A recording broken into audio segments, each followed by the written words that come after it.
Chapter 1. The Celestial Maiden. Welcome to the repository of thoughts. In a distant future, 30 million years hence, a celestial realm unfolds. Two suns illuminate a vast expanse of land. One emits only light and warmth, incapable of providing the energy essential for life survival, while the other, known as the planet of vitality, bestows the essence necessary for life to flourish. Thump, thump. Cocooned upon a golden-hued planet, Gen Y heartbeat grew increasingly distinct, her consciousness gradually awakening, as a voice incessantly reminded her, Gen U, it is time. With a slight furrow of her brows, she shook her head, seemingly attempting to dispel the bothersome sound. Since her awakening, this phrase had echoed in her mind repeatedly. She sat up, her rosy visage tinged with impatience, releasing a deep sigh while casting her gaze downward, fixating on the interstellar continent. Muttering under her breath, she exclaimed, I know, and coming down now. It's so annoying to keep hearing this. Perched upon a bed resembling a cocoon, she swung her petite feet, her golden eyes occasionally darting toward the interstellar land below. At that moment, Luan Gu, who had been resting with his eyes closed in an office on the continent, seemed to sense something, abruptly opening his eyes, a glimmer of alertness flashing within them. He felt an impending event on the horizon. Rising to his feet, he approached the window, gazing into the distance at the planet of vitality, activating his psychic abilities. After a considerable passage of time, she resolved to stealthily descend upon the interstellar continent under the cover of night. With a flourish, she unfurled a pair of translucent golden wings and soared directly toward the interstellar land. Shortly thereafter, she landed gracefully within a grand estate, which resembled more of a small city than a mere manor. The architectural style was unique, imbued with a sense of futurism and technological advancement. Turning her head to survey her surroundings, she was filled with curiosity about this unfamiliar place. Gen Yu inquired, Where on earth have I landed? A crystal-clear river flowed gently, its surface shimmering like a moving galaxy. The pebbles beneath the water were distinctly visible, and fish swam freely within. Unable to resist, she crouched down, stretching out her hand to touch the water, savoring its refreshing coolness. The riverbanks were adorned with lush trees, tall and stately, their leaves of verdant green, glistening with moisture. A gentle breeze rustled the leaves, producing a soothing sound. Gen Yu closed her eyes, quietly listening to the symphony of nature, her spirits soaring. The estate was embellished with numerous exquisite decorations crafted from precious metals, radiating a dazzling brilliance. She lazily surveyed her surroundings, feeling a profound sense of novelty. Each new discovery filled her with excitement, leaving her to regret not having descended sooner. Suddenly, she sensed a powerful aura approaching. Furrowing her brow, she turned to look, spotting a tall figure steadily advancing toward her. The presence of someone accustomed to dominance felt as oppressive as a heavy mountain, nearly suffocating. By the silvery moonlight, she discerned the features of the approaching man. The first thing she noticed was his prominent nose, which lent his face a striking three-dimensional quality. His features were deep and exquisite, particularly his eyes, which sparkled like stars in the night sky, exuding an indescribable authority that seemed to penetrate the soul.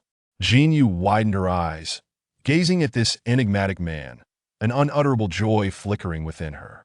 He was the first living being she had encountered since arriving on the interstellar continent. Luan Gu stood still, his deep black eyes fixed intently upon her, a fleeting hint of astonishment flickering in their depths.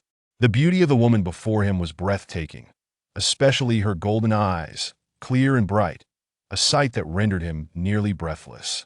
He squinted slightly, his voice low and resonant. Who are you? Why have you suddenly appeared here? Yet Gen Yu did not immediately respond to his inquiry. Instead, she tilted her head, scrutinizing him closely. Is this what a beast man looks like? He seems nothing like a beast at all. Why isn't he furry? Noticing her silence, Luan Gu formed two hypotheses in his mind. Either she was an intellectually impaired female, unresponsive to his presence, or she was the girl he had foreseen descending from the heavens. Taking a deep breath, he reiterated, Who are you? Where do you come from? In the midst of his questioning, he was unaware that his tone bore a hint of tension and anticipation. Gen Yu merely blinked, offering no reply. It feels like I should not understand his words, yet somehow they resonate clearly in my mind. Luan Ge furrowed his brow, inwardly conceding to his first assumption. A sense of disappointment washed over him, and with a resigned sigh, he prepared to escort this not-so-bright female back home. "Where is your home? I shall take you back." Invading a male's dwelling in the dead of night is hardly a courteous act.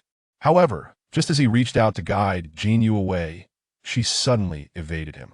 In a flash, she vanished from sight. Luan Ge stood, astonished, staring at the empty space before him, momentarily lost in thought. He had never encountered such an extraordinary female, one who not only reacted with such swiftness, but also possessed such enigmatic abilities. At that moment, Jinyu was hidden behind a large tree, observing his reaction.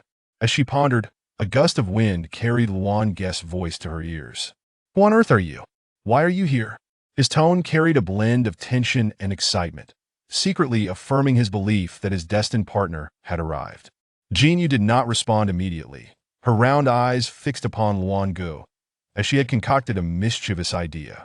Peeking out from behind the tree, she declared, "I am your savior." Character introduction. Female protagonist, Jinyu. Age 20. Domain, Planet of Vitality.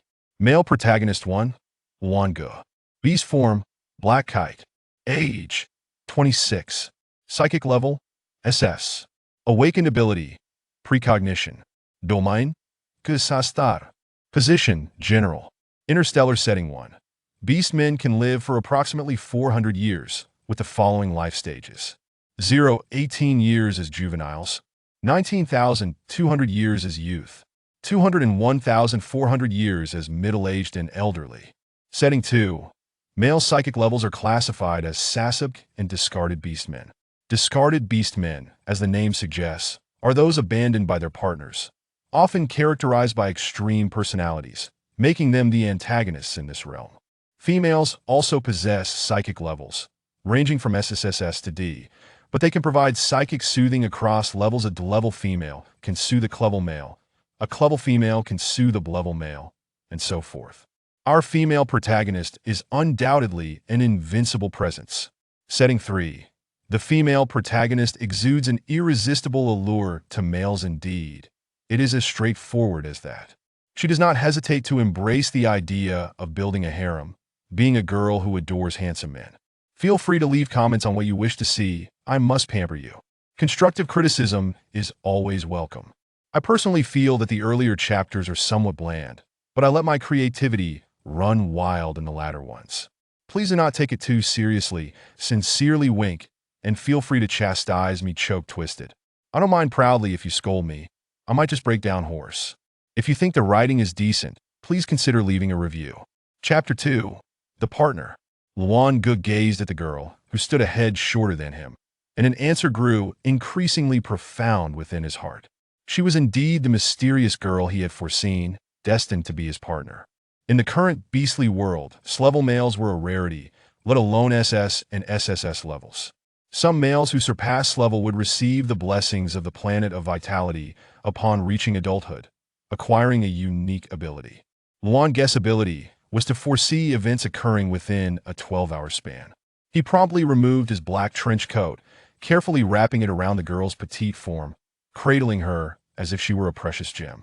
He enveloped her within the fabric, hoisting her onto his shoulder while gently enveloping her icy feet with his hands. A subtle smile crept upon Luan Ge's lips, an almost imperceptible curve. "My partner has arrived. I now have a partner of my own."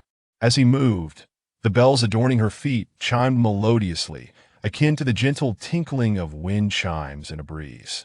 The delicate sound shattered the surrounding silence, infusing the entire space with vitality. She slightly lifted her head, her gaze landing on Luan Ge, an almost imperceptible flicker of emotion passing through her eyes. Her heart seemed to be stirred, much like a stone dropped into a tranquil lake, creating ripples upon its surface. At that moment, Luan Ge had entirely forgotten the notions of self-restraint and the need to maintain distance from unfamiliar females. In his eyes, the girl in his arms was his partner, and his attentiveness and care for her were genuine expressions of his feelings. Jinyu gazed intently at the man before her, a wave of perplexity surging within her. Could it be that all the orcs of the interstellar continent were so attuned to the needs of others? Were they all self-taught in such matters? I certainly do not desire a wilted cucumber. Luan Gu cradled the girl and returned to the manor, effortlessly pushing open the door to the master bedroom. Jin Yu curiously surveyed the room's decor. The entire space was dominated by a monochromatic palette, exuding a minimalist yet opulent aesthetic that unmistakably hinted at the owner's coolness and asceticism. Of course, in the days to come, Jin Yu would hardly perceive the room's master as cool and ascetic, and would even find the thought quite ludicrous. Luan Gu gently placed the girl onto the large bed and adjusted the temperature of the room. Kneeling before her, he enveloped her icy little feet with his warm hands. "Are you still cold? I apologize for my tardiness." His usually deep and icy black eyes were now fixated on the girl, as if he wished to etch her deeply into his heart. Jin Yu shook her head. "I am not cold. I am Luan Gu. What is your name?"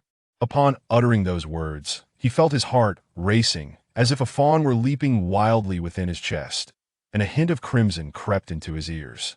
Jin Yu did not overlook the flush that had appeared on his ears, as she beheld Luan Gu, with his robust physique and clearly defined muscles kneeling before her. An indescribable feeling surged within her, rendering her momentarily dazed by this striking visual spectacle. She let out a soft chuckle and extended her delicate fingertip to gently caress his reddened ear. Luan Jie.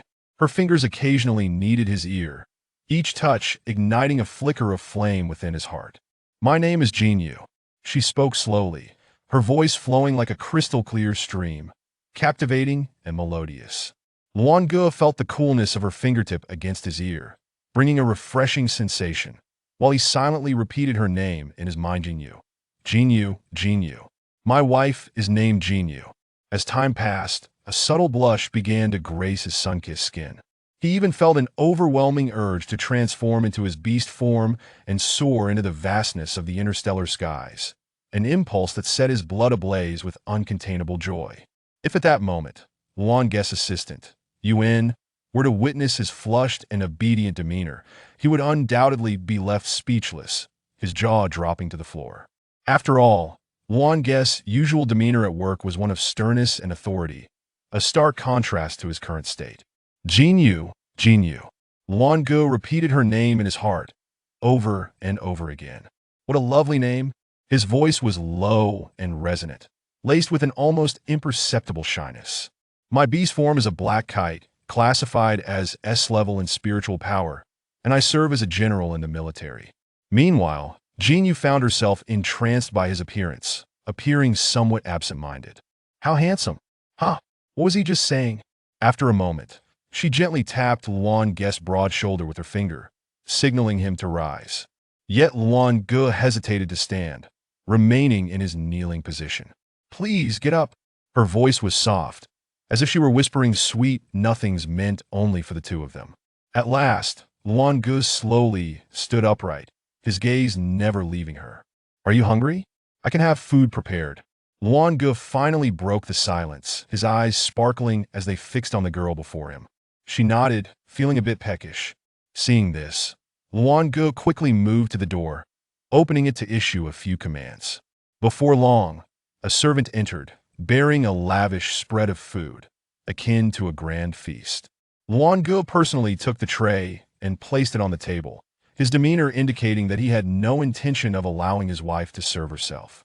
He held a delicate bowl filled with rice in one hand and a spoon in the other, carefully serving her small portions of each dish, attentively observing her subtle expressions.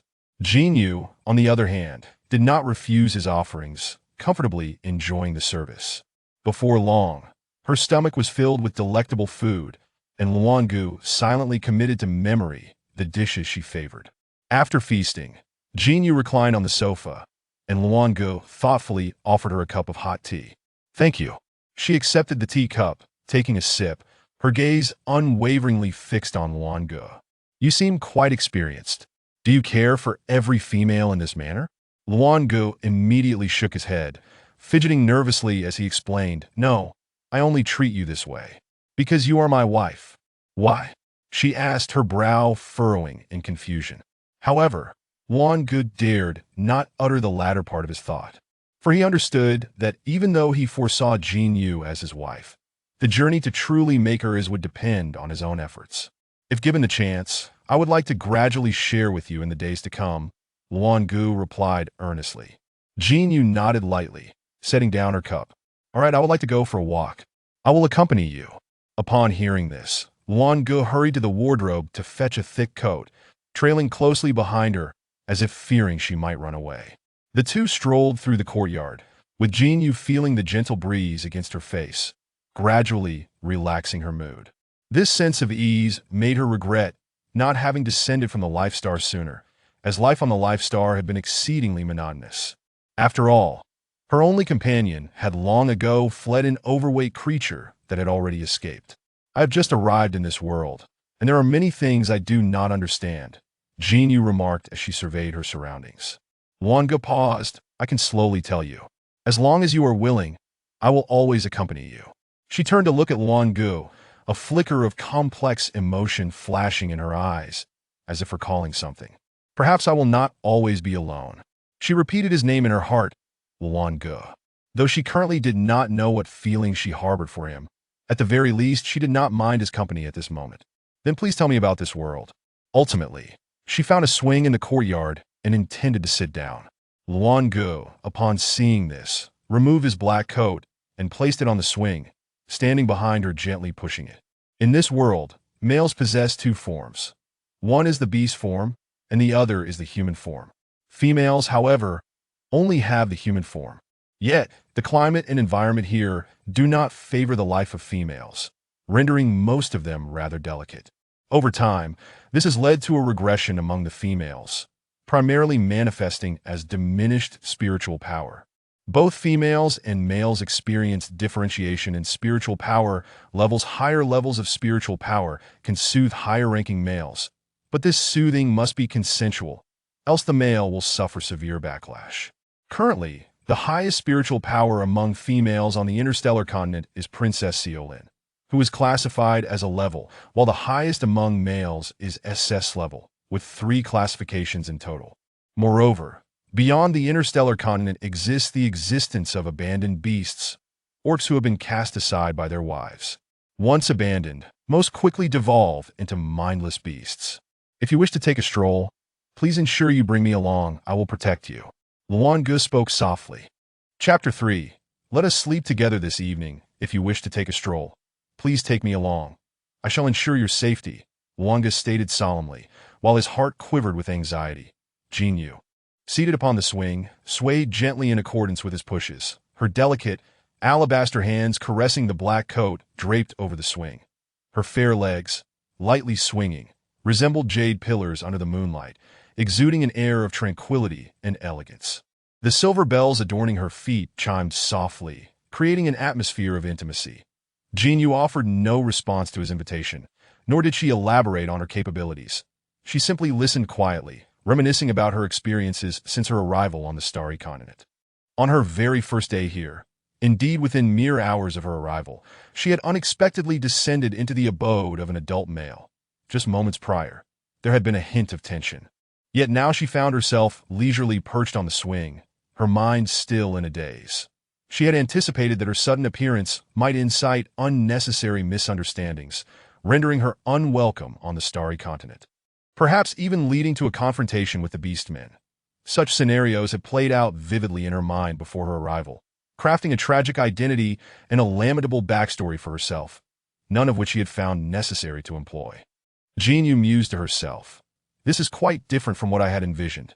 The night breeze caressed her cheeks, stirring the strands of hair beside her face, and brushed against Gu's arm, sending a shiver through him as if the entire world had come to a standstill, leaving only their beating hearts. The two engaged in a light conversation, during which Jin Yu gleaned an understanding of the rules and customs of the starry continent. Here, a single female coexists with multiple males. Although equality between genders is encouraged, the hierarchy of female superiority and male subservience remains unaltered, and there exists a classification of mental strength levels. Lower-ranking females exhibit poorer intellectual development. She recalled her initial encounter with Gu, inwardly pondering, surely, He does not perceive me as a simpleton. However, the concept of a single female among multiple males was indeed to her liking. Turning to observe Luanga, she took in his ascetic and divine visage, formulating her own plans. Quite handsome. I would consider marrying him, she thought. Luanga, having gained a preliminary understanding of Jinyu, realized that she was not the typical female from the original narrative. It could even be said she was a female who had descended from the heavens. This aligned perfectly with his premonitions, igniting a fervor within his heart as night deepened. Luanga suggested returning to the manor for rest. Jinyu, sensing the evening chill, had no intention of seeking refuge elsewhere nor of flying back to Vital Star, and thus nodded in agreement to accompany him. Without further ado, Luanga lifted her in his arms as though she were a cherished child. Jinyu exclaimed, "Is there a possibility that I could walk, accustomed to a life of rugged independence?" A hint of fissure appeared on her otherwise composed countenance. Although she found this treatment as a child somewhat disconcerting, she did not reject Luanga's kindness. Yet this time, she gently grasped the hem of his garment, her hand inadvertently brushing against his chest. Upon returning to the manor, Luanga placed her on the grand bed in the master suite. Turning the heating to its maximum, that he then knelt before her, extending 2 fingers to lightly touch the tip of her nose, gauging its temperature. The cool sensation elicited a pang of guilt within him. The night's chill was indeed more pronounced. How could he have allowed her to remain outside for so long? Given that Jinyu had appeared quite suddenly, Luanga was particularly concerned for her health and proposed that a doctor be summoned the following day to examine her. Jinyu nodded in acquiescence. Gazing into his earnest eyes, she mused, "What a handsome face." It is difficult to refuse that moment. Luanga's thoughts were already set. His wife's health was undeniably poor, and he was determined to care for her diligently. His wife was so beautiful and gentle, and he imagined that there might be other males joining their household in the future. Furthermore, he feared that one person alone may not suffice in meeting her needs. What would happen if more were to join? Yet, the thought of other males entering their home filled him with a pang of bitterness. Nevertheless, he quickly composed himself. As the rightful husband, jealousy was his greatest folly, and he reassured himself. Observing Luanga's conflicted expression, Jinyu extended a finger, gently tapping his brow, inquiring, "What are you thinking about?" Luanga felt the cool touch on his forehead, realizing he had become lost in fanciful thoughts about the future. A blush crept over his ears as he stammered, "It's nothing. I merely sense that your body temperature is too low. I am quite concerned for your health. Do not worry. I have always been this way." Jinyu replied nonchalantly, retracting her finger, "That I in truth." She spoke no falsehood. She was well aware of her formidable physical strength and mental prowess. It could even be said that she was invincible in the entire star system. Thus she did not deem such trivial matters worthy of concern. After speaking, Jinyu glanced down at Luanga, who knelt before her with his round, bright eyes fixed upon her, and an impulse to tease and playfully torment him arose within her. It was not her fault. A towering figure of impressive stature knelt before her. Was this not an invitation? Jinyu, accustomed to following her whims, chose to indulge her desires. With a gentle motion, she lifted one foot and lightly placed it upon Luanga's shoulder, her lips curling into a cherry-like smile. Luanga shuddered yet did not dare to evade her touch, remaining still, head bowed. Her foot's pressure was gentle, serving less as a punishment and more as a playful caress. She rubbed her toes against Luanga's shoulder, the silver bells on her feet chiming melodiously. As she felt his body tremble beneath her touch, a deeper smile graced her features. "Luanga, what troubles you? Why do you tremble?" Luanga's face flushed crimson, even his neck tinged with pink. He felt an overwhelming tension. Although he understood that this was his future wife, and he would comply with her every whim, he had never experienced such close contact with a female before. The unprecedented sensation caused his body to quiver involuntarily. The light pressure of his wife's foot was not burdensome. Rather, Luanga found himself at a loss, unable to discern whether her touch had intensified or if he was simply overwhelmed by pleasure. Yet, he could feel his temperature rising, as if he might ignite from within, and the reaction beneath him grew increasingly pronounced. After a moment, Jinyu withdrew her foot from his shoulder, preparing to place it on the ground when suddenly, 2 warm hands grasped her feet. "The floor is cold," Luanga said, momentarily taken aback. In that instant, he acted instinctively, wishing to shield her from the chill. Jinyu smirked, lifting his chin with her hand, compelling him to meet her gaze. However, the temperature here is indeed rather low, and I still feel a bit chilly. How about we share a bed tonight? What do you think? Chapter 4. Would you be willing to be my partner? However, the temperature here is indeed rather low, and I still feel a bit chilly. How about we share a bed tonight? What do you think? Luanga shivered, convinced he must have misheard, his ears gradually turning red. He lifted his gaze to meet Jin Yu's teasing eyes, his heart racing uncontrollably.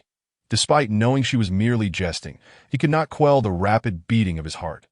Bowing his head, he clenched his hands tightly. His voice trembling as he began, but before he could finish, a sudden rush of blood surged from his nostrils.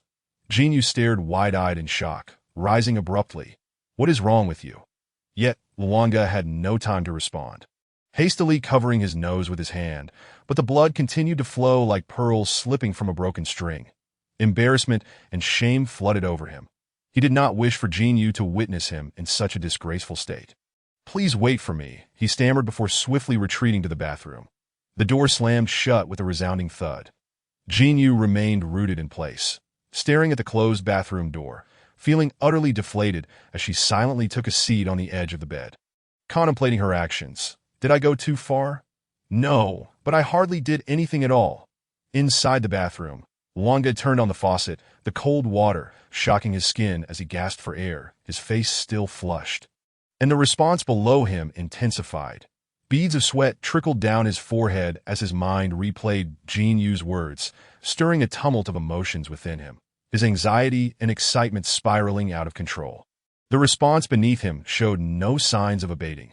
Instead, it grew more fervent than in desperation. He retrieved a suppressive agent from his pocket, tore it open, and swallowed it down. After a while, he finally felt the flow of blood from his nose beginning to cease. Taking a deep breath, he adjusted his attire before gently pushing open the bathroom door. Upon catching sight of Jin Yu seated at the edge of the bed, his cheeks flushed crimson once more. Memories of her delicate feet resting upon his shoulders resurfaced, a teasing act that he found himself relishing, despite the playful provocation from his beloved wife.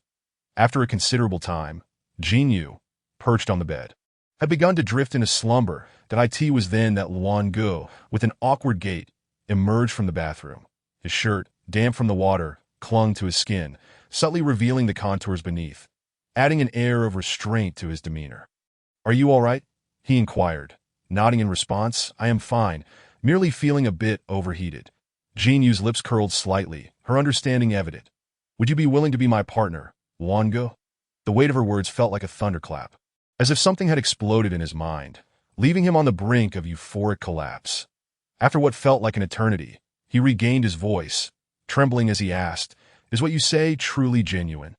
With a soft laugh, Jin Yu merely regarded him in silence. I am willing. I just cannot believe my ears. His heart raced like a drum, his voice quivering with anxiety, fearing that any delay might cause his wife to vanish. For over 20 years, he had never revealed his heart to any female, maintaining a respectful distance, achieving a perfect score in restraint. All right, good night. Upon receiving her affirmation, Jin Yu felt her eyelids grow heavier, sleepiness washing over her like a tide. She patted the other side of the bed, inviting Luanga to join her.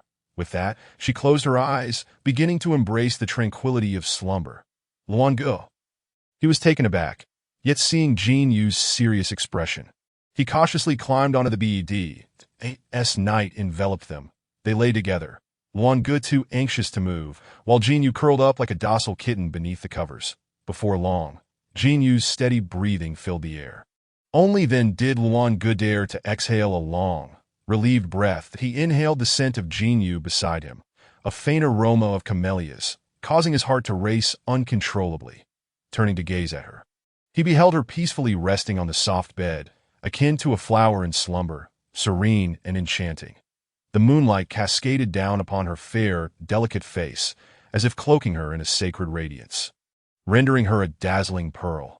Witnessing this scene, his heart brimmed with contentment and joy, as though the entire world had transformed into a tranquil paradise. This night, for Luanga, was destined to be unforgettable. Images of Jin Yu danced in his mind as he contemplated the plans for the morrow. First, he intended to invite Zhong Qingpan to conduct a health check for Jin Yu, ensuring her well-being. Next, he would head to the central base to complete the necessary partner application procedures. Luongo understood the significance of this matter and recognized the need to enlist trustworthy individuals to assist. Partner registration required prior appointments. Thus, Luongo resolved to take matters into his own hands. As for Zhong Qingpan, a snow wolf by nature, he typically maintained a nonchalant attitude towards females, seemingly indifferent, akin to a patient of emotional detachment. This very trait reassured Luongo, as he believed Zhong Qingpan would harbor no ulterior motives towards his beloved partner. Furthermore, Zhong Qingpan, being modest and courteous, had never displayed interest in any female, alleviating Luongo's concerns of rivalry. However, at this moment, Luongo had no inkling that on a future occasion, the reserved Luongo and the aloof Zhong Qingpan would engage in a spirited argument over who would sit beside Jinyu during a meal, playfully calling each other stinking bird and big-tailed wolf. After a while, Jinyu suddenly turned to face Luongo. Her eyes remained closed, yet sensing his emotions, she reached out a hand, gently resting it upon his sturdy waist. This simple gesture sent a shiver through Luongo, quickening his breath and igniting a warmth throughout his being, the familiar reaction stirring within him. Just as he grappled with his emotions, striving for self-control, Jinyu spoke softly, "Luongo, good night." With that, she exerted a slight pull, drawing him closer, his face pressed against her chest, the faint scent enveloping him, as if he could hear the rhythm of her steady heartbeat. Her hand upon him exuded a calming energy, granting the anxious Luongo an unprecedented sense of tranquility and comfort. Listening to her heartbeat, he gradually relaxed, surrendering to the serenity. Eventually, he too slipped into slumber. In his dreams, he envisioned sharing countless delightful moments with Jinyu, strolling through gardens, indulging in culinary delights, exploring the world together, relishing each other's companionship, accompanied by their offspring, chattering adorably, calling out Papa and Mama. The following morning, Luongo slowly opened his eyes, taking in the sight of the girl in his arms, her long lashes fluttering gently, her flawless skin tinged with a soft blush, her delicate lips resembling rose petals, evoking a tender softness within him. Chapter 5. Zhong Qingpan. The next morning, Luongo slowly opened his eyes, beholding the girl in his embrace, her long lashes quivering delicately, her flawless complexion glowing with a soft hue. Leaving him with a heart full of warmth as his gaze lowered, he found himself captivated by her cherry blossom-like lips. Swallowing hard involuntarily, he then closed his eyes, holding his breath, and finally, with utmost secrecy, placed a gentle kiss upon her brow, at that moment, the mind wave fluctuations and Beast Transformation Control Center were to assess Luongo's current state, they would undoubtedly be astounded. Merely one night of shared slumber had seen his emotional turmoil plummet from 69 to 43, while his mental strength ascended a level from SS rank. Reluctantly, he rose, preparing for the day's endeavors. The new clothes he had ordered from the Star Network had arrived, and Luongo hung them up in the wardrobe, meticulously organizing everything. After tidying up, he ventured into the kitchen, determined to prepare a sumptuous breakfast himself. Clad in a black silk shirt, the collar slightly open, and sleeves casually rolled up, he wore a somewhat snug gray apron, adding a touch of husbandly charm. His broad, well-defined chest subtly revealed beneath the fabric, while the ties at his lower back accentuated his broad shoulders and tapered waist, showcasing an impeccable physique. His silhouette resembled that of a sculpted figure, with clearly defined muscles. After a flurry of activity, an array of colorful, fragrant dishes were served. Today, I prepared 2 breakfasts, one for my wife and the other also for my wife, all males during their education, while primarily consuming nutrient liquids, must undertake a culinary course, ensuring they can better care for their partners in the future. At this moment, Luongo felt immense gratitude for his diligent study of this subject, achieving a perfect score, thus enabling him to prepare delightful meals for his beloved. Upstairs, Jinyu awoke to the enticing aroma wafting through the air, and upon descending, she approached him, embracing him from behind as he busied himself in the kitchen. "Good morning," she said softly, her voice still carrying the husky quality of one just roused from slumber. Luongo turned to her, gently smoothing her tousled hair, before effortlessly lifting her in his arms and carrying her to the dining table. At the table, he watched as Jinyu's cheeks puffed out with food, his eyes brimming with affection. Noticing that Luongo was mostly gazing at her, she paused her eating. "Are you eating so little?" Hearing his wife's concern, Luan-Ge felt a bit flustered. Generally, we male beastmen primarily consume nutrient liquids. Only by ingesting a substantial amount of regular food can we barely meet our daily energy needs. Nutrient liquid?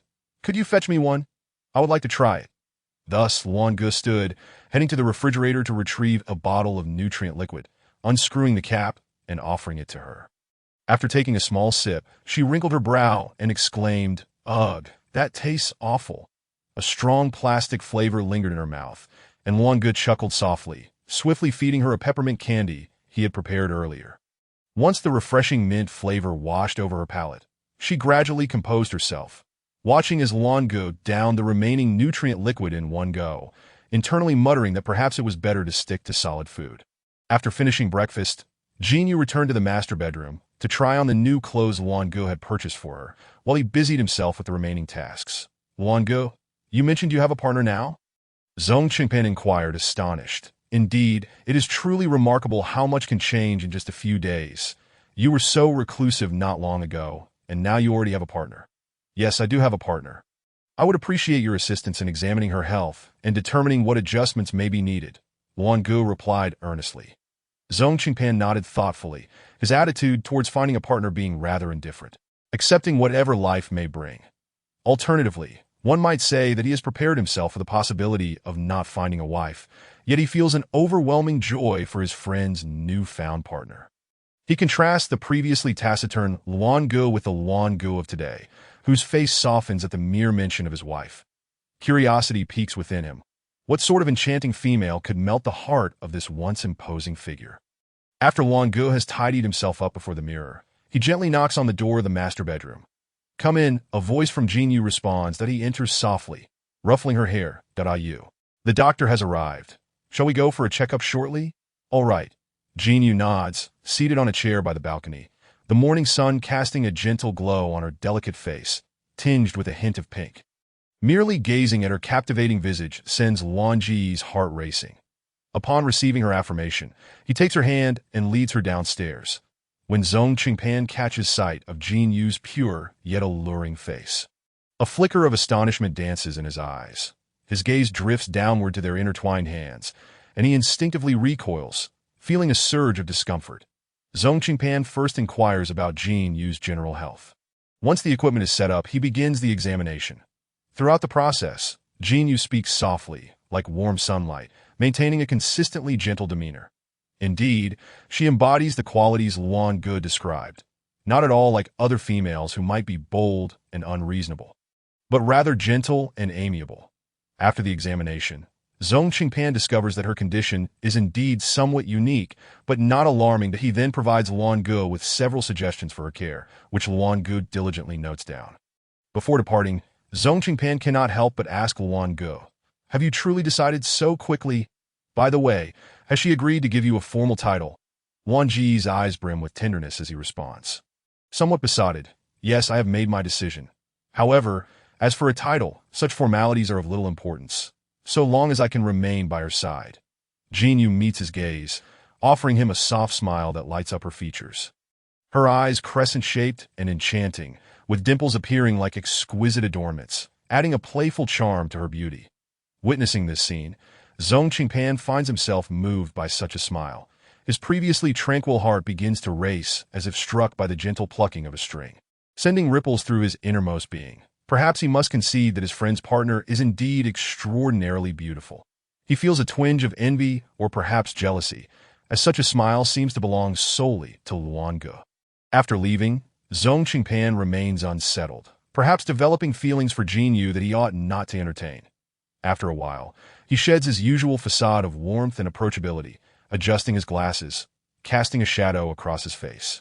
And a glint of intrigue flashes in his eyes. A friend's partner. If she were to become his, it would not be out of the question.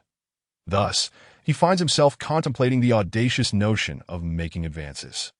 Chapter 6. Psychic Power SSS within the estate.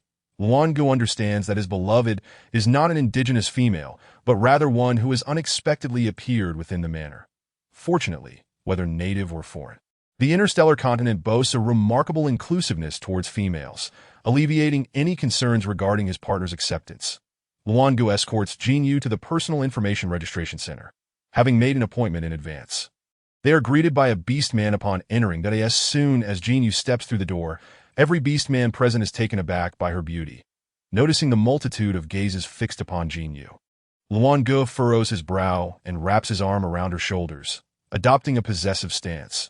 The other beastmen, sensing the pressure emanating from a long-established authority and the overwhelming aura of his psychic energy, sheepishly avert their eyes. Beautiful female, allow me to assist you with your registration.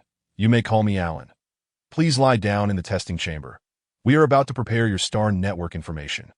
An electronic voice announces as Jinyu complies with the testing process, closing her eyes and beginning the assessment. 3 minutes later. Ding, testing complete. Jinyu opens her eyes and rises, only to be met with the astonished expressions of all the staff and beastmen, plunging the room into an eerie silence. What? Jinyu inquires. Puzzled. One of the staff members steps forward, apologizing. I beg your pardon, esteemed female. The testing chamber was not adequately prepared earlier. Please allow us to conduct the test again. At that moment, another beastman, wearing dark glasses and a serious expression, interjects, no need. The test results are in. The gathered beastmen turn their gazes toward the psychic energy stone, eager to ascertain the level of this female's psychic power. Meanwhile, Luan Ge, who is filling out basic information, approaches upon hearing the commotion that he too is astonished by how swiftly his partner emerged from the testing chamber.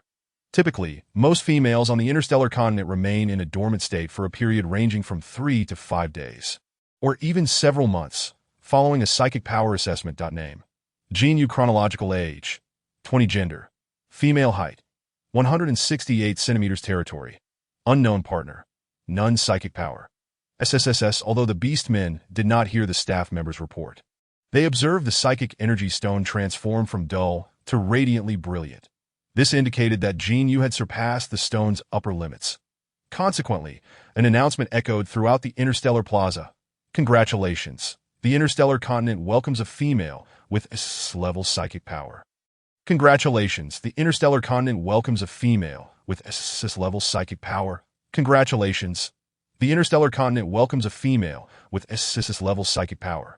Upon hearing this proclamation, the entire interstellar continent erupted in excitement, and the Star Network's public opinion became overwhelmed. Luan Ge received the report from the staff member, equally shocked, though he quickly regained his composure. The robot, Alan, approached to finalize the territorial information, and Jinyu sincerely pointed to a celestial body glowing with vitality. It's really, she began. The robot, Alan, looked up at the sky, misinterpreting her gesture as indicative of her belonging to a bird-like family, and filled in bird under the species category. Surrounding beastmen gazed at Luan Ge with envy, marveling at his formidable partner. Some bold beastmen, summoning their courage, approached Jinyu. Hello, beautiful female. My name is I am an alligator beastman, rank A, and just reached adulthood. I wish to become your partner. Greetings, beautiful female. I am Yuan Quan, a gorilla beastman, rank B, and I too wish to become your partner.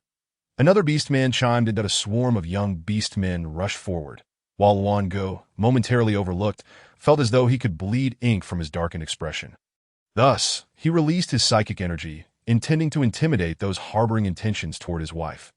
The beastmen present shuddered at Luan Ge's display of power, quickly abandoning their flirtations that in truth, Luan Ge had long prepared himself for the day when he would need to be magnanimous. And today, learning that his partner possesses an unprecedented psychic power of 4S, he bowed his head slightly, a trace of unnoticeable melancholy crossing his gaze that it seemed he would need to seek out more powerful males in the future. However, the young beastmen present were mere fledglings, brash and inexperienced, wholly incapable of caring for his partner, thus not qualifying as potential mates. Yet the most crucial aspect of selecting a mate hinges upon the preferences of the wife. Contemplating the possibility of other beastmen diverting his partner's affections filled him with a bittersweet ache. Jinyu observed the shift from his initial surprise to a grave expression, leaving her feeling somewhat bewildered. What's wrong? She inquired softly to it that moment. Luan Ge gently took her hand, explaining tenderly, your psychic power is exceptionally high, possessing the potential to reshape the entire interstellar landscape, that I consider myself truly fortunate to have you as my partner. With that, he pressed a gentle kiss upon the back of her hand, feeling a flutter in her heart at his words. Jean Yu sensed something stirring within her. That moment, the golden light emanating from the vitality stone appeared to intensify, as if it were about to declare something, or perhaps the strong radiance signified a pivotal moment. The familiarity of the vitality stone was impossible for Jean Yu to ignore, prompting her to lean in for a closer look after the ceremony concluded. In her heart, she pondered, what vitality stone? Isn't this just a chubby little creature? The rotund creature known as Fat Egg was once the sole companion of Jean Yu on the vibrant life star. Golden and plump, it would bounce joyfully. However, Fat Egg later took a leap from life star, unexpectedly encountering Jean Yu. The thought that her only companion had forsaken her for the sake of freedom, even securing a stable job in the interstellar realm, left her seething with frustration, particularly as she languished in boredom on life star. Clenching her fists, she summoned her strength and struck Fat Egg, producing a creaking sound. Fat Egg lamented, "Wah, I'm truly cracking." Wanga activated the star brain, revealing that their names dominated the trending topics online. Wanga, the general, is registering for a partner. Jean Yu, the first SSSS grade female with psychic abilities, appears in the cosmos. Explosion. The only legitimate husband of the SSSS grade female. How to seduce the SSSS grade female. A comprehensive guide. Cracks have appeared in the Lifestone.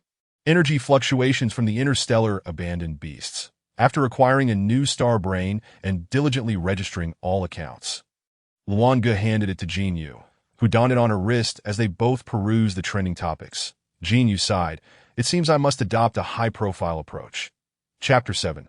Seducing her. The current grade female has only one legitimate husband. How to seduce the SSSS grade female. A comprehensive guide. Cracks have appeared in the Lifestone. Energy fluctuations from the interstellar abandoned beasts. The emergence of an SSSS grade female within the interstellar realm has sparked considerable commotion. Prominent families and royal houses began searching within their ranks for suitable males, hoping to ally with the SSSS grade female, even if it means marrying as a concubine. That I end the palace. A quarrel erupted between the queen and the crown prince. Song Yun, you are already 27 years old, and your collapse value has reached a staggering 86. If you do not find a wife soon, you will degenerate into a mindless beast, Queen Audina implored. Recently, an SSSS grade female has appeared, and she currently has only one legitimate husband. Mother, I do not know her, nor do I wish to seek a wife. Song Yin interrupted with a frown.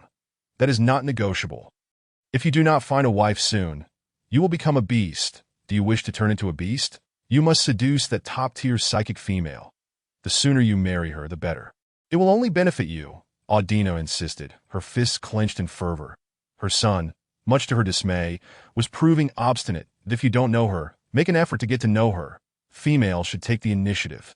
After seeing the picture of the young female on StarNet, she was utterly smitten that if her eldest son Song Yun could successfully rise in status, he could avoid becoming a beast, which would indeed be a matter of great honor for the royal family. Audina continued to ramble on, urging her son to pursue the SSSS grade female. Yet before she could finish, Song Yun had already transformed into his beast form and stealthily slipped away. Audina exclaimed, after exiting the palace. Song Yun maintained his beast form but shrank his size and concealed his presence. Resembling a small black and white kitten just past its first month, he wandered aimlessly, contemplating his mother's words, and found himself by a small stream without realizing it. While he acknowledged his mother's concerns were not without merit, the thought of courting an unfamiliar female to prevent his own collapse into beasthood felt utterly impossible. That I in this interstellar realm, where strength reigned supreme. Love was a luxury, especially with someone unknown. After a prolonged moment of contemplation, Song Yun sensed a pair of eyes observing him. AS and SSS grade male, his keen perception was not to be underestimated. Noticing that the individual remained still, their gaze curious yet devoid of hostility, he continued to maintain his beast form, lying by the stream and feigning sleep. Moments later, a young girl approached him, faintly exuding the fragrance of camellias. Song Yun opened his eyes, his blue irises fixed intently on the girl. That I in his eyes. Her gaze sparkled like the dawn, her red lips and white teeth striking, her features artfully drawn, and her golden hair cascading like a waterfall down her waist. Complemented by a pair of bright, clear golden eyes. Thump, thump, thump. In a daze, an unusual feeling surged within Song Yun. His focus was solely on her, as if he could only hear the rhythm of his own heartbeat. Suddenly, his mother's words echoed in his mind. If you like a female, pursue her, befriend her, seduce her. While time is still on your side, you can secure your affections early. As he watched Jinyu approach step by step. Extending her hand towards him, he instinctively attempted to speak, but forgot that he was still in beast form. What he intended to say transformed into a soft whimper. Wah! Before he could finish. Jinyu seized him by the scruff of his neck and lifted him up.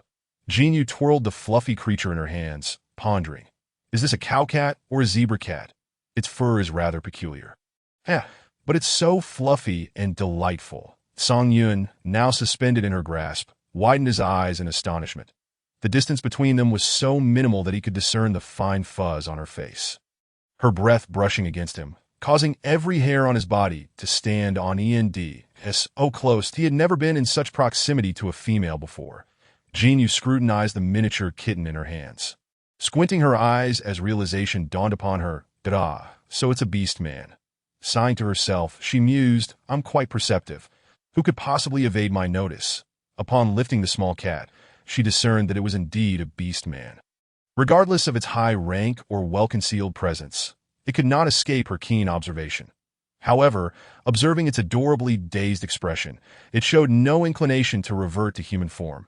Initially inclined to discard him upon recognizing him as a beast man, she found his reluctance to change back intriguing, prompting her to entertain the idea of playing with him. In the distance, Luan Gu, having just finished a video conference, approached and noticed the kitten in her arms. Feeling a twinge of jealousy as he thought, my wife has yet to hold my beast form. Does my wife like birds? What if she doesn't? He stealthily observed the black and white kitten, unable to detect any trace of beast man energy. Hence, there were only two possibilities. Either this kitten was merely a pet suited for a female's care, or its power level far surpassed his own. But this beast form seems somewhat familiar. However, Luan Gu quickly dismissed the thought, considering that there were only a few SSS-grade males, one of whom was safely within the palace, and the other causing trouble outside. The third was submerged deep in the ocean and would not appear in the interstellar realm. With that realization, he felt a slight sense of relief. Moreover, the recent interstellar conference call he received informed him to cut his 3-day leave short and return to the military to quell the chaos caused by the abandoned beasts. My wife, I will be going on a business trip to the border in a few days. All right. Rest assured, I will return as swiftly as possible, Luan Gu replied earnestly. Song Yun, who had remained curled in Jinyu's embrace, recognized Luan Gu as he approached. Upon hearing their conversation, he could not help but feel a surge of delight that a business trip to the border. Does that mean the little female will be alone soon? At that moment, Song Yun discreetly listened to their dialogue, striving to diminish his presence. Seeing that Luan Gu did not seem to recognize him, he felt a swell of joy. Yet, recalling the recent discussions on StarNet regarding Luan Ji's impending union with an SSS-grade female, Song Yun turned his gaze toward Jinyu, realizing that she was indeed the female his mother had mentioned. Just moments ago, he had been adamantly arguing with his mother, refusing to encroach upon another's territory. Yet now he had transformed into a docile little kitty. Meow, his mother's words rang true. Ignoring her advice had led him to a predicament that if you find yourself bored, feel free to come to the military and seek me out. Jinyu glanced down at the kitten in her arms, observing its hesitant demeanor. But Luan Gu misinterpreted her intent, believing she wished for him to hold the kitten, and he reached out, gently grasping the kitten by the neck and cradling it in his arms. Song Yun protested silently, no, that's not right. Jinyu found his actions amusing but responded earnestly, all right, if you need assistance, do come to me. Need assistance? My wife wants me to seek her out.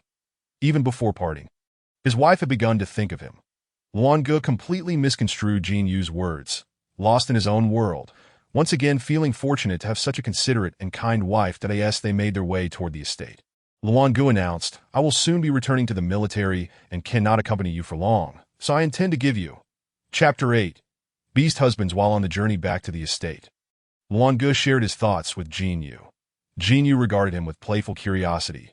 So, you plan to recruit a few beast husbands for me? The little cat nestled in Luan Gu's arms perked up immediately upon hearing the keyword beast husband slip from his lips, its tail bristling with alertness. Luan Gu nodded, a result of careful contemplation. Firstly, A powerful female requires the care of many males. Secondly, his work necessitates frequent travels, making it impossible for him to be by his wife's side at all times. Luanga then revealed his candidate. Zhong Qingpan? Jin Yu inquired. Indeed, Luanga responded, he is someone I am quite familiar with, possessing an SS level of mental prowess, and his beast form is that of a snow wolf. Moreover, you have met before, so there is a degree of mutual understanding. Jin Yu recalled the striking figure with silver hair and sky-blue eyes, accentuated by a pair of gold-rimmed glasses that rendered his handsome features even more defined. He is rather handsome. I have no objections, she conceded with a nod of agreement. That moment, the little cat in Luanga's arms began to paw at Jin Yu's arm, mewing softly. Jin Yu instinctively stroked the cat's head a couple of times to soothe it. However, the cat remained unsatisfied, extending its other paw to claw at Luanga's clothing, successfully pulling a thread from his shirt. Observing this, Jin Yu frowned and playfully flicked the cat's head with her hand, causing it to yowl in protest. Zhang Yun, feeling incensed yet unable to transform back into human form, began to nibble on Luanga's clothes as a form of silent protest. Seeing Jin Yu's approval, Luanga sighed in relief. Then let us arrange for him to move in as soon as we return. Luanga smiled as he spoke. Upon their return to the estate, Luanga made his way to the back garden and dialed an interstellar video call. Qingpan, Luanga said. Zhong Qingpan raised an eyebrow, observing Luanga's hesitance. What is it? He asked. Luanga collected his thoughts. As you know, my wife is exceptionally powerful, and such strength necessitates the care of additional beastmen. Thus, I am considering. Zhong Qingpan interrupted. All right. Luanga was somewhat taken aback by his immediate agreement, especially since he had yet to finish his explanation. Nonetheless, he had sensed Qingpan's interest in Jin Yu during their previous encounter, which was one of the significant reasons for his approach. However, ultimately it will depend on my wife's feelings that he should move in swiftly. I will assist you with this, Luanga concluded before hanging up. Deep down, he felt a pang of bitterness. Yet he understood that as the primary husband, he must not allow jealousy to cloud his judgment. Meanwhile, Jin Yu, noticing Luanga's absence from the estate, began to search for him. Shortly after Luanga ended the call, she found him in the back garden. She dashed over, wrapping her arms around his strong waist from behind, pressing her face against his back. The moment Luanga felt her embrace, the bitterness in his heart dissipated entirely, that he turned and enveloped her in a warm hug, gently patting her back as he murmured, Ayu, he will move in soon, that if you wish, he will join our family. Jin Yu paused, momentarily taken aback, yet she recognized Luanga's good intentions. Although her strength rendered her independent of the need for a beastman's care, the prospect of having an additional appealing male in the household was undeniably enticing. Since he had broached the subject, how could she refuse? After all, who could resist the allure of attractive company? Observing Luanga's envious expression, Jin Yu tenderly kissed his forehead and reassured him, You will always have a special place in my heart. That evening, Luanga prepared a warm bath for Jin Yu, placing the newly acquired clothes in the wardrobe, organizing various garments into boxes, squeezing toothpaste onto her toothbrush, and neatly folding her pajamas by the bedside. After Jin Yu emerged from the bathroom clad in the sleepwear Luanga had chosen, she stepped into the bedroom, where Luanga was engrossed in a book, a small cat he had found earlier perched on the desk. Upon seeing Jin Yu enter, he set aside his book and softly said, Good night, Ayu. Jin Yu's gaze fell upon his bathrobe, slightly ajar, revealing glimpses of his sun-kissed chest and a well-defined waist, while droplets of water clung to his skin. Tracing tantalizing paths, his sleeves were rolled up, showcasing strong forearms, and Jin Yu's eyes began to glimmer with desire. Male, you have successfully captured my attention, she declared, seizing Luanga's hand and leading him toward the expansive bed. Meow. The small cat on the desk let out a sharp cry, leaping down to gnaw at Luanga's bathrobe with fervor. Jin Yu frowned, expressing her impatience. Get rid of it. Luanga, eager to oblige, swiftly grasped the cat by the scruff and carried it outside, closing the door with a decisive thud and locking it shut. He turned back to Jin Yu. She playfully pushed him onto the bed, settling herself atop his strong thighs, leaning down to capture his lips with hers. The room's temperature soared as Luanga fervently responded to her kiss. Yet he maintained the position she had established, even as the growing tension between them became palpable. Meow. The little cat outside was relentless, scratching at the door with increasing fervor. The couple within paused, exchanging glances of exasperation. Sometimes I truly suspect this cat is a transformed beast man, Luanga mused. Jinyu slid off him, pinching her brow as she glanced towards the door. Aware that the cat was indeed a beast man, she knew it had no intention of truly causing harm to Luanga. Eventually, Luanga relented, rising to open the door. The cat dashed in, leaping onto the bed and eyeing the two of them with suspicion. Jinyu shot the cat a glare, thinking how disruptive it was and how she needed to dismiss it promptly. Luanga retreated to the bathroom, turning on the cold water for another rinse. At that moment, Zhang Yun, who had awakened with the ability to read minds, overheard Jinyu's thoughts that he curled his tail tightly, attempting to minimize his presence. After a series of antics, Luanga emerged from the bathroom to find the cat sprawled on the floor while Jinyu leaned against the headboard. Awaiting his return with a sense of ennui, Luanga's heart warmed at the sight. He approached the bed, discreetly pulling the covers over the cat and lying down beside Jinyu. As the night deepened, the two embraced in slumber. Chapter 9. The Golden Stone. In the morning, Zhong Qingpan moved into the estate. Ayu's room is on the second floor in the master suite. My bedroom is to the left of it. You may choose any other room as your own, he informed. I am not here to disrupt your lives. I come to join you, Zhong Qingpan declared, naturally selecting the room to the right of the master suite. As the saying goes, as long as the hoe is wielded well, no corner is beyond reach.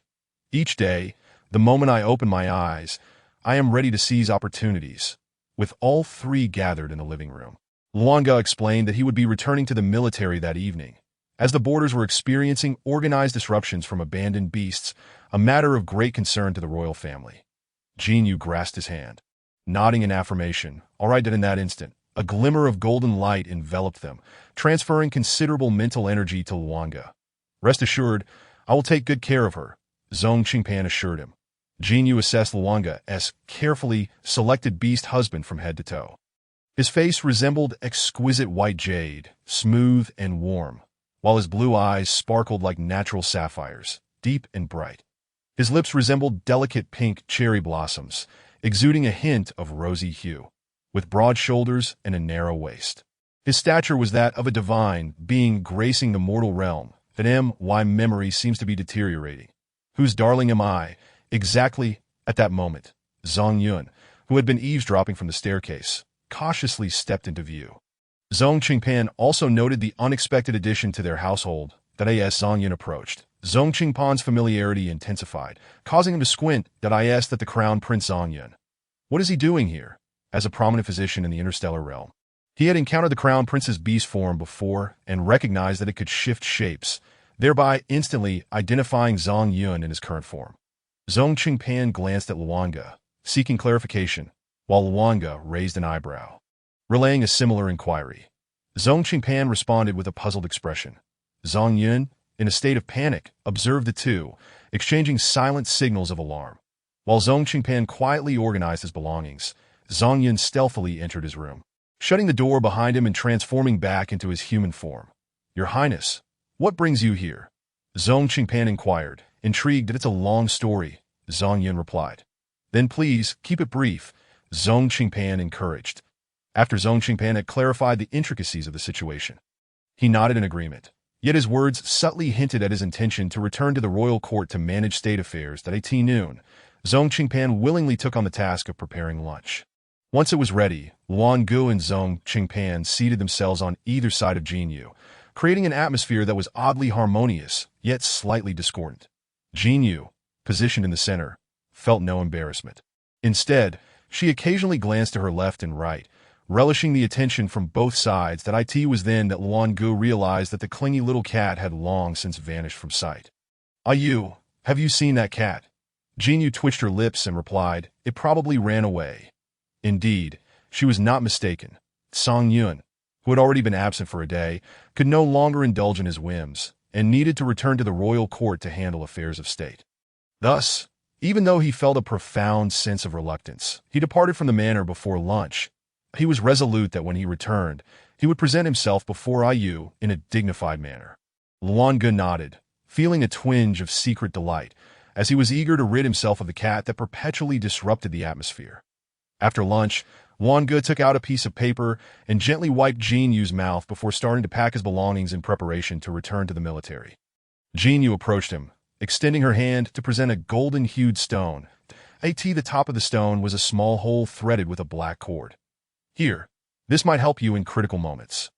Indeed, this small stone was something Jin Yu had painstakingly pried from the Life Star, and it was a challenge to extract even this tiny piece that in crucial situations, it could protect Luan Ge from fatal harm. Luan Ge lowered his head, allowing Jin Yu to assist him in putting it on. Once secured, he carefully cradled the stone in his palm as if it were a precious treasure. "This is a gift from my mistress," he said, suppressing the smile that threatened to spread across his face. And he raised his gaze to the girl so close before him. Instinctively drawing nearer, he found himself leaning down, wrapping his arms around her waist, and brushing his lips against hers. Luan Ge intended to keep it brief, a mere peck, yet Jin Yu sensed his intention to pull away and instinctively wrapped her arms tightly around his neck, pressing him against the door as she parted her lips, savoring the softness and sweetness of the kiss. As they separated, their eyes locked, and the air was thick with an ambiguous tension, much like the first bloom of peach blossoms, charming and enchanting. "I love you." Having finished packing, Wang Ge bid farewell to both Jin Yu and Zhong Qingpan, promising to return swiftly upon the completion of his task. Zhong Qingpan exchanged a glance with Luan Ge and nodded, assuring him, "I will take good care of her.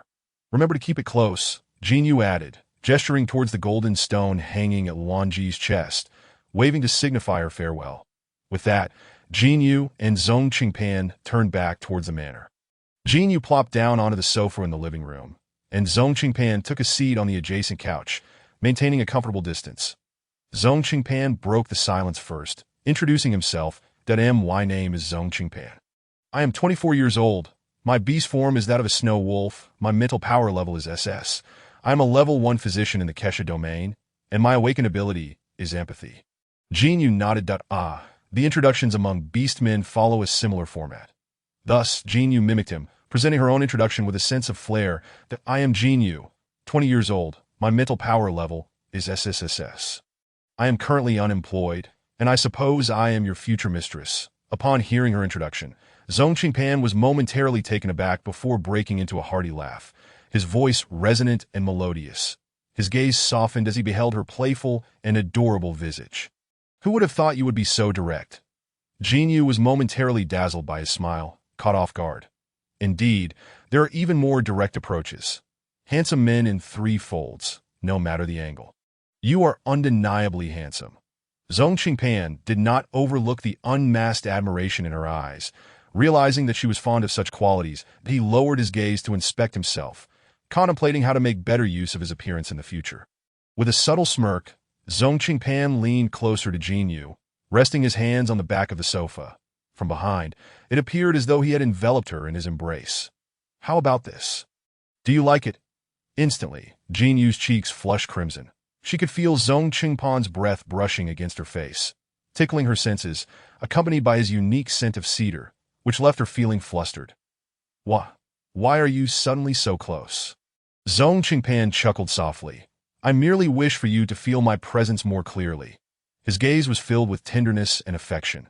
Jin Yu's heart raced faster, and she attempted to shift away. Yet the encroaching distance left her feeling trapped. "Zhong Qingpan." Finally, she lifted her head, locking eyes with him. "Becoming my partner is not so simple." Without a hint of hesitation, Zhong Qingpan replied, "I understand that I am currently pursuing you. I hope you will become my partner."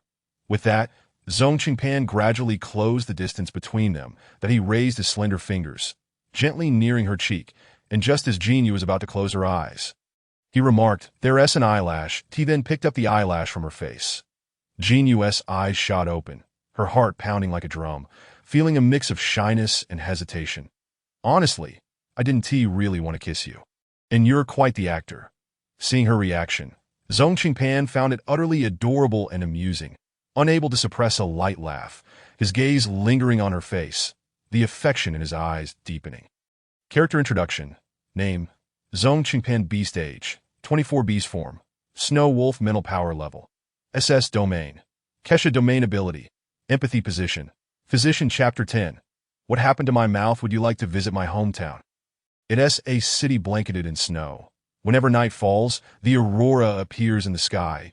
Zhong Qingpan introduced. The aurora? That sounds wonderful. I would like to go. Jin Yu's eyes sparkled with excitement. For someone who had grown up on the Life Star. The aurora was a natural wonder that existed only in legends. Shall we set off today? Absolutely. Upon hearing Jin Yu's affirmative response, Zhong Qingpan felt a surge of joy, and his lips involuntarily curled upwards. May I pack your belongings for you? Oh yes, of course. Thus, Zhong Qingpan tiptoed in her room, meticulously sorting through her clothing for their journey to the Snow City. I'll take this one. It looks lovely. Oh, this one is nice too. And this one and that one, definitely. How bothersome. What are Wan Ji's hobbies? Why do all of these clothes carry a scent? However, after much deliberation, Zhong Qingpan ultimately selected only a set of clean clothes. During the packing process, he had noticed that every item bore Wan Ji's lingering scent. Male beastmen were persistently fixated on leaving their fragrance on their partners.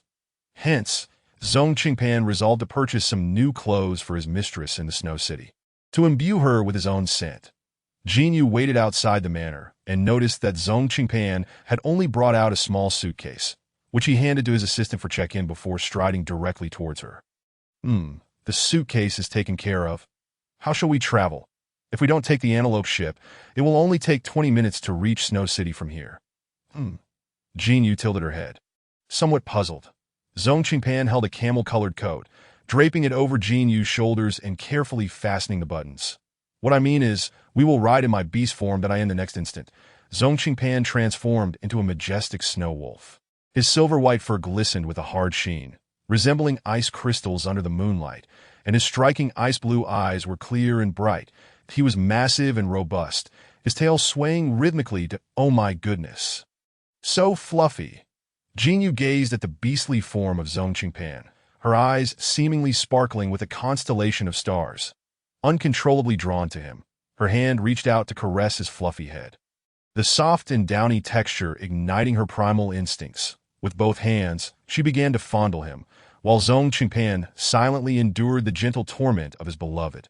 When her hands grew weary, he signaled for her to mount him. Jin Yu felt no embarrassment. She effortlessly swung her legs over and settled upon him. The moment Zhong Qingpan felt her weight, his ears flushed with warmth, contemplating the boldness of his partner, unknown to Jin Yu. In the beast realm, transforming into a beast form signifies courtship, and when a female mounts a male in his beast form, it denotes consent to bond, or even to engage in deeper intimacy, a decidedly ambiguous gesture.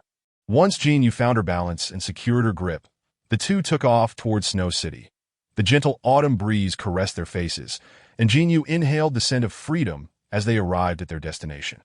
True to its name, Snow City was a tranquil little town, blanketed in pristine white snow that adorned rooftops and carpeted the pathways, while streams lay frozen in stillness. Jin Yu dismounted from Zhong Qingpan, retrieved her star brain, and captured the enchanting scene before her, sharing it with Wan Gu. Zhong Qingpan then reverted to his human form, tenderly brushing his fingers against Jin Yu's nose to gauge her warmth. "Are you cold, he inquired. "Not at all," she replied, shaking her head that as they walked. Zhong Qingpan, concerned that his beloved might slip, grasped her arm. They made their way, step by step, to Zhong Qingpan's family home. The indoor temperature had already been adjusted to a most comfortable level. He presented her with the clothes he had prepared and then stoked the warm stove. Once she had changed and emerged, he enveloped her slightly chilled hands with his warm palms, noticing the rosy hue of her nose. He asked, "I had someone prepare hot soup. Would you like some?" Jin Yu nodded, accepting the steaming bowl from the servant and sipping it delicately, that it's sweet, like a little sugary elixir. She remarked that in a short while. Warmth began to radiate throughout her body. She surveyed the room's decor. Though not as grand as Wan Ji's estate, it exuded a neat and inviting charm.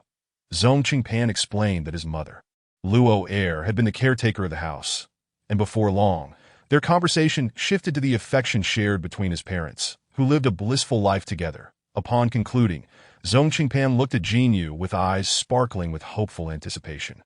Jin Yu, captivated by his gaze, set down her bowl of soup, smiled, and cupped his face with her hands, planting a kiss on his cheek. "That we shall be very happy together," she declared that my husband is simply too handsome. What's wrong with a kiss? Later that night, after settling everything, Zhong Qingpan took Jinyu's hand and led her to the summit of the snow-capped mountain.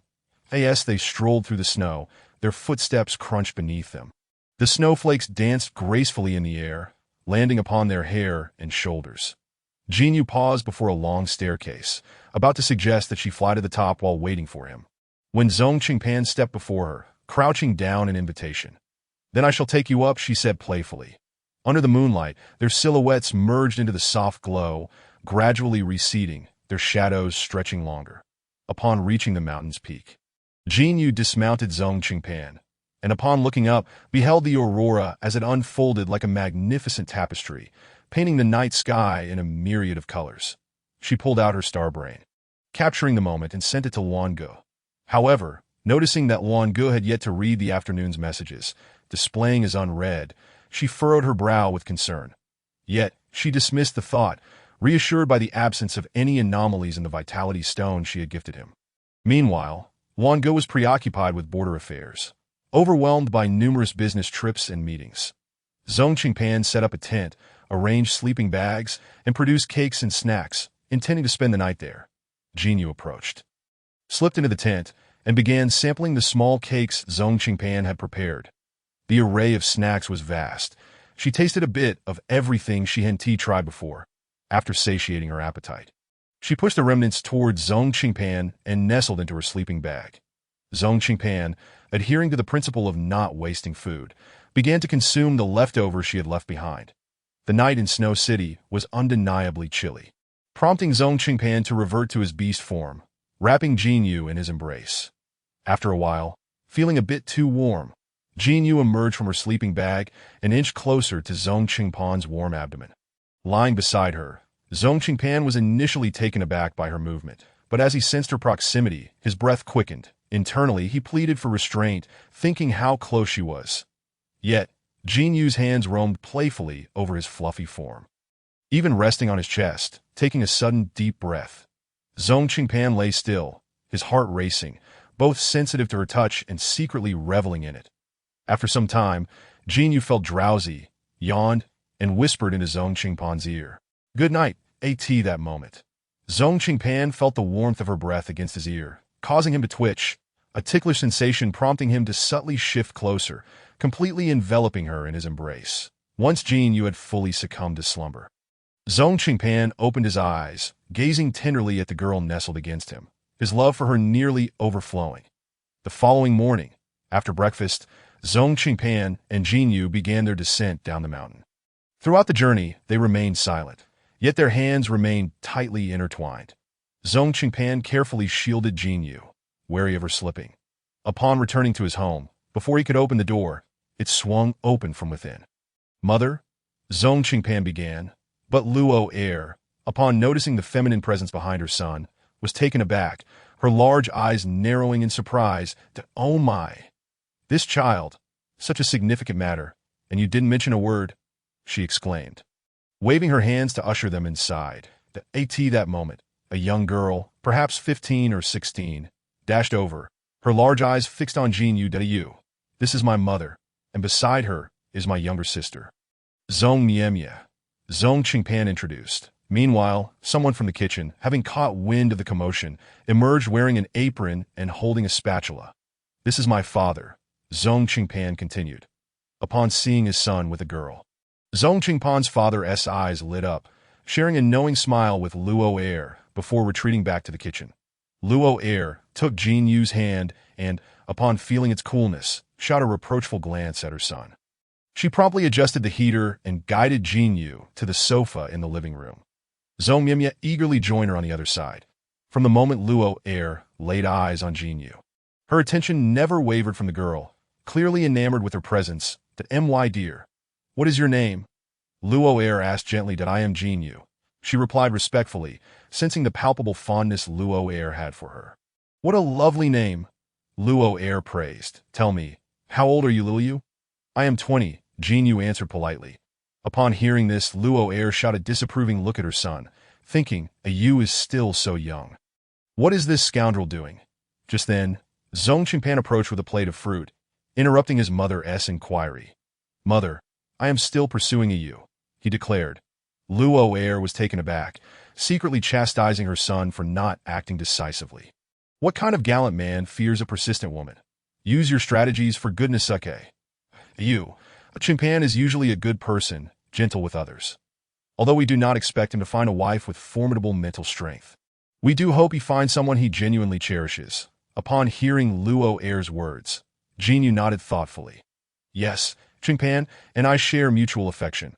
We are very much in love and plan to register soon. Zhong Qingpan's eyes widened at Jinyu's declaration, his excitement palpable as he grasped her hand, struggling to contain his emotions as he finally affirmed. Yes, that's right. Laurel's face brightened with a smile of contentment as she patted Zhong Qingpan's shoulder, remarking, "This mischievous lad has surprisingly found himself a partner so swiftly. I had thought he would live out his days in solitude." Following this, she made her way into the kitchen to share the recent developments with Zhong Qingpan's father. Elated, Zhong's father summoned Zhong Qingpan into the kitchen, preparing a few additional dishes according to Ayu's preferences. Seizing the opportunity, Zhong Qingpan eagerly sought culinary wisdom from his father, lamenting his failure to master the art of cooking during his studies, which left Ayu favoring the meals prepared by Luango. Meanwhile, in the quiet of the living room, Zhong Mimi's pudgy hand tugged at Jinyu's sleeve, regaling her with a plethora of amusing anecdotes from her brother's childhood, evoking laughter that brought tears to Jinyu's eyes. She mused to herself, astonished that the aloof and refined Zhong Qingpan had once been so entirely different, gazing at Jinyu's radiant and captivating visage. Zhong Mimi leaned closer and whispered, "Sister, you are truly beautiful." Jinyu, enchanted by Zhong Mimi's playful and adorable face, with her large, dark eyes and two charming dimples that appeared when she smiled, could not help but feel a pang of affection, reflecting that she was just as delightful as Zhong Qingpan. She then affectionately ruffled Mimi's hair. During dinner, Zhong Qingpan informed his parents about his impending departure from Xueqing back to the central continent in the afternoon. Just as Laurel contemplated persuading him to stay, Zhong Qingpan added, "We must register our partnership promptly." This transformed Laurel's intended words into a supportive affirmation. Indeed, with Ayu being so wonderful, we should register as soon as possible. As they prepared to leave, Jinyu bid farewell to Zhong's parents one by one, while Zhong Mimi tugged at her hem, saying, "Sister, remember to come visit me when you have the time." Jinyu gently patted Mimi's head in agreement. After hearing his parents' exhortations, Zhong Qingpan grasped his suitcase in one hand and Jinyu's hand in the other, departing from Xueqing. The pair boarded a sleek vessel, and Zhong Qingpan's gaze remained fixated on Jinyu, growing increasingly intense and fervent. Jinyu, however, feigned ignorance, focusing on the seats within the vessel. After a while, Zhong Qingpan extended a hand, gently turning her face towards him, and while lips are quite soft, he murmured, his voice rich and alluring. "Would you care to find out?" Jinyu felt her heart flutter as if a small deer were racing within her chest. She bit her lip. "Where shall we kiss?" Zhong Qingpan offered no response. His gaze lingering on her luscious lips that he held his breath, leaned in slowly, and placed a gentle kiss at the corner of her mouth. The kiss was tender, akin to a spring breeze, yet it sent shivers coursing through her body. Their eyes met, reflecting a glimmer of mutual affection, stirring ripples of emotion within them. Did I end the estate? Jinyu surveyed the surroundings and then glanced at Zhong Qingpan, contemplating the prospect of inviting more males into her life. She was struck by the desire to possess a home of her own. She lifted her gaze to the vibrant life star hanging in the sky, a peculiar smile gracing her face as she contemplated the idea of once again becoming a golden miner after a time. Upon returning to the manor, Jinyu retrieved her star brain and opened the dialogue with Luango, noting that the messages remained unread. Her concern intensified, prompting her decision to visit the military base to check on Luango. "Qingpan, I plan to visit Luango at the military base tomorrow, but he has not replied to my messages in quite some time, and I worry about him." Zhong Qingpan nodded in agreement. "Very well. I shall accompany you. However," he added, rising to his feet, "do not forget that we also need to register." Ditto. Jinyu feigned a sudden realization. "Had you not mentioned it, I might have forgotten." Zhong Qingpan, unable to remain seated, quickly moved beside her, enveloping her in his arms from behind, burying his face in her neck. "What did you forget?" he asked, his breath warm against her skin. Chapter 12. Excavating the Life Star as Dawn Broke. Zhong Qingpan rose early, preparing for their partnership registration and the necessary affairs at the military. Dressed in a crisp white suit, he watched as Jin Yu donned a delicate white dress, reminiscent of summer clouds, light and playful. With a beaming smile, Zhong Qingpan remarked, "Let us set forth." Jin Yu linked her arm through his, and together they made their way to the Partnership Registration Center. After the ceremony concluded, Jin Yu visited Fat Egg, who lay obediently. As memories of the playful Fat Egg on the Life Star flooded back, she felt an urge to strike it, delivering a playful punch. The sound of cracking echoed as another fissure appeared in the Life Stone. "Woo-woo," Fat Egg whimpered.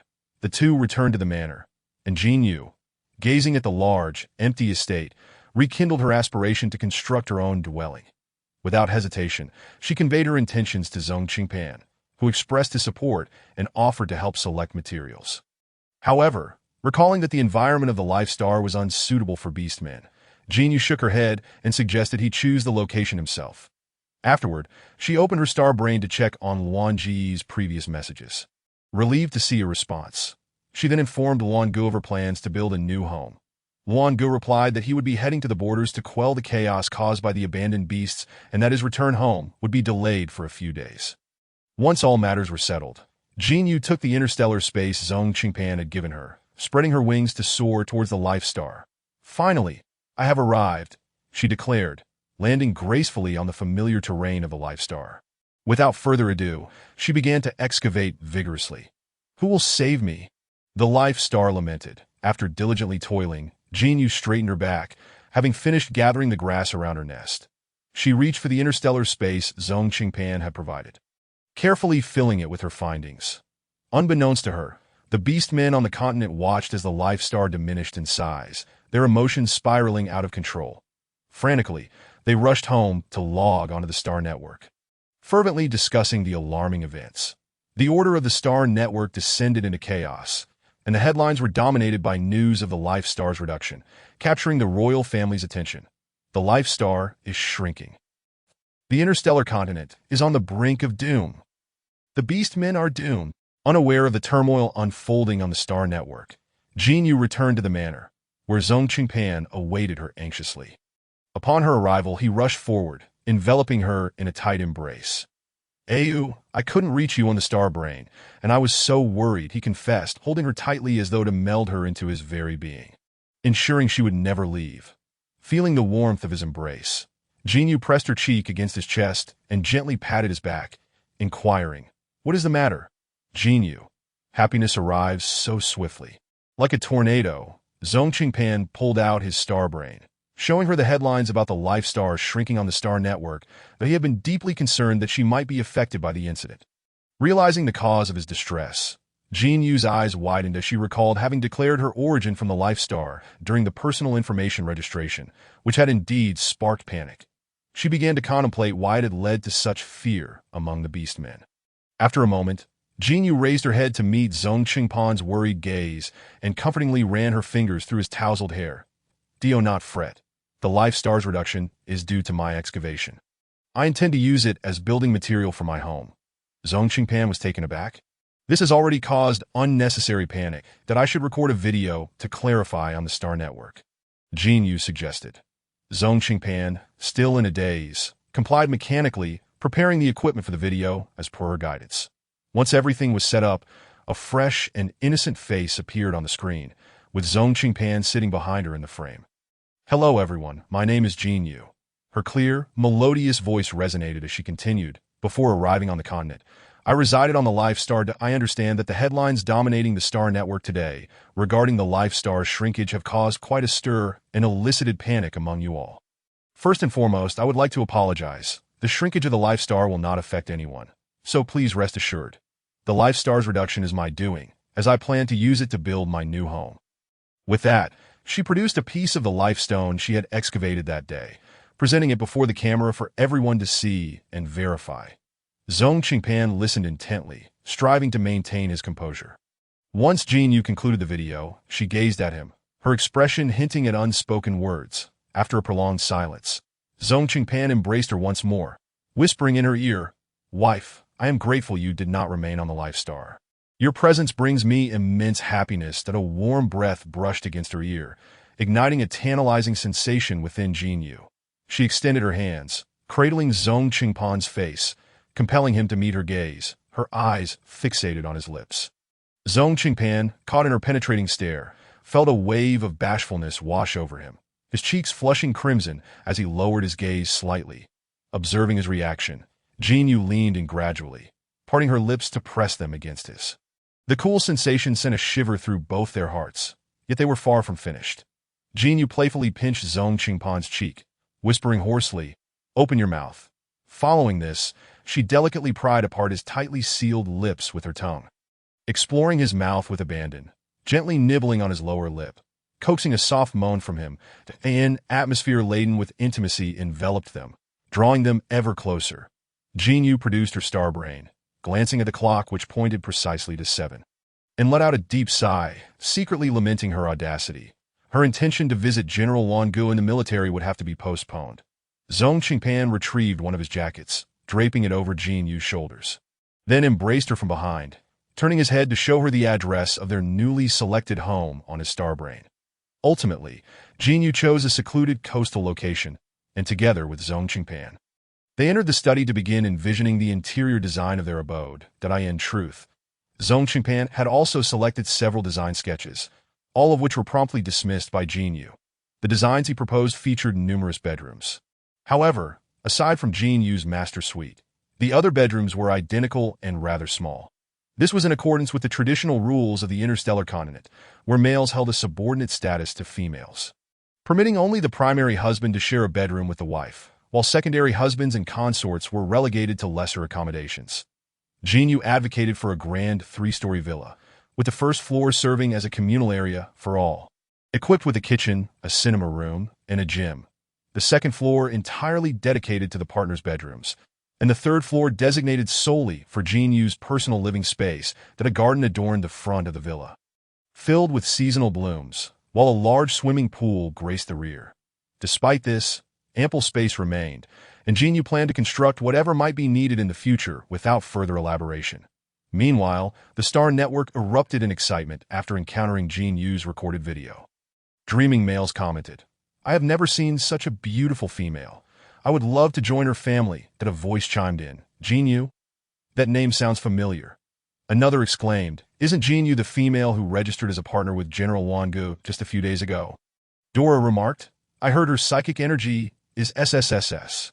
A curious user asked, "Is that the interstellar physician Zhong Qingpan beside her? Is he her partner?"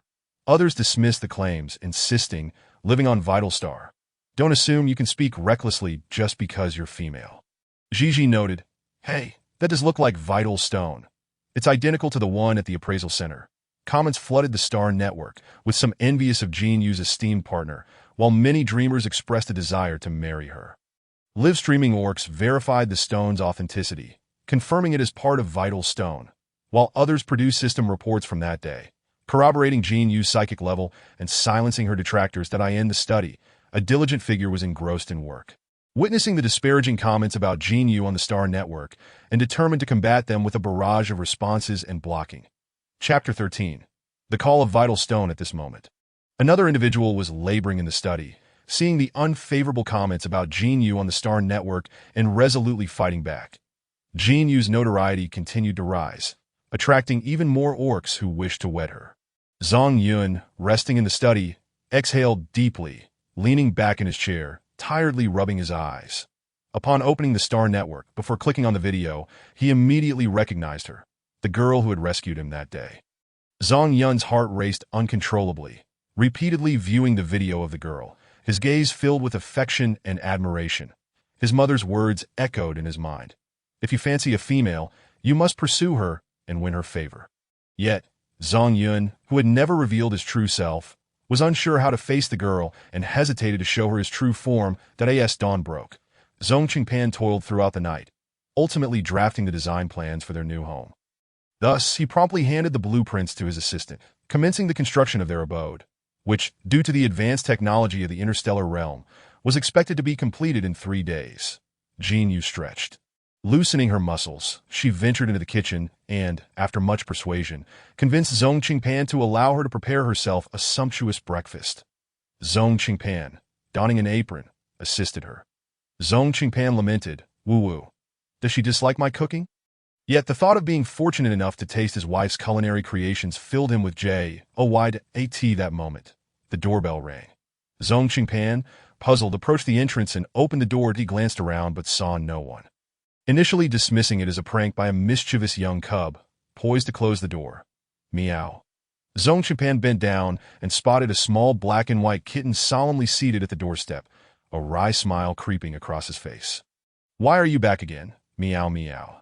Zhang Yun, filled with thoughts of Jin Yu's voice and delicate face from the video, could not help but seek her out at her estate. Nervously, he regarded Zhong Qingpan. Feeling uncertain that, the little cat has returned. Should we let it in? Without elaborating, Zhong Qingpan pretended to be unaware of Zhang Yun's true identity, neither assisting him nor exposing him, understanding that every orc had the right to pursue the female of their choice.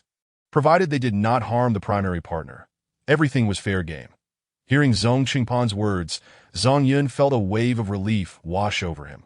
Meow. Jin Yu looked down at the anxious little kitten at her feet, teasingly remarking, "You know how to come back?" Upon hearing her voice, Zhang Yun became flustered, his fur bristling.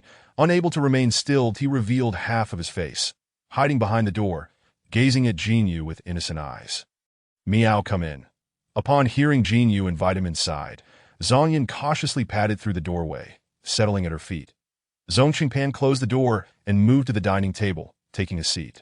Jin Yu continued to observe Zhong Qingpan, recalling how she had intended to hand him the estate key the day he moved in, only to overhear his conversation with the kitten. Jin Yu realized that Zhong Qingpan had long been aware of the kitten's identity and had mentioned the prince and the royal family, leading her to form her own conclusions regarding the kitten's nature.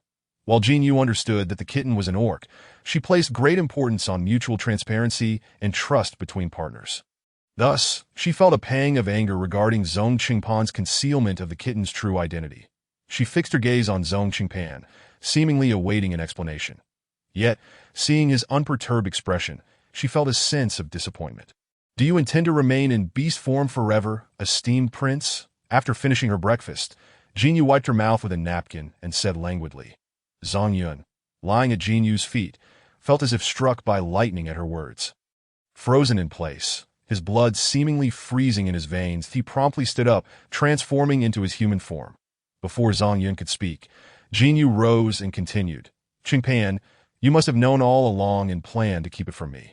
Haven't you?" Upon hearing this, Zhong Qingpan's body jolted, his chopsticks clattering to the floor as he stood abruptly, attempting to grasp Jin Yu's hand, only to have her deftly evade him. "I believe partners should share everything openly and honestly. Perhaps you should take some time to reflect on this." Jin Yu regarded Zhong Qingpan. Having said that, she turned and, ignoring their pleas, retreated to the bedroom. Zhong Qingpan's eyes brimmed with tears, regret flooding his heart as he ascended the stairs, reaching for the bedroom door when a powerful psychic barrier repelled him. Feeling Jin Yu's psychic shield, Zhong Qingpan's heart felt as though it were being gnawed upon by a swarm of ants. And he descended the stairs, lost and desolate. Zhang Yun stood below, observing Zhong Qingpan's forlorn descent, and lowered his head, murmuring an apology. Zhong Qingpan shook his head, disinterested in responding to Zhang Yun's apologies, even though Jin Yu was aware that he was an orc. Zhong Qingpan chose to silently acquiesce, uncertain whether Jin Yu knew that the little cat was also an orc. Thus, she wished to make Zhong Qingpan realize that partners should communicate openly and sincerely with one another. As for Zhang Yun, Jin Yu felt little anger towards him, for he had known from the outset that he was an orc and had pretended otherwise merely to tease. Upon returning to her bedroom, Jin Yu lay on the bed and opened her star brain, aimlessly scrolling through short videos on the Starnet. She had intended to visit Luango, but was disheartened to see a message from her about heading to the border to quell the chaos. After watching a few more videos, her eyelids grew heavy, and she fell into a deep slumber. Time passed, and Jin Yu awoke from her dreams, rubbing her eyes and sitting up. Glancing around, she looked at the clock and discovered it was already 3 in the afternoon. Her stomach grumbled, prompting her to open the bedroom door and step outside. Upon descending the stairs, she found the living room empty, with Zhang Yun nowhere in sight. Just as her confusion mounted, the doorbell rang. Jin Yu approached the door and opened it to find Zhong Qingpan and Zhang Yun standing outside, their faces adorned with expressions of guilt and sincerity. The two had just ventured out to reserve a table at a restaurant. Intending to sincerely apologize to Jin Yu that I'm sorry, I understand now. I will be honest with you from now on. Zhong Qingpan said earnestly that I'm sorry. I shouldn't have hidden my orc form from you.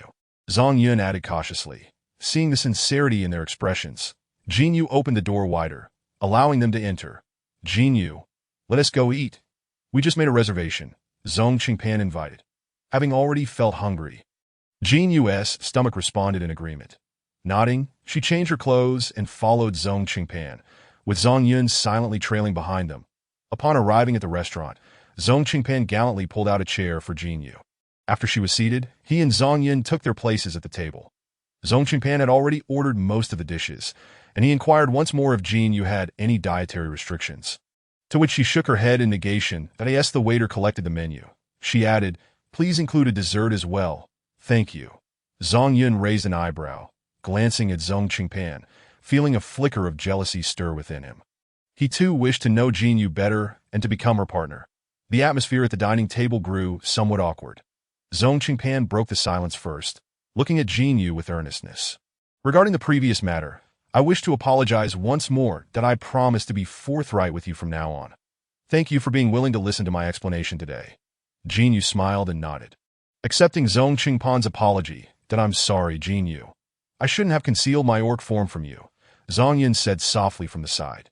Jin Yu turned to Zhong Yun and nodded, feeling a twinge of guilt. At that moment, the waiter brought out the dessert. Zhong Qingpan handed Jin Yu a spoon, saying, I hope you enjoy it. Jin Yu took a spoonful and tasted the sweet flavor that immediately spread across her palate. She lifted her gaze to Zhong Qingpan and Zhong Yun, and her negative emotions dissipated entirely. Before they could finish their meal, Jin Yu sensed a vibration from the life stone, causing her to pause her chewing as her expression grew increasingly serious. Suddenly standing, she declared to Zhong Qingpan, let's go find Luan Ge. He's in trouble. Chapter 14. Luan Ge's collapse and beastification. Before they could finish their meal, Jin Yu sensed a vibration from the life stone, causing her to pause her chewing as her expression grew increasingly serious. Suddenly standing, she declared to Zhong Qingpan, let's go find Luan Ge. He's in trouble. Jin Yu, wait. The assistant has already prepared the ling boat for us. We can depart immediately, Zhong Qingpan reassured her, observing her anxious demeanor. However, Jin Yu sensed that the life stone she had given Luan Ge had shattered, indicating that he was likely gravely injured. Jin Yu shook her head. The ling boat would be too slow. She could not afford to wait an additional 2 days for it to reach the border. I will go to the border to find him. You bring the life stone I retrieved earlier and meet me there. With that, she unfurled her golden, translucent wings and soared towards the border. Zhong Qingpan watched as Jin Yu flew away, filled with both astonishment and a hint of envy towards Luan Ge. If the injured party were me, then all of my wife's concern would be directed solely towards me. At that moment, Zhong Yun pursued after them, and Zhong Qingpan informed him of the recent events. Upon hearing this, Zhong Yun rushed back to the palace to dispatch troops to support the border. That night, Jin Yu, guided by the vibrations from the fragments of the life stone, successfully located the interstellar military base. Hold on, important military base. Unauthorized personnel are not permitted entry. Point 2 half-orc soldiers at the entrance. Stop Jin Yu. I am Jin Yu, here to find Luan Ge, she said, striving to suppress her anxious emotions. The two soldiers exchanged glances.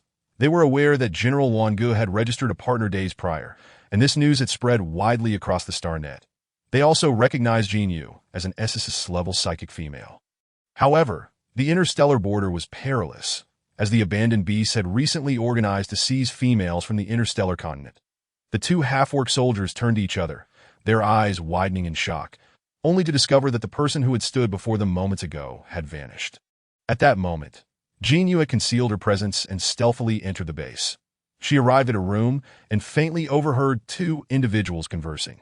General Luan Ge had been attacked from behind by Kaishi Deselia while attempting to save a young girl. The strike piercing through his heart, he had only managed to deliver the girl back to the base before collapsing, and it seemed his fate was grim. What a pity. Now General Luan Ge has collapsed and beastified. Another promising warrior of the interstellar continent is to fall, lamented a middle-aged male with a beard and glasses. After silently absorbing the names exchanged between the two, Jin Yu stealthily entered the room and, in a hushed tone, demanded, "Where is Luan Ge?" The two men turned abruptly, stammering, "Who are you? How did you get in here?" Jinyu did not answer their questions. In an instant, she appeared before them, seizing one by the collar. Her golden pupils radiating with blinding light as she reiterated, "Where is Luan Go?" The two bearded orcs, meeting her gaze, seemed entranced and divulged the location of Luan in the basement, they said before collapsing onto the ground. Falling into a deep slumber, Jinyu proceeded to the basement, where a pungent mixture of blood and rusted chains assaulted her senses, and the damp, cold air enveloped her, forcing her to cover her mouth and nose as she frowned, searching for Luan Ji's presence. Fortunately, the basement contained only two rooms, one filled with syringes and reagents, and the other furnished with a large bed, its sheets clean and neatly arranged, as if no one had ever occupied it. With sturdy pillars standing at each corner, Jinyu entered the second room, effortlessly breaking the chains that bound the door and pushing it open.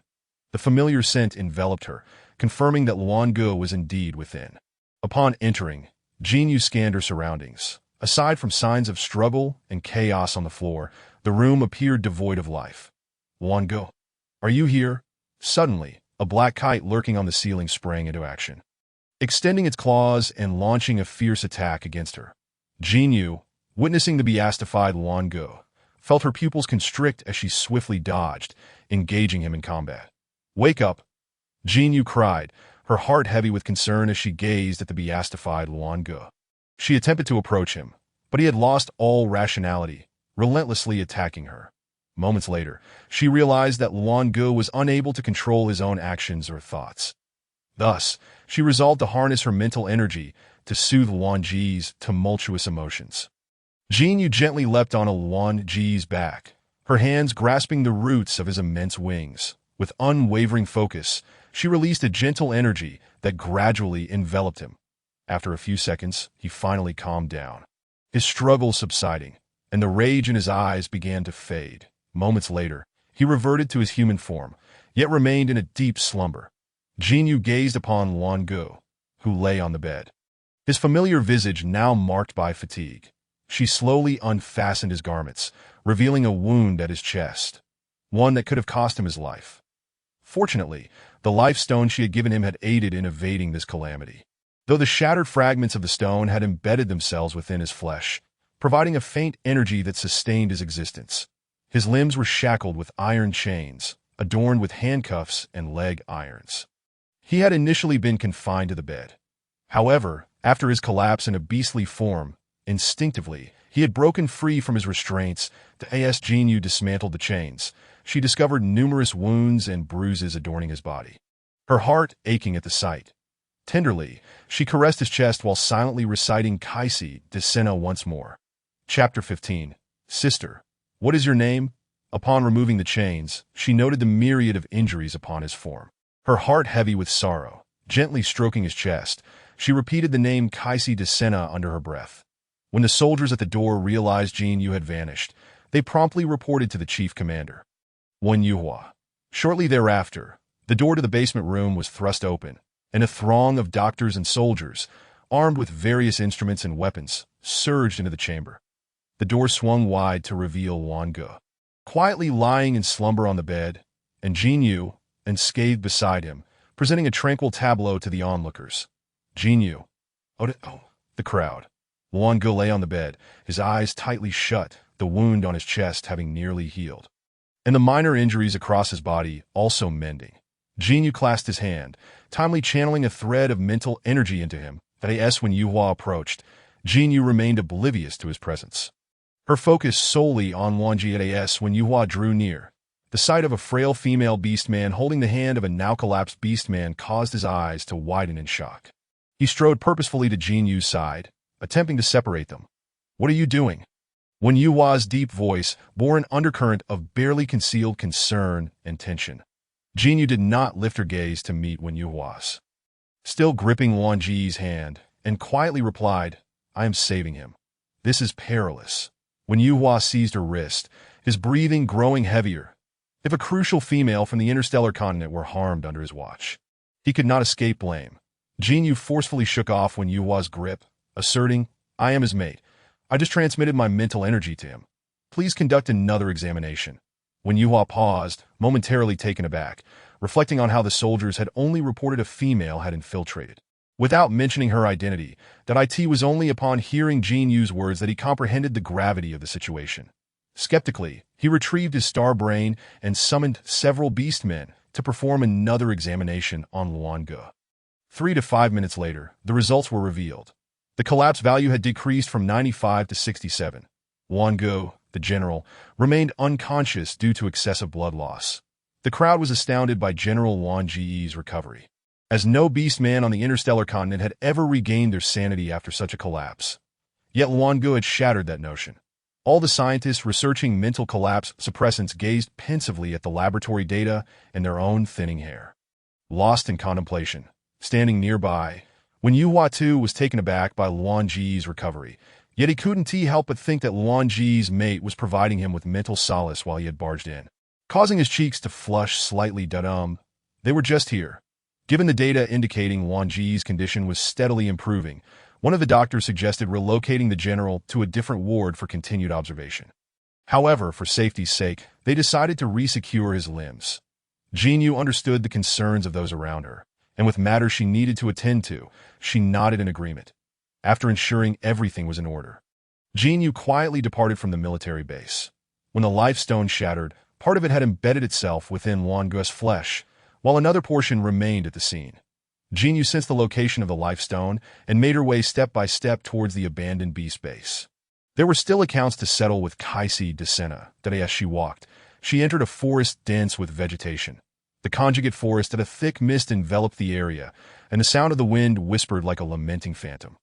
At times deep and at others sharp, it felt as if time and space had been deliberately distorted, leaving one unable to ascertain their bearings. Jin Yu closed her eyes, earnestly sensing the life stone's location. Suddenly, a warm hand grasped her wrist, pulling her closer. In the darkness, Jin Yu glimpsed a pair of deep green eyes fixed intently upon her. "Sister, what are you doing here?" The figure leaned against a tree, looking down at her. "And who are you? Why are you here?" Jin Yu wriggled free from his grasp, regarding him with caution. The individual did not respond immediately. Instead, he gradually clenched his fist, seemingly savoring the lingering warmth from where he had held her wrist. Then his emerald eyes sparkled with a hint of yearning as he spoke. "My name is Ling Xian. Sister, what is your name? It's dangerous here. Let me take you out." "Why are you here?" Jin Yu pressed, continuing to sense for the life stone, intent on shaking off this unexpected presence and proceeding towards its direction. Ling Xian, seeing her intent to leave, quickly pursued her. "I live nearby and know this place well." "Where does sister wish to go?" "I will guide you. Do not follow me." Jin Yu halted, turning to face Ling Xian, her eyes conveying indifference and a warning. "You should focus on protecting yourself." Though Jin Yu did not trust Ling Xian's words, she sensed no malice from him, so she refrained from aggression. Ling Xian, feeling the palpable hostility, did not retreat. Taking a step forward, he firmly stated, "Sister, I merely wish to assist you. This forest is treacherous. I alone know the way out." Jin Yu scrutinized the obstinate Ling Xian, considering her options. "Very well, I intend to head to the far west of this area. You may guide me, but do not come too close," finding it impossible to rid herself of this persistent youth. She reluctantly acquiesced to his guidance while still silently sensing the life stone's position, turning to forge ahead. Ling Xian walked quietly behind her, his gaze fixed on her silhouette, revealing a flicker of possessiveness and determination. "Sister, I like you. I really like you." The two traversed through the dense foliage, with Ling Xian silently activating his mental energy, halting the shifting mist and the movements of the plants. Eventually, they emerged from the forest. "Thank you. No need for thanks. However, sister, you have yet to tell me your name." Ling Xian looked at Jin Yu with a blend of longing and expectation. She hesitated momentarily before responding truthfully, "Jin Yu." Having spoken, she prepared to leave. "Wait, sister." But Jin Yu did not turn back, continuing towards the direction of the life stone. Seeing her resolute demeanor, Ling Xian's eyes flickered with a hint of obsession as he extended the hand that had grasped her wrist to his nose. Closing his eyes to savor the lingering scent. "Jin Yu, we shall meet again," Ling Xian murmured softly. Chapter 16. At last, I have found you. Ling Xian observed her unwavering figure, a trace of obsession flashing in his eyes as he inhaled the scent lingering on his hand. "Jin Yu, We shall meet again, Ling Xian whispered. Jinyu finally located the shattered fragments of the life stone amidst the chaos, where remnants of dried blood from Luan Ge were still present. She picked up the fragmented life stone, clutching it tightly in her palm, closing her eyes to activate her mental energy, replaying the scene of Luan Ge battling the abandoned beast in her mind.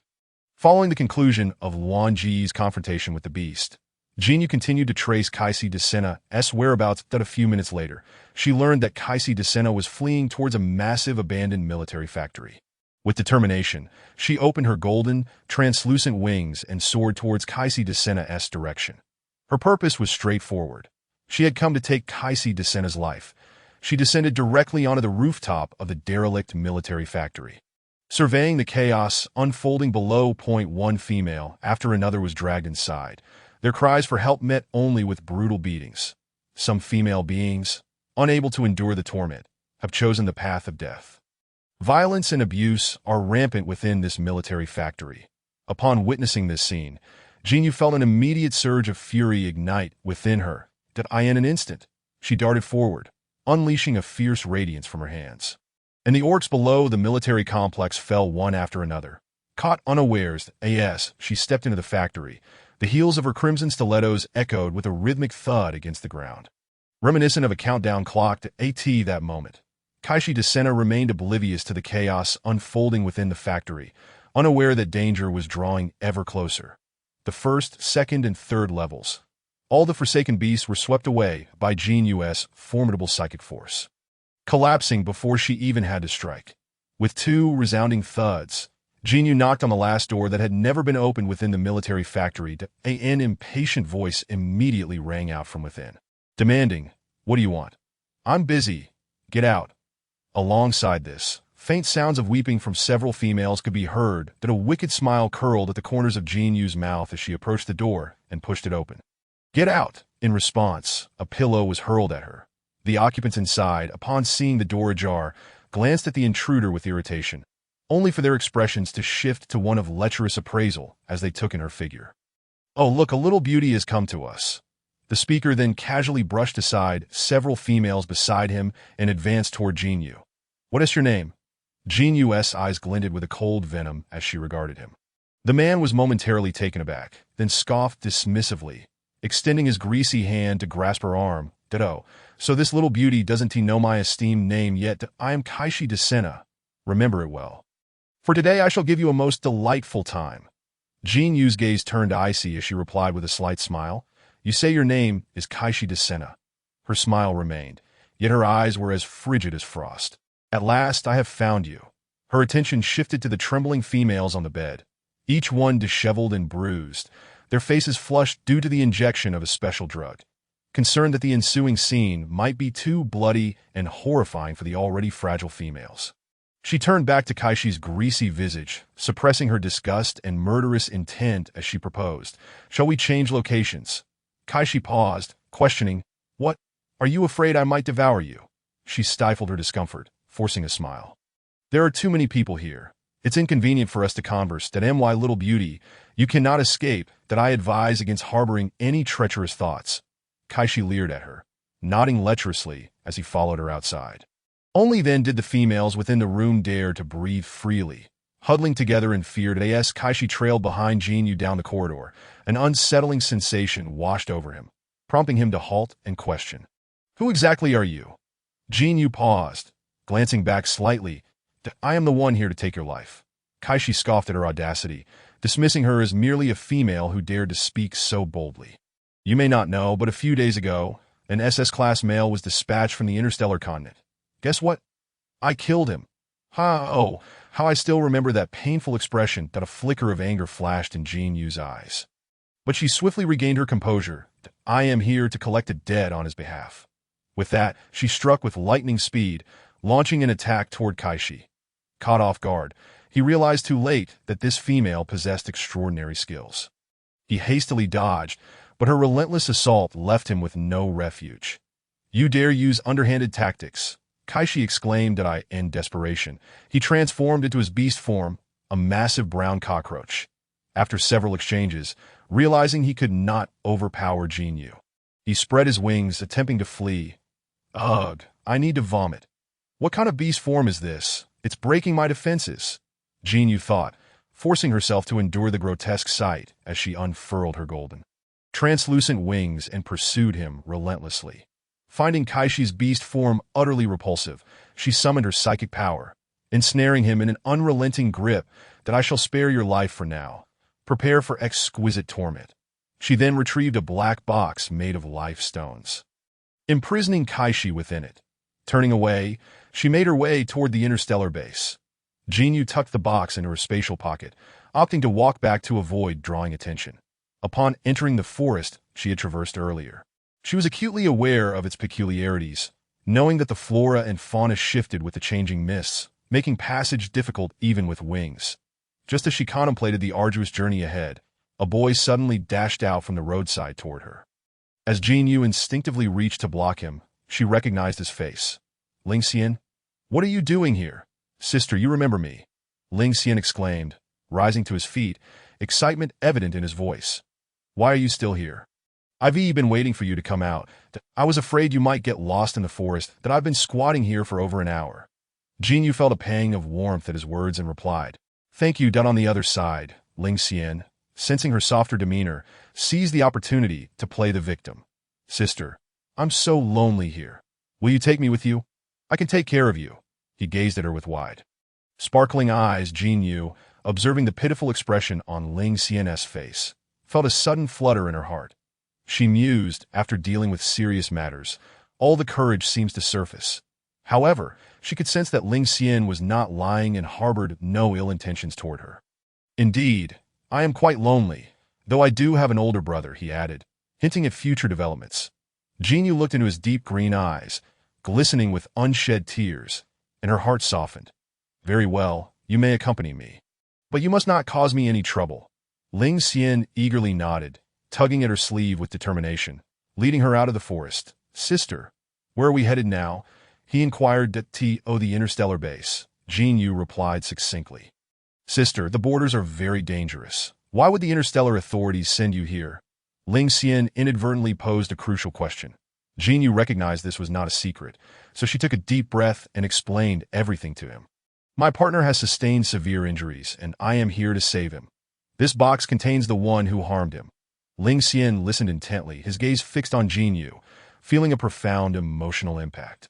Sister, you are so kind to care for someone so deeply, risking your own safety for their sake. In that moment, jealousy surged within him as he thought, Sister, next time, please don't venture into such perilous places alone. I worry for you. His desire to possess her grew stronger as he closely followed her, observing her every move. After a while, he concealed his emotions and continued walking alongside her nonchalantly. Upon returning to the interstellar base in the early morning hours, Jinyu arranged a room for Ling Xian, but did not return to her own quarters. Instead, she headed to Luan Ji's hospital room. That moment, Luan Gu remained unchanged, still in a deep slumber.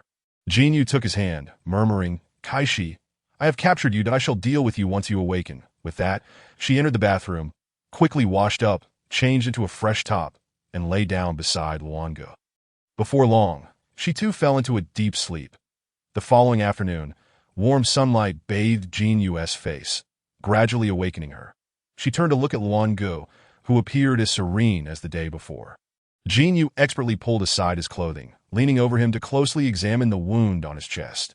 Noticing that the injuries and bruises had healed significantly, she estimated he would likely recover completely by the next day. Gently, she placed her hand over his chest, slowly channeling her psychic energy into him. Suddenly, the door to the hospital room swung open with a click. I'm so sorry. I didn't mean to. Jinyu looked up to see Wen Yuhuai, who was covering his eyes with both hands. Don't misunderstand. I didn't misinterpret, he stammered, taking a small step back. I'm sorry. I thought only Luan Gu was in the room. I just wanted to check on him. As soon as he finished speaking, he fled the room in a fluster, his face flushed crimson. He ran away faster than a rabbit. As Jinyu watched his silhouette vanish into thin air, she decided against offering further explanations, lest she embellish unnecessarily. She rose and made her way to the bathroom to freshen up. During lunch, Jinyu retrieved her star brain and opened the chat window with Zhong Qingpan. Zhong Qingpan, we have shortened our journey. We should reach the border by this afternoon. Jinyu, good. Then she noticed a friend request from Song Yun in her contacts and promptly accepted it. Song Yun immediately messaged, Support from the central authority is expected to arrive tomorrow, that I still have governmental affairs to attend to with the royal family and cannot leave. So you must take care of yourself. Jin Yu replied with a simple okay. Point 3 knocks echoed through the room. Come in. When Yu Huai entered with a physician, promptly shutting the door behind him. Let the physician examine General Wan's condition. When Yu Huai suggested. Jin Yu nodded and invited him to sit. As they awaited the examination results, that he sat gracefully at the opposite end of the sofa. How do you intend to deal with Commander Kai, Shida Sina? Jin Yu turned to Wen Yu Huai, her gaze sharp. That I plan to leave it to him once General Wan awakens, she replied. What does the commander intend? Wen Yu Huai quickly waved his hand in explanation. You may have misunderstood. I harbor no ulterior motives. That I support any measures regarding such beasts. Those who have harmed my people shall not have a pleasant end. Jin Yu turned her head thoughtfully towards General Wan. Wen Yu Huai observed Jin Yu's protective demeanor, a peculiar feeling swelling within him. She is truly remarkable. This the confidence one possesses as a partner. General Wan is incredibly fortunate. That the chief commander. He had attended numerous events and encountered various females, most of whom were indulged by their partners to the point of arrogance, disregarding their companions. Yet here stood Jin Yu, who had traversed great lengths, risking danger to rally courage against the forsaken beasts, even capturing their leader herself. When Yu Huai had never encountered such a unique female, that he glanced at General Wan lying on the bed. A twinge of envy flickered within him. That moment. The physician completed the examination and presented the reports to both Jin Yu and General Wan. I have never seen a male recover at such an astonishing rate. And his breakdown value has decreased from 67 to 35 in just a few days. This is nothing short of a medical marvel in the galaxy. The results were as Jin Yu had anticipated. And she nodded slightly. Meanwhile, when Yu Huai felt his face flush, the breakdown value has decreased again. It seems she provided General Wan with mental comfort yesterday, yet he remains unconscious. This perhaps a tad excessive? Jin Yu glanced at Wen Yu Huai, who appeared inexplicably flustered, but she refrained from probing further. After a brief exchange, she dismissed the two men. Returning to the sofa, Jin Yu picked up a galactic magazine and resumed her reading. Before long, there was another series of knocks on the door. Rising once more, she opened it. Who is it now? Standing outside was Ling Xian, looking at his fingers, his voice laced with a touch of grievance. Sister, have you forgotten me? I haven't seen you for 17 hours and 58 minutes.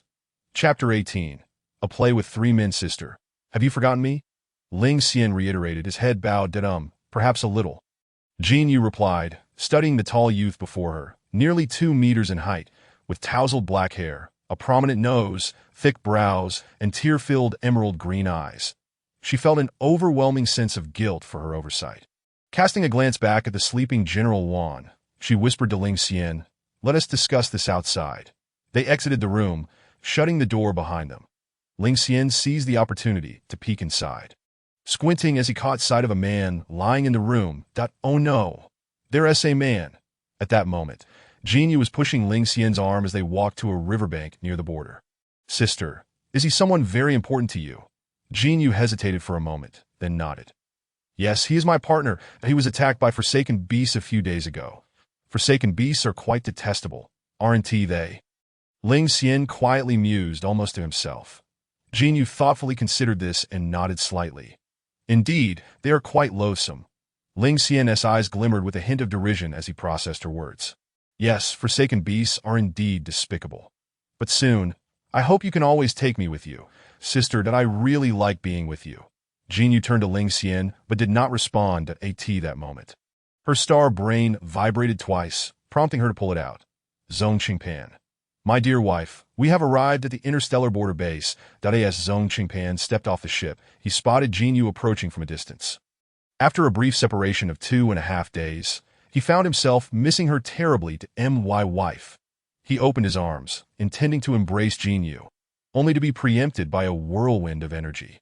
Suddenly, a figure slid to the ground, clinging to Jin Yu's legs, tears and snot streaming down their face. Sister, are you okay? I'm so worried about you. Jin Yu looked down at the person clinging to her leg, feeling an inexplicable familiarity wash over her. What is this? How adorable. But please step back.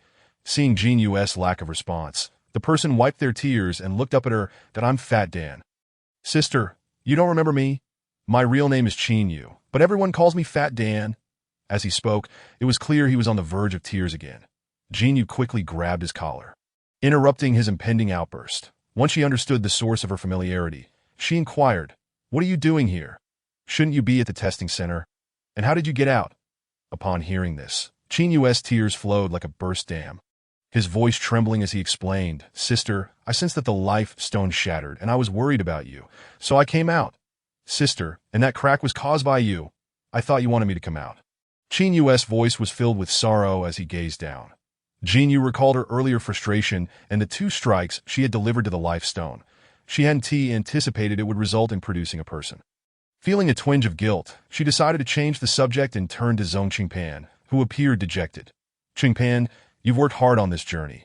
General Wan is now fine, though still unconscious." With that, she opened her arms and embraced Zhong Qingpan. At that moment, Ling Xian, who had been quietly observing, approached and tugged at Jin Yu's sleeve.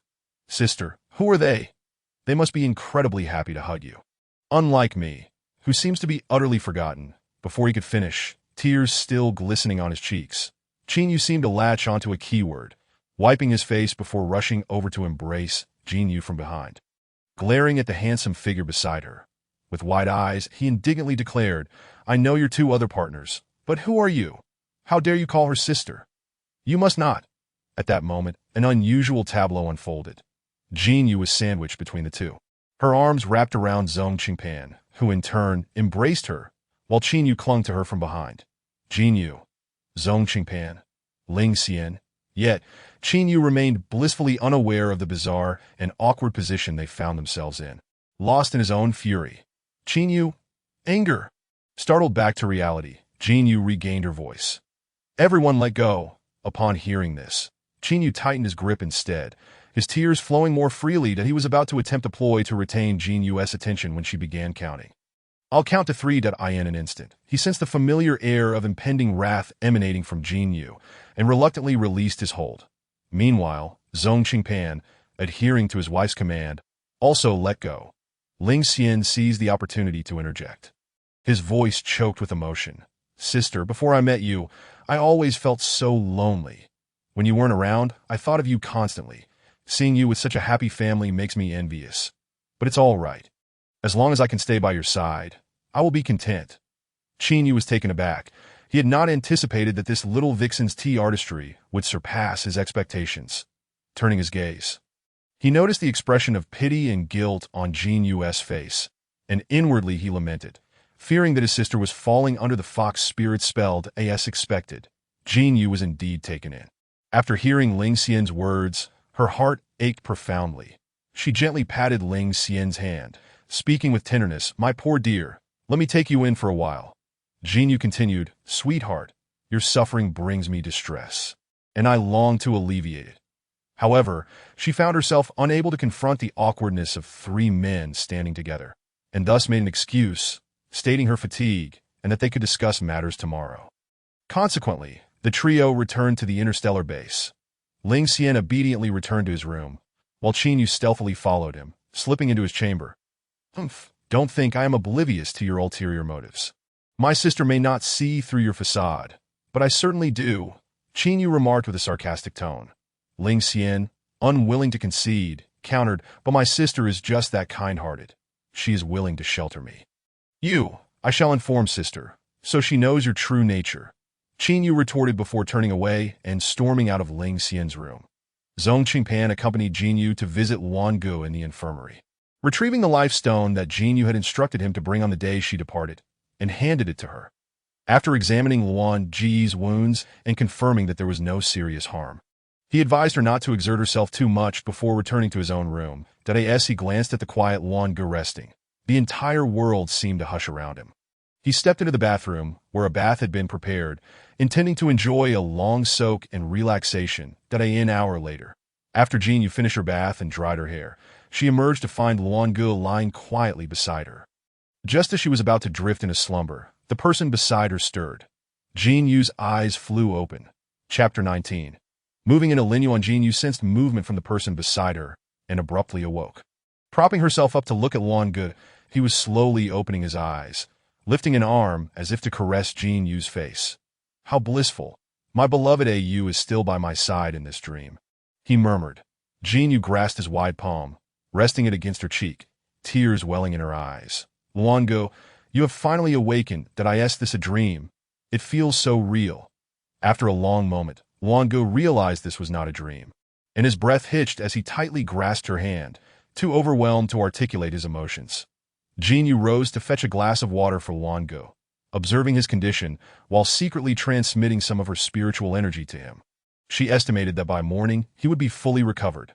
After a while, Luan Ge, having absorbed too much spiritual energy, felt his eyelids growing heavy, and he unknowingly succumbed to a deep slumber. The next morning, when Jin Yu opened her eyes, Luan Ge had already risen. She reached out to touch his spot, finding it completely cold. It seemed he had fully recovered. Thus, she got up and headed to the bathroom to freshen up. At that moment, Luan Ge opened the door, carrying a plate of freshly made breakfast, and walked in. Jin Yu emerged from the bathroom to find Luan Ge seated on the sofa. "Good morning," she greeted. "Morning," he replied, and then produced the box that had contained Kaishi, now reinforced with the life stone, handing it to Luan Ge, signaling the gravity of the decision regarding Kaishi. Luan Ge stood, approached Jin Yu, and buried his face in her neck, savoring every moment that belonged solely to her. "You, I am truly touched by everything you have done for me." Jin Yu remained silent, merely smiling and gently patting his back. "What is this?" After a moment, Luan Ge recalled that she had yet to eat, and released her. "I made some breakfast. Let's eat together." Jin Yu nodded, realizing it had been quite a while since she had tasted Luan Ge's cooking, and felt a wave of nostalgia. They sat down together to enjoy breakfast, conversing as the previously quiet atmosphere of the room transformed into one of light-hearted joy.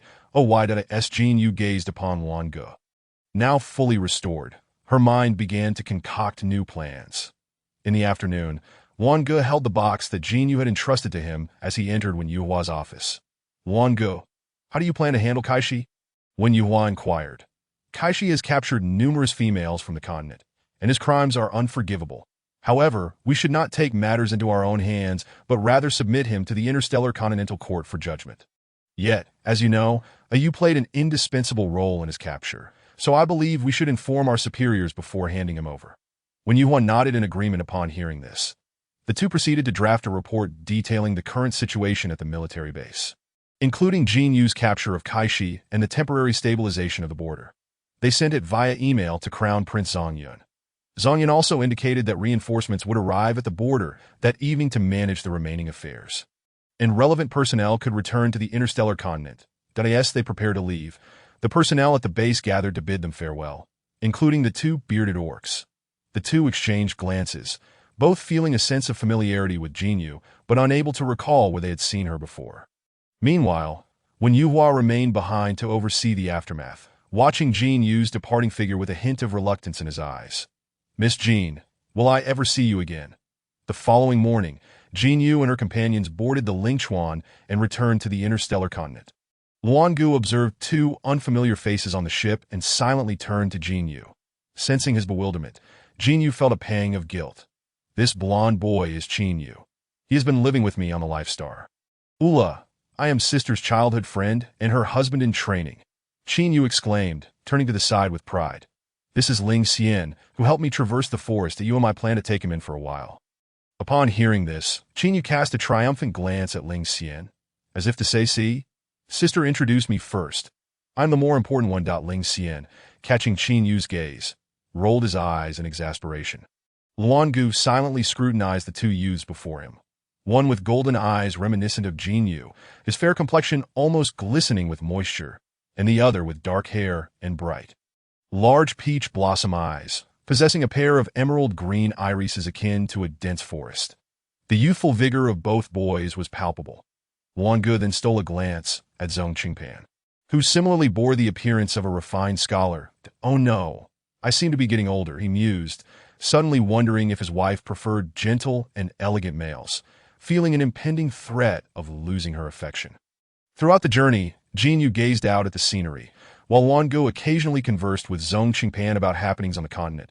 and Ling Xian and Qin Yu engaged in playful banter. The next afternoon, they arrived at the interstellar continent. After 3 days of construction, their new home was complete. Jin Yu named their residence Lin Yuan. The Ling Chuan landed steadily at Lin Yuan, and she guided her companions to their new abode. Qin Yu marveled at the sight before him, exclaiming, "Wow, it's so large." He excitedly dashed around the house. "Chubby, don't run around." Jin Yu shook her head in exasperation. Luan Gu, Zhong Qingpan, and Ling Xian stood quietly to the side, observing the layout of the house. The entire structure was crafted from life stone, making it impervious to damage to maintain a low profile. Jin Yu designed a simple outer wall, ensuring it appeared like an ordinary house from the outside. In front of the villa lay a vast expanse of land, already well tended, awaiting the owner's decision on what flowers and trees to plant. The back of the villa featured a large area excavated for the construction of a swimming pool and hot spring. The villa contained numerous rooms. As Jin Yu had mentioned, the first floor served as a communal area, equipped with a kitchen, dining room, movie room, and gymnasium. The second floor housed many rooms, each awaiting personal design from the inhabitants. The third floor was designated solely for Jin Yu. Ascending the staircase, her room came into view. "Feel free to explore. Whichever room you like, you may move in it tonight," Jin Yu said before ascending to the third floor to rest for a bit. Ling Xian and Qin Yu exchanged glances before eagerly following her. "Sister, I want to sleep in the same room as you." Qin Yu tugged at Jin Yu's hand "No," before Jin Yu could respond. 3 voices echoed in unison throughout the villa. "That I don't care. I want to sleep with sister. We always used to sleep together." Qin Yu began to sulk when Jin Yu remained silent at "No. Remember when you were still an egg?" Jin Yu pointed downstairs. "Fine." Qin Yu relented, sensing Jin Yu's firm stance. Just then, Ling Xian approached. "Thank you, sister, for taking me in. I will be very obedient." After listening to Ling Xian's words, Qin Yu inevitably became furious. Exclaiming, "You little white lotus." The two of them then engaged in yet another heated exchange. Jin Yu, feeling exasperated, let out a sigh and chose to ignore them, turning to ascend the stairs and return to her own room. Meanwhile, Luan Gu and Zhong Qingpan had already obediently chosen their rooms after Jin Yu had finished selecting hers, opting for the locations closest to the staircase, while Ling Xian and Qin Yu were still bickering. The two had already made their selections, that be why the time Ling Xian and Qin Yu were still at odds. Luan Gu and Zhong Qingpan had returned to their homes to begin packing their luggage. Feeling increasingly uneasy, both Ling Xian and Qin Yu finally realized it was time to attend to the important matters at hand and hurriedly dashed to other areas of the villa to vie for rooms. Jin Yu first took a refreshing shower upstairs and changed into comfortable home attire before lying down on her custom 5-meter bed, falling into a deep slumber. Chapter 20.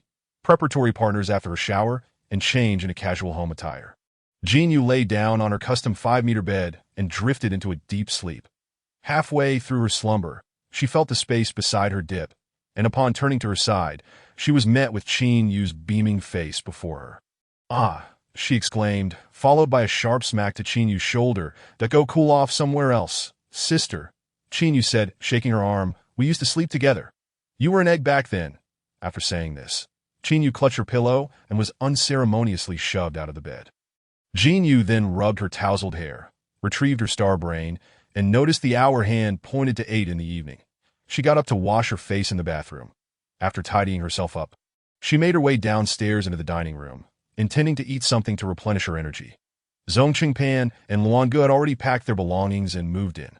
Luan Gu pulled out a chair for Jin Yu, while Zhong Qingpan brought over the already heated dishes and set them before her, not forgetting to call down Ling Xian and Qin Yu, who were still busy with their belongings, to join for dinner. This time, Qin Yu and Ling Xian surprisingly fell silent, both bowing their heads to eat. Once Jin Yu had eaten about 70 to 80% of her meal, Luan Gu organized his thoughts and spoke up. "Yu, have you seen the headlines on Starnet?" Upon hearing this, Jin Yu shook her head. She had been asleep all afternoon and had no idea what had transpired on Starnet as per usual. The capture of significant interstellar fugitives would be publicized to serve as a model. Consequently, everyone on Starnet was aware of your capture of Kaishur. What's the matter? Thus, more people now knew of your status as an SSSS-level female. According to the laws of the interstellar continent, after a female adapts to life on the continent, a suitable number of males will be allocated to her as preparatory partners based on her mental power level. Your mental power level is rated as 4 S's, requiring at least 5 partners. Aside from me and Zhong Qingpan, the state must assign you 3 additional preparatory partners. You may choose them yourself or allow the system to allocate them. But the most important factor is your own will. Among them, 2 males have voluntarily registered themselves as suitable partners, while one was forcibly selected by the system.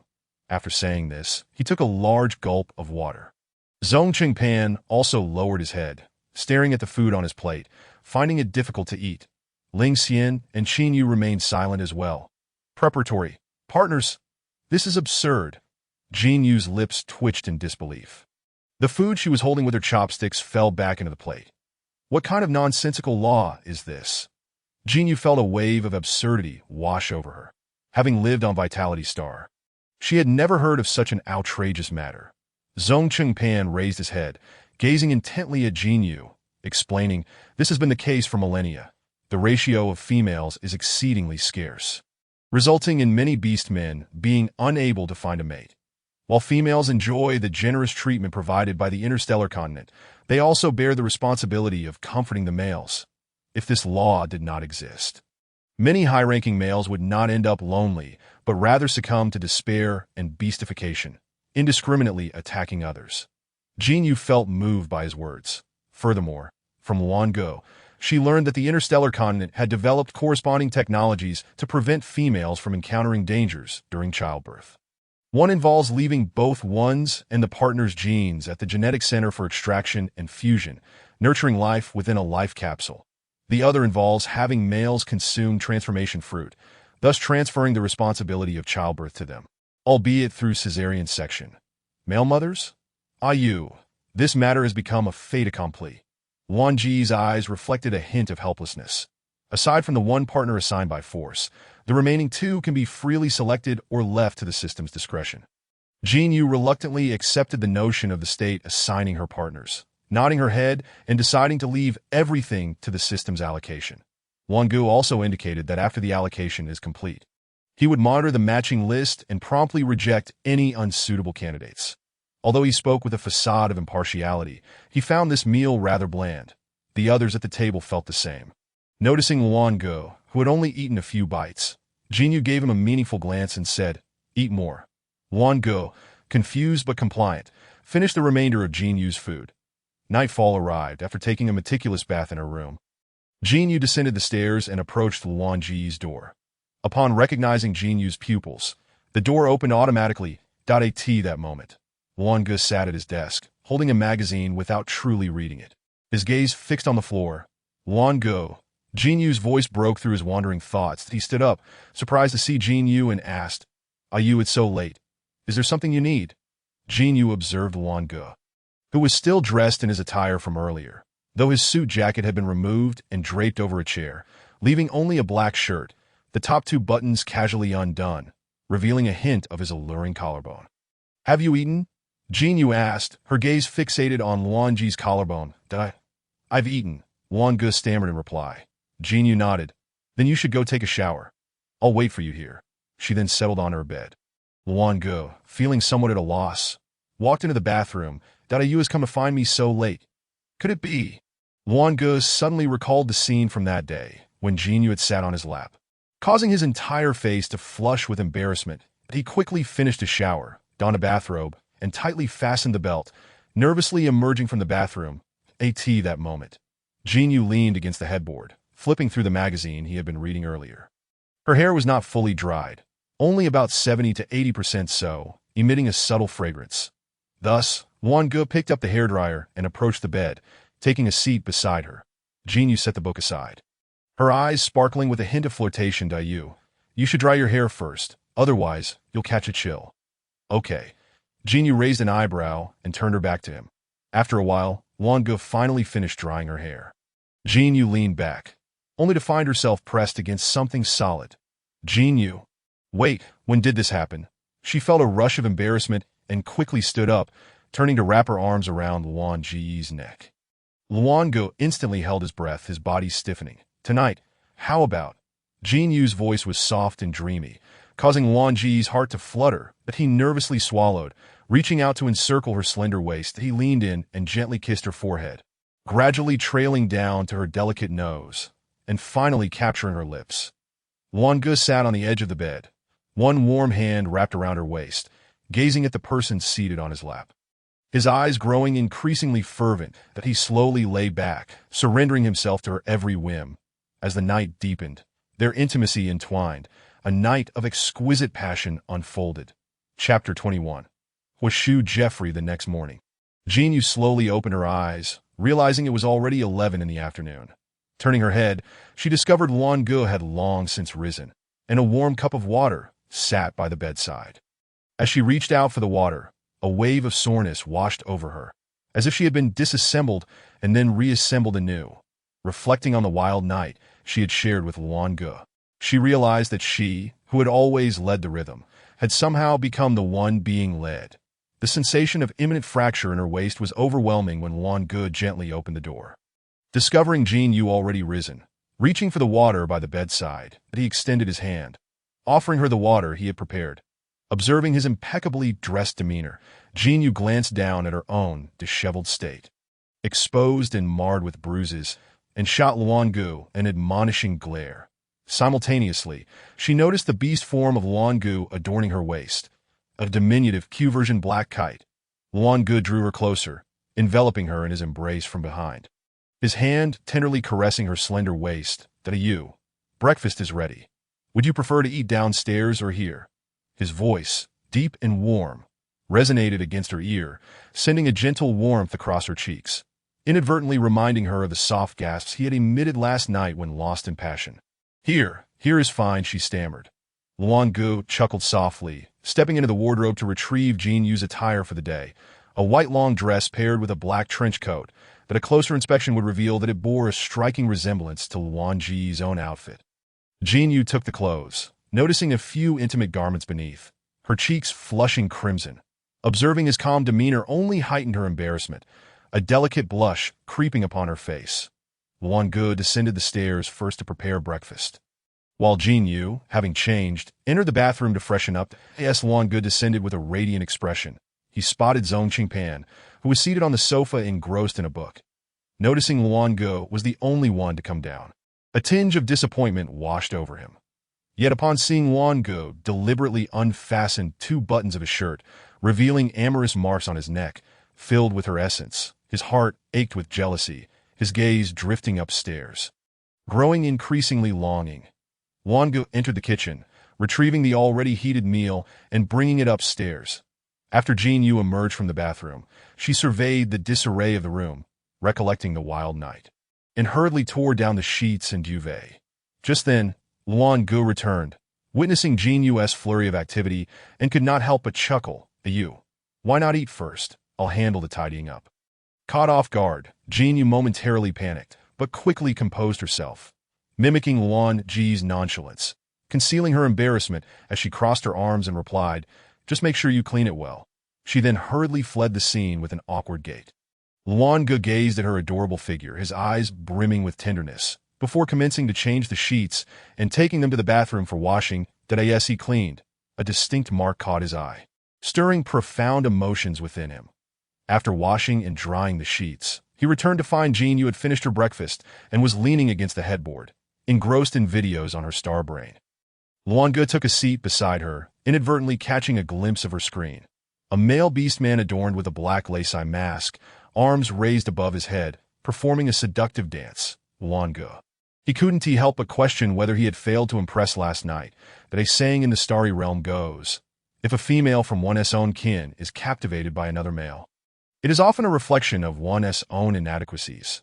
Jinyu, sensing Luan-Ge's gaze, quickly swiped away the video. Noticing his incredulous expression, she felt a wave of embarrassment wash over her. It's truly a coincidence. I don't usually do this. She reached out, pulling Luan-Ge to sit beside her. What is the matter? She inquired. Luan-Ge, regaining his composure, remembered he had important matters to discuss. The system's matching results have come in. Aside from the one the system enforced, the other 2 were selected after I applied. Point 1 is Zhong Yun, the eldest prince of the Starry Realm, and the other is Washu Jiefu Li. Washu Jiefu Li. Jinyu recognized the first name, but was unfamiliar with the second. Luan-Ge nodded, continuing, The Jiefuli family is an ancient lineage in the Starry Realm, holding significant political sway. However, as time has passed, the number of high-level females has dwindled, while the males of the Jiefuli family possess elevated psychic abilities. Their inability to find suitable partners has led to the males succumbing to beastification. Jinyu pondered this, nodding in contemplation. Wanga then presented detailed profiles for both candidates. Name: Zhong Yun. Age: 27. Psychic level: SSS beast form. White tiger awaken ability. Telepathy. Jinyu opened the second file. Name: Wishu Jiefuli. Age: unknown. Psychic level: SS beast form. Silver ring snake awakened ability. Unknown. Seeing the words unknown, underage, and ability filled Jinyu's eyes with curiosity as she looked at Luanga. The Jiefuli family was renowned and enigmatic, with each member's information meticulously guarded. Jinyu nodded, exclaiming, "Truly a distinguished family. So rigorous that so. What shall we do next?" Jinyu inquired, closing the files. Luanga contemplated briefly, explaining that according to the matching protocol, upon a successful match, the female is required to visit the male's residence to familiarize themselves with each other, this being the only proactive step the female must take. Jinyu nodded in understanding, intending to accompany Luanga to visit the male's home once their forced matching partners were confirmed the following day. However, feeling it inappropriate to visit empty-handed, Jinyu decided to gather some beautiful life stones from the vibrant star to present as gifts to the male. The life stones not only serve to ward off fatal blows, but also enhance psychic abilities, thus constituting a generous offering. That I only have life stones. I don't have star coins. Unbeknownst to her, when completing the partner registration with Luanga and Zhong Qingpan, 85% of their account assets had automatically transferred to Jinyu's account. The same would occur after forming bonds with other beastmen. Having concluded the important matters, Luanga hastily exited Jinyu's room. Upon reaching downstairs, she found the villa deserted.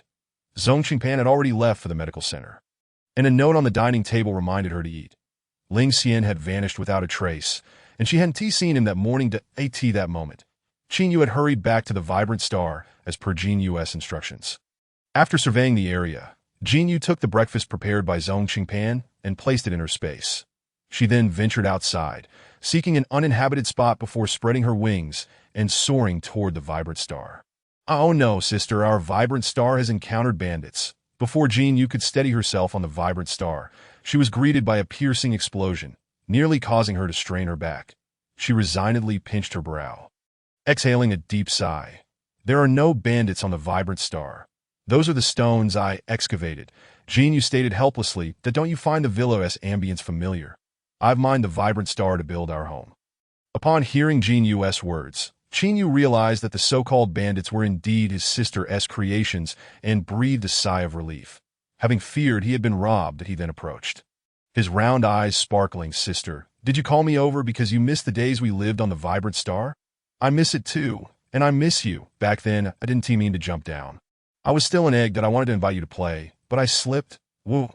Then I was found by the beastmen on the continent, forced to work, and every day various people would come before me to make declarations. Oh, how nauseating," Jinyu lamented. Jinyu silently listened to Jinyu's grievances, momentarily lost in thought. Years ago, it had been the same. Jinyu would chatter away, while she would quietly listen, alleviating her boredom on the vibrant star. Back then, Jinyu couldn't speak, and they communicated through psychic abilities. Jinyu had been heartbroken for a long time after Jinyu's leap, and for months her life had been enveloped in silence until they arrived at the Starry Realm. "Sister, can we return to living our previous lives?" Jinyu's voice broke through Jinyu's reverie. She shook her head vigorously, sternly replying, "No, you must hurry and dig up some beautiful life stones for me. They must be exquisite." Upon hearing this, Jinyu's face reflected utter shock. "Hurry," Jinyu commanded, and when she noticed Jinyu lingering, she began to tug at his ear. Jinyu immediately begged for mercy, bowing his head and starting to excavate stones, muttering under his breath. Sister agreed to be his partner. Sister 1T agree. Sister agreed. Sister 1T agree. Just as he was about to voice his disagreement, a beautifully shaped life stone was polished to perfection. Jinyu immediately exclaimed, "This counts as agreeing." Continuing, Jinyu began to polish the next piece of vitality stone. After a while, she gathered a substantial amount of the stones in her clothing and approached Jinyu, who was lounging on the boat. Jin Yu immediately rose, gesturing for Qin Yu to place the vitality stones on the table, and began to meticulously observe and select them. Sister, what do you need so many beautiful vitality stones for? To give as gifts, Jin Yu replied without raising her eyes, focused intently on her selection. Ultimately, she chose several round and exquisite pieces, cradling them in her palm and infusing them with her spiritual energy. What she failed to notice was Qin Yu's increasingly aggrieved expression. As Jin Yu looked up, tears streamed down Qin Yu's face like a spring. She began to sob softly. Upon seeing this, Jin Yu inhaled sharply. Qin Yu, with her head lowered, was sniffling, her golden, fluffy curls slightly disheveled at the crown of her head, her cheeks flushed, and dust from earlier still clinging to her. It was a heart-wrenching sight that tugged at Jin Yu's heartstrings. Observing the tears that fell from Qin Yu's eyes, Jin Yu felt an unexplainable thrill. Hastily, she grasped Qin Yu's hand and urged her to sit. Gently smoothing her hair, Qin Yu looked up with tear-filled eyes. Sister, it's all right, don't cry, that I will always be your sister. Jin Yu comforted her. That moment, Qin Yu resembled a reassured little puppy, her eyes brightening instantly. Seizing the opportunity, she embraced Jin Yu, burying her face in her neck and nuzzling against her. Can I be your companion, sister? Qin Yu ventured, raising her head to steal a glance at Jin Yu's expression. That moment, a peculiar smile crept onto Jin Yu's lips, causing Qin Yu to wilt instantly. Timidly muttering, Sister, you heard wrong. After tidying up the remnants of their time on the Vitality Star, they returned to the interstellar continent, fully laden. Chapter 22, Seeking Guidance. After leaving Jin Yu's room, Luan Gu hurriedly exited the door. He boarded a swift ship and rushed to Yun Qingwu's residence. That a series of 3 knocks echoed as Luan Gu rapped on the door of Yun Qingwu's apartment. After a brief moment, the door swung open. Oh, what a rare guest, Yun Qingwu remarked playfully upon seeing Luan Gu standing outside, then opened the door wider to invite him in. Luan Gu stepped inside somewhat awkwardly, his gaze landing on the man before him.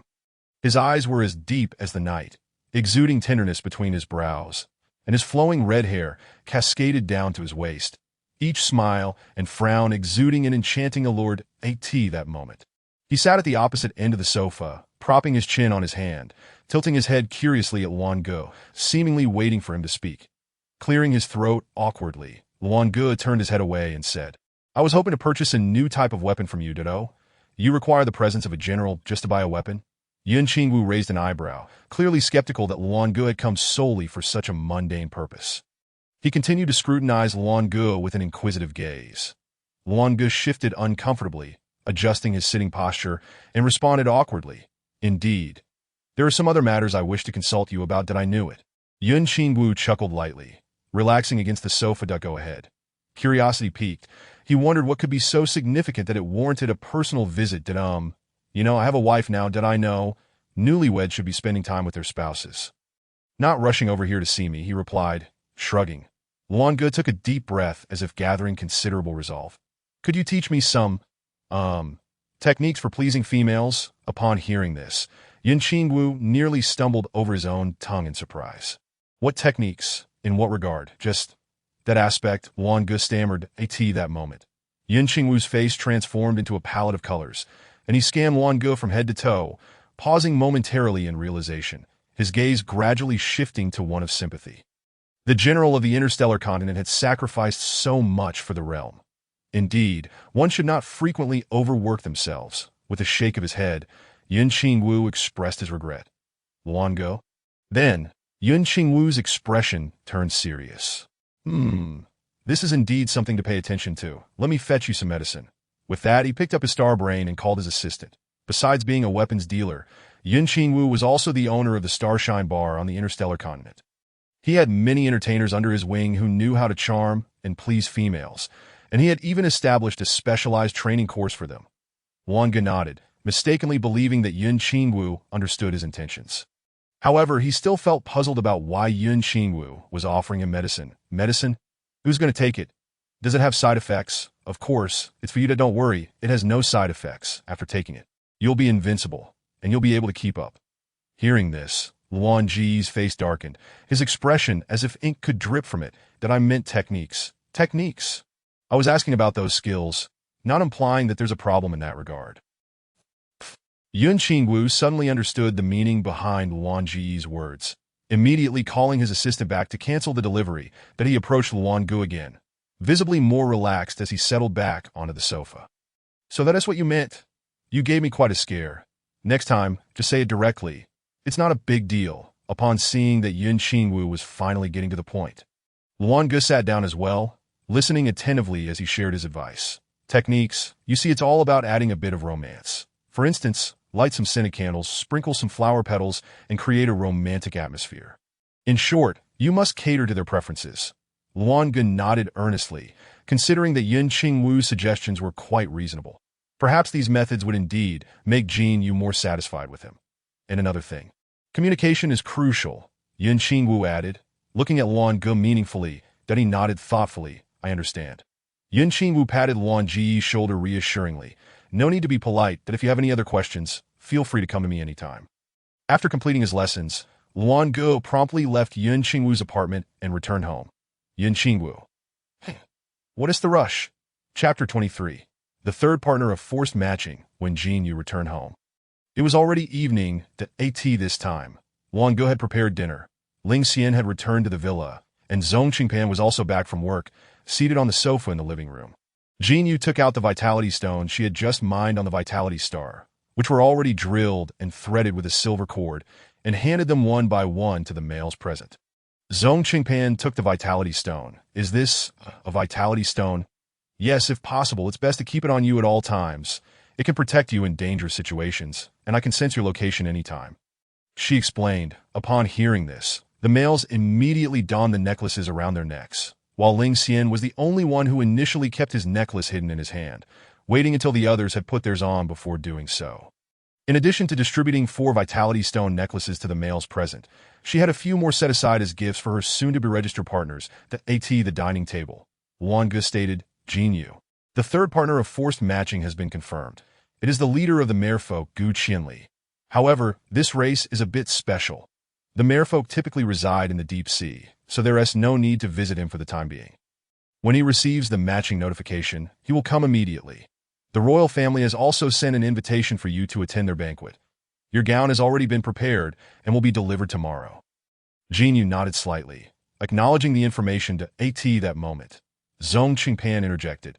It is said that the merfolk possess a unique singing voice, capable of producing beautiful melodies, controlling marine creatures, and even disturbing the hearts of men. In the ocean, land-dwelling beastmen may not necessarily be a match for the merfolk. Upon hearing this, Jin Yu became even more intrigued by the merfolk leader she had yet to meet. She also wondered why only Gu Qianli was subjected to forced matching while others were not. Name, Gu Qianli. Age, 22. Spiritual power level, SSS beast form. Merfolk awakens spiritual power. None. The next day, Luan Ji's arranged gown was delivered to Jin Yu. She changed into an exquisite deep blue dress. The delicate silk shimmering under the spotlight, the meticulous tailoring accentuating her perfect figure. The lightweight hem swayed gently in the breeze, exuding an air of elegance and nobility. That evening, Jin Yu linked her arm with Luan Ji's as they entered the royal banquet hall. When the beastmen noticed Jin Yu's arrival, the previously raucous atmosphere abruptly stilled for a moment. Jin Yu, unsurprisingly, became the center of attention. Some beastmen recognized her as the powerful and brave female who had been determined to capture Kaishi just days prior, having been assessed with S-level spiritual power for the sake of her partner. Consequently, a few beastmen approached to chat with Luan Gu. Aside from exchanging a few words of official business, every utterance exuded an unmistakable envy towards him for possessing such a strong and beautiful consort. Luan Gu noticed the increasing number of approaching orcs, and the brevity of their conversation left little room for ambiguity. Meanwhile, Jin Yu, dressed in formal attire and high heels, began to feel fatigue from standing for an extended period. Thus, he led her to a quieter, less crowded area and procured some food, indicating he would return shortly. In a secluded corner of the banquet, Jin Yu quietly indulged in a slice of cake. Before long, a female figure clad in a pink princess dress, holding a glass of fruit wine, approached her.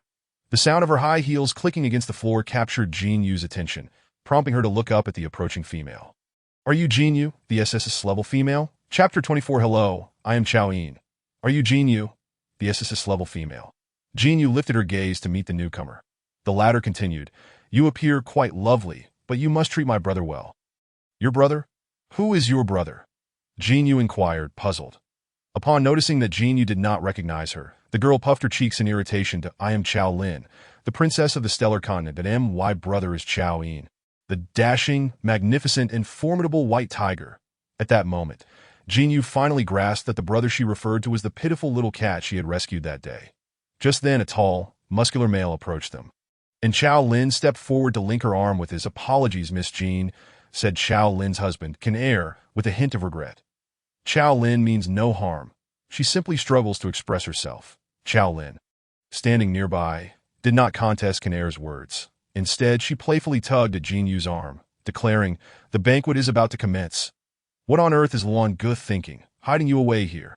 I dare say he is nowhere near as good as my brother." Jinyu responded, "Perhaps it is simply that I wish to remain here." However, upon hearing Chao Lin mention the imminent start of the banquet, she refrained from pulling her arm away and accompanied her to the center of the hall. At that moment, Luan Gu was making his way down the corridor in search of Jinyu, as one of the evening's main attractions was her, and her absence would be conspicuous that he happened upon Chao Lin and Can. Observing Chao Lin grasping Jinyu's hand, prompting him to approach them with a wary demeanor. Seeing this, Chao Lin relinquished Jinyu's hand and muttered under her breath, "Humph, I have no intention of competing with you." Before continuing forward with Can, Luan Gu glanced at Jinyu, his eyes inquiring if everything was all right.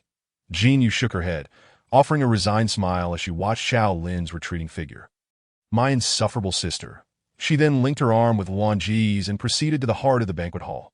The host stood on the stage, expressing gratitude to the guests for their attendance while introducing the evening's main event, the announcement of the engagement of the crown Prince Chao Yin, who would soon register his partnership with Jinyu. Following this, Chao Yin approached the podium and delivered a series of speeches, his gaze unwaveringly fixed upon Jinyu throughout in the audience. Chao Lin watched her brother with adoration, her eyes brimming with tears as his majestic image in her mind became even more vivid. After the speeches concluded, the dancing segment commenced. Chao Yin graciously bowed, extending his hand to Jinyu, inviting her to partake in the first dance of the evening.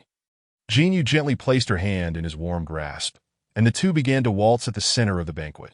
However, having only learned the steps the previous day, Jinyu was somewhat clumsy, repeatedly stepping on Chao Yin's feet. "I'm so sorry." "No worries, that you're doing wonderfully," Chao Yin encouraged softly. The romantic atmosphere, coupled with the intimate proximity and gentle music, stirred a fluttering in her heart. Seizing a moment between dance steps, Chao Yin leaned closer, whispering in her ear, "I understand that you may not harbor fond feelings for me at present, but I will strive to win your affection." May I have a chance?"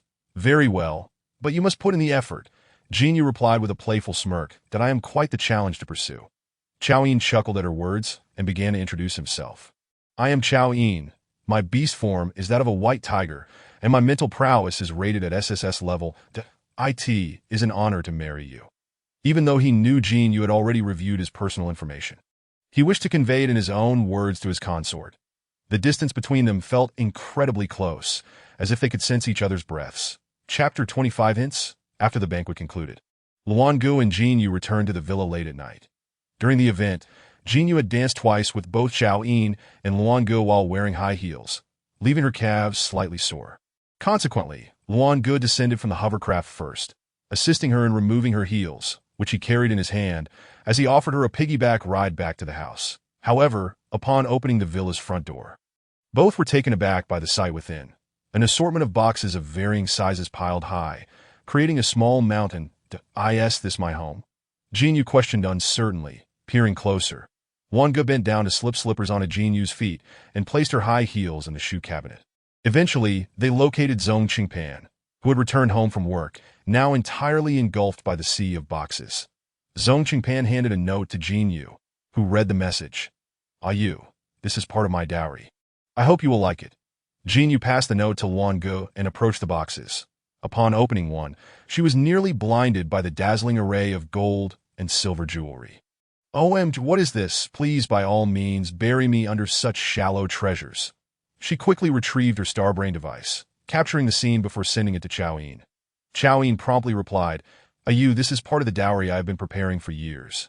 Intended for my future consort, that I hope you will appreciate it, that I plan to move into the villa tomorrow morning. Jinyu tucked away her star brain, gazing at the glittering treasures before her, wiping away a bead of sweat. Thankfully, there are enough rooms in this house. Thus, she entrusted the task of organizing the jewelry to the household's intelligent robot, Xiaogo. Once she programmed the necessary instructions, the group returned to their respective rooms. Before departing, Jinyu turned back, casting a meaningful glance at Zhong Qingpan. Zhong Qingpan met her gaze, their eyes intertwining in the air. He narrowed his eyes, a mysterious glimmer flickering within. Is this an indication from her? Zhong Qingpan silently etched this moment into his memory. Before retreating to his room, he prepared to take a shower. He recalled Jinyu's suggestive look, quietly turning on the bathtub faucet, deciding to add some petals to make himself smell even more delightful. After bathing, he emerged from the bathroom. The room remained unlocked, yet the door was firmly closed, showing no signs of anyone's presence, leaving him with a tinge of disappointment. Meanwhile, Jinyu returned to her room, massaging her aching calves, and Jinyu released her grip and took a step back, watching as the individual slowly turned around, the spatula still forgotten in their hand. Song Yun? Song Yun shyly nodded. Yes, my wife I arrived quite early, fearing you might be hungry in the morning, so I prepared breakfast. However, the current situation seems a bit unfortunate. My wife, I assure you, my cooking is quite delectable. Please, go over there and enjoy what I've already prepared. I shall finish shortly. Song Yun hurriedly expressed everything he wished to convey, taking a deep breath afterward.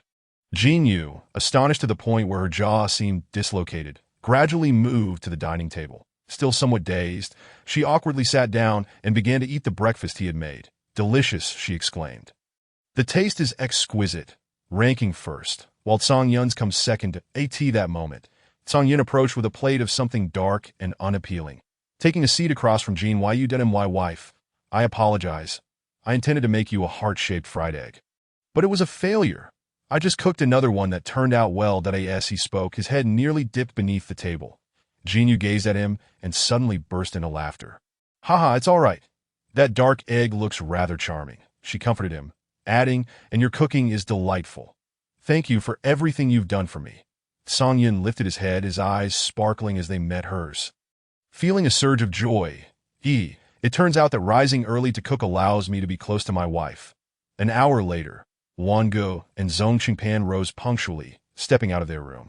They were momentarily taken aback by the sight of Song Yun and Jinyu sharing light-hearted conversation at the dining table. That moment, Jinyu retrieved the warm breakfast from the thermal box and beckoned them to join.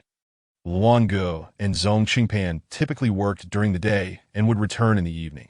There was also Jinyu, who had been accompanying her on the Vitality Star, but she had recently instructed him to return and bring her some Vitality Stones, so he wouldn't be back for a while. And then there was Ling Xian. He had been mysteriously absent, often leaving early and returning late. Jinyu introduced the household members to Song Yun one by one. After Song Yun grasped the general situation at home, he nodded. After breakfast, he carefully selected a room for himself. Though his room was the farthest from the staircase, the advantage lay in the fact that whenever his wife descended the stairs, she would be able to see his room first. Just in case she ever felt inclined to stay over, she would be the first to notice him, once he finished organizing his belongings. Song Yun returned to the royal palace, intensifying his efforts in managing state affairs, intending to take a few days off to stay at home and strengthen his position in his wife's heart. At this time, Wango had already requested the afternoon off and accompanied Jinyu to visit Huashu Jeffrey. Chapter 26. Huashu Jeffrey in the afternoon, having secured his leave, Song Yun returned to the villa. While Jinyu placed the prepared Vitality Stone necklace into an exquisite box, they boarded a sleek vessel and set off to visit Huashu Jeffrey. Wango helped Jinyu disembark. And what greeted them was a grand estate. The manor, styled in classical European architecture, featured white walls, towering chimneys, and expansive terraces, exuding an air of solemn elegance under the sunlight in comparison to Luanji's estate. This one was truly magnificent. Yet Jinyu shivered slightly, finding the grandeur a bit chilly and desolate. You go in first and I'll wait for you here, in the interstellar realm, when a female visited a male.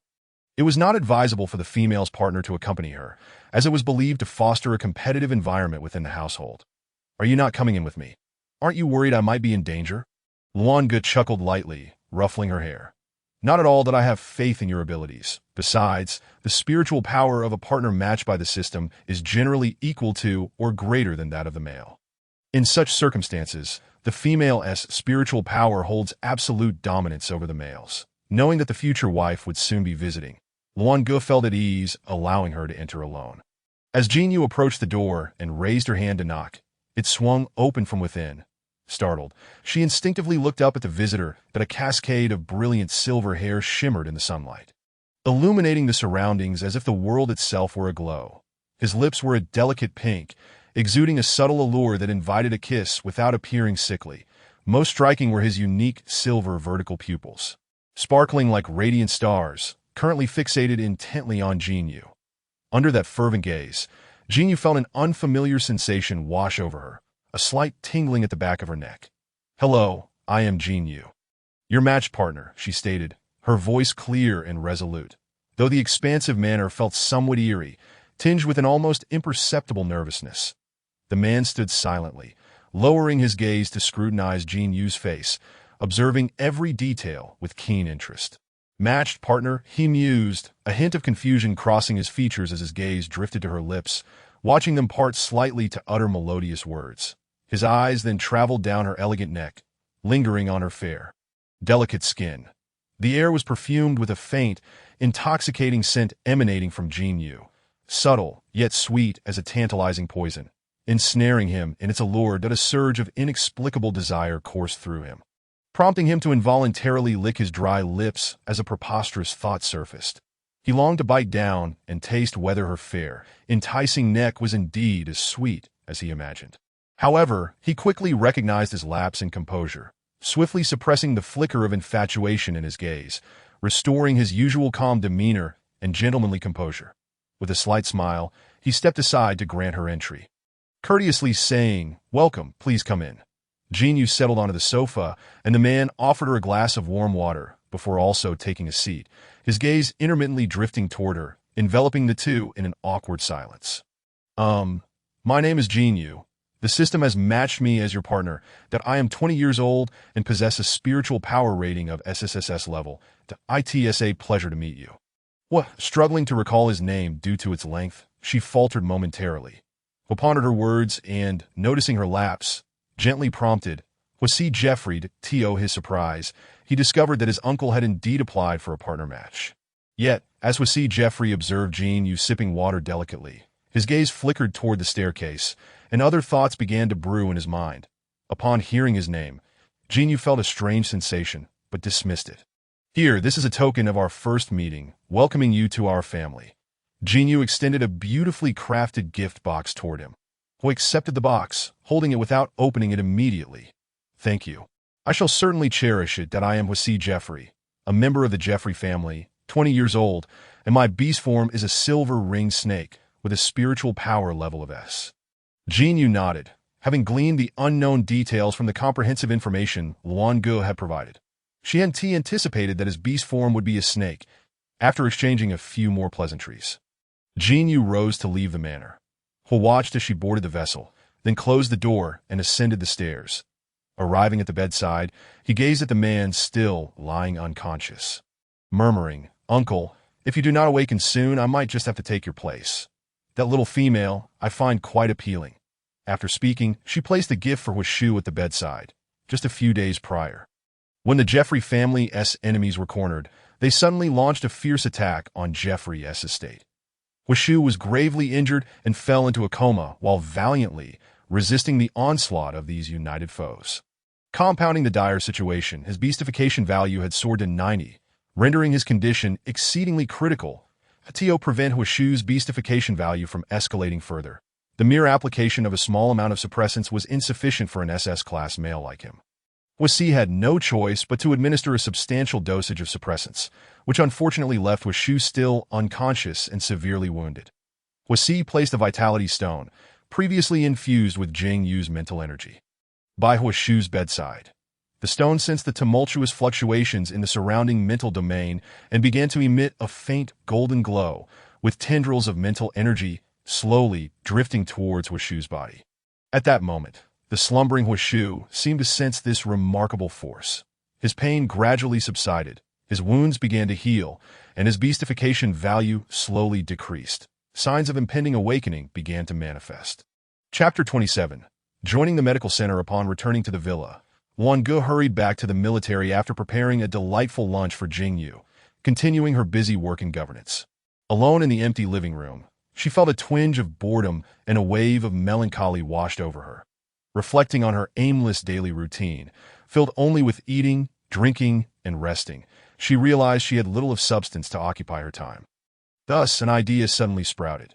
Perhaps she should seek out some meaningful endeavors that IT would also allow her to earn some star coins as a form of dowry gift in return for what the males had provided. Since she aimed to find something productive to engage in, she decided to start from her area of expertise: fighting. This thought quickly flashed through her mind, but was promptly dismissed, that if she chose the path of military service, her family would undoubtedly disapprove. Despite her formidable strength, she did not wish to burden her family with worry. Next, she turned her attention to her mental prowess. Her mental energy possessed a unique ability, not only capable of reducing beastification values, but also healing wounds. Thus, Jingyu took out her star brain, first informing Wan Ge of her intentions, and then dialing Zhong Qingpan's number at that moment. Zhong Qingpan was in a conference room conducting the weekly routine meeting. When he saw Jingyu's call on the star brain screen, a sense of urgency gripped him, fearing an emergency had arisen. He immediately stood and hurried out of the meeting room into the quiet hallway to answer the call. What's wrong? Is something the matter? Zhong Qingpan asked anxiously. No, Qingpan, are you busy right now? I have something to discuss with you. Zhong Qingpan glanced back at the elderly gentlemen in the meeting room, several of whom were facing the threat of hair loss. I'm not busy. What do you wish to discuss? Upon hearing this, Jingyu felt relieved and replied, I want to join the medical center and become a physician. Moreover, I can reduce the beastification value without direct contact, and my mental energy can heal wounds. Zhong Qingpan's eyes sparkled with surprise. He had always known of his wife's unique mental energy, but was astounded by her remarkable abilities. However, a hint of concern lingered. Although the interstellar continent encouraged females to participate in work, should Yu become a physician, she would inevitably encounter some already beastified males, which could pose a risk to her safety. On the other end, Jingyu seemed to sense his hesitation. Qingpan, you need not worry about my safety. The medical center has you, and I possess formidable mental energy. You are aware that I even captured Kaishi. Recognizing Jingyu's strong desire to become a physician, Zhong Qingpan relented. Your abilities will undoubtedly make a significant impact at the medical center, but I lack professional medical knowledge, Jingyu expressed with some concern. Fear not. We shall teach you gradually. Start as my assistant, will you? I will help you swiftly acquire the necessary skills. After hearing this, Jingyu felt a wave of reassurance. All right, thank you. Qingpan, I look forward to seeing you become an excellent physician. With that, he ended the call and returned to the meeting room. Zhong Qingpan felt genuinely pleased about Jingyu joining the medical center. It was a rare opportunity for the injured beast men of the interstellar continent. Moreover, the thought of his wife accompanying him to work daily filled him with excitement. A smile lingered on Zhong Qingpan's face. Unable to contain his joy, the other physicians in the meeting room noticed and felt a prickling unease. After the meeting concluded, they approached him. What's this? Are you expecting? Hearing this, Zhong Qingpan's smile momentarily froze. Truly, they knew how to strike a nerve. He had yet to fully recover from his ailments, so where would such happiness come from? However, he quickly composed himself. My wife is soon to accompany me to work, Zhong Qingpan declared with pride. The others were left utterly astonished. While the interstellar continent encouraged females to work, those who chose to do so remained a minority, often opting for lighter jobs, working intermittently. The prospect of a female aspiring to become a physician was exceedingly rare. Moreover, everyone in the medical center was aware that Zhong Qingpan was a married man. Not only did they envy him for having a wife, but they also envied the fact that his wife would be by his side at work every day. The other physicians couldn't help but think of their own wives, who had recently remarked that if they lost their hair, they should no longer appear before them. They cast envious glances at Zhong Qingpan's lush hair. After basking in his colleagues' envy, Zhong Qingpan returned to his office. His demeanor proud as both a physician and the deputy director of the medical center. He swiftly processed Jingyu's employment application, hastening to collect her work badge and uniform. sitting at his desk. Zhong Qingpan tidied his hair in the mirror, envisioning the heartwarming scenes of his wife accompanying him to work each day. After work, Zhong Qingpan eagerly returned to the villa with Jing Yu's work badge and uniform. Upon arriving home, he neatly folded the clothes and placed them in his room. Then he walked to the living room, quietly sitting on the sofa to await his wife. Time flew by, and finally, Jing Yu's bedroom door opened, and she stepped out. Zhong Qingpan immediately stood, his tone laced with anticipation. "Yu, your employment application has been approved. If you are willing, you can join me at the medical center tomorrow." Upon hearing this, a spark of excitement lit up Jing Yu's face. "That's wonderful. Let us go to work together tomorrow." The thought of her life becoming more interesting while earning star coins filled Jing Yu with exhilaration. During dinner, Jing Yu shared her plans to start working at the medical center with Wan Ge and Song Yun. While both felt a tinge of concern, they nonetheless supported her decision. Their gazes towards Zhong Qingpan revealed a hint of envy, though they maintained a composed demeanor as they continued to eat. After a while, Song Yun remarked, "Wife, when you have some free time, could you accompany me back to the palace? My mother misses you dearly." Jing Yu smiled and nodded in agreement, thinking it was indeed time to visit the queen and see how she was faring. After dinner, Zhong Qingpan remained behind to load the dishes into the dishwasher, carefully tidying up the dining area. After completing these tasks, he approached Jing Yu and softly said, "Yu, I have already retrieved your work badge and uniform. They are now in my room. May I bring them upstairs to you shortly?" She slightly lifted her head, meeting Zhong Qingpan's gaze, a gentle smile gracing her lips. "No need. I'll go fetch them from you later." Upon hearing this, Zhong Qingpan felt a rush of nervousness, his skin prickling as a blush crept across his face and ears. He stammered, "Oh, okay," and then, like a robot, stiffly moved his feet, awkwardly returning to his room. Chapter 28. "It's in your hands." Zhong Qingpan felt an obvious flush on his face as he heard Jing Yu's words. His ears turning hot, he awkwardly returned to his room. Closing the bathroom door with a thud, he turned on the faucet, filling the bathtub with warm water. Stripping off his garments, he skillfully stepped into the bathtub. Just as Zhong Qingpan was lost in contemplation of her words from the previous evening, a sudden knock resounded on the bedroom door. He inhaled deeply, abruptly rising from the bathtub, hastily grabbing a bathrobe to drape over himself. Hardly pausing to dry his skin before rushing to answer the door, Jing Yu stood at the threshold, and upon seeing the door open from within, she noticed Zhong Qingpan's hair was drenched, water dripping from it, and he was barefoot, droplets cascading down his body. "Were you taking a bath?" she inquired. He nodded awkwardly, then pulled the door wider, gesturing for Jing Yu to enter. "I'll be ready in just a moment." Zhong Qingpan stammered in a fluster. Jing Yu couldn't help but chuckle. "It's perfectly fine. We can enjoy it together."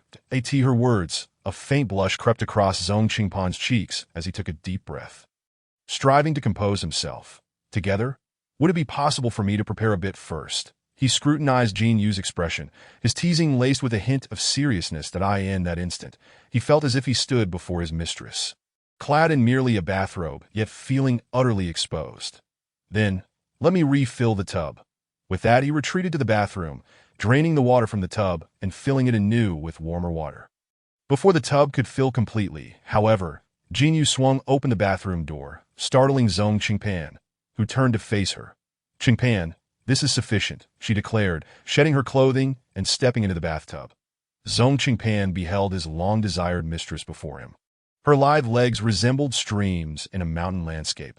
Her delicate waist danced like a jade ribbon in the wind, and her graceful form undulated like rolling hills.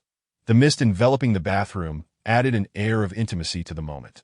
Jing Yu leaned against one end of the bathtub, her gaze fixed intently on the figure beside it. "Today, I feel somewhat fatigued. I entrust everything to you." He lifted her right hand, planting a sincere kiss upon its back. "Ayu, I love you." The following morning, Zhong Qingpan tightened his embrace around Jing Yu, who, still in slumber, murmured, "All right, that's enough." She could only recall the water in the tub being changed repeatedly, their transition from the bathroom to the bed, and back again, before drifting off once more. When she finally opened her eyes, the sun had already risen. Jing Yu, disregarding her aching body, sprang up, glancing at the empty spot beside her, feeling a twinge of regret as she rubbed her forehead. "What time is it? I have to go to work today." At that moment, the sound of running water echoed from the bathroom, and she exhaled in relief. Zhong Qingpan emerged, towel in hand, and upon seeing her awake, approached her. He cupped her face, showering her with tender kisses. Ayu, realizing the gravity of the situation, Jinyu swiftly pushed him away, shaking her head to clear her thoughts. "What time is it?" she asked. He hesitated, a hint of guilt in his voice as he replied, "It's 11 o'clock. Jinyu was taken aback. "She had a report to the medical center today, done on my first day. I'm going to be late." Grabbing a handful of her hair, she trudged into the bathroom, hastily washing up. When she emerged, Zhong Qingpan had prepared her work attire and affixed her identification badge to her chest in a flurry. They grabbed their breakfast and set off for the medical center. The medical center. Zhong Qingpan, usually punctual, was unexpectedly late, followed closely by a tardy Jinyu. Observing Zhong Qingpan's beaming demeanor, the other personnel looked at him with a mix of admiration and envy. As they entered the office together, Zhong Qingpan, mindful that his mistress relied primarily on her mental prowess for treatment, fetched her some foundational medical texts. Jinyu quietly perused the material, while Zhong Qingpan, though seated at his desk, found his thoughts wandering, periodically glancing at her, his mind drifting. His mistress was truly enchanting, and he longed to kiss her. Time slipped away, and soon it was midday. Zhong Qingpan instructed another assistant to order lunch and bring it to the office. Holding the meal box, he strode toward Jinyu, announcing, "Hey, it's time to eat." Jinyu nodded slightly, stretching her body, realizing she was indeed quite hungry. After lunch, noticing Jinyu had finished, Zhong Qingpan retrieved a pouch of nutritional fluid from his drawer and drank it in one go. Then he turned to Jinyu, a familiar smile gracing his lips. Seeing that look in his eyes sent a shiver down Jinyu's spine. She was all too familiar with it. "Ayu, are you full?"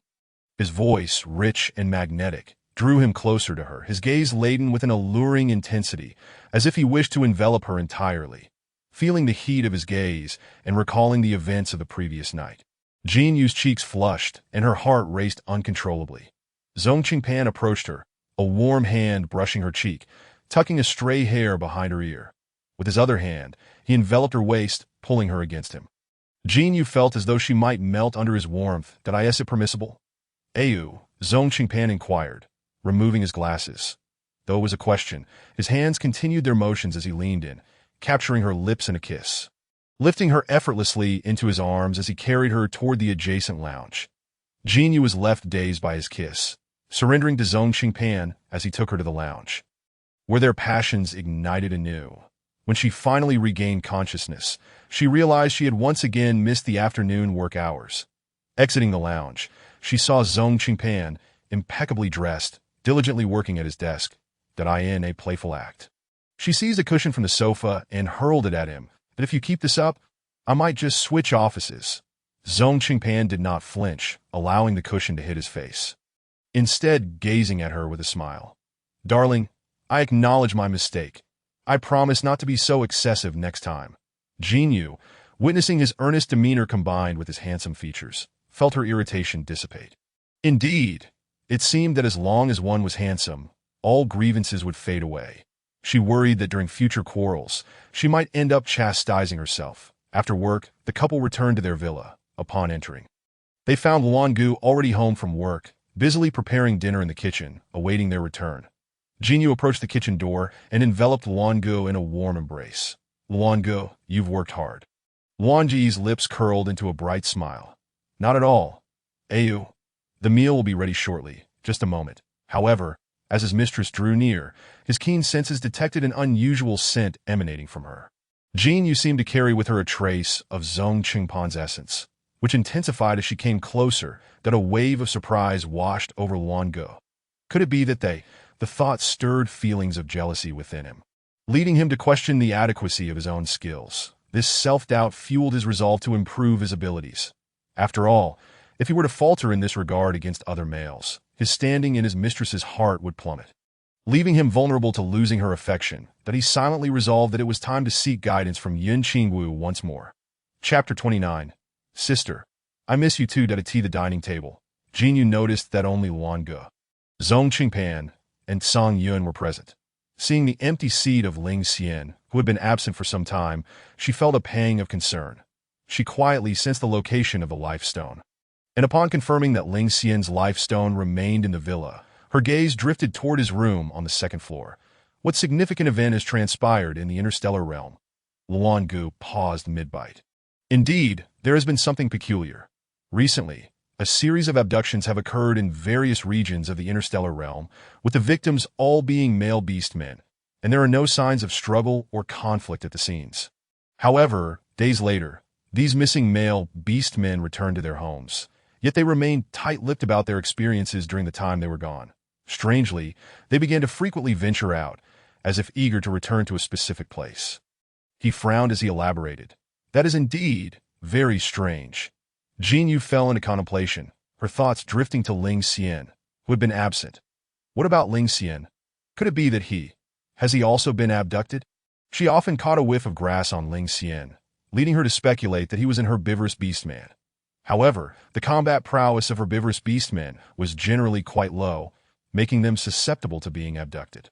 Luan Gu gently patted her head in a gesture of reassurance, stating that it was unlikely, as he had seen Ling Xian earlier that very afternoon while she was still at the medical center. After dinner, Jin Yu remained somewhat uneasy and decided to message Ling Xian via her starbrain. Where have you been? I haven't seen you for a while. Where are you making your fortune lately? Ling Xian promptly replied, Sister, have you missed me? I'll be back soon. I've been at my brother's place these past few days. He misses me just like you do, that I'm sorry for not telling you and for making you worry. After sending the message, Ling Xian attached a cute sheep emoticon to express his apologies. Upon receiving his lengthy message, Jin Yu felt a slight relief, realizing that perhaps her worries had been somewhat unfounded. In the conjugate forest, Ling Xian sat regally within a grand manner, his gaze cold and haughty as he surveyed the world outside. Clutching a starbrain, he emotionlessly relayed numerous details about his recent experiences to Jin Yu, adopting a slightly petulant tone to insist that she must miss him, promising to return swiftly. Once he concluded his messages, he idly fiddled with the starbrain, his attention drawn to the orc before him, who was under his mental control and playing the role of Ling Xian's father.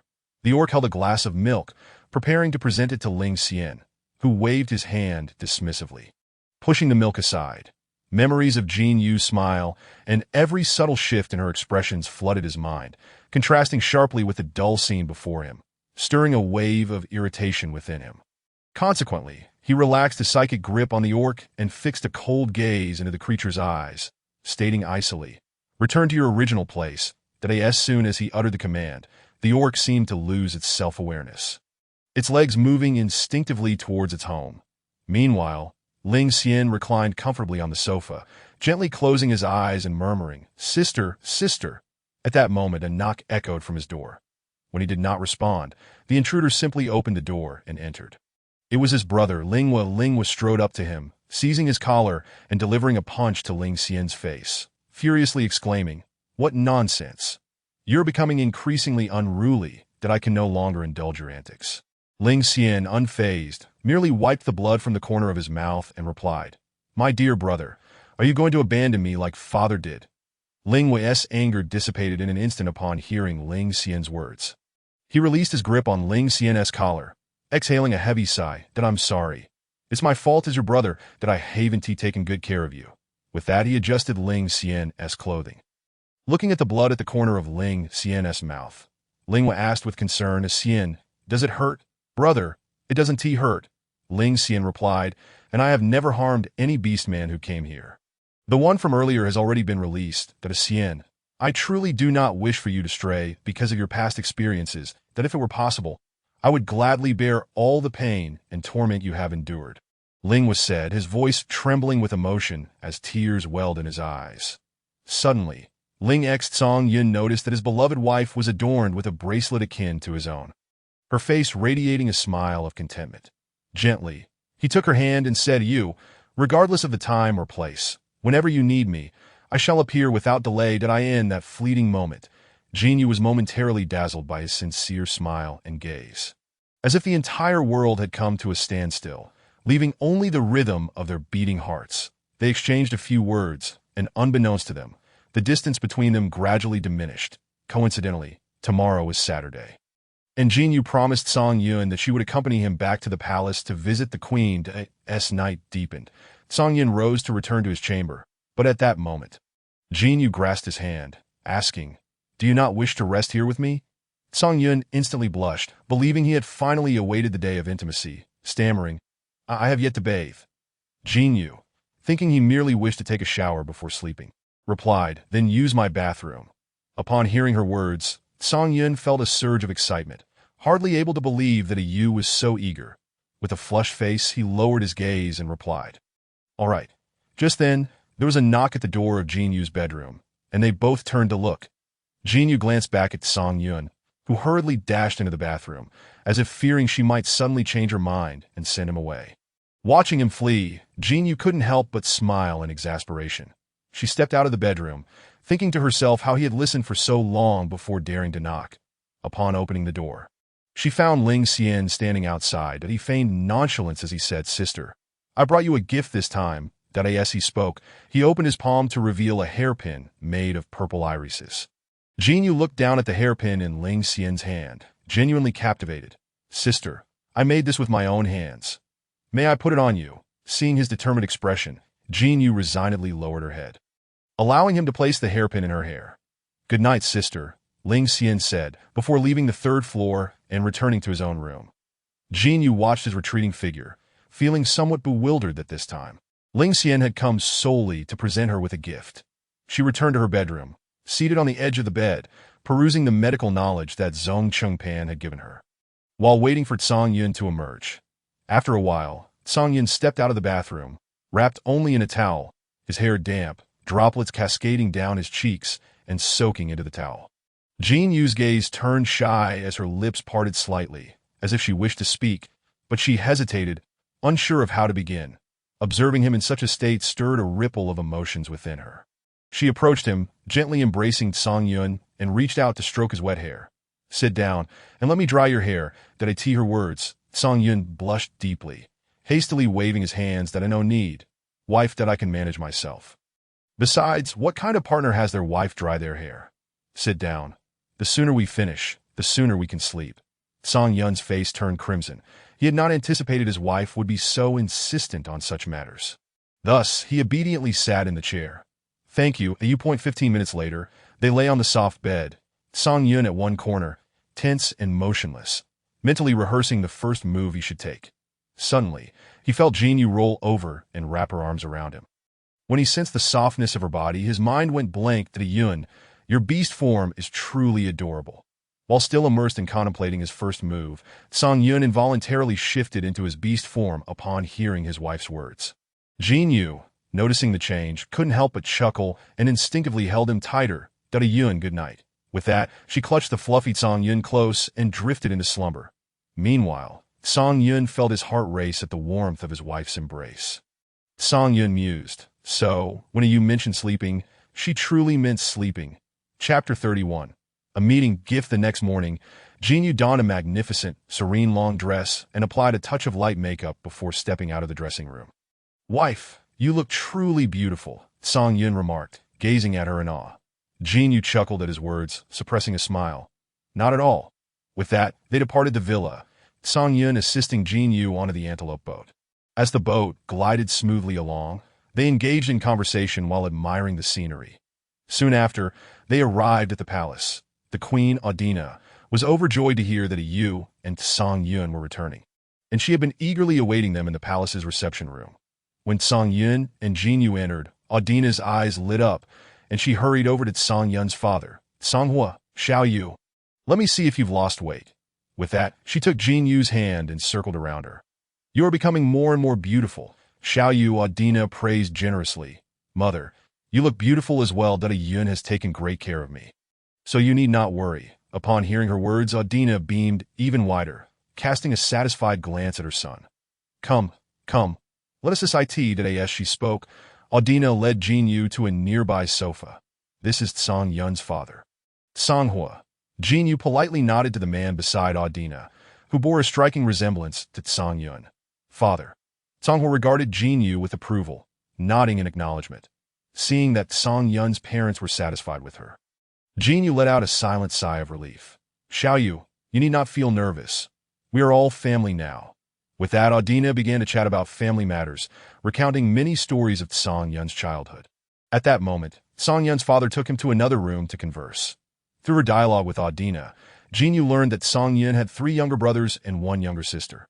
Although Song Yun and Sao Lin were not raised by the same father, he had always shown great care for his siblings since childhood, never exhibiting a hint of favoritism. Thus, Song Yun had established a towering image in their minds. Recalling the past, Jinyu remembered that Sao Lin had been quite playful in her youth.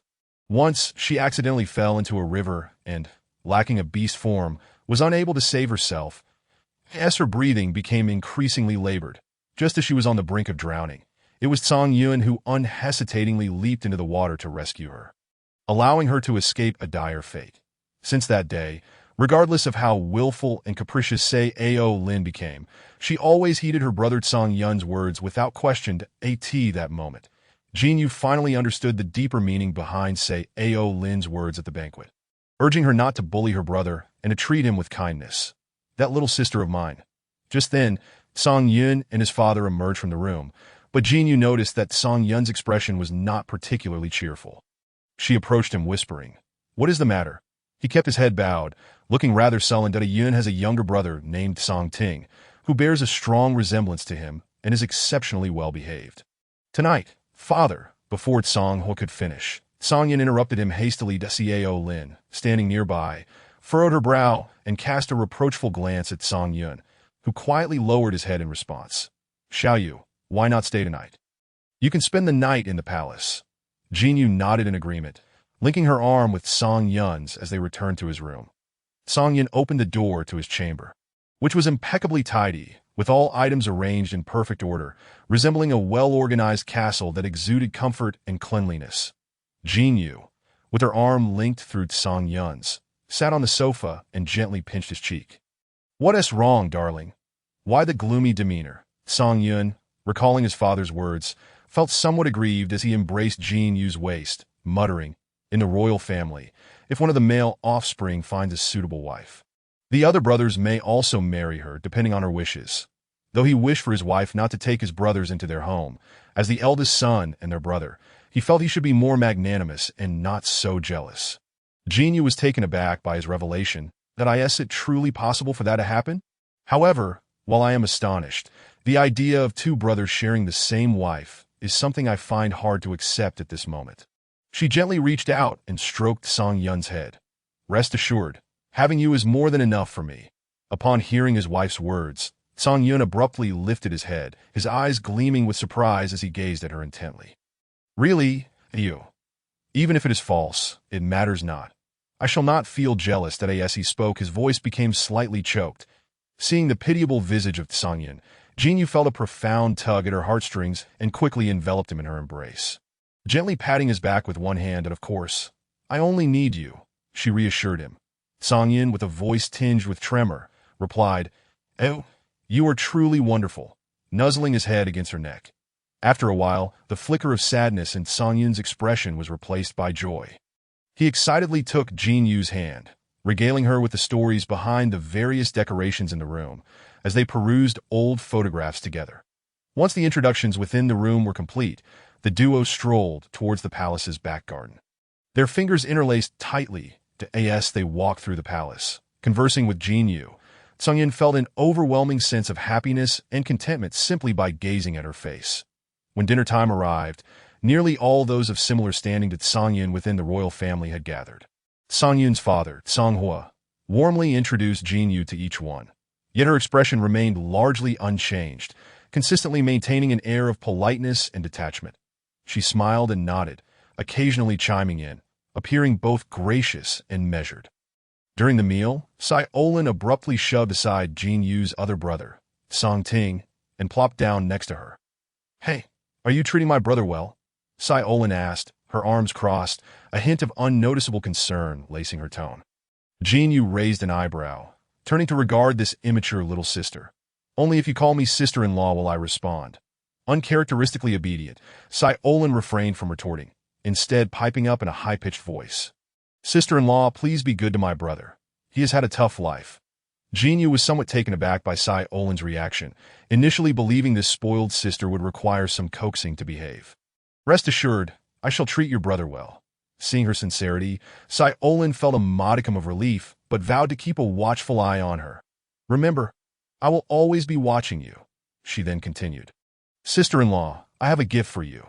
With that, she produced a rectangular gift box from behind her and handed it to Jinyu. Jinyu accepted the box, refraining from opening it right away, simply smiling in gratitude while promising to return the favor with a gift of her own. Life Star. Wadaxi is cool behind Sai. Olin transformed back into her familiar self, smirking, don't thank me too much. After a while, Songhua noted that none of the younger generation could match Songyun's success in winning Jinyu's favor, and even the small talk he managed fell short compared to his daughters.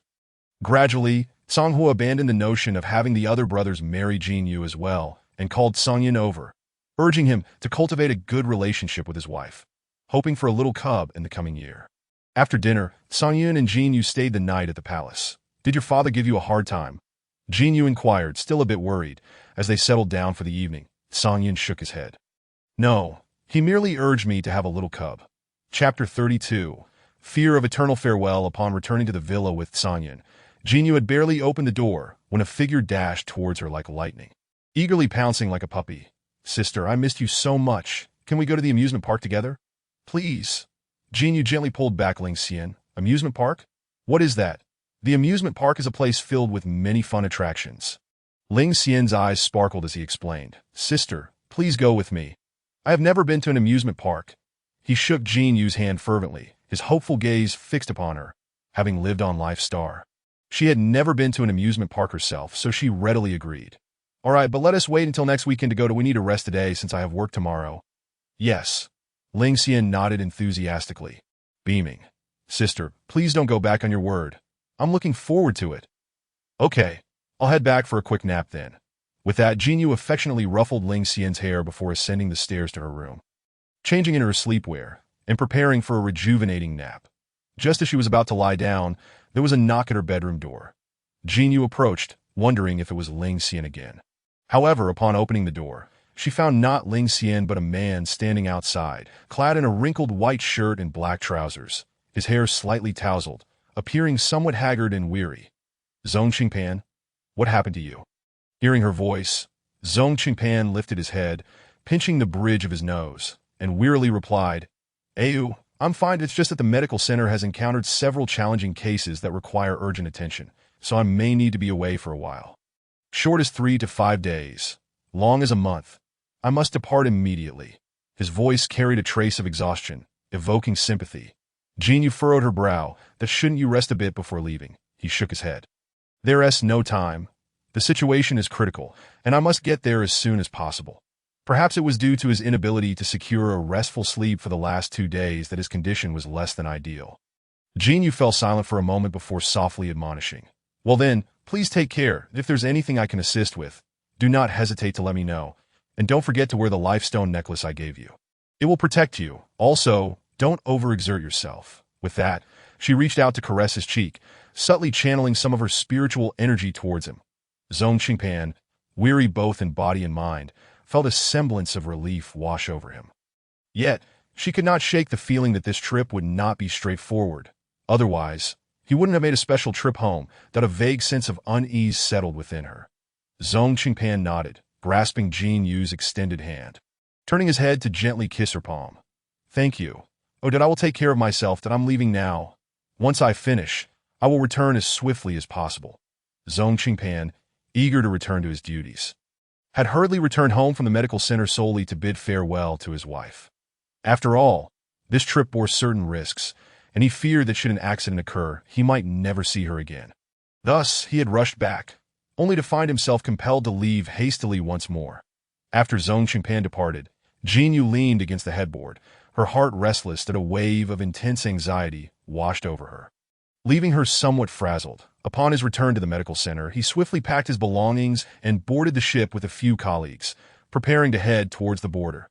The border of the interstellar continent was enveloped in dense forests, creating a natural barrier that obscured the sun. Numerous insectoid creatures and herbivorous beastmen inhabited this area. The herbivorous beastmen were generally gentle and amicable, getting along well with those from the interstellar continent.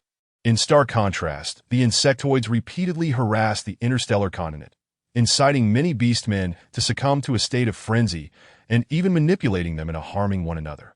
Once again, The border of the continent was engulfed in chaos, with Chief Commander Wen Yuhua remaining on site, while the medical center dispatched several experienced beastmen to treat the wounded and manage the frenzied ones. Qingpan, we are all solitary souls with little to lose. We can face any danger without concern. But you are different. You have a wife. Can you bear to leave her behind? One companion inquired curiously. Zhong Qingpan sighed, exuding a sense of inevitability, and replied resolutely. Of course, I'm not afraid, and I believe my wife will understand and support my decision.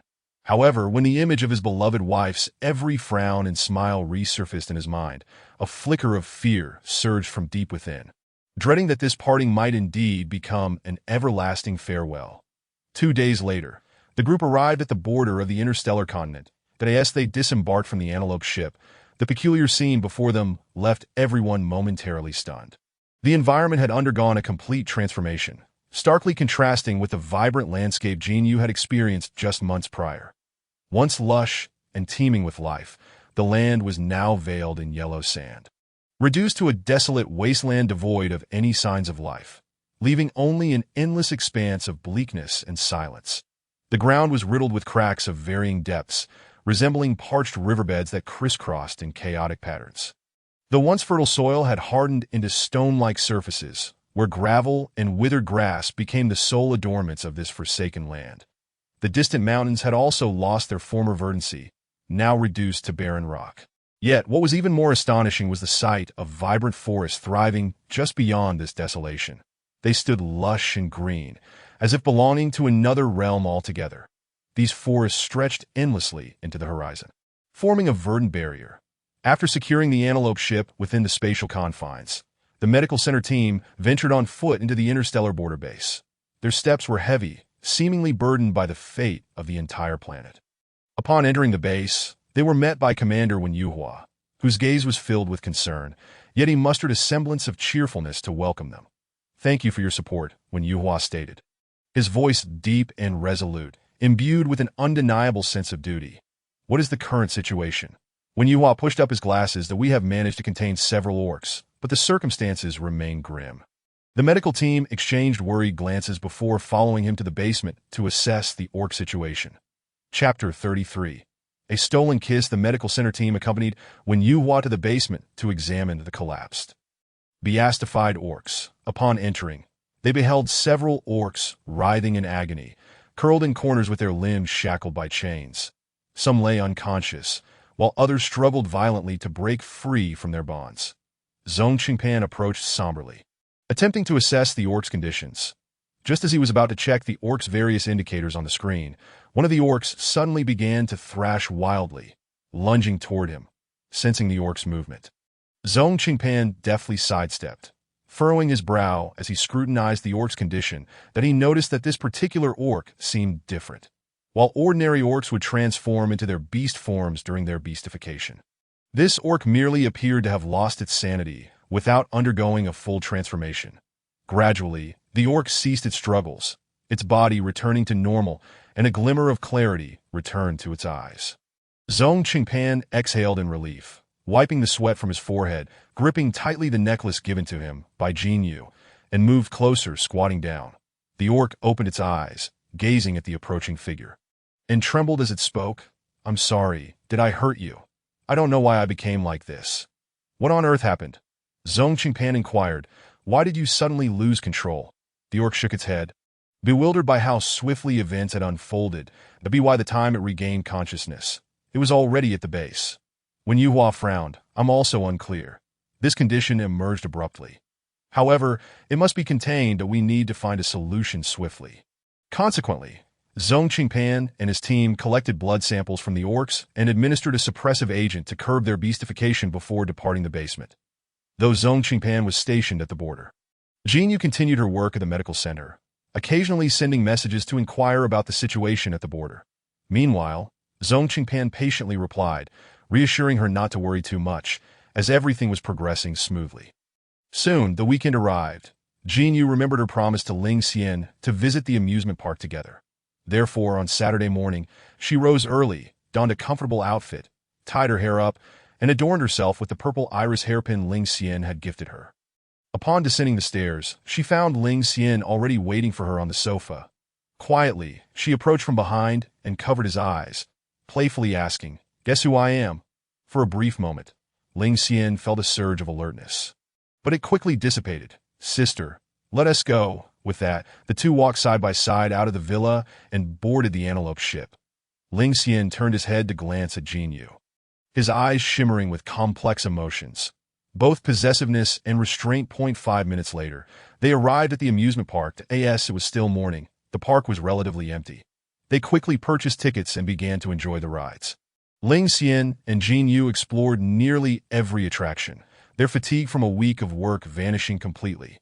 After a morning of fun, Jin Yu collapsed onto a bench, while Ling Xian sat closely beside her.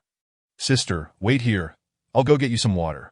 "All right," Jin Yu nodded. After a short while, Ling Xian returned with 2 bottles of chilled water to where Jin Yu had been sitting, only to find her missing.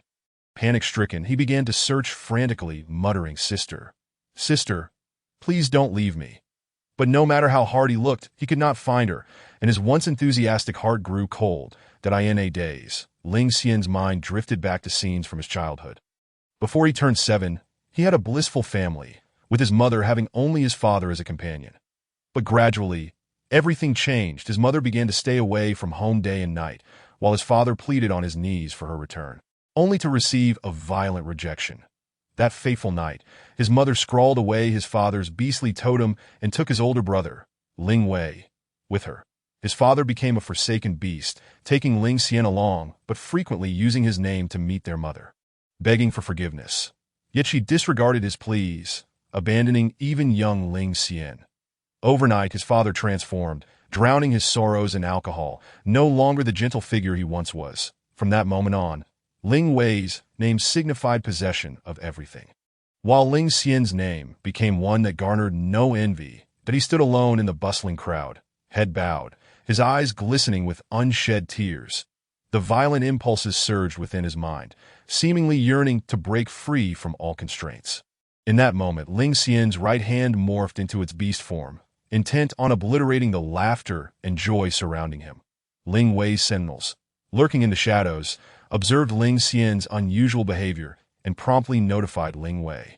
At that instant, Jin Yu, clutching 2 hefty cotton candy sticks, called out to Ling Xian's peculiar silhouette, "Ling Xian, where did you run off to?" Immersed in his sorrow, Ling Xian believed he was merely imagining Jin Yu's voice due to his overwhelming sadness at her sudden disappearance. When Jin Yu saw he did not respond, she shouted again, "Ling Xian, what are you doing?" Ling Xian's melancholic reverie shattered abruptly. He discreetly concealed his beastly hand, turning sharply to find Jin Yu standing not far behind him. He hurried over and enveloped her in a hug. "Sister, where did you go? I just couldn't find you and thought you had left." Jin Yu, puzzled, gently patted Ling Xian's back, as if soothing a frightened kitten. "I saw a stall selling cotton candy over there that I've never tried it before, so I couldn't resist buying some." With that, she extended the cotton candy in her hand towards Ling Xian. He silently accepted it, his eyes glimmering with a mixture of emotions. "From now on, let me handle these little errands, okay? When you disappear like that, I truly worry immensely." As soon as the words left his lips, a fleeting shadow of unease flickered in his eyes. Ling Xian gradually released his grip on Jin Yu's shoulders, fixing his gaze upon her. When his eyes drifted to the hairpin adorning her head, a pang of regret surged within him, as he realized he had been overly anxious and tense, forgetting that this hairpin was a gift he had specially prepared for Jin Yu. This iris's flower encapsulated a portion of his spiritual energy, allowing him to sense her presence at any given moment. Meanwhile, Lingwa, stationed at the border of the continent, felt a wave of concern wash over him upon receiving news from his brother. He worried that his younger sibling might engage in reckless behavior, as an older brother. He had already been absent during his brother's childhood, failing to protect him adequately. He could not allow him to stray onto a misguided path now. Thus, he resolved to visit the heart of the interstellar continent to find Ling Xian once the recent turmoil at the border settled down. After spending an entire day at the amusement park, Jin Yu began to feel fatigue and decided to board a gentle vessel with Ling Xian to return home. Slumped in her seat, she soon succumbed to drowsiness. Observing her state, Ling Xian subtly shifted his position, allowing her to rest her head on his shoulder in a tranquil slumber. His gaze lingered on Jean Yu's face, descending to her lips, before he unhesitatingly pressed a kiss to the corner of her mouth. He pondered, what if he simply whisked her away right now? Surely his sister would despise him for such an act. But he mused, she would never be able to leave him again. These thoughts consumed him. His eyes began to shimmer with an obsessive longing, spiraling into a fervor, as if this was the true essence of himself. Chapter 34.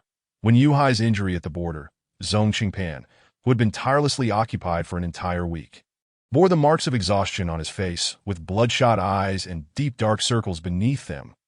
He had indeed gone several days without rest, and a fine stubble had emerged on his chin, and he appeared considerably gaunt, embodying utter weariness. Throughout the week, he and the medical center staff had worked tirelessly day and night to study the blood samples of the orcs exhibiting strange symptoms. Initially, the frenzy suppressants had a calming effect on these orcs, but as time wore on, the situation deteriorated. The frequency of their frenzied states escalated, while the efficacy of the suppressants waned, until they ultimately ceased to work altogether. Zhong Qingpan stood in the basement, quietly observing the orcs confined to their beds through the iron bars. Their limbs were tightly bound by robust chains, rendering them immobile. Each bed was dressed in pristine white sheets, the only vivid color in the otherwise dim and damp surroundings. When the orcs succumbed to frenzy, they would struggle desperately to break free from their chains, emitting low growls. Their eyes glinted with a wild intensity, and drool trickled from their mouths, as if they had lost all semblance of reason. Yet, upon regaining consciousness, their eyes brimmed with anguish and remorse, tears cascading down their cheeks as they questioned whether they had harmed others, particularly their families, incessantly apologizing to them. This cycle of frenzy and awakening continued, an unending loop. Having faced numerous cases of life and death, Zhong Qingpan initially believed he would remain calm, perhaps even numb. However, witnessing these scenes, his heart ached uncontrollably, feeling powerless as a healer in the face of such suffering. The only solace he could offer was to silently pray that their departure would not be fraught with pain. Unable to bear the sight any longer, Zhong Qingpan retreated to the laboratory, resuming his research with colleagues on the orcs' blood samples. "Excellent news! We've made a new discovery," one of his companions exclaimed, holding up a test tube in excitement. Zhong Qingpan immediately stood up, inquiring eagerly, "What is it?" The blood of the same orc exhibited different test results at varying times. For instance, the blood sample collected in the morning only revealed the presence of frenzy hormones. However, upon testing the sample taken the following day, they discovered an additional element within the blood. Zhong Qingpan exchanged glances with his colleagues, a flicker of realization dawning upon them. Perhaps their previous research direction had been misguided, and he harbored a growing suspicion. Could this symptom be poisoning?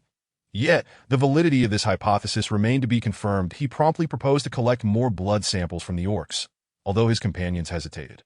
If these orcs were indeed poisoned, it might be contagious, posing a risk of infection should they sustain injuries. Zhong Qingpan discerned their reluctance and decided to shoulder the burden alone, volunteering to personally collect the blood samples.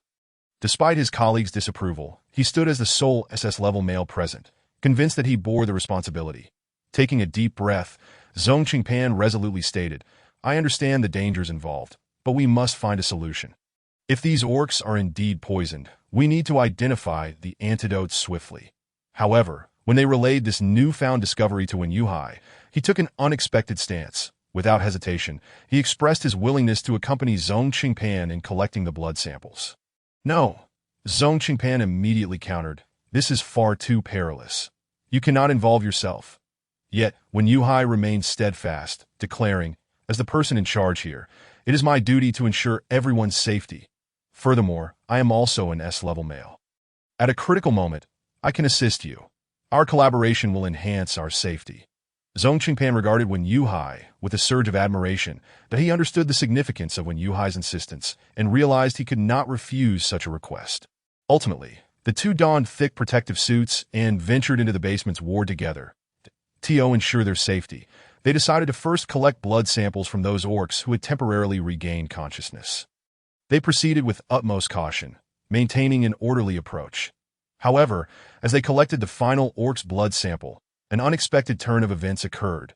The orc, who had been lying quietly on the bed, suddenly opened his eyes. which glimmered with a menacing light, bearing sharp fangs that ate that moment. Zhong Qingpan was focused intently on drawing blood, completely oblivious to the approaching danger. The orc lunged forward, gripping Zhong Qingpan's throat with a fierce grasp. The suddenness of the attack left Zhong Qingpan no time to react. Without hesitation, Wen Yuhai rushed toward Zhong Qingpan, instinctively pulling him behind himself, that in an instant, a crimson spray erupted from Wen Yuhai's neck and chest, splattering onto the surrounding floor. Zhong Qingpan was momentarily stunned by this unforeseen turn of events, but he quickly regained his composure. He summoned his spiritual energy, striving to subdue the frenzied orc. After a fierce struggle, he finally succeeded in restraining the orc once more, reattaching him to the bed. However, despite the thick protective suit, Wen Yuhai could not withstand the orc's violent assault, but he felt a wave of dizziness wash over him, his body swaying backward before collapsing to the ground. Witnessing Wen Yuhai's injury, Zhong Qingpan's heart swelled with worry and guilt. He swiftly lifted Wen Yuhai into his arms and raced toward the emergency room. Zhong Qingpan still wore the necklace Jin Yu had given him, yet at that moment, it was stained with Wen Yuhai's blood. However, it seemed to sense the urgency of the situation, releasing strands of spiritual energy that enveloped him in a shimmering golden light. In that instant, the unconscious Wen Yuhai experienced a moment of clarity, as if the pain from his wounds had lessened. Yet, the agony remained, and with his final ounce of strength, he transformed into his beast form, ultimately collapsing in Zhong Qingpan's embrace as a floppy-eared rabbit. Chapter 35. Responsibility. Seated in Zhong Qingpan's office, Jin Yu sensed a disturbance from the vitality stone belonging to Zhong Qingpan and promptly closed her book, rising to her feet. However, as she carefully attuned herself to Zhong Qingpan's beast seal, she found no abnormalities. Gradually, she exhaled a sigh of relief and retrieved her star brain to inquire about the specifics of the situation. At the border, Zhong Qingpan hurriedly transported Wen Yuhai to the emergency room. Anxiously awaiting outside, he removed his protective suit, even the clothing beneath it stained with Wen Yuhai's blood. Time passed swiftly, and 3 hours elapsed since Wen Yuhai had entered the operating room. Zhong Qingpan sat in a daze outside the surgical room, his eyes bloodshot. Suddenly, an abrupt ringing jolted him from his thoughts. He pulled out his star brain to find a video call from his wife. But he chose to disable the camera and press the answer button. "Hello, you." Even though Zhong Qingpan endeavored to appear more spirited, a hoarse voice reached Jin Yu's ears, imbued with an unmistakable sorrow. Listening to his words and noticing that he had not activated his camera, she instinctively understood that he must be facing some difficulties. "Qingpan, I find myself missing you," she conveyed, refraining from directly inquiring, instead choosing to wait for him to express his troubles himself. Her concern for Zhong Qingpan's state was palpable, yet she feared that her worry might exacerbate his discomfort. As Zhong Qingpan absorbed Jin Yu's gentle tone, the emotions he had been suppressing began to unravel, rendering him somewhat fragile, tears welling in his eyes as he choked out, "You, I feel such guilt. One of my companions sustained severe injuries while trying to save me, and he remains in a state of unconsciousness." That he added, "You, I sincerely wish that it were I who had been injured." Upon hearing his words, Jin Yu grasped the situation's gravity and understood why Zhong Qingpan's lifestone had exhibited abnormalities. "Qingpan, do not speak in such a manner. Had your companion been in danger today, I am certain you would have made the same choice as he did. Place that life stone near his wound. I shall set off for the border shortly. Your companion will soon recover, so fret not." "Thank you, he replied, his voice trembling. After ending the call, Zhong Qingpan continued to await when night fell. The surgical door finally swung open, and thankfully, Wen Yuhua had emerged from the peril of death. Following Jin Yu's instructions, Zhong Qingpan promptly placed the life stone near Wen Yuhua's wound. That a weight lifted from his heart, and upon returning to his room, he gazed out the window towards the distance, as if he could see Jin Yu across the vast expanse. The following morning, Zhong Qingpan entered Wen Yuhua's hospital room. Upon gently pushing the door open, he discovered that the individual in the bed had reverted from his beast form to his normal state.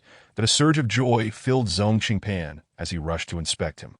There, Wen Yuhua lay peacefully, his complexion pale, yet his breathing steady, seemingly lost in slumber. Zhong Qingpan exhaled in relief, recalling the Lifestone's assistance along with Wen Yuhua's inherent S-class male attributes, which granted him remarkable recovery and vitality. Thus, he surmised that Wen Yuhua should be out of danger. Lowering his gaze to Wen Yuhua's chest, he noticed that the life stone he had placed there had transformed into an ordinary stone. Gently, Zhong Qingpan picked it up and set it aside that he then meticulously examined Wen Yuhua's wounds.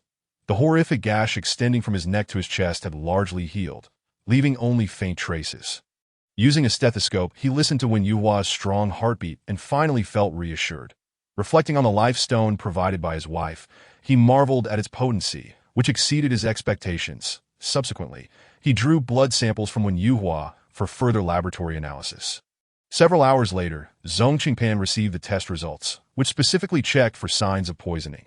The report indicated that Wen Yuhua's condition was stable, aside from a beastification value still as high as 93. All other indicators fell within normal range, and there was no evidence of poisoning. Zhong Qingpan lingered in Wen Yuhua's room for a while, gazing at his tranquil features, feeling a swell of emotion. Wen Yuhua was younger than him, merely 23 years old, yet had bravely shielded him. Ultimately, he rose, gently closed the door, and turned toward the laboratory he needed to collaborate with his companions to continue researching a remedy to suppress the beastman's frenzy. In the laboratory, they conducted an in-depth analysis of Wen Yuhua's blood samples and compared them with those of other frenzied beastmen. After numerous experiments and validations, they concluded that these afflicted beastmen had indeed been poisoned. Strangely, this poison was not only difficult to detect, but also exhibited a degree of contagion. This meant that without timely identification of an antidote, more beastmen could be affected. Zhong Qingpan felt the situation growing increasingly precarious and resolved to broaden the scope of their investigation. Through extensive data analysis and comparison, they ultimately identified a suspicious source: the insect clan. The insect clan had long regarded the beastmen of the continent as enemies and was adept at utilizing various means to sow chaos and destruction, frequently disrupting the order of the interstellar continent. The recent Kai-Shi incident had close ties to them. Perhaps this frenzy event was yet another of their schemes. Jinyu and Luangu arrived at the border together. Zhong Qingpan had already been waiting at the entrance. As soon as Jinyu disembarked from the antelope ship, he hurried over and embraced her tightly. Neither spoke, but Jinyu comfortingly patted his back. After Zhong Qingpan recounted the events to Jinyu and Luangu, he informed Jinyu about Wen Yuhua's current health status, and the three entered Wen Yuhua's hospital room together. As Jinyu gazed at the individual quietly lying in a hospital bed. A wave of sorrow washed over her. She recalled the vibrant, lively figure she had encountered months prior, now reduced to a peaceful slumber. Zhong Qingpan stood beside her, struggling to find his voice. You. Yet Jinyu grasped his hand, offering solace. Do not be too hard on yourself. This is not your fault. Approaching Wen Yuhua, Jinyu noted the now ineffective life stone at the bedside and came to a realization. She seated herself on the chair beside the bed, gently took Wen Yuhua's hand, closed her eyes, and began to channel her spiritual energy to him unceasingly. Zhong Qingpan and Luangu silently observed, aware that the mistress was employing her spiritual energy to aid Wen Yuhua in awakening. After a while, Jinyu rose, stating, Qingpan, do not worry, he is fine and will awaken shortly. With that, she produced 2 life stone necklaces from her pocket, handing one to Zhong Qingpan to wear while keeping the other for the unconscious Wen Yuhua. Jinyu understood that every male beastman possessed a unique spiritual energy. When this energy was accepted and soothed by a female beastman, it became an integral part of their lives. Consequently, a male beastman could only accept the soothing of one female's spiritual energy throughout his life. Should he wish to accept a second, it must be stronger than the first. Otherwise, severe backlash would ensue. Wen Yuhua exemplified this case. Having never accepted the soothing of a female's spiritual energy before, he managed to control his beastification state with Jinyu's assistance. However, as her spiritual energy intertwined with his being, he could no longer accept the spiritual energy of other females. Beyond the feeble effects of inhibitors, Jinyu became the sole individual capable of helping him restrain his beastification. This signified that Wen Yuhua could not be separated from Jinyu, as only she could maintain his calm. Jinyu was acutely aware of this and felt no aversion toward Wen Yuhua. When she gifted him the life stone necklace, it symbolized her tacit acceptance of the responsibility toward him. Luangu also expressed his agreement regarding Wen Yuhua joining the family. After all, Wen Yuhua was an exceptionally talented beastman, and a unique bond had formed between him and Jinyu. Chapter 36. Xiyang Wanji's accompanying Jin Yu to the border served not only to protect her, but also to personally observe the prevailing circumstances at the border. In recent days, several insect clan beastmen had periodically appeared in the eerie forest nearby.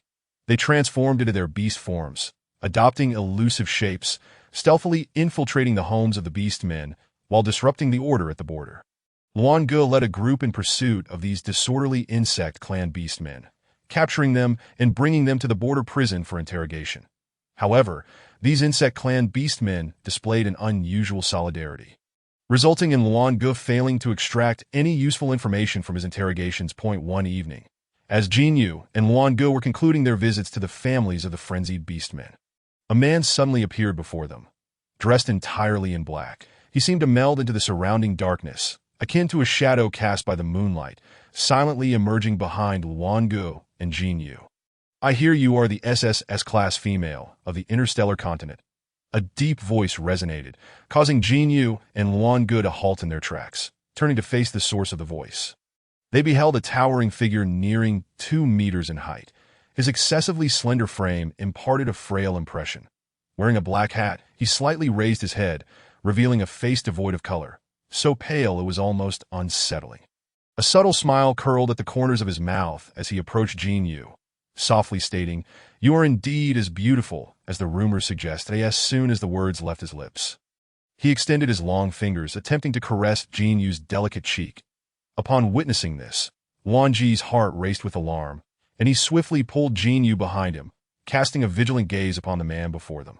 A flicker of warning glimmered in his eyes as he sensed the other's inappropriate intentions. Simultaneously, he clenched his fists, the veins in his arms bulging, as a palpable tension filled the air, the powerful auras of 2 SS-level males clashing, as if they were on the brink of combat. Noticing Wang Ji's hostility, the man chuckled softly, retracting his outstretched hand while savoring the sweet fragrance he had just detected on Jin Yu. He then leaned down to observe Jin Yu, his gaze gliding over the ornament atop her head. A gentle smile gracing his lips as he remarked, "You are truly special. The adornment on your head is as lovely as you are." He then cast a sidelong glance at Luan Ge. As the man drew nearer, Jin Yu caught a whiff of a strange, alluring scent emanating from him, her eyes reflecting a hint of confusion. But he continued, "I suppose you two have been quite preoccupied with the recent orc frenzy. Haven to you. How about treating me to a cup of coffee? I could offer you some guidance." With that, a smirk of disdain curled at the corners of his mouth as he turned and strolled into a nearby CF.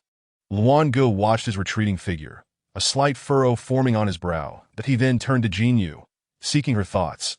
Jin Yu fixated on the man's silhouette, a wave of perplexity washing over her. She sensed the complex aura he exuded, laced with a potent scent of blood and grass. This distinctive aroma inexplicably evoked thoughts of the insect race, leading her to ponder whether he harbored intricate connections with them. Yet, how could he possess such an alluring scent? After a moment of contemplation, she nodded at Luan Ge, resolved to follow the man into the CF. The two entered the CF together, where an antiquated ambience enveloped them. A thick layer of dust coated the counter, indicating a long period of inactivity.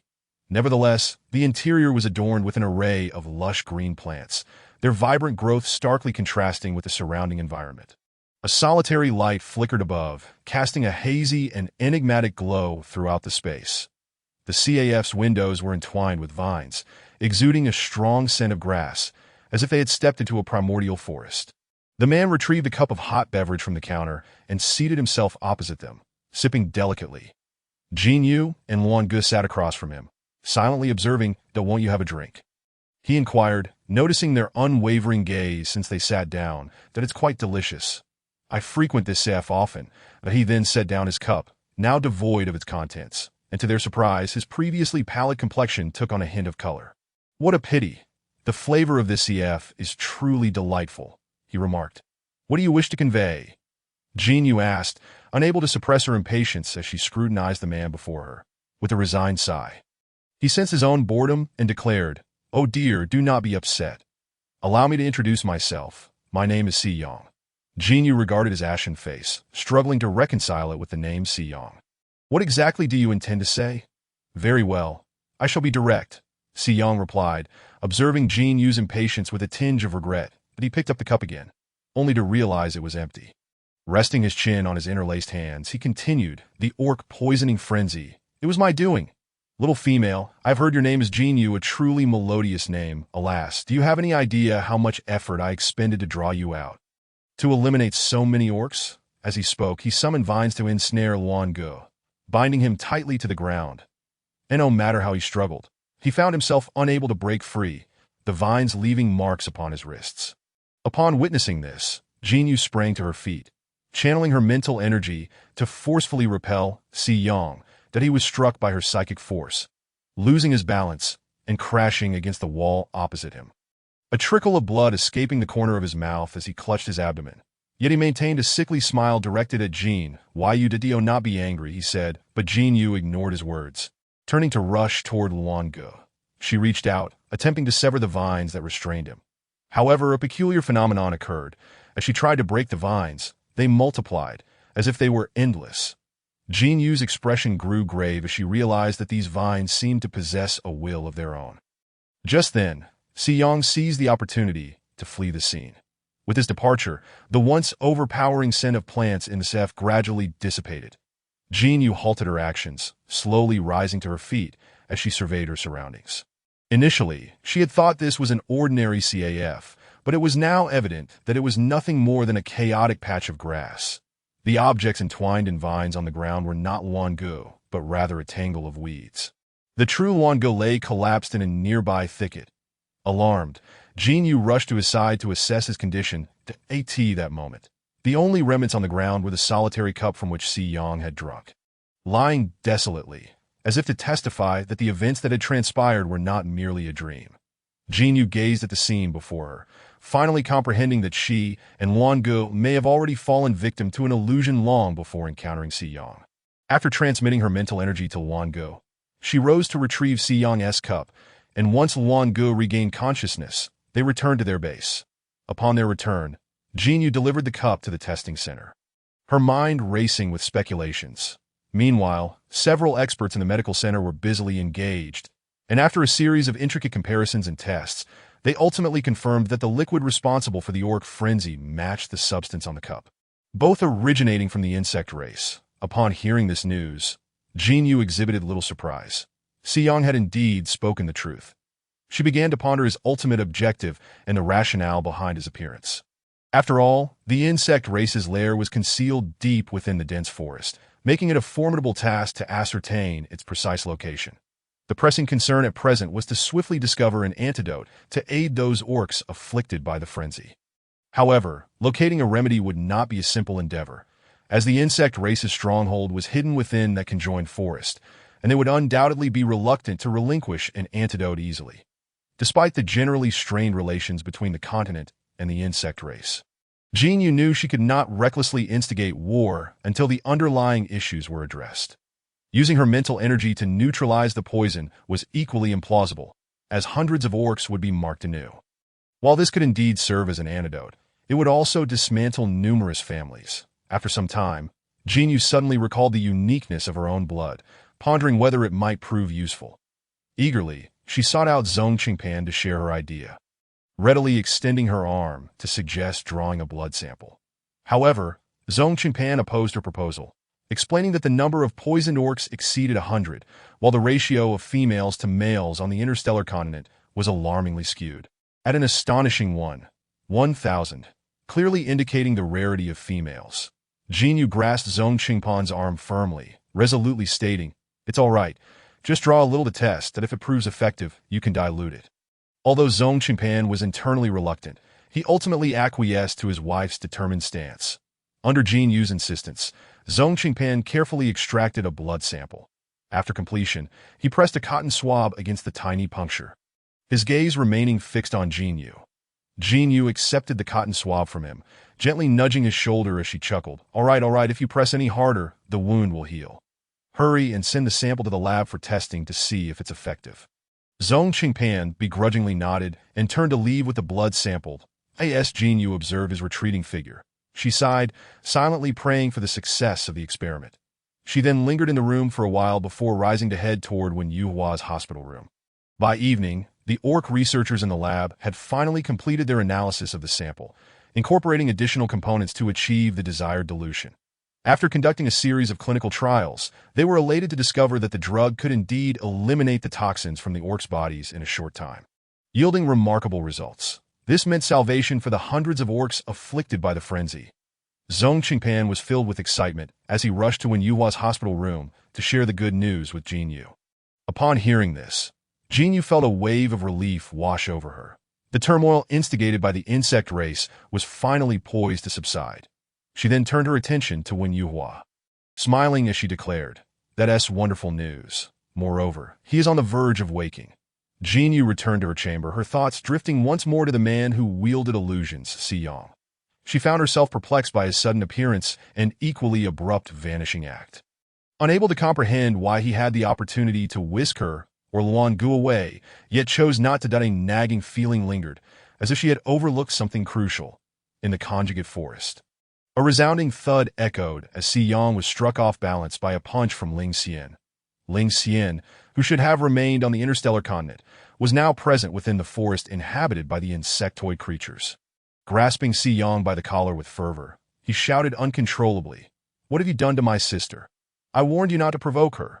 Si Yang, with a tone of resignation, replied, "Why is it that you all seem to relish in striking others?" He pushed Ling Xian away, straightened his attire, and retrieved a handkerchief from his pocket, delicately wiping the corner of his mouth. "Did I merely engage her in conversation? I did nothing untoward. Did I, in fact, I even praised that little female. They have been quite overwhelmed with the chaos caused by the orc frenzy, and I offered them some guidance that if anything, they ought to be thankful to me. Yet, like you, they showed me no gratitude and chose to hit me instead."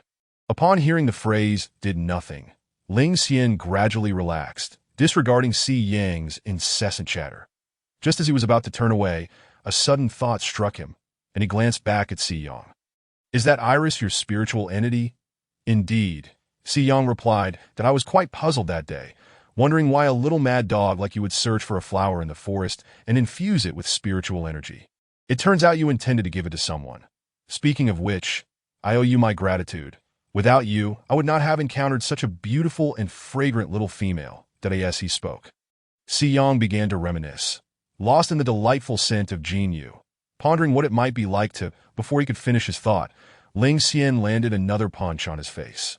Turning away, he uttered with great restraint, "I advise you, do not entertain any thoughts of harming her." With a sigh, Si Yang regarded Ling Xian's retreating figure. "Little mad dog, do you dare claim you harbor no sordid intentions towards her? Just take a whiff of the grass scent you used to mask your own odor. Do you think she would mistake you for a rabbit or a sheep? If you were to reveal your beast form before her, do you suppose she would not find you repulsive?" Ling Xian paid no heed to Si Yang's words. He had heard them countless times before. He had once felt anger and sorrow, but now only silence remained as he strode out of Si Yang's estate. Chapter 38, Memories, a special edition on Ling Xian and Si Yang. Si Yang laughed softly at his retreating silhouette. Having lived with Ling Xian for several years, he knew precisely where to strike to inflict the most pain. Ling Xian, back then, appeared utterly wretched, dirty and disheveled, his clothing tattered, hair a tangled mess that he stood barely half Si Yang's height, looking particularly frail. The only feature that shone brightly was his pair of luminous eyes.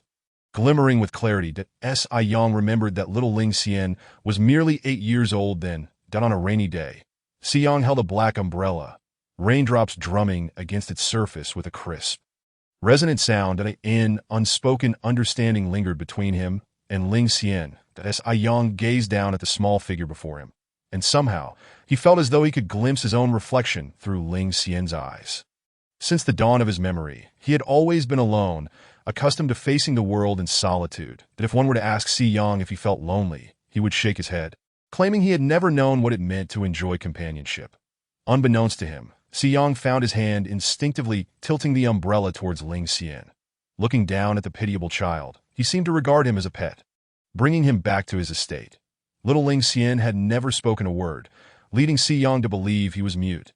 Thus, for 3 years, it was only Si Yang who prattled on to Ling Xian, who never responded. Si Yang recalled that Ling Xian was 11 that year. Time flew by, and in the blink of an eye, 2 more years had passed. This year, Si Yang noted that little Ling Xian was now 13. It was during this time that he finally found his voice. After his first utterance, Ling Xian's condition began to improve, and no longer was he the taciturn child.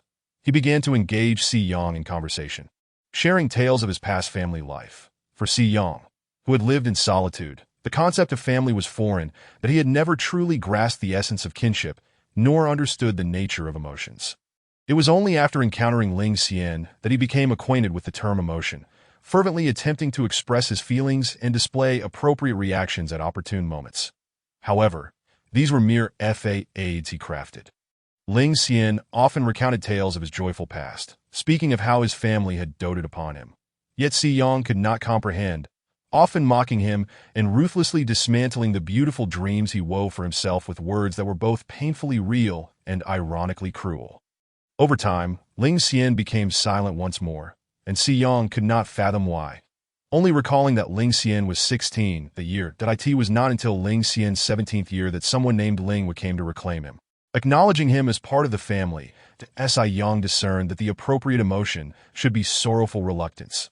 Yet his heart continued to beat steadily, undisturbed by tumult. Just when Si Yang thought he had reverted to being a solitary figure, Ling Xian returned to his estate, but Si Yang remembered Ling Xian was 18 then. Ling Xian's condition appeared to have improved again, as he could converse with Si Yang once more.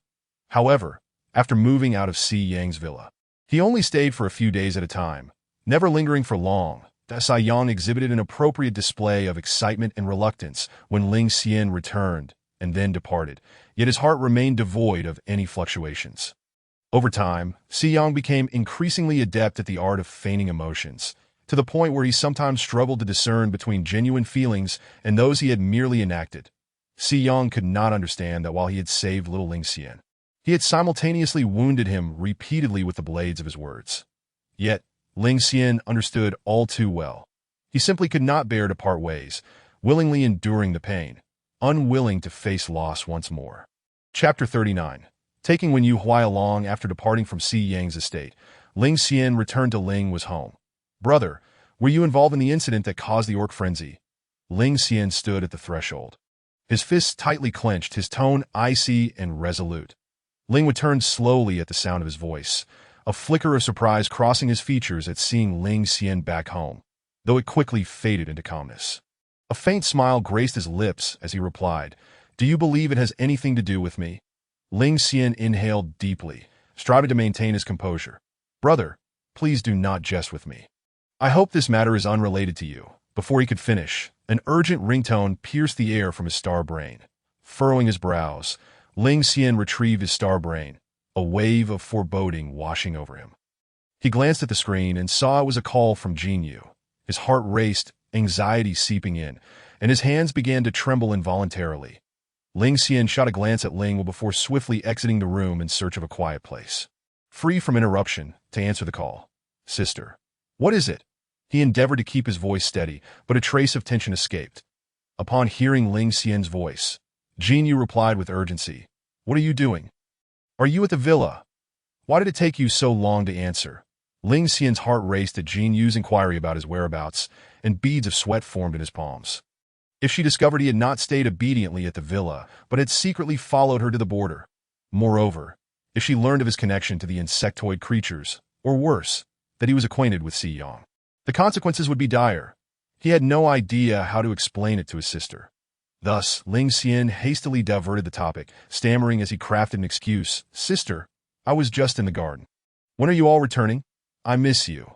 Jinyu had called primarily to inform him that they would be returning shortly, so she did not press further, but will be heading home tonight, probably arriving tomorrow evening. Upon hearing Jinyu's words, Ling Xian released a breath he hadn't realized he'd been holding. Understanding dawned upon him as he calculated how long it would take to return to the villa from the border. It was clear he needed to leave the border post-haste. "All right, sister, I will wait for you at home," he replied obediently. On the other end, Jinyu hung up the phone, feeling a twinge of unease at Ling Xian's odd behavior. However, sensing that the lifestone she had gifted him remained at the villa, she thought little of it that moment. Wangu pushed open the door to Jinyu's bedroom. "I've packed everything. We can depart at any time." Jinyu nodded thoughtfully, her mind drifting to Wen Yuhui, who had fully recovered yet remained in a deep slumber. "Let us gather his belongings as well and pack him up to take back to the villa," she suggested.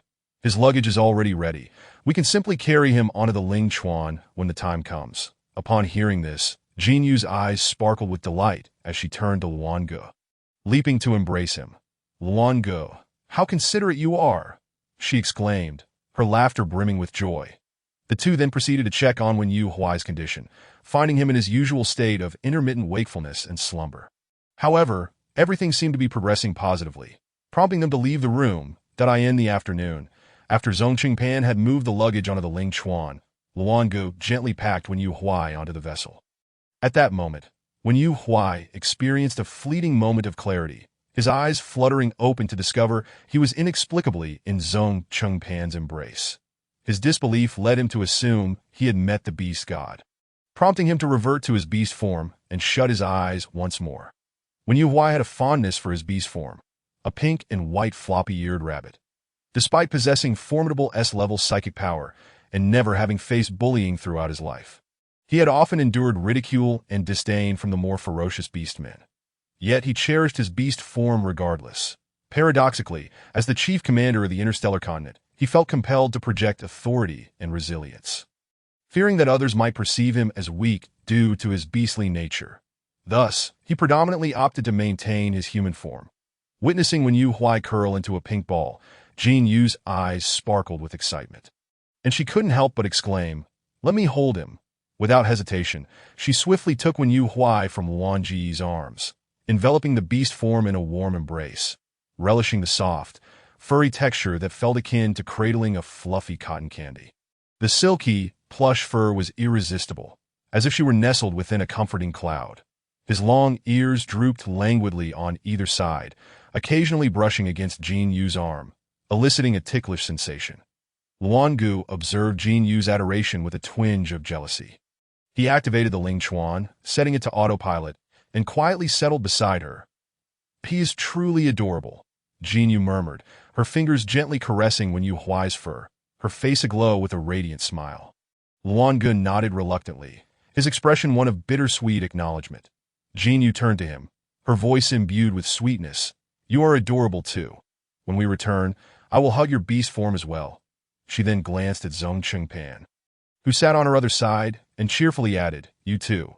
Upon hearing Jin Yu's words, Luan Ji's feelings of envy dissipated, replaced by anticipation and vivid imaginings of returning to the villa, where his beloved would embrace his beast form, and they would entwine together in a joyous embrace. Character introduction name: Wen Yu Huai. Age: 23. Beast form: floppy-eared rabbit. Psychic level: S-class. Position: Chief Commander of the Interstellar Continent. Chapter 40. Wen Yu Huai awakens the following evening. Jin Yu and her companions returned to the villa. Ling Xian, hearing the commotion, eagerly rushed out to greet them. Waiting at the door, Jin Yu approached him slowly, cradling the beast form of Wen Yu Huai, while Luan Ge stowed the Ling Chuan away, and Zhong Qingpan carried the luggage. As soon as Ling Xian spotted Jin Yu, his eyes lit up with excitement. "Sister, I missed you so much," he exclaimed, dashing forward with open arms, eager to embrace her. However, he suddenly sensed something amiss and, looking down, was taken aback to find Jin Yu holding a beast man. Ling Xian's eyes widened in shock, disbelief washing over him. "This is Wen Yu Huai. You should have met him. You must address him as brother-in-law," Jin Yu introduced with a smile. After speaking, she noticed Ling Xian remained frozen in place, so she gracefully bypassed him and walked directly into the villa. "Sister, brother-in-law?" Ling Xian stammered, his gaze following Jin Yu's retreating figure, his expression growing complex, shadows flitting across his eyes. His possessive feelings for Jin Yu intensified, and the desire to claim her entirely grew stronger. Perhaps the only way to quell this sense of insecurity was to take her away, leaving only himself in her world. Countless thoughts of abducting Jin Yu flitted through Ling Xian's mind. Yet reason cautioned him that such actions could harm her and potentially lead to her despising him. Moreover, the strength of the beastmen surrounding her was formidable. Should matters escalate, he might not emerge unscathed. Thus, Ling Xian suppressed his impulses, donning a facade of innocence as he followed Jin Yu into the villa. However, Ling Xian did not abandon his desire for exclusivity. He resolved to bide his time, awaiting the opportune moment. Upon returning to the villa, Jin Yu selected a room for Wen Yu Huai, situated to the left of Luan Ge. The room, adorned in warm hues, resonated with the comforting and gentle aura that Wen Yuhua exuded. After instructing the intelligent assistant to arrange the living essentials, Jin Yu gently placed Wen Yuhua on the bed, tucking him in before exiting the room. As night deepened, after settling her own belongings, Jin Yu settled onto the sofa in her bedroom, perusing a magazine. Suddenly, her star brain vibrated twice, revealing a message from Ling Xian. Just then, a series of 3 knocks echoed from the door. Ling Xian had placed a delicate box at the threshold, then swiftly turned and darted down the stairs like a whirlwind. Curious about the noise, Jin Yu opened the door slowly, her gaze falling upon the box on the floor, sparking her intrigue.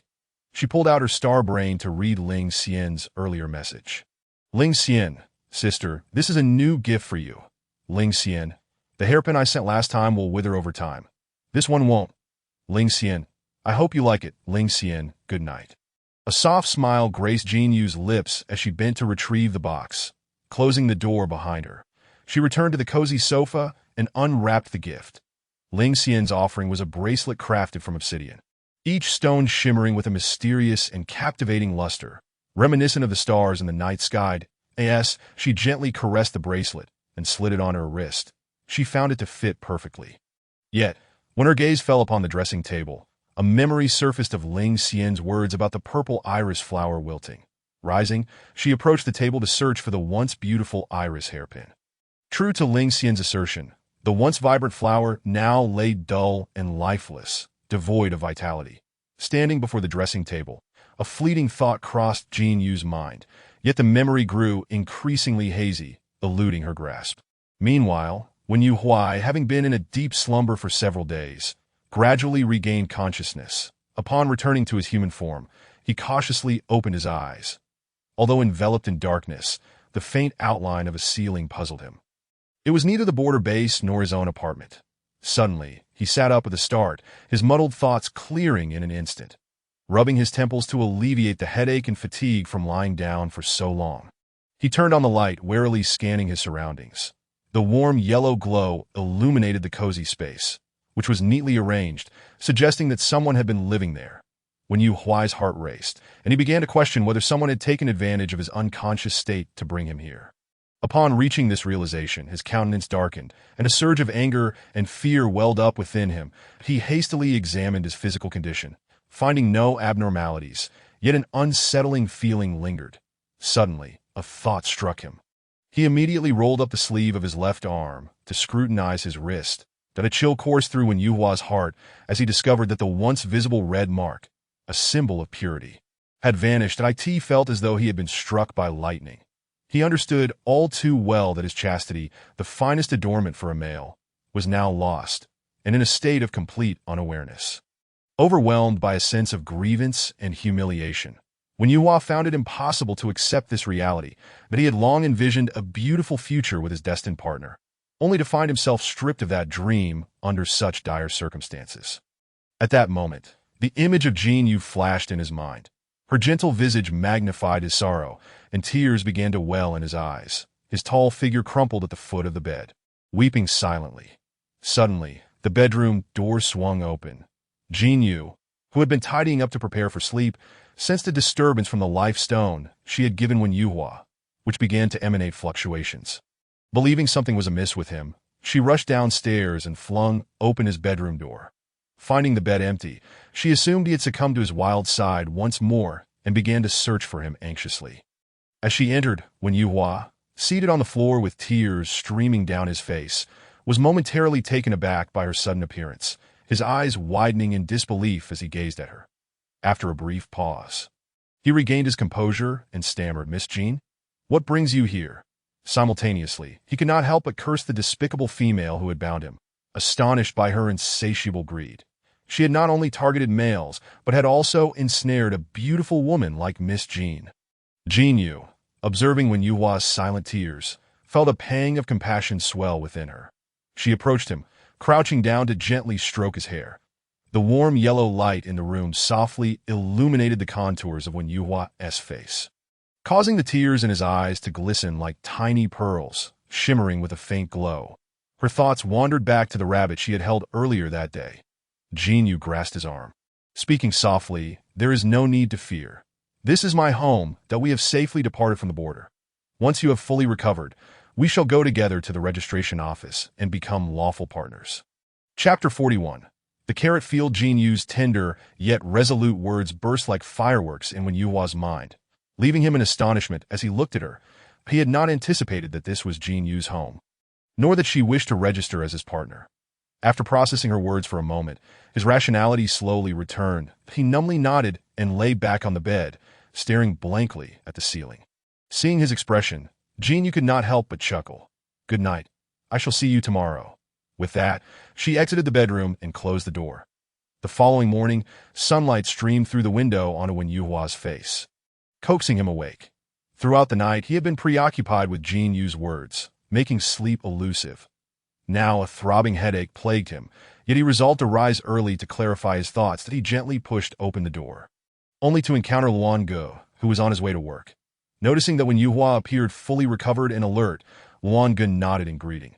Wen Yuhua, feeling flustered and at a loss, awkwardly nodded in response and hurried back to his room. He quietly pressed his ear against the door, listening as Luan Ge's footsteps faded away, letting out a sigh of relief before daring to step out again. That he entered the first floor of the villa, cautiously surveying his surroundings. The villa's decor was minimalist yet elegant, with every detail reflecting the owner's taste and lifestyle.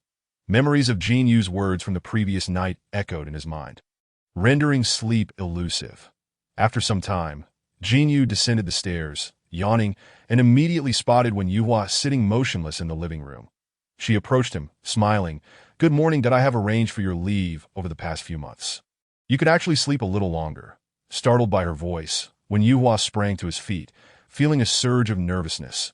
Good morning, thank you, he replied, his voice tinged with anxiety. As Jin Yu settled on the opposite end of the sofa, he quickly rose to pour her a glass of warm water, presenting it to her with care.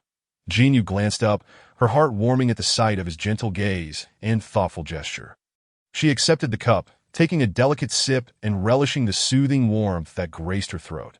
Jin Yu sat there quietly, her gaze fixed upon the cup in her hands, lost in contemplation. As time passed, a tranquil yet peculiar atmosphere enveloped the room. Eventually, Jin Yu broke the silence, inquiring, How is your recovery progressing? Wen Yuhua promptly replied, I have nearly recovered. Thank you for your concern. Jin Yu set down the cup, her fingers absent-mindedly tracing its rim, a glimmer of contemplation flickering in her eyes. She lifted her gaze, regarding Wen Yuhua earnestly. Then we must quickly choose an auspicious date to register as partners. Wen Yuhua's body jolted at her words, his eyes widening in shock as he struggled to comprehend her directness. For a moment, he was at a loss for words. After a brief pause, he inhaled deeply and stammered. I cannot become your partner. I am merely an ordinary beast man, unworthy of you. Bowing his head, he could not bear to meet Jin Yu's gaze. Observing his self-deprecating demeanor, Jin Yu furrowed her brow in confusion and asked, Why do you say that? Wen Yuhua, still looking down, spoke in a low, gravelly tone. I am aware of my lowly status, which pales in comparison to yours. Moreover, you are not obliged to be responsible for me. His voice carried a hint of sorrow and resignation, indicating that he had made a firm decision. Jin Yu stood, walked to his side, and gently cupped his face, compelling him to meet her eyes. Wen Yuhua, do not belittle yourself. This has nothing to do with status. Besides, you are the chief commander of the interstellar forces. How can you label yourself as an ordinary beast man? As Wen Yuhua raised his head, his gaze locked with Jin Yu's, he saw the sincerity and determination in her eyes, stirring something within him. Yet he remained hesitant. Compared to Jin Yu's other partners, he felt painfully ordinary. His eyes flickered uncertainly, unable to fully trust her words. Haunted by a childhood of ridicule from other beast men that had rendered him timid and sensitive, he also feared that Jin Yu's decision to partner with him stemmed from her spiritual energy, believing it would burden her rather than be a shared bond. Thus, the seeds of retreat began to sprout. That I apologize. You are so beautiful and exceptional. I truly do not deserve you. That I will pack my things and leave shortly. Seeing his resolute demeanor, Jin Yu cradled his face in her hands, compelling him to look into her eyes as she spoke steadfastly. In my eyes, you are a uniquely special existence, and I care not for status. Yet upon witnessing the sincerity and determination in her gaze, Wen Yuhua felt a stirring in his heart. Countless voices urged him to stay, to forge a partnership with Jin Yu. Gathering his courage, he softly inquired, "Then, do you wish to care for me?" Feeling the closeness between them, a blush crept across Wen Yuhua's face.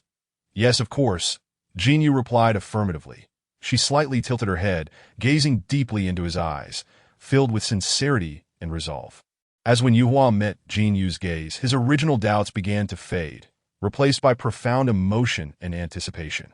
The long-suppressed sensitivity and timidity within him seemed to dissipate, as if enveloped by a warm embrace. He nodded vigorously, tears glistening in his eyes as he spoke, his voice trembling with emotion. "All right." With that, Jin Yu took Wen Yuhua's hand, and they strolled through the villa's garden, savoring the tranquility of the moment. Suddenly, Jin Yu inquired, "I recall your beast form is a floppy-eared rabbit, quite adorable. I am rather fond of it. How about I plant a patch of carrots in the front yard for you?" Wen Yuhua's face flushed at her suggestion, caught off guard. "Thank you. Then it is settled." Jin Yu smiled as she gently clapped her hands, as if she could already envision the lush carrot patch in the front yard. Wen Yuhua gazed at Jin Yu, his heart brimming with happiness and anticipation that he silently vowed to safeguard this affection with all his might, determined to ensure her eternal joy as the sun dipped below the horizon. Their silhouettes intertwined in the golden afterglow, creating a picturesque scene. Chapter 42. Jealousy in recent days. Ling Xian had remained ensconced in the villa.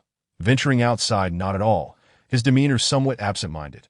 His thoughts were a chaotic jumble, replaying every moment spent with Jin Yu.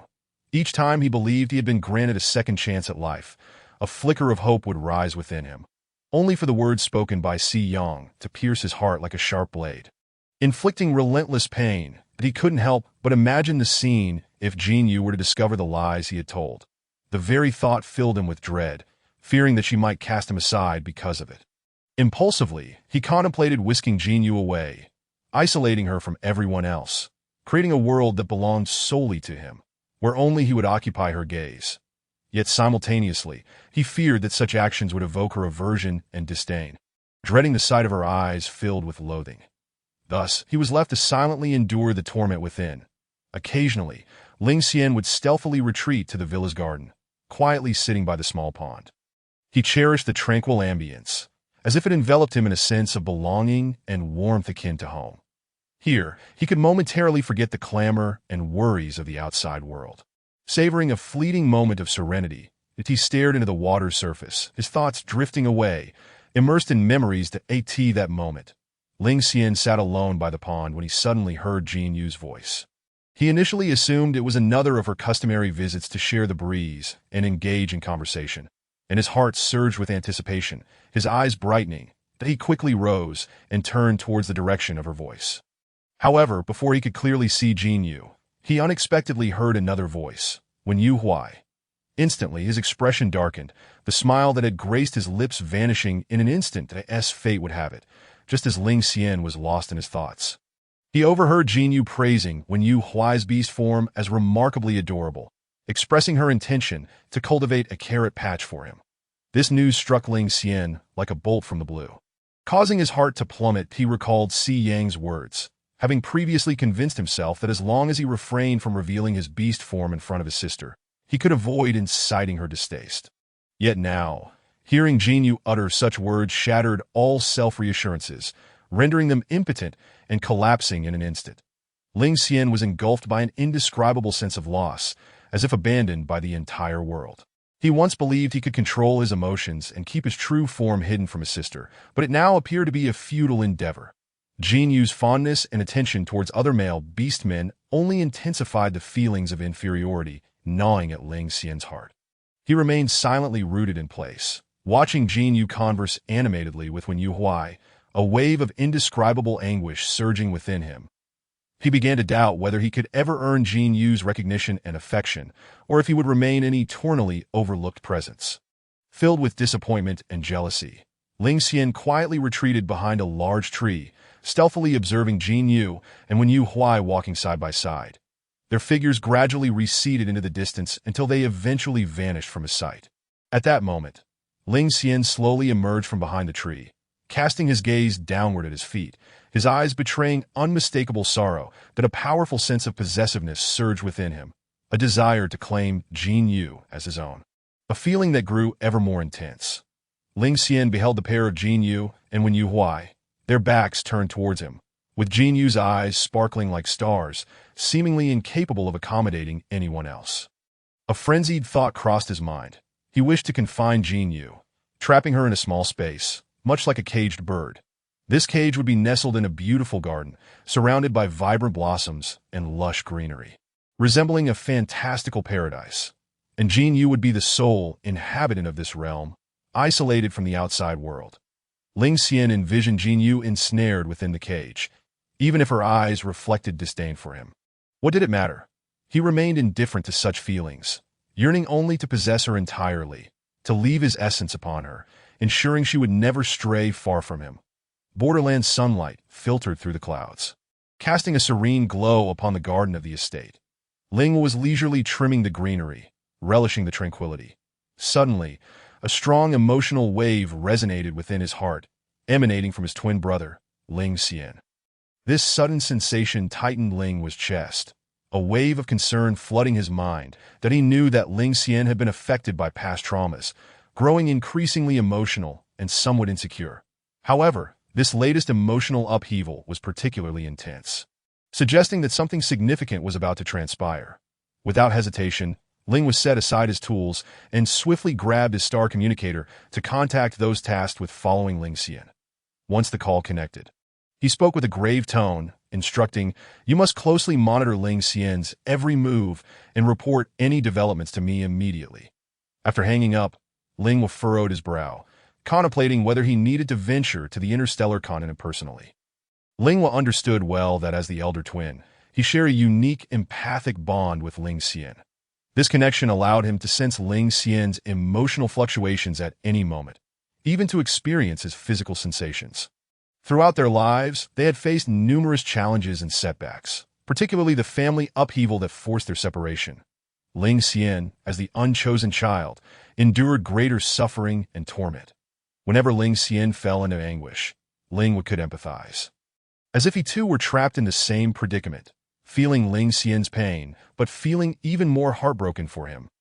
He longed to share the burden with Ling Xian, striving with all his might to protect him from harm.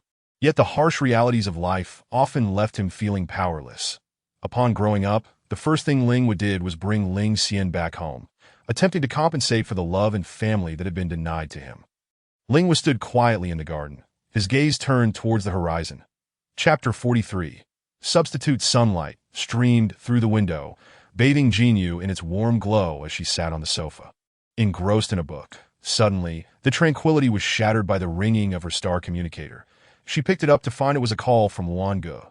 Jin Yu answered, and Luangu informed her that members of the Jeffrey family would be visiting that evening and would soon be moving into the villa, joining their family. Upon hearing this news, Jin Yu's emotions became complex. Although she was not particularly surprised, her familiarity with the Jeffrey family was minimal, having met them only once before. Therefore, in preparation for the arrival of the new family members, Jin Yu decided to personally cook dinner that evening to welcome the newly added males into their household. Entering the kitchen, she tied on an apron and took fresh ingredients from the refrigerator, methodically beginning her preparations for dinner.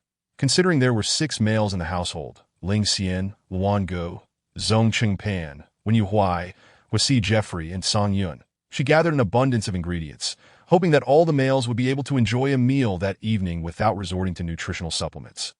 She started by washing the vegetables, preparing several vegetarian dishes according to Wen Yu Huai and Ling Xian's preferences. Afterwards, she prepared a few meat dishes tailored to the tastes of the remaining partners. Next, Jin Yu simmered a pot of rich soup, baked a tray of crispy bread, and crafted several exquisite side dishes. Each dish was meticulously made by her, showcasing a delightful harmony of flavors, colors, and aromas. Just as dinner was ready, the doorbell suddenly rang. Jin Yu set down her utensils, thinking it must be Luangu or Zhong Qingpan returning from work, and quickly made her way to the door. Upon opening it, she was greeted by a tall figure, a man clad in a black suit, handsome features, and deep-set eyes, that he held a delicate box in his hands and wore a gentle smile. "Long time no see." Jinyu was momentarily taken aback, but quickly reciprocated with a smile. "Wasi Jeffrey, you have arrived." Her heart raced, a wave of nervousness washing over her, as this was only their second meeting. Jinyu opened the door wider, inviting him inside. Wasi entered, placing the gift on the table. Noticing Jinyu in her apron, a glimmer of surprise flickered in his eyes. "You can cook?" he asked. Then followed her into the kitchen, inquiring, "Did you make all of this?" "Yes," Jinyu nodded, replying, "I hope you like it." Wasi chuckled softly, then turned to the kitchen, grabbing another apron to wear. "Of course I will like it. Could you please help me with the buttons?" After speaking, he turned his back to Jinyu. Upon seeing Wasi donning an apron, appearing as though he too intended to venture into the culinary realm, Jinyu hastily waved her hands, exclaiming, "No, no, you are a guest, and it is our duty to attend to you." Wasi, upon hearing Jinyu's words, turned around with a look of feigned grievance, gazing at her as if to say, "Am I really just a guest?" If he had a tail, it would undoubtedly be drooping in dejection. Jinyu, unable to resist such a pleading gaze, quickly reassured him, "Not at all." She then flusteredly moved behind him, fastening the buttons at his back, before returning to the other side and continuing to prepare the remaining dishes as if nothing had transpired. Wasi observed Jinyu's endearing demeanor, surprise flickering in his eyes as he thought, "So she is so easily shy. Why uncle's choice of partner is indeed extraordinary. I almost wish to take his place." The two busied themselves in the kitchen, preparing several dishes, exchanging occasional words, and gradually growing more familiar with one another. Jinyu's initial nervousness dissipated, and the atmosphere became relaxed and harmonious. After a while, the door of the villa swung open once more. Hearing the sound, Jinyu lifted her gaze and was greeted by the sight of Luangu and Zhong Qingpan returning from work. A glimmer of excitement sparkled in her eyes as she rushed to embrace them, planting gentle kisses on their cheeks. "Welcome home. Guess who personally cooked dinner today?" Luangu and Zhong Qingpan were taken aback upon seeing Jinyu, their faces lighting up with surprise. Yet their hearts ached for her labor in the kitchen, believing such trivial matters should be handled by them. The males, just then, Wasi, witnessing this scene from the kitchen, felt a surge of jealousy rising within him. Unable to contain himself, he interjected, "Dinner is ready." This statement immediately captured Jinyu's attention. She released her embrace of Luangu and Zhong Qingpan and hurried back to the kitchen to assist Wasi in bringing the dishes to the dining table. It was at this moment that Luangu and Zhong Qingpan noticed the presence of another male in the house, and they too entered the kitchen to help carry the dishes to the dining room. In an instant, the once spacious kitchen felt somewhat cramped. Jinyu sensed the tension in the air, a hint of conflict brewing, prompting her to quietly retreat to the side, taking a seat at the dining room table, patiently observing the subtle dynamics among the three men. Before long, the males of the household gathered around the table, and the meal was fully prepared and served. 7 individuals encircled the dining table, with Jinyu seated in the center, flanked by Wen Yu Huai on her left and Wasi on her right, as they commenced their dinner. During the meal, Jinyu introduced the other males to Wasi, saying, "This is Wasi Jeffrey, the heir of the Jeffrey family, who will soon be moving into the villa and becoming my partner." Upon hearing this name, Luanji's actions came to an abrupt halt, surprise and wariness flashing in his eyes that he set down his chopsticks and asked softly, "Wasi Jeffrey?" Jinyu nodded in affirmation, her gaze filled with confusion as she wondered why he reacted so sensitively to this name. Luanji's expression sharpened, scrutinizing Wasi closely with a serious and grave demeanor as though seeking some clue or flaw. Wasi met Luanji's scrutiny with calm composure, his demeanor betraying no signs of anxiety or discomfort. "Indeed, I am Wasi Jeffrey," he stated. Luangu furrowed his brow, seemingly lost in thought that he nodded slightly before turning to Jinyu, saying, "I see." Nevertheless, his gaze remained vigilant, as if he still harbored doubts regarding Wasi's identity. After a moment, Wasi spoke steadily, "Yes, the Jeffrey family is quite complex. Thus, it is common for members to possess 2 names. Wasi is my name, and Washu Jeffrey is also my name." His voice resonated with a low, powerful timbre, exuding a compelling charm. Luangu listened intently, his expression gradually softening that he understood that for a family as influential as the Jeffreys, internal complexities were indeed prevalent. Though the vigilance in his eyes had not entirely vanished, and in truth, Wasi Jeffrey's words were not entirely false. The Jeffrey family was indeed intricate, with each generation producing a remarkable heir. However, as a historically significant family, they naturally accrued numerous adversaries. Each heir inevitably faced the threat of assassination from these foes.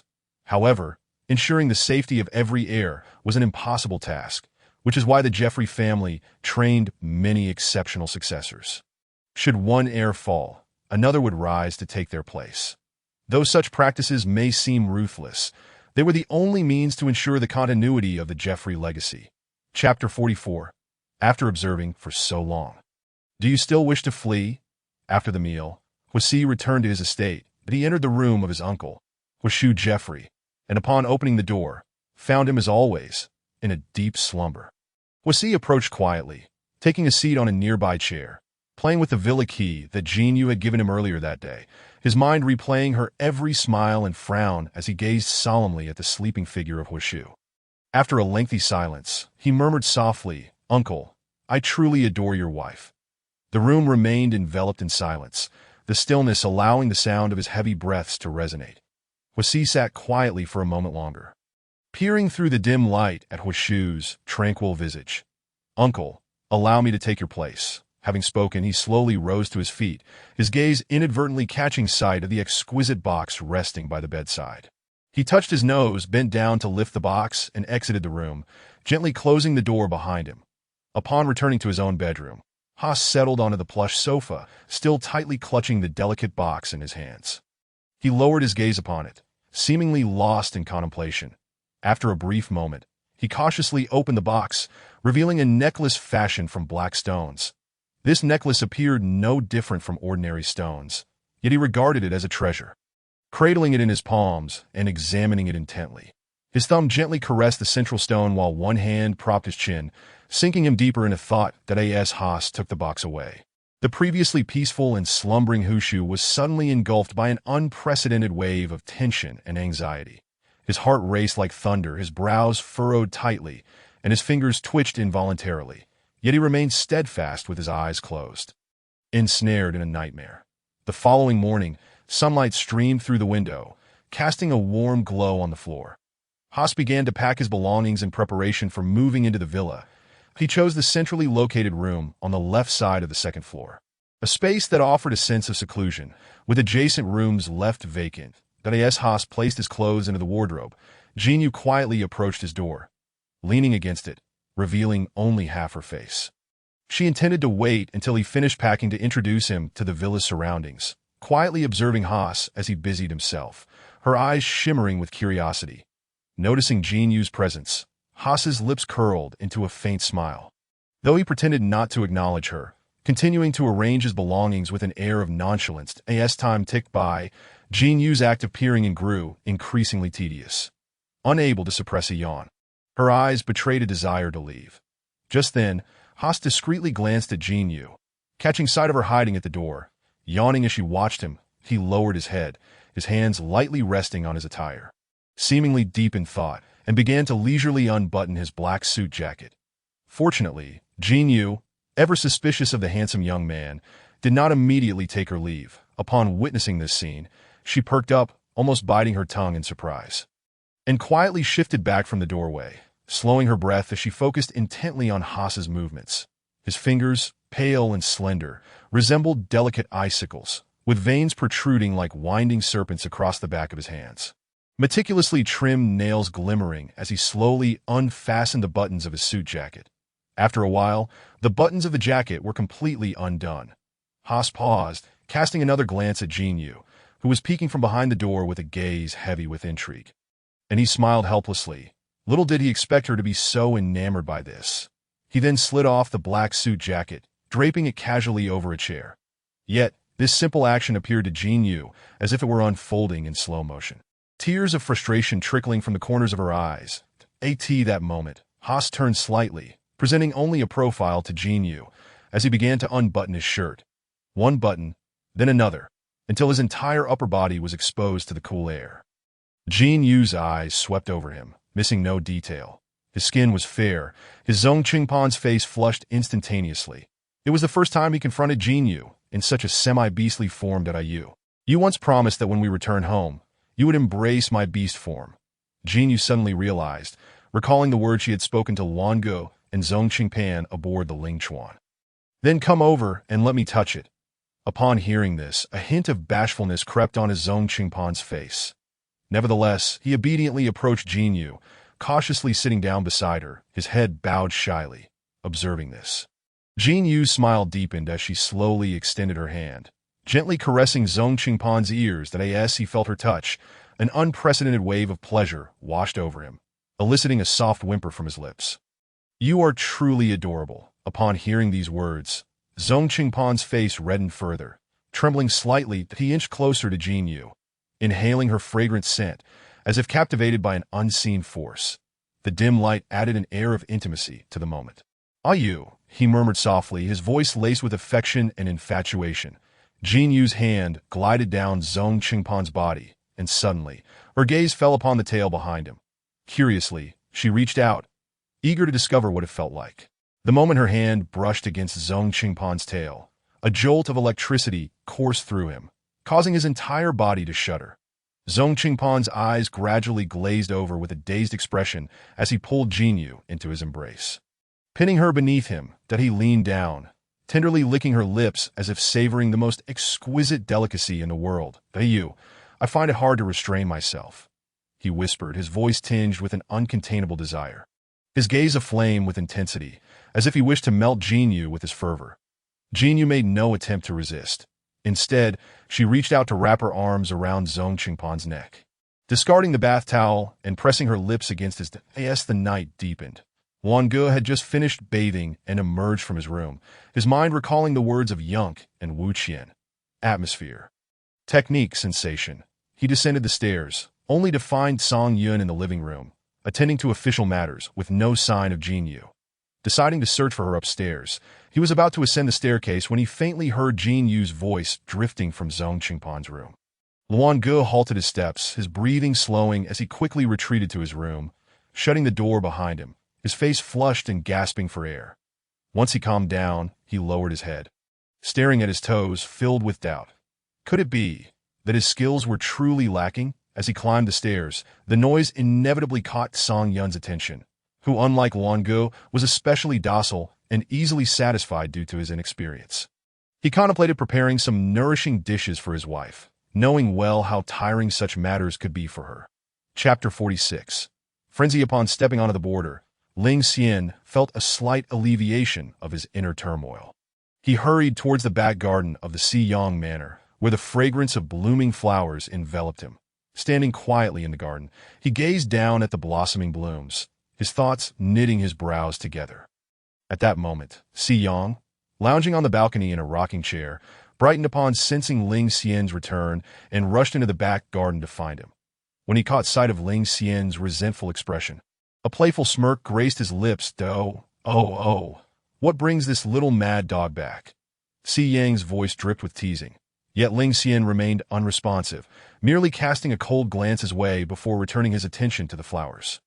Xiyang, undeterred by Ling Xian's indifference, approached him with heightened enthusiasm, chattering incessantly. Hey, why so silent?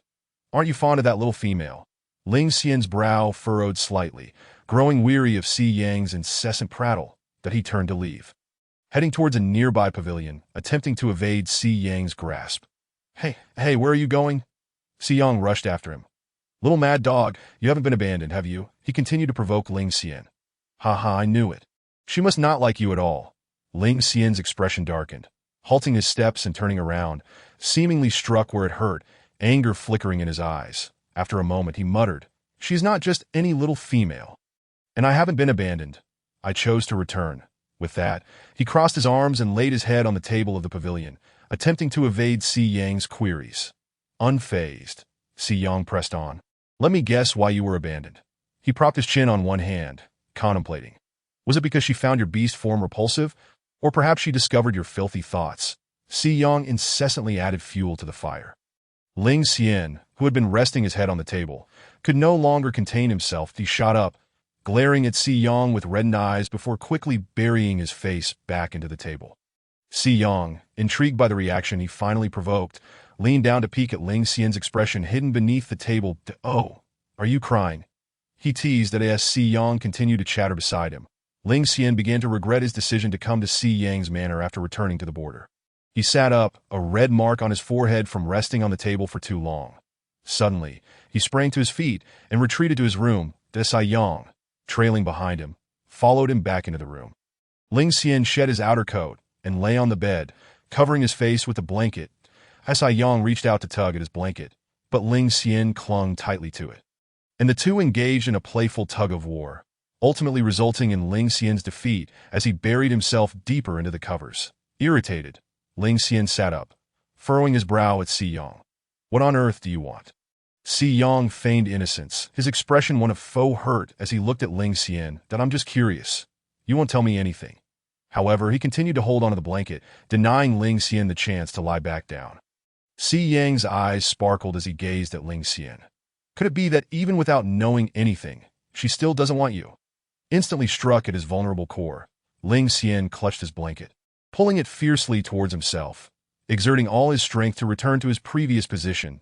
Si Yang, observing Ling Xian's flustered demeanor, felt a sense of boredom wash over him that he suddenly released his grip, causing Ling Xian's head to collide with the bedside table with a thud. Ling Xian. It hurt, but he said nothing. Ling Xian silently shifted his position, turning his head away. "That I truly do not understand you." Si Yang pondered aloud. "That if you like her, just take her away. Why all this fuss?" "I wish I could," Ling Xian mumbled beneath the covers, his voice barely audible. "What did you say?" Si Yang leaned closer, resting on the blanket to inquire. "That I in truth?" He had heard, but he sought confirmation. "Nothing." Ling Xian closed his eyes, unwilling to further engage in the topic. To Si Yang sighed, gently patting the blanket with a hint of exasperation in his tone. "All right, I suppose I am at least half your father. Just don't suffocate yourself with all this brooding. However, if you desire, I will assist you." With that, Si Yang turned and exited the room. The soft sound of the door closing echoed in the still air, as if it were a proclamation. After Si Yang's departure, Ling Xian lay quietly on the bed, his thoughts swirling tumultuously. His heart was filled with conflict and sorrow, as his feelings for Jinyu plunged him into an endless struggle.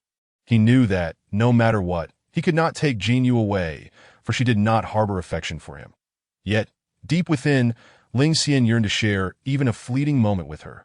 Meanwhile, Si Yang, having left the room, was lost in contemplation as well that he reminisced about the sweet fragrance that clung to Jinyu, her delicate neck, and her formidable spiritual power. Such memories surged forth like a refreshing spring, igniting a fervor within him. That it was an unprecedented sensation, exhilarating in its intensity, that he found himself reliving the conversation with Jinyu from that night, every detail vividly replaying in his mind. But as night fell, Si Yang returned to his room, reclining in his usual manner on the rocking chair on the balcony. His gaze was fixed upon the night sky shrouded by clouds, while the sounds of birdsong from the forest echoed in his ears.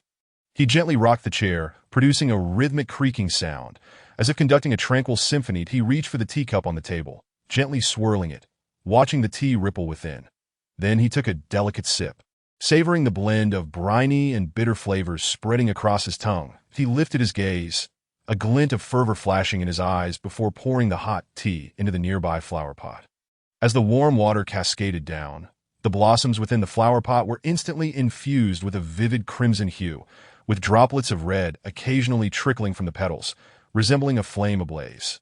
Si Yang slowly rose to his feet, departing from the manor, his silhouette gradually merging into the encroaching darkness. His figure receded, leaving behind an air of silence and enigma. Meanwhile, the red flowers in the pot radiated a singular brilliance amidst the night, appearing exceptionally enchanting and alluring. Chapter 47. The shift system. The following morning, sunlight streamed through the window onto the bed, rousing Ling Xian from his slumber with bleary eyes, momentarily believing he was still in the villa. As he gradually opened his eyes, he was struck by the unfamiliar surroundings. Upon realizing he was in Si Yang's estate, a wave of despondency washed over him. Instinctively, he activated his star brain, his gaze falling upon the dialogue box with Jinyu. Yet the messages remained stagnant on their last exchange. Deepening his sense of disappointment, he sighed, rising to enter the bathroom, meticulously grooming himself until he was presentable. Subsequently, he made his way to the kitchen, preparing a breakfast with care. Ling Xian carried the prepared meal from the kitchen to the dining table, awaiting Xiang to join him. After a considerable wait, with no sign of Xiang from upstairs, curiosity prompted Ling Xian to ascend the stairs and check on him. He gently knocked on Xiang's door, but after a moment, silence persisted within. Frowning, Ling Xian called out, "Some mischievous mosquito! Wake up, it's time to eat." Noticing the continued stillness, he opened the door and stepped inside. Xiang's room was adorned with simplicity and elegance. Yet his aversion to sunlight compelled him to maintain heavy curtains drawn, casting the entire space into a dim and somber atmosphere. Ling Xian felt along the wall until he found the switch. Upon pressing it, the lights blazed to life, illuminating the room. He scanned the area in search of Xiang's presence, but to no avail. Scratching his head in confusion, Ling Xian pondered Xiang's whereabouts and the reason for his sudden absence. He descended the stairs, resigned to having breakfast alone, in the manor's rear garden. The sun hung high in the sky, its rays spilling through the clouds onto the earth. Xiang stood quietly in the garden, his gaze fixed intently ahead. Since leaving his room the previous night, he had come here. Bending down, he began to uproot the scattered weeds in the garden. Then he took up a hoe, turning the soil and revitalizing it until the rich earth was exposed. At that moment, Xiang paused, retrieving a handful of seeds from his pocket, examining them closely before discarding the underdeveloped ones. Without hesitation, he sliced open his palm with a sickle, blood pouring forth instantly, but he clenched his fist tightly, allowing the crimson liquid to flow onto the seeds. Gradually, the seeds transformed into a dark purple hue, as if they were absorbing his vitality. Xiang planted these seeds into the newly cultivated earth, meticulously arranging each one until the last seed was nestled into the soil. As noon approached, the sun blazed even more fiercely, yet Xiang, who typically despised sunlight, now seemed unfazed by its glare. At last, all the seeds were sown. Xiang straightened, wiping away non-existent sweat from his brow, resting the sickle on his shoulder as his gaze returned to the freshly planted ground. But he understood that forcibly taking Jinyu away would be futile. Not only did she have numerous formidable companions, but her own mental fortitude was equally formidable. Thus, he conceived the idea of using his blood to manipulate the hearts and minds of others.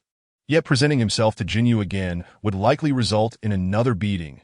He devised a plan to saturate the seeds with his blood, allowing the flowers to come into direct contact with Jinyu, enticing her to willingly follow him. With this thought, a subtle smile crept onto his lips, an eerie glimmer of anticipation and mystery dancing in his eyes. In the heart of the starry continent.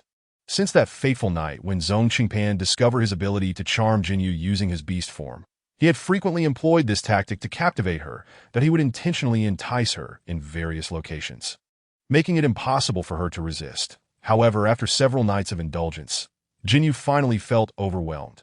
Song Yun had once confided in Jinyu, expressing that within the palace, he dared not reveal the mark of his virginity on his arm, fearing ridicule from the ministers. After all, he had been bonded with Jinyu for quite some time, yet still retained the status of a bachelor. Although Huisi did not complain as openly as Song Yun, Jinyu could discern the tension in his demeanor when she gazed at him, suggesting he bore some unspoken burden. The following morning, as Jinyu chewed on a specially prepared breakfast from her other male companions, she couldn't help but feel a twinge of embarrassment and guilt at the glances of discontent from the others. Occasionally, she noticed clumps of fur in various corners of her home, prompting her to reflect deeply on her behavior. It was unwise to favor one individual excessively, as it disrupted familial harmony and was inherently unfair. Moreover, the newly joined males, despite having completed their partner registration, had yet to mark her with their mental energy, which could tarnish their reputations over time. Consequently, Jinyu devised a plan for a special shift system within her household, assigning one male per day, arranged in the order of those who had yet to be marked. Thus, on Mondays, it would be Song Yun, Wednesdays would Si Wen Yuhua, Fridays would be Huisi, and Saturdays would belong to Luan Ge. Zhong Qingpan, however, would have to wait 2 weeks before he could take his place after Luan Ge. Although Jinyu had succumbed to temptation, allowing him to charm her, it was he who had initiated the allure. This arrangement allowed for a seamless rotation among her 4 partners, preventing any overlap or nightly revelry, for Jinyu's well-being was paramount. At lunchtime, Jinyu elaborated on her decision to her companions, announcing that the new system would commence the following evening. Zhong Qingpan was the first to voice his opposition, casting a pitiful gaze at Jinyu in hopes of swaying her. Yet, Jinyu found it difficult to resist his pleading expression and turned her head away, sternly declaring, "No, if you persist in your pleas, you shall have to wait an additional month for your turn." Upon hearing her words, Zhong Qingpan immediately fell silent, unable to continue his appeals, lowering his head in silent dismay. His gaze fixed on his plate. Huasi observed Zhong Qingpan's feigned demeanor, feeling a wave of exasperation wash over him, that he then shifted his attention to the other males at the table. Contemplating that Jinyu might very well hold a fondness for Tsang Yun and Wen Yuhua's beast forms, and her feelings for Luan Ge could be distinct as well. However, his own beast form was that of a snake. Although devoid of the fluffy fur that characterized the others, it possessed its own unique advantages. With this thought, he turned to Jinyu, anxiety etched on his face, concerned whether she could bear the weight of it all. At that moment, as Jinyu sat absorbed in her meal, a chill crept up her spine, as though someone were watching her from the shadows. Instinctively, she lifted her gaze to find herself locked in a stare with a pair of silver-slit pupils. Huasi, regarding her with an expression rife with concern. Jinyu. The males at the table expressed their support for Jinyu's decision, each secretly plotting ways to seize every opportunity, determined not to lose her favor again. Chapter 48. Mastering the art of pleasing the matriarch. The following evening, as the sun dipped below the horizon, Jinyu sat by the window, lost in contemplation that if the shift system were to be followed, today would mark Tsang Yun's turn.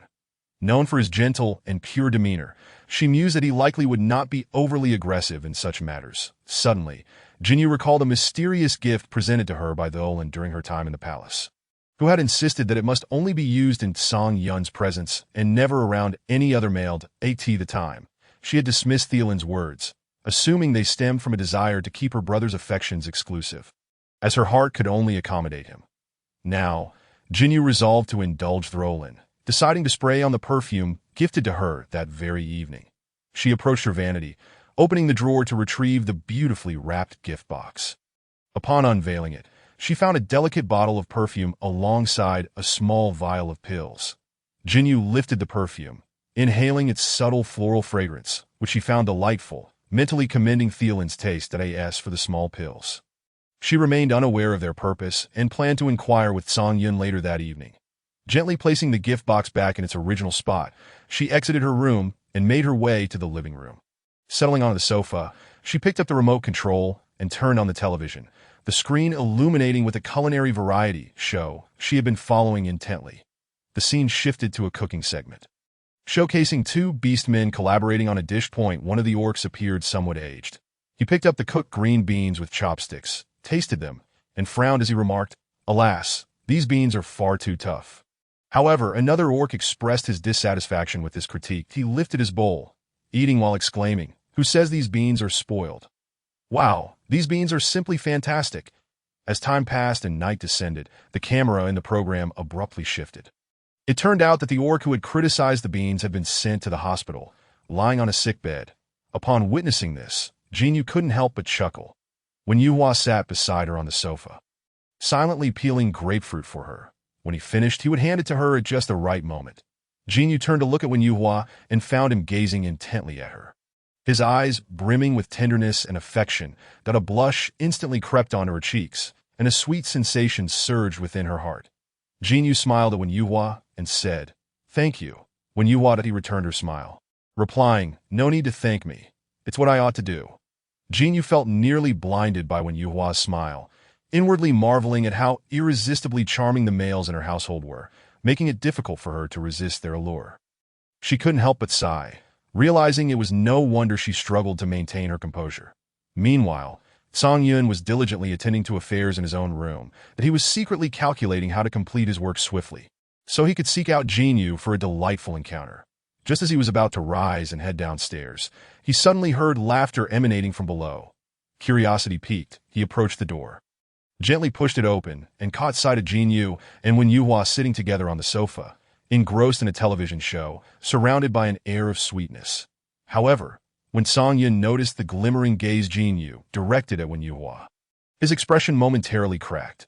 Tsang Yun remarked, "What am I still busy with? My wife's soul has been lured away." He hurried downstairs, fist clenched and raised to his mouth as he cleared his throat, stealing a glance at Jinyu. Only to find she was not distracted by the noise he had made, he lowered his head to adjust his clothing, casually passing in front of Jinyu in the expansive living room. Before finally settling on the other side of her, a subtle tension lingering in the AT that moment, Jinyu suddenly noticed Song Yun's presence. Her thoughts were pulled back to reality, and her previously entranced expression gradually regained its composure. She took a deep breath, turned her head away from Wen Yuhua's captivating visage, and endeavored to calm herself. As the night wore on, Jinyu, caught between the two on the sofa, began to feel increasingly awkward, sensing an indescribable tension in the atmosphere. Consequently, she resolved to find an excuse to extricate herself from this uncomfortable situation. That I'm feeling a bit tired. I think I'll head back to my room for some rest. You two continue your conversation, she said, rising with an effort to maintain a natural smile. With that, she swiftly fled the scene, leaving Wen Yuhua and Song Yun in the living room, along with the assortment of fruits they had each peeled. Once Jinyu departed, the atmosphere in the living room grew even more solemn. Wen Yuhua and Song Yun exchanged glances, then silently lowered their heads. They realized that since the last brief episode of neglect, the males in the household might once again face a crisis of being overlooked. Thus, each male was exerting every effort to display themselves to Jinyu, striving to capture her attention. Shortly thereafter, Song Yun also stood up and returned to his room. Once inside, he approached the window and gazed quietly at the night scene outside. That moment, the clock indicated it was 6:30 in the evening, still early. Suddenly, Song Yun recalled a book his father had discreetly slipped him a few days prior at the palace, titled 36 Strategies to Captivate One's Wife, a Royal Secret. That at the time, he had dismissed the book, believing he had no need for such material. However, he had since changed his mind and decided to study it diligently. Thus, he retrieved the mysterious book from his drawer and gently opened the first page. The text and illustrations unfolded before him, causing Song Yun's eyes to widen in astonishment as he snapped the book shut with a resounding clap. But he gazed incredulously at the royal secrets gifted to him by his father, his face flushing a deep crimson. Yet he also recalled that if he performed poorly that evening, he might once again face the threat of being overshadowed. He reopened the book, beginning to carefully peruse the illustrations and text. After a while, Song Yun shed his clothing and stepped into the bathroom. Then he turned on the faucet, allowing the warm water to wash over his body while his mind replayed the contents of the book repeatedly. Chapter 49. The blue serpent Jinyu returned to her room, where the tranquility was suddenly interrupted by a faint rustling sound emanating from the direction of her bed. The sound immediately heightened her alertness. She halted, her body tense, scanning her surroundings warily. Upon confirming that the sound indeed originated from the bedside, she cautiously approached that direction. As she neared the bed, she discovered that the once smooth blanket had formed a small, rounded bulge which was subtly writhing. Jinyu's heart raced. She inhaled deeply and slowly leaned closer to the edge of the bed. She reached out, gently grasping a corner of the blanket, and gradually lifted it. As the blanket was unveiled, Jinyu finally beheld the scene on the bed. There lay a delicate blue serpent coiled up, its body tightly wound, seemingly reveling in its surroundings. Jinyu scrutinized the little serpent. Its back was a rich purple-brown adorned with black stripes, exuding an air of mystery and uniqueness. Most strikingly, vibrant blue hues adorned its sides, shimmering like precious gems. Its head and tail were a vivid orange-red, creating a stark contrast with the rest of its body, delivering a visual impact. Jinyu gazed intently at the beautiful serpent, unable to deny that it resembled a meticulously crafted work of art. Yet, she understood that the more alluring something appeared, the more likely it concealed a lethal danger. Especially with such a creature suddenly appearing in the villa, it made her cautious. After a moment of mutual observation, the little serpent suddenly opened its mouth, emitting a faint hiss.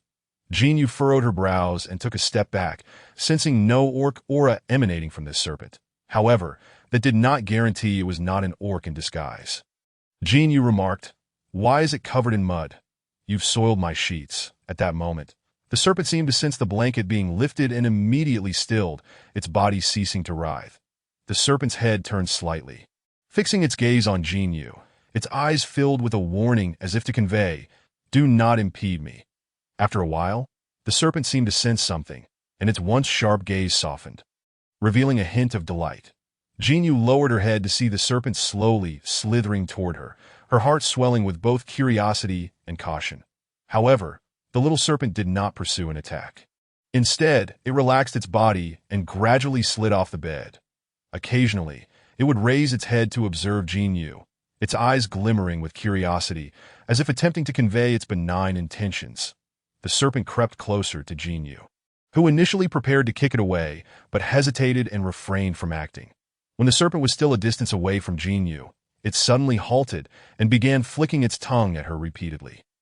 Jinyu noted its behavior, interpreting it as an expression of grievance and appeasement. Jinyu crouched down to scrutinize the serpent on the floor.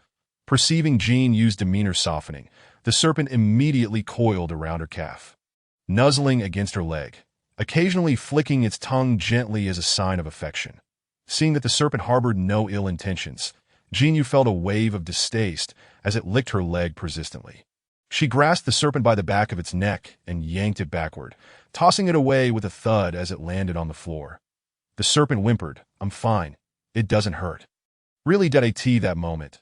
A series of knocks echoed from outside Jinyu's door, interrupting her thoughts. After spending considerable time mentally preparing himself, Song Yun, having waited in vain for Jinyu, could no longer contain his anxiety. He ascended to the third floor and knocked on Jinyu's door. Hearing the knock, Jinyu snapped back to reality. Rising to the door and opening it, as the door swung open, Song Yun's figure appeared in the doorway. He immediately noticed the contemplative expression on Jinyu's face, stirring a sense of concern within him as he softly inquired, "You, what's the matter? Has something happened?" Jinyu gently shook her head, replying, "It's nothing, just a little snake appeared in the room." As she spoke, she raised her hand to point at the serpent on the floor. Song Yun followed her gesture and saw the little serpent curled up on the ground. Looking pitifully at Jinyu, its eyes seemingly filled with grievance and dependence. "A snake? Are you hurt?" Song Yun anxiously scrutinized Jinyu, worried for her safety. "I'm fine, but it appeared suddenly, and I can't sense any orc aura." Jinyu responded as Song Yun entered the room, crouching down to scrutinize the small snake. Indeed, there was no trace of orcish essence, yet its sudden appearance was undeniably suspicious, especially considering the villa's exceptional security. At that moment, the small snake seemed to sense the aura emanating from Song Yun and took the initiative to attack. It opened its mouth, revealing sharp fangs, and lunged at Song Yun with reckless abandon, positioning itself protectively in front of Jinyu. Startled by the snake's sudden aggression, Song Yun swiftly sidestepped its attack, his movements remarkably agile. Observing this, Jinyu promptly stepped forward and lifted the small snake. After checking Song Yun for any injuries and confirming he was unharmed, she gently pinched her brow, expressing a hint of exasperation. "Let's find a cage to confine it for now." Song Yun soon procured a cage and placed the small snake inside. It writhed incessantly within the confines, attempting to escape its restraints, but to no avail. Its gaze remained fixed on Song Yun, filled with animosity and vigilance. "This little snake possesses quite a bit of spirit," Song Yun remarked as he regarded the creature in the cage. "Indeed," Jinyu nodded thoughtfully. "Moreover, I've noticed it doesn't seem to attack me." Song Yun pondered Jinyu's words, nodding in contemplation. However, it still appeared to be a venomous snake, not something to be released lightly. "Let us observe it for a while longer," he suggested. Thus, the two decided to keep the small snake in the villa temporarily. Chapter 50, Can You Assist Me? After settling the small snake, Song Yun found his thoughts wandering. He gazed at Jinyu's departing figure, a surge of indescribable emotion swelling within him. Her silhouette, illuminated by the night, appeared particularly enchanting, prompting him to desire to draw nearer, albeit with a tinge of hesitation and shyness.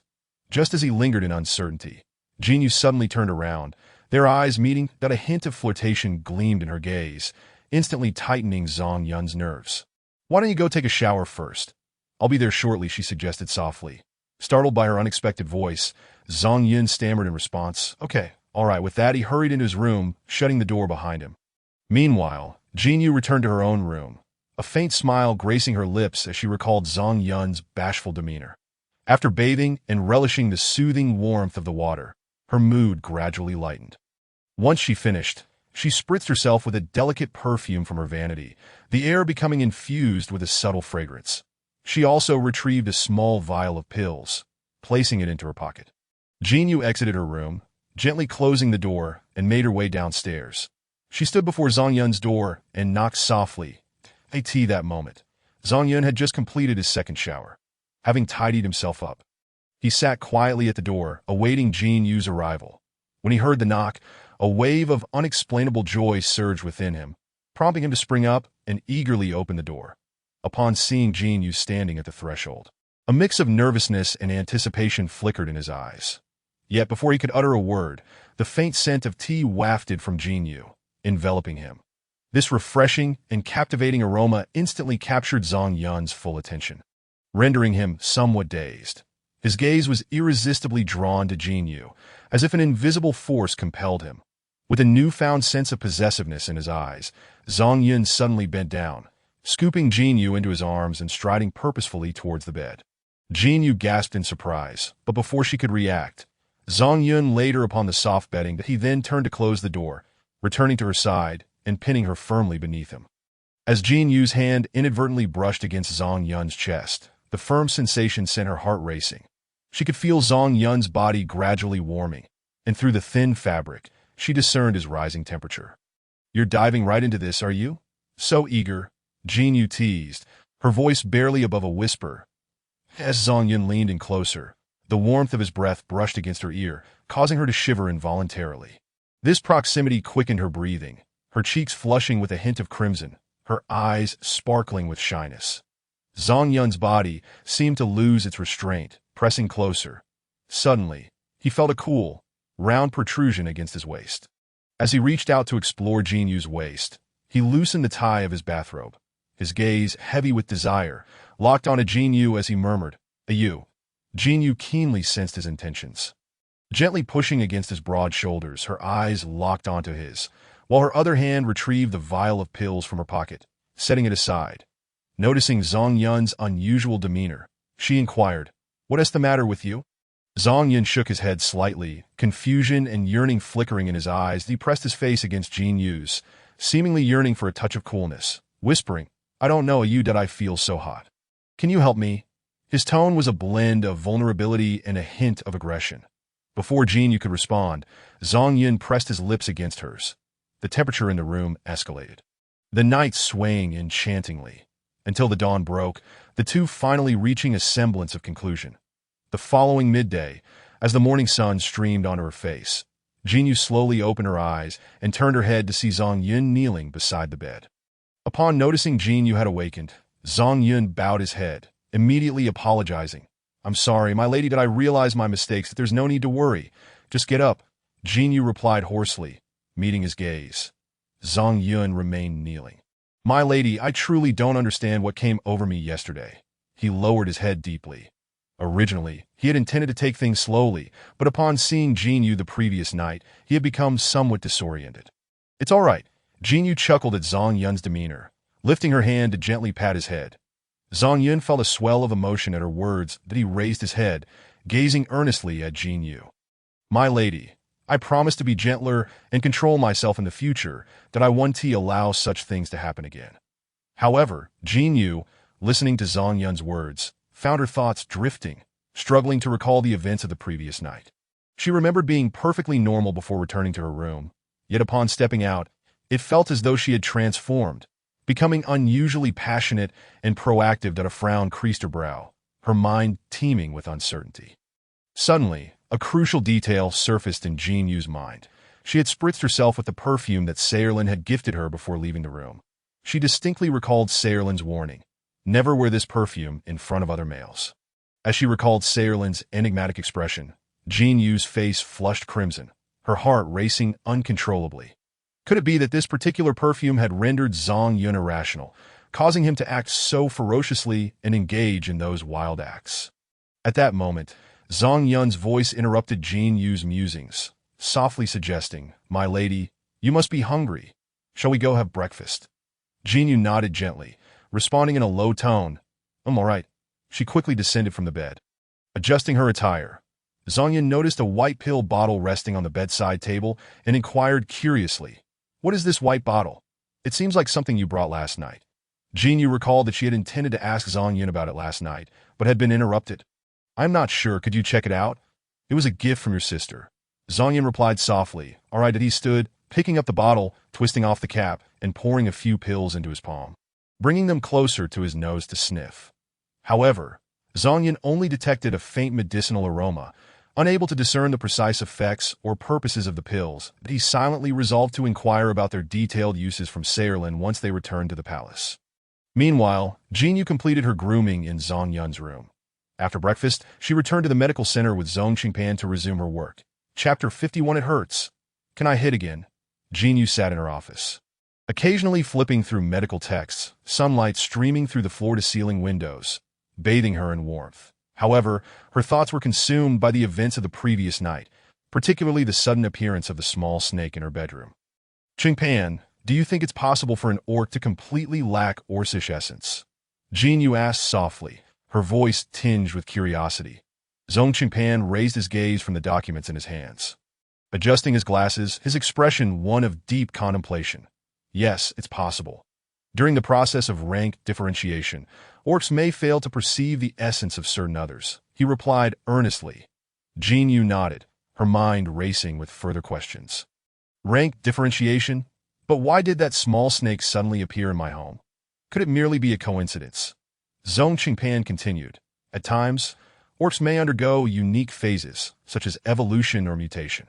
These transformations may render their presence faint or barely perceptible. Perhaps that little serpent is experiencing such a phase." Jinyu furrowed her brow, lost in contemplation that if that small snake were indeed an orc, how could it have suddenly found its way into her home? Moreover, why would it choose to inhabit her bedroom? Zhong Qingpan wrapped his arm around Jinyu's shoulders and said, "Do not worry. Since Wasi is also a serpent-type orc, it would be prudent to inquire with him tonight and see if he can offer any insights." Jinyu nodded, yet a powerful intuition within her persistently insisted that the appearance of the little snake was far from mere coincidence. As evening fell, Jinyu and Zhong Qingpan returned to the villa.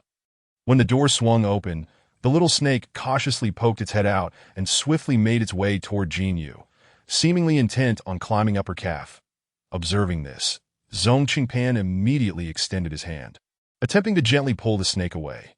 However, the snake suddenly opened its mouth, revealing sharp fangs and adopting an aggressive stance, as if to bite Zhong Qingpan's hand. At that moment, the snake seemed to recall something, silently closed its mouth, turned its head away, and gazed at Jinyu with a pitiful expression.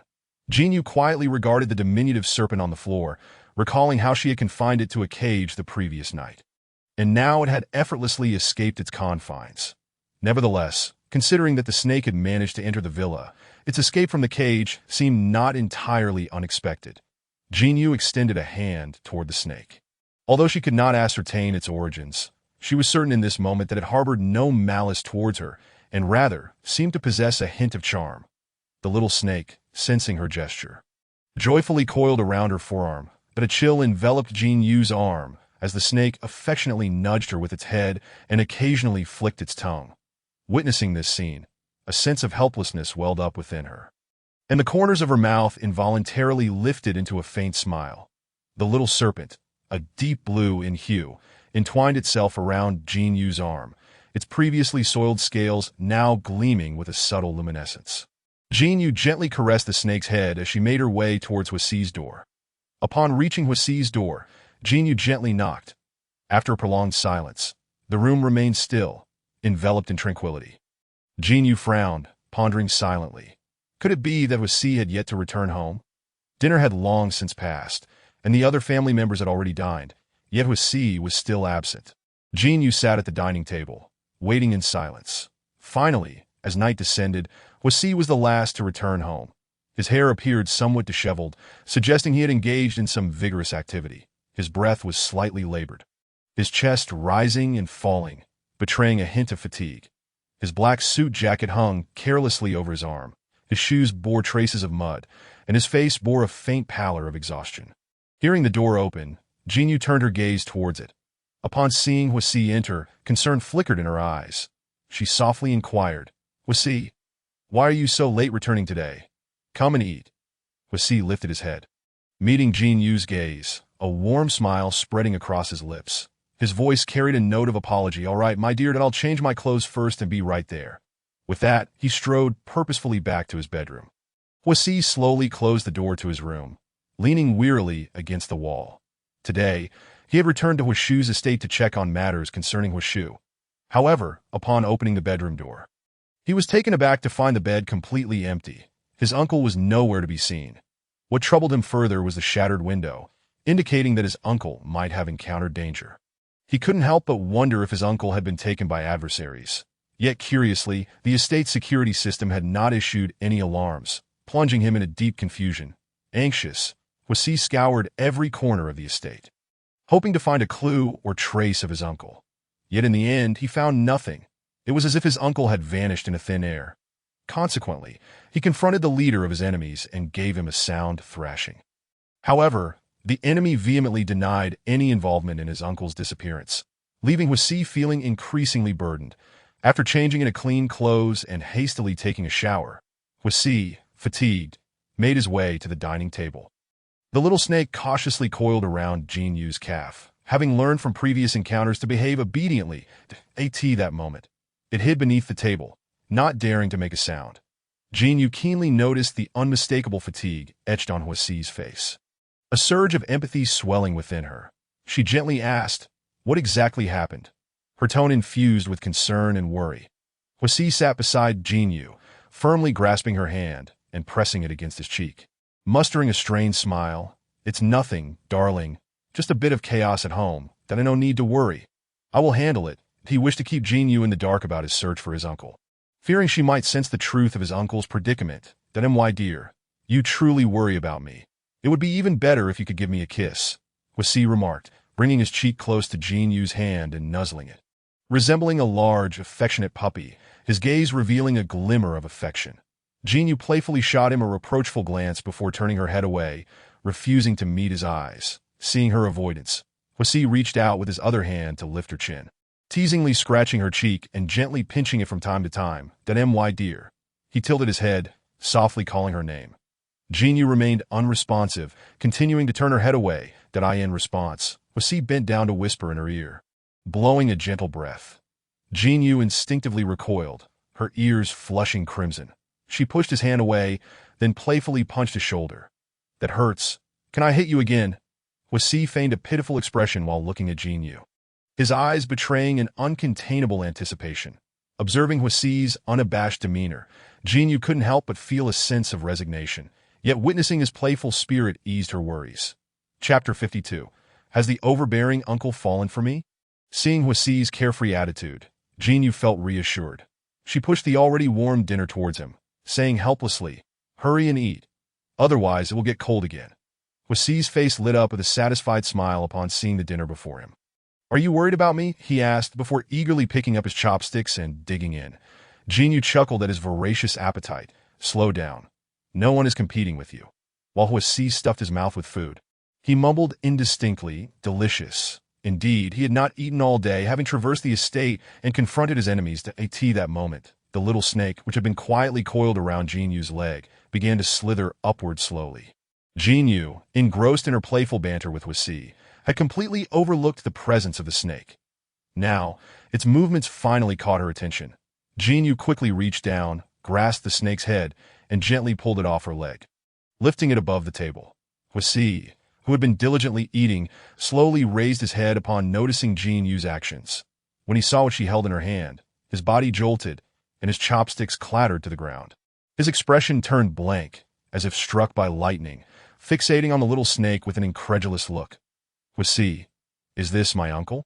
Jinyu, oblivious to Huasi's peculiar expression, felt a tad embarrassed at the sudden turn of events and quickly apologized. "I am sorry, it was a bit unexpected." Yet Huasi remained unresponsive, his gaze locked onto the snake in Jinyu's grasp, his voice trembling slightly as he inquired, "Where did you find this?" Jinyu blinked, responding casually, "Oh, I discovered it in my room last night.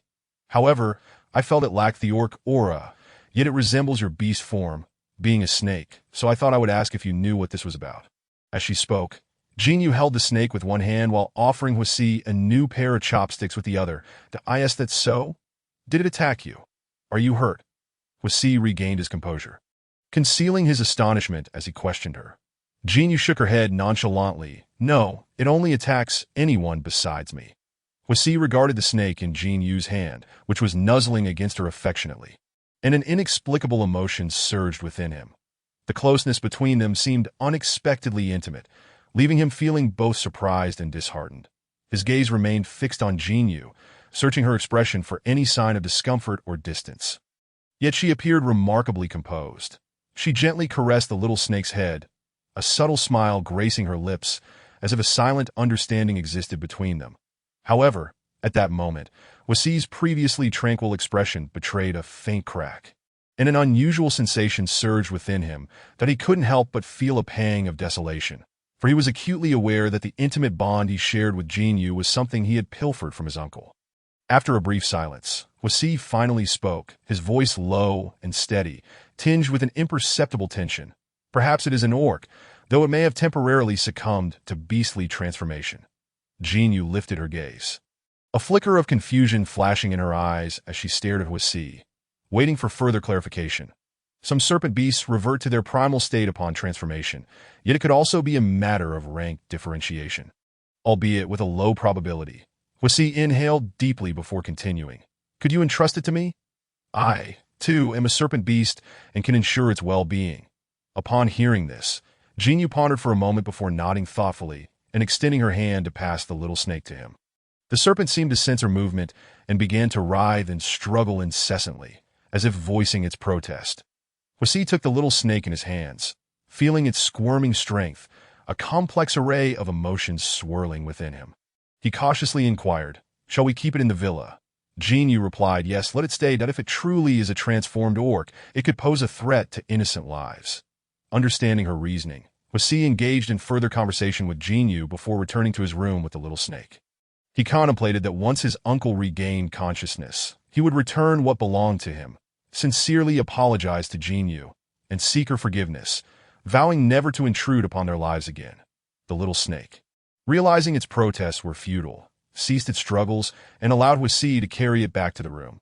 Huasi placed the little snake on the bed, gazing at it with curiosity about why his uncle had transformed into a beast form and appeared in Jinyu's room. Was this a case of telepathy? But they had never met. The little snake, rather than remaining still, began to explore the room, seemingly sensing something, its eyes sparkling with intrigue, before swiftly crawling toward Huasi. Huasi, taken aback by his uncle's fervent demeanor, felt a shiver run down his spine and instinctively pulled away. Yet the little snake persisted, undeterred in its pursuit, embodying a determination that suggested it would not relent until it achieved its objective. Confronted with the tenacity of his uncle, Huasi felt a wave of helplessness wash over him, and he resignedly placed the serpent back on the bed before hastily retreating into the bathroom. He carelessly tossed his discarded clothes onto the bedroom sofa and eagerly stepped into the shower. Though the unexpected presence of his uncle had caught him off guard, he was nonetheless relieved to have found him. A silver lining amid his misfortunes. Warm water cascaded over him, washing away the fatigue and worries of the day. After a considerable time, he finished his shower, dressed in comfortable loungewear, and emerged from the bathroom. However, upon noticing the bulging heap on the sofa, his heart sank. There lay his uncle, completely ensconced in his clothes, with only its head visible, wriggling intermittently. Huasi couldn't help but wonder, did his uncle not favor females? Or was it that his uncle sought a mate to correct himself? This thought sent Huasi's mind spinning, nearly causing him to lose his balance as he strode toward the sofa and lifted the garment covering the little serpent.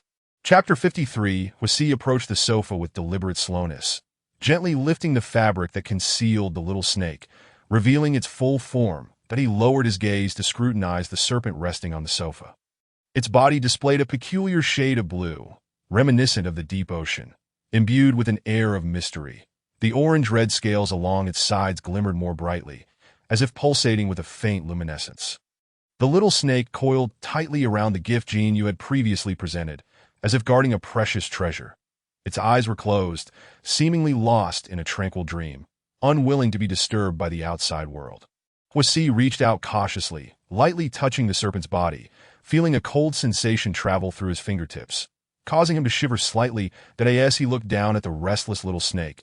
It appeared to have settled, coiling around the necklace in quietude, stirring his curiosity.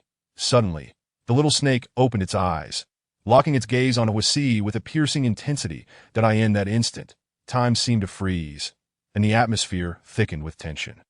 The serpent's eyes conveyed hostility, its body taut with vigilance. Just as Wasi braced himself for an impending attack, an unexpected turn of events unfolded. The little snake did not strike.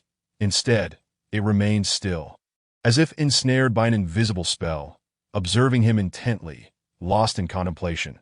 Its eyes sparkled with a mysterious light, eluding comprehension. As seconds ticked by, the little snake maintained its posture, devoid of any movement. Wasi watched, filled with questions about why his uncle had suddenly appeared in the villa and why it held such an affinity for the necklace. Yet, at that moment, the little snake relaxed its guard, seemingly sensing the familiar aura emanating from Wasi, its eyes brightening with clarity. Gradually, it unwound, its once tense body now resting peacefully, its head nestled against the necklace, devoid of further action.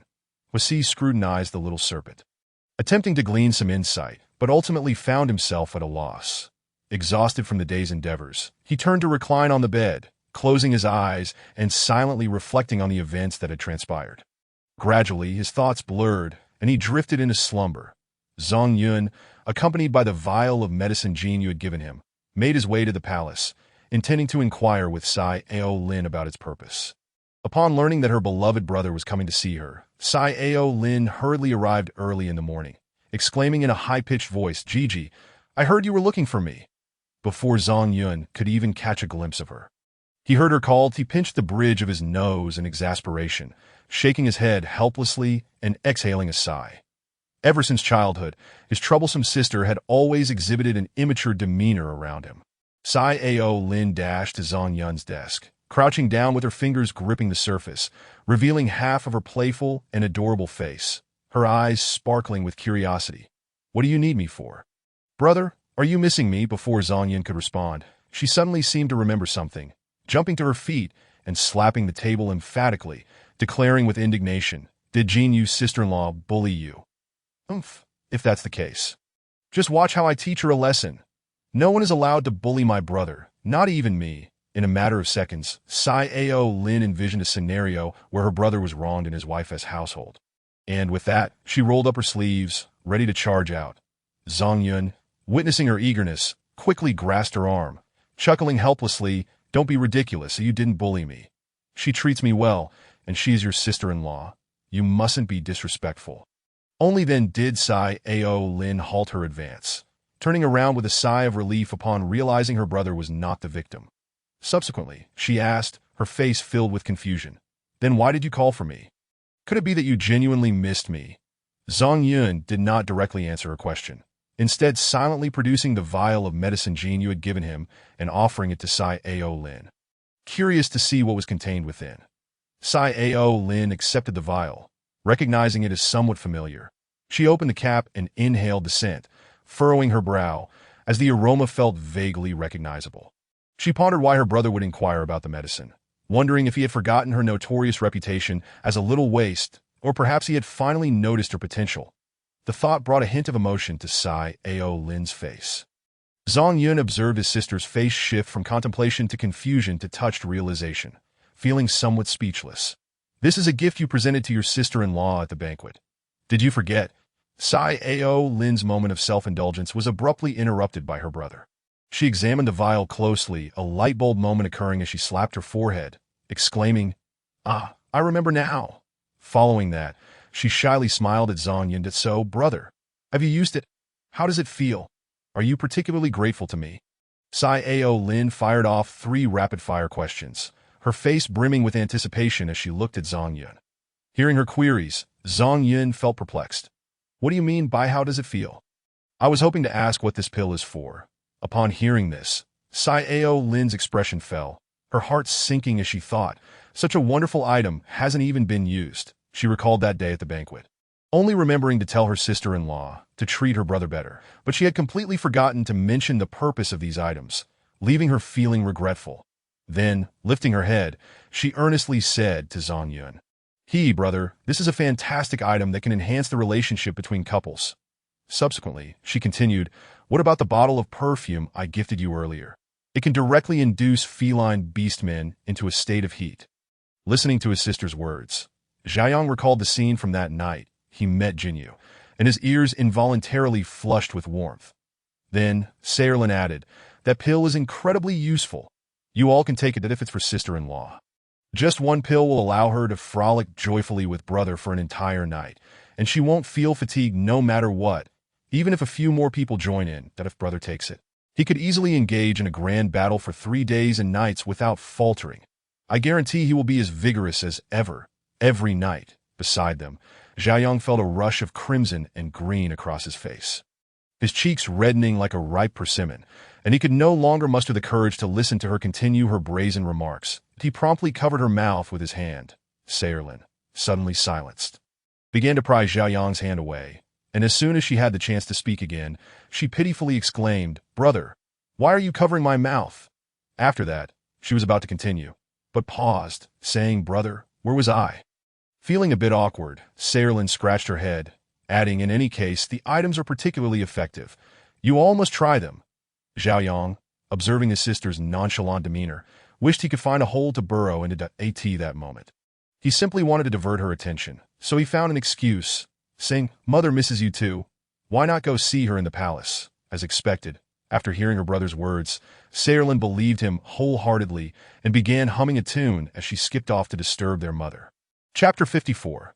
In reality, Xiaoyang could do without the pills. After attending to his numerous official duties, Xiaoyang returned to the villa, but he gazed down at the bottle of pills in his hand, reflecting on Saorlin's words, and fell into contemplation that he was uncertain how to face Jinyu or how to explain his physical condition, and he was even more perplexed about how to articulate the true effects of this pill and the perfume to her. Xiaoyang paced back and forth in his room, his mind in disarray, unsure how to express his genuine thoughts to Jinyu. Perhaps he should undergo a physical examination. He halted, took a deep breath, and decided to draft a letter first. Sitting at his desk, he appeared earnest, as if dealing with some intricate state affairs. "Dearest wife, I know you are concerned about my health, but truthfully, I am still quite young and do not require medication for nourishment." Xiaoyang wrote, each stroke of the pen seemingly echoing the truest voice of his heart. "Jinyu, my physical condition is quite good. I am not at a stage where I need to rely on medication to maintain my health. Please trust that I will take good care of myself," he continued, his gaze resolute and sincere. "That my dear wife, it is perfectly fine if I do not take the pills. I hope you can understand my perspective." Xiaoyang gritted his teeth, finally pouring out the words that had been nestled deep within his heart onto the paper. He sat at his desk, repeatedly drafting, diligently writing each word, carefully considering his phrasing, drafting and redrafting, discarding unsatisfactory phrases. Finally, he gently set down his pen, gazing at the paper filled with his writing, alongside the crumpled drafts piled high in the wastebasket. But he silently resolved he must find a suitable moment to convey his true physical condition to her. After dinner, he finally felt prepared and summoned the courage to explain himself to Jinyu. Knock, knock, knock. Xiaoyang tightly grasped the bottle of pills, gently tapping on Jinyu's bedroom door. Her voice came from within, "Come in." Xiaoyang inhaled deeply, striving to maintain his composure, then slowly pushed the door open. Jinyu was quietly leaning against the headboard, engrossed in a book. Upon seeing Xiaoyang enter, she smiled and set her book aside, her gaze shifting to him. Approaching the bedside, Xiaoyang stood beside her and offered the bottle of pills. His eyes flickered, seemingly hesitant, but he eventually mustered the courage to speak. "I consulted Saorlin today about the uses of this pill and that bottle of perfume." Jinyu accepted the pill bottle, unscrewed the cap, and peered at the pills within, a flicker of confusion crossing her eyes. "What is this for?" she inquired. Taking a deep breath, Xiaoyang replied, "Jinyu, my physique is quite satisfactory, and my stamina can be deemed excellent. Overall, I am in good condition that in fact, I can manage without taking such pills." Listening to Xiaoyang's words, Jinyu tilted her head, her eyes revealing her puzzlement. That perfume has an undeniable allure for feline beastmen. And this pill can be classified as that kind of medication that if I take it, I could go on without pause for 3 days and nights. Xiaoyang completed his thought in one breath, then anxiously watched Jinyu. She gradually lifted her gaze, inadvertently locking eyes with his tender, Affectionate gazed at Zheyang's head dipped slightly, his eyes appearing particularly enchanting under the flickering light, as if glistening with a faint sheen, stirring ripples of emotion within her heart. Jinyu, if next time you wish to try it. Zheyang's voice was deep and husky, laced with a hint of nervousness that I am still young. I can manage without the pills, he swallowed hard, his gaze flickering. Shyly avoiding direct contact with Jinyu's eyes, that he took a deep breath, attempting to calm himself that he knew this was quite audacious, perhaps even beyond her comfort zone. However, Jinyu had provided him with such medication, suggesting a lack of faith in him, or perhaps viewing him as too predictable that in any case. Being questioned by his wife regarding such matters felt profoundly humiliating. Upon hearing his words, Jinyu's body stiffened abruptly, her mind blanking momentarily, her eyes wide with disbelief as she gazed at Zhaoyang. She recalled Saorlin's cryptic remarks from that day at the banquet, her heart racing, her cheeks gradually warming, her breathing quickening. Regaining her composure, she noticed the flush on Zheyang's face, and a bold hypothesis surged within her thoughts. Could it be that the gift from Saorlin was truly? Jinyu felt a wave of embarrassment wash over her as she recalled that night. Zhaoyang's uncontrolled expression upon seeing her. She had not anticipated that it was indeed the perfume's effect. Looking again at the bottle of pills in Zhaoyang's hand, she felt fortunate that she hadn't allowed him to take them that night.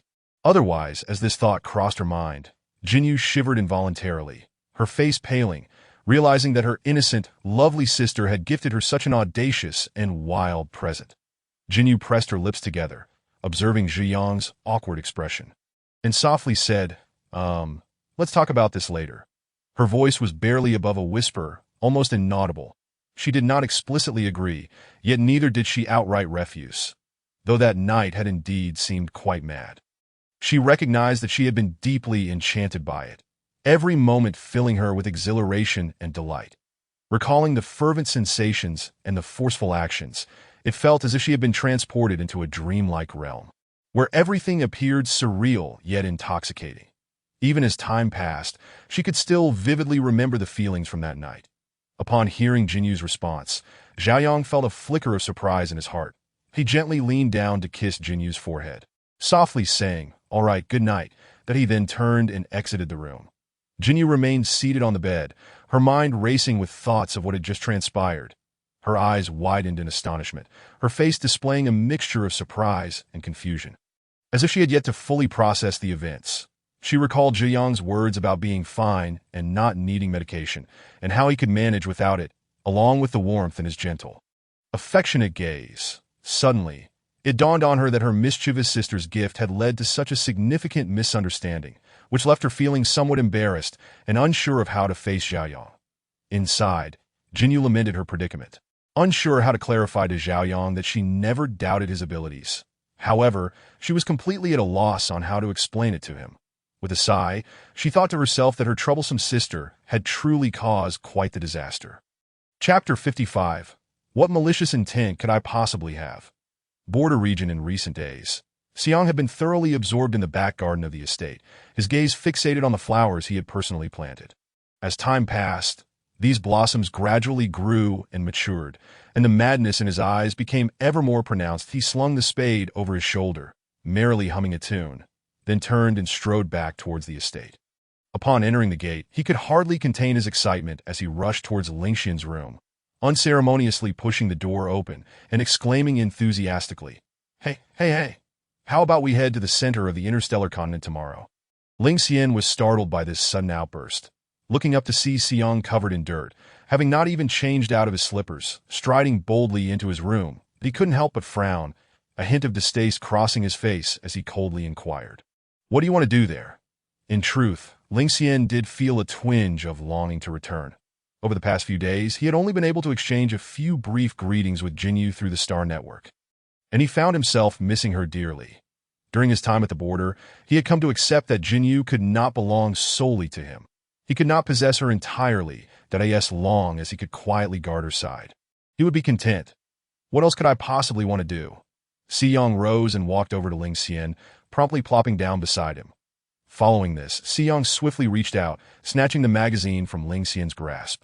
Raising an eyebrow and displaying an expression of smug satisfaction, "Of course. I'm going to find the one you've been yearning for, Zize." Siyang deliberately elongated his words that I've told you. She and I are merely friends. Ling Xian sighed in resignation, turning his head away, seemingly unwilling to witness Si Yang's teasing demeanor any longer. That I don't believe that, Siyang chuckled, his eyes glinting with mischief. Besides, don't you miss her? As he spoke, he nudged Ling Xian playfully with his shoulder, his gaze filled with mockery. Ling Xian remained silent for a moment, his lips moved, yet no sound emerged. Ultimately, he opted for silence, turning his head in the opposite direction to evade Si Yang's gaze. However, his lack of denial spoke volumes. Observing Ling Xian's bashful demeanor, Siyang clicked his tongue and remarked, "Come on, I'm practically your second father. How come you haven't inherited any of my charm?" With that, he wrapped an arm around Ling Xian's neck, looking at him with an expression of exasperation. "Let us go. We must go." Si Yang's face was serious, devoid of hesitation or room for negotiation, as if he had already made the final decision for Ling Xian. Before Ling Xian could react, Siyang seized the collar of his shirt, dragging him toward the back garden of the estate. Startled, Ling Xian struggled to free himself from Si Yang's firm grip, his hands flailing in a futile attempt to escape. Yet, Si Yang's strength was overwhelming, rendering Ling Xian powerless to break free. With his body leaning backward, he tried to shake off Si Yang's hold, but Si Yang relentlessly continued to pull him along. Upon reaching the garden, Si Yang suddenly released his grip, causing Ling Xian to stumble backward, nearly losing his balance and falling to the ground. Meanwhile, Si Yang stood nearby, hands on his hips, proudly admiring the flowers he had planted, oblivious to Ling Xian's awkward predicament. "What do you think? The flowers I planted a few days ago. Aren't they beautiful?" Si Yang beamed with satisfaction, showcasing his labor's fruit. However, as Ling Xian steadied himself and lifted his gaze to the blooms, a hint of confusion flickered in his eyes. "What happened to the irises I planted here?" Ling Xian inquired softly, his tone laced with a trace of bewilderment. Si Yang's expression momentarily stiffened, and he awkwardly scratched his nose. "Irises? I've never seen any." He quickly shifted the topic to, "Let us just pick these flowers for now." With that, he promptly pushed Ling Xian's shoulder, propelling him into the garden. Ling Xian, bewildered, was ushered into the flower bed.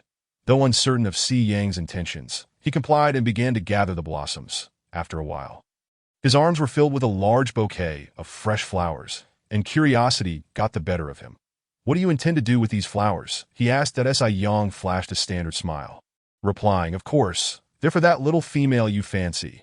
However, upon hearing this, Ling Xian immediately tossed the flowers to the ground, a wary expression crossing his face as he questioned, "What are you scheming?" Though framed as a question, his tone conveyed an undeniable certainty.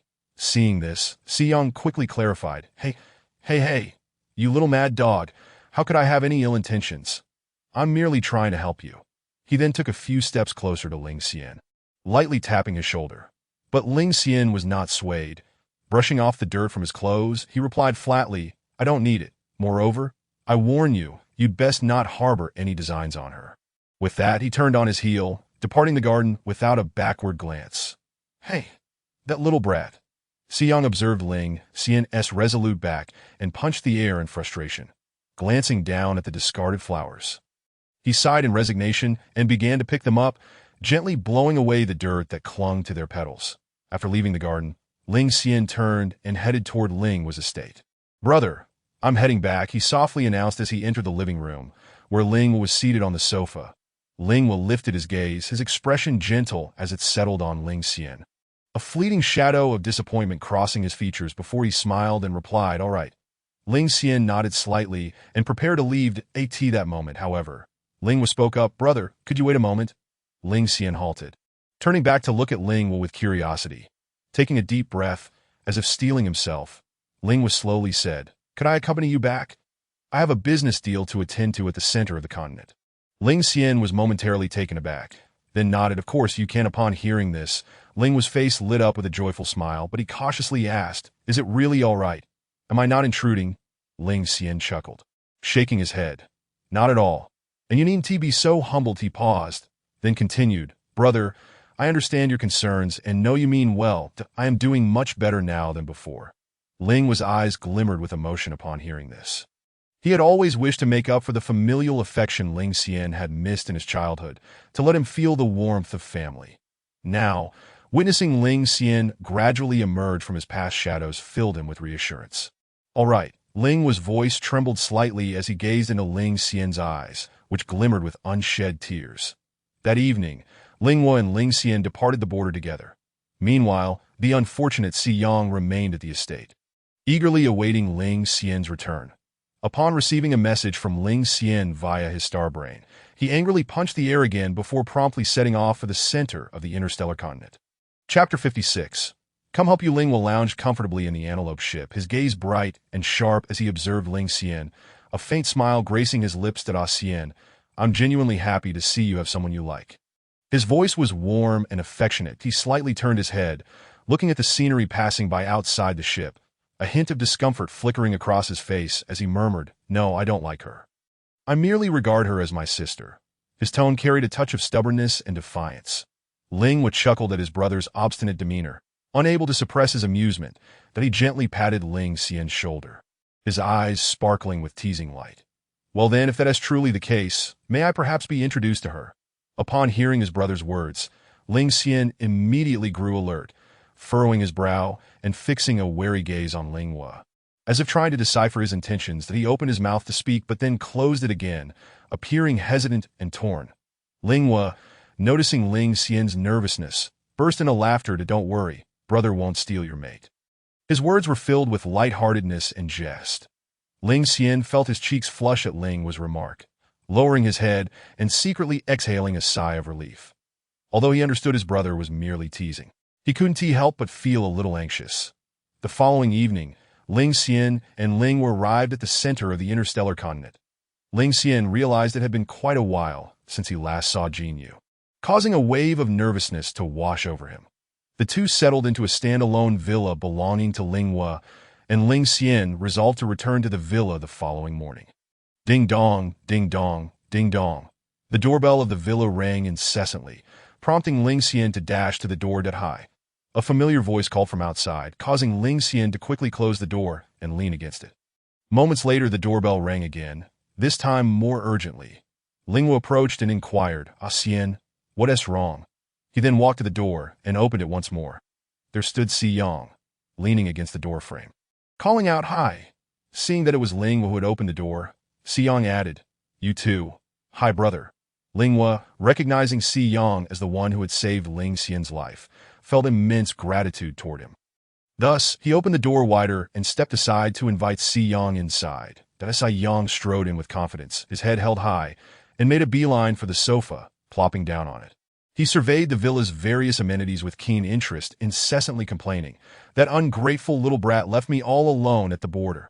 The journey here was so dark it was frightening. My apartment, all alone, was chilling to the bone. With that, he exaggeratedly covered his face, pretending to cry. Ling Xian had long grown accustomed to Si Yang's theatrical antics and wore an expression of exasperation. That moment, Lingwa timidly suggested, Why don't you stay with us for tonight? Before Ling Xian could expose Si Yang's act, Si Yang immediately ceased his faux weeping, pointing to the side, and eagerly replied, Great! I want that room. In an instant, he dropped his performance, rose to his feet, patted Ling Xian on the shoulder, and hastily made his way to the room he had just chosen, leaving Ling Xian standing there in disbelief. Mentally muttering, This guy. Ling Xian stepped into Si Yang's room, inquiring, What are you doing here? I advise you not to harbor any thoughts about her. Lying on the soft, spacious bed, Si Yang seemed to be abruptly awakened. Sitting up straight with a hint of a teasing smile on his face, Oh dear, look at your anxious demeanor.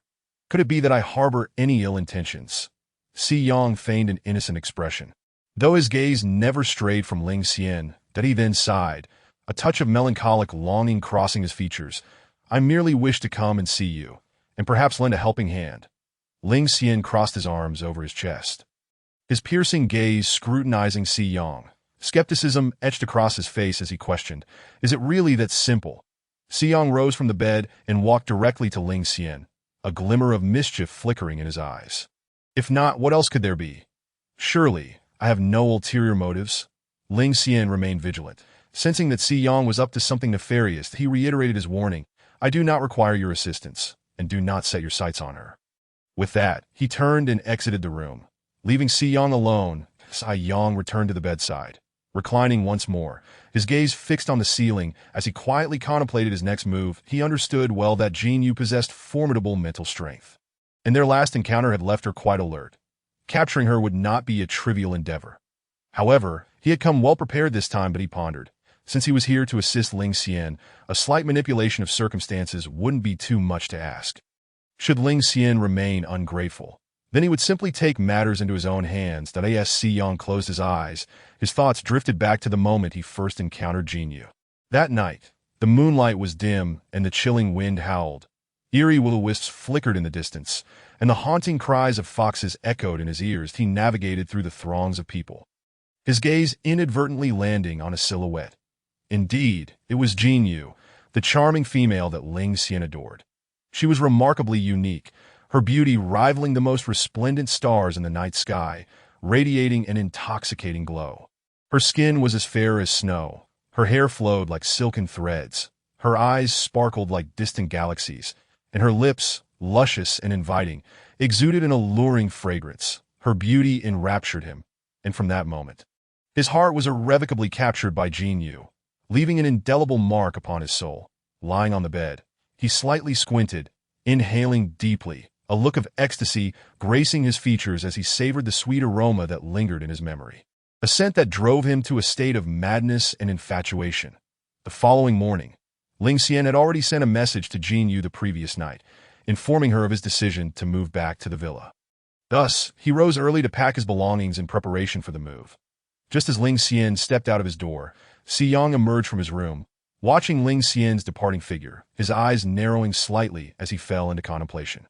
Soon after, Si Yang left Ling's villa and returned to his own apartment. His apartment was quite distant from Jin Yu's villa, and he stood silently by the window, gazing in the direction of her residence. A hint of mystery glimmering in his eyes. From his pocket, Si Yang retrieved a delicate, petite bottle containing the flower pollen he had extracted days prior. He lowered his head to examine the bottle closely. A subtle smile gradually forming on his lips that he felt a strong premonition that the days ahead would become quite interesting. Si Yang placed the bottle back into his pocket and dialed Ling Xian's number using his star brain. "Hey, little mad dog, come over to my apartment and help me grab some things." Si Yang lounged on the couch, one hand holding the phone while the other casually rested on the armrest. Toying with the bottle in his grasp, exuding an air of languor, he squinted slightly at the television screen before speaking in a nonchalant tone on the phone. On the other end, Ling Xian was busy organizing his belongings. Upon hearing Si Yang's request, he paused, a look of disdain crossing his face as he stared at the name Si Yang displayed on the screen. "What do you want?" "I'm not going." Ling Xian frowned, refusing without hesitation before abruptly hanging up the call. Si Yang detected Ling Xian's displeasure. Observing the disconnected call, without losing his resolve, he redialed Ling Xian, adopting a playful tone. "Oh dear, I have so many things to move. And I can't do it alone." Little Xian, that he deliberately elongated the last syllable, as if attempting to charm Ling Xian. Reluctantly, Ling Xian answered the call again, furrowing his brow, internally muttering, "Why is this guy such a hassle?" However, he glanced around, seeing that he had nearly packed his newly acquired items. After a moment's hesitation, he ultimately conceded to Si Yang's request. "Find out I'll be there shortly." With that, he hung up the phone. A short while later, Ling Xian arrived at the entrance of Si Yang's apartment and gently knocked on the door. However, after a considerable wait, there was no response from inside. Ling Xian felt a flicker of confusion and knocked again, yet still received no reply. Doubts began to creep in. Was Si Yang not home? Or was he simply playing tricks on him? Finally, he decided not to wait any longer, turning the doorknob and stepping inside. As he crossed the threshold, a dense cloud of white smoke enveloped him, and he was immediately struck by a sharp, acrid scent. Instinctively, he stepped back, covering his mouth and nose while waving his arms in an attempt to disperse the smoke. Yet, the haze was too thick, and his efforts bore little fruit. After a brief interval, Ling Xian noticed his vision blurring and a dizzying sensation overwhelming him. Realizing something was amiss, he sought to leave the premises. But his body refused to obey, growing weak and lethargic. Ultimately, he succumbed to the dizziness, his legs giving way as he collapsed onto the floor. Meanwhile, Si Yang, who had yet to make an appearance, quietly emerged from a room after the smoke had dissipated. He looked down at Ling Xian sprawled on the floor, nudging him with his foot. Noticing Ling Xian's lack of response, he mused to himself, the effects of the drug are indeed swift, bending slightly. Xiyang grasped Ling Xian's ankle with ease, dragging him into another room and gently placing him on the bed that he then reached out, carefully retrieving Ling Xian's star brain, opening the chat window with Jin Yu, and sending her a location. Next, he swiftly composed a series of messages. Sister, what are you up to right now? I bought a new apartment on the Starry Continent. Could you help me choose some design plans for the renovations? If you can't make it, that's all right. I can manage on my own. Sister, it's been so long since I've seen you, and I miss you dearly. Having completed his tasks, Xiyang tossed the star brain aside and leisurely settled onto a chair beside the bed. Crossing his legs, he quietly observed Ling Xian lying there, his expression betraying an ineffable sentiment. Before long, a cheerful notification chimed from Ling Xian's star brain, prompting Xiyang to retrieve it and watch as Jin Yu's reply appeared on the screen. Sure. I finish work at 5, and I should be there around 6-30. Xiyang smirked at the message, plotting his next move as he gauged when Ling Xian would awaken, rising from his seat and leaving the room like a predator awaiting its prey. On the other side, Jin Yu felt a twinge of curiosity at the barrage of messages from Ling Xian to TO her. He had always been a sensitive and reserved individual, so his sudden urgency in reaching out struck her as unusual. However, she did not dwell on it for long. That evening, she arrived at the apartment according to the address Ling Xian provided. Though the apartment was situated in a bustling urban center, the surrounding environment was remarkably pleasant, tranquil, and beautiful, entirely insulated from the clamor of the outside world.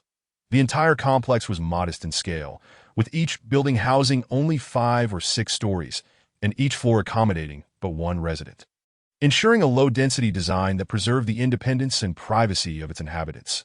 Even though it was merely 6 or 7 in the evening, with daylight not yet fully extinguished, all the surrounding lights had been switched on. The ambience was illuminated as bright as day, with no shadowy corners to be found. The once empty space, now aglow with bright lights, felt less desolate and instead exuded a warm and lively atmosphere. Uniquely, each building was flanked by a meticulously tended garden, brimming with an array of exotic flowers, blooming throughout the seasons, a sight to behold. Whereas Ling Xian struck it rich lately, Jin Yu mused as she navigated to the corresponding floor based on the detailed address.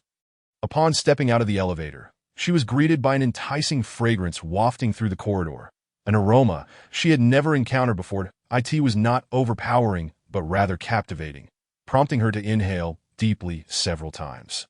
Knock, knock, knock. Jin Yu approached the door and gently rapped upon it. Moments later, the door swung open to reveal not Ling Xian, but Xiyang. Jin Yu's instincts kicked in, her fists clenching tightly as she coldly inquired.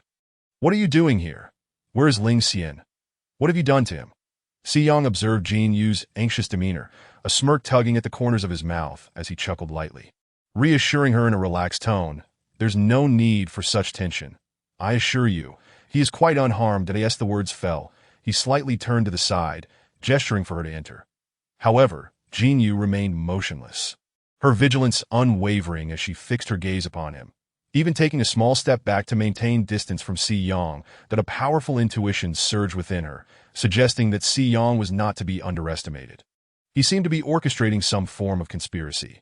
Yet, simultaneously, she could discern from his eyes and expressions that he was not lying, and within this room, she indeed sensed Ling Xian's presence. This indicated that Ling Xian was inside.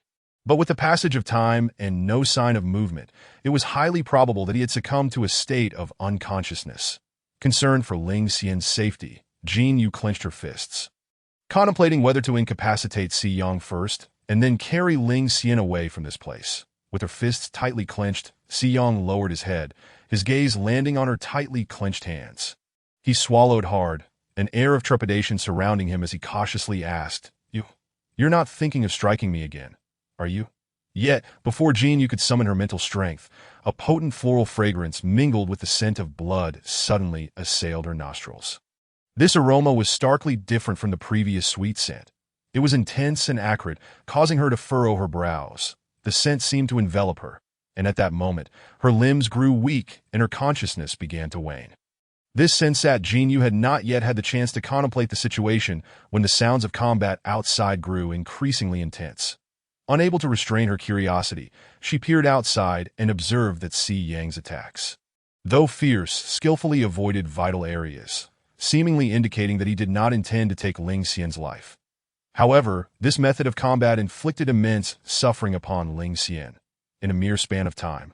Numerous horrific wounds had marred his body, and blood stained his clothing, transforming his once pristine gray sweatshirt into a grimy mess, rendering him a pitiful sight that a pang of concern tightened in her chest, compelling her to worry about Ling Xian's condition. Linghua, noticing that Jinyu had regained a semblance of composure, spoke up, "I apologize.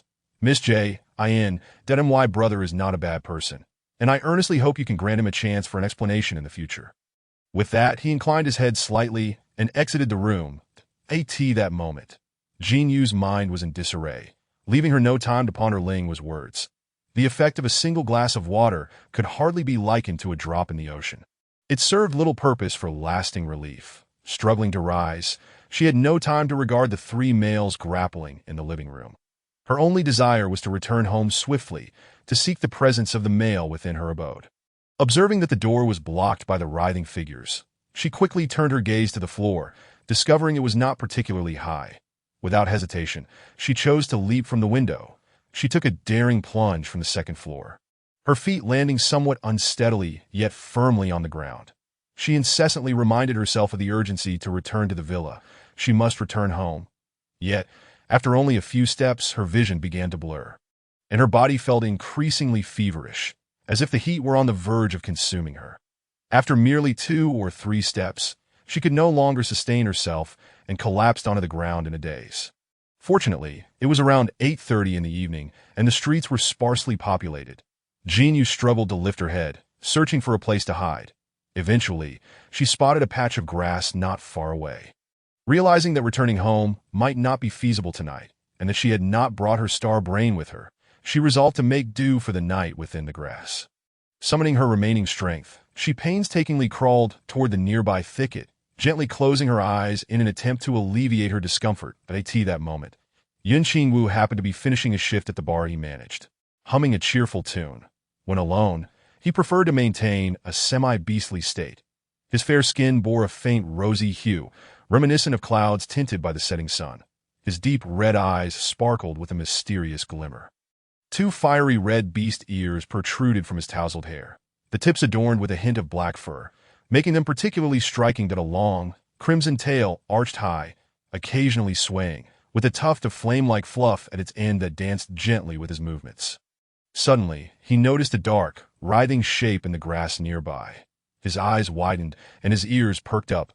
Having lived on the starry continent for 21 years, he had never encountered such a unique mode of movement, even questioning whether it was an undocumented species of the continent. Curiosity piqued, he picked up a twig and approached cautiously, but he extended his hand and gently prodded the indistinct shape on the ground, which twitched slightly, that he prodded it again with the twig. Jinyu seemed to sense the presence of another, and, feeling unwell, turned over, laying her face away and straining to open her eyes to glimpse the newcomer. Her gaze was dazed and pained, as if lost in a chaotic haze. Yun Qingwu furrowed his brow, scrutinizing the figure on the ground. Chapter 60. Do you have a mate? Yun Qingwu continued to observe the writhing being on the ground. As Jinyu struggled to turn over, he finally discerned that the creature was, in fact, a female.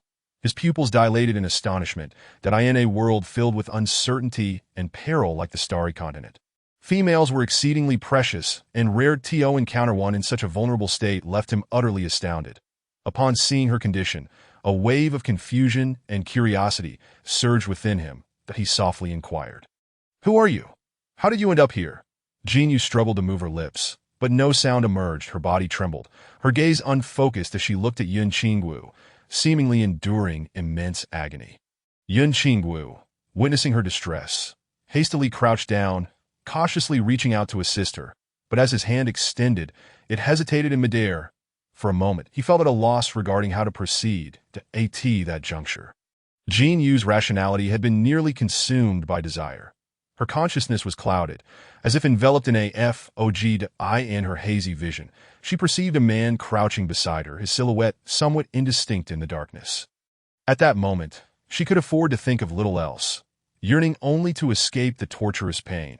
Summoning every ounce of strength, she propped herself up, her voice raspy as if forced from the depths of her throat. "Do you have a mate?" Yun Qingwu, bewildered by her inquiry, shook his head in response. No. Upon hearing his negative reply, a sigh of relief washed over Jinyu. She understood that what transpired next might lead her into an awkward predicament. Yet she could no longer restrain her body and desires. She strained to lift her arm, trembling as she reached out and grasped the hem of Yun Qingwu's clothing as if clutching the last lifeline.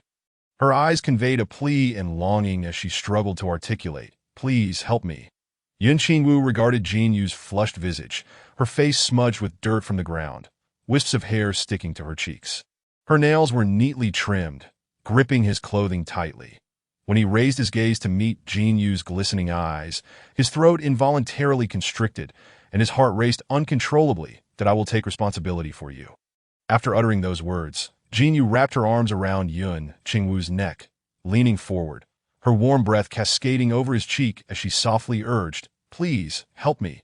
Her voice was like a feather, delicately landing upon Yun Qingwu's heart, causing his rationality to waver.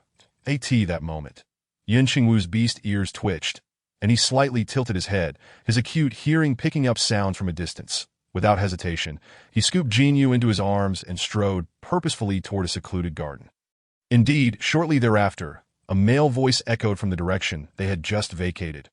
Older sister, you a man, battered and distressed, rushed forward, trembling as he called out. Ling hurriedly approached, grasping his brother's wrist with concern, saying, "Ling Xian, you should first attend to your wounds." Ling Xian sank to the ground in despair, crying out in pain, "Sister, it's all my fault. I brought her harm." Ling crouched beside him, gently patting his shoulder, offering reassurance. "Do not fret too much. I've already sent a message through her star brain to her partner. Someone will come for her soon." Yun Qingwu, hidden behind the foliage, cautiously peeked out, his gaze fixed intently on the male. His expression was one of vigilance. The male scanned the surroundings, as if searching for something of great importance, despite Yun Qingwu's efforts to listen. The distance rendered it impossible to discern his words. However, from his anxious demeanor, it was evident he sought a specific person. Moments later, another male arrived, seizing the first one's arm and urgently speaking. With the appearance of the second male, the atmosphere grew tenser, that a disagreement seemed to ensue between them, culminating in the second male forcibly leading the first away. Yun Qingwu watched them depart until they vanished from sight. Once assured that the two had left, Yun Qingwu exhaled a long breath of relief. The tautness in his nerves began to ease, his instincts suggesting that the two men were likely searching for Jinyu. After all, Jinyu's disappearance here was no mere coincidence, and their presence was anything but accidental. Contemplating this, Yun Qingwu furrowed his brow, pondering his next course of action. Yet upon seeing that Jinyu remained unconscious, a sense of conflict arose within him. If those two were indeed connected to her, he found himself reluctant to relinquish Jinyu to them, that he lowered his gaze to Jinyu in his arms. Her body radiated heat, as if she might melt him away. Her lips trembled slightly, emitting indistinct sounds, as if she were murmuring in a dream. "Help me." Her hands clung tightly around Yun Qingwu's neck, her cheek pressed against his, seemingly seeking a fleeting moment of coolness. "What is your name?" Yun Qingwu asked, swallowing hard as he gazed at the restless figure in his embrace, sensing the flame within him was on the brink of ignition. Jinyu's consciousness blurred further, her vision fixated solely on his lips. And she closed her eyes, leaning in to kiss him. Yun Qingwu's breath hitched. He could distinctly feel the warmth of her breath, nearly drawing him into a sweet abyss. However, this did not suffice to satisfy Jinyu. She yearned for more. Gradually, she began to demand more. Jinyu's hand gently caressed Yun Qingwu's cheek, relishing the warmth and softness of his skin. Her gaze was dreamy and tender, as if she were entranced in a beautiful reverie. Her lips parted slightly, exhaling a warm breath, before she delicately nibbled on the lobe of Yun Qingwu's ear. Yun Qingwu's body quivered suddenly, his eyes clenched shut, fingers gripping Jinyu's arm tightly as he struggled to control his breath and heartbeat. Yet, Jinyu's actions did not waver. Her hand slowly glided down Yun Qingwu's neck. His breathing grew increasingly erratic, warmth enveloping his body, while his mind began to blur. His gaze lost focus, succumbing to a state of intoxication. His lips unconsciously parted, releasing a low sigh. Just as his reason was on the verge of crumbling, he gasped, shaking his head vigorously, stammering, "No, we can't do this here." With that, he swept Jinyu into his arms and strode purposefully toward his home. Jinyu blinked in his embrace, seemingly still not fully awake. Yet she made no resistance, instead resting quietly against his chest. Yun Qingwu quickened his pace, his emotions complex and conflicted. Chapter 61. I thought you were going to run away.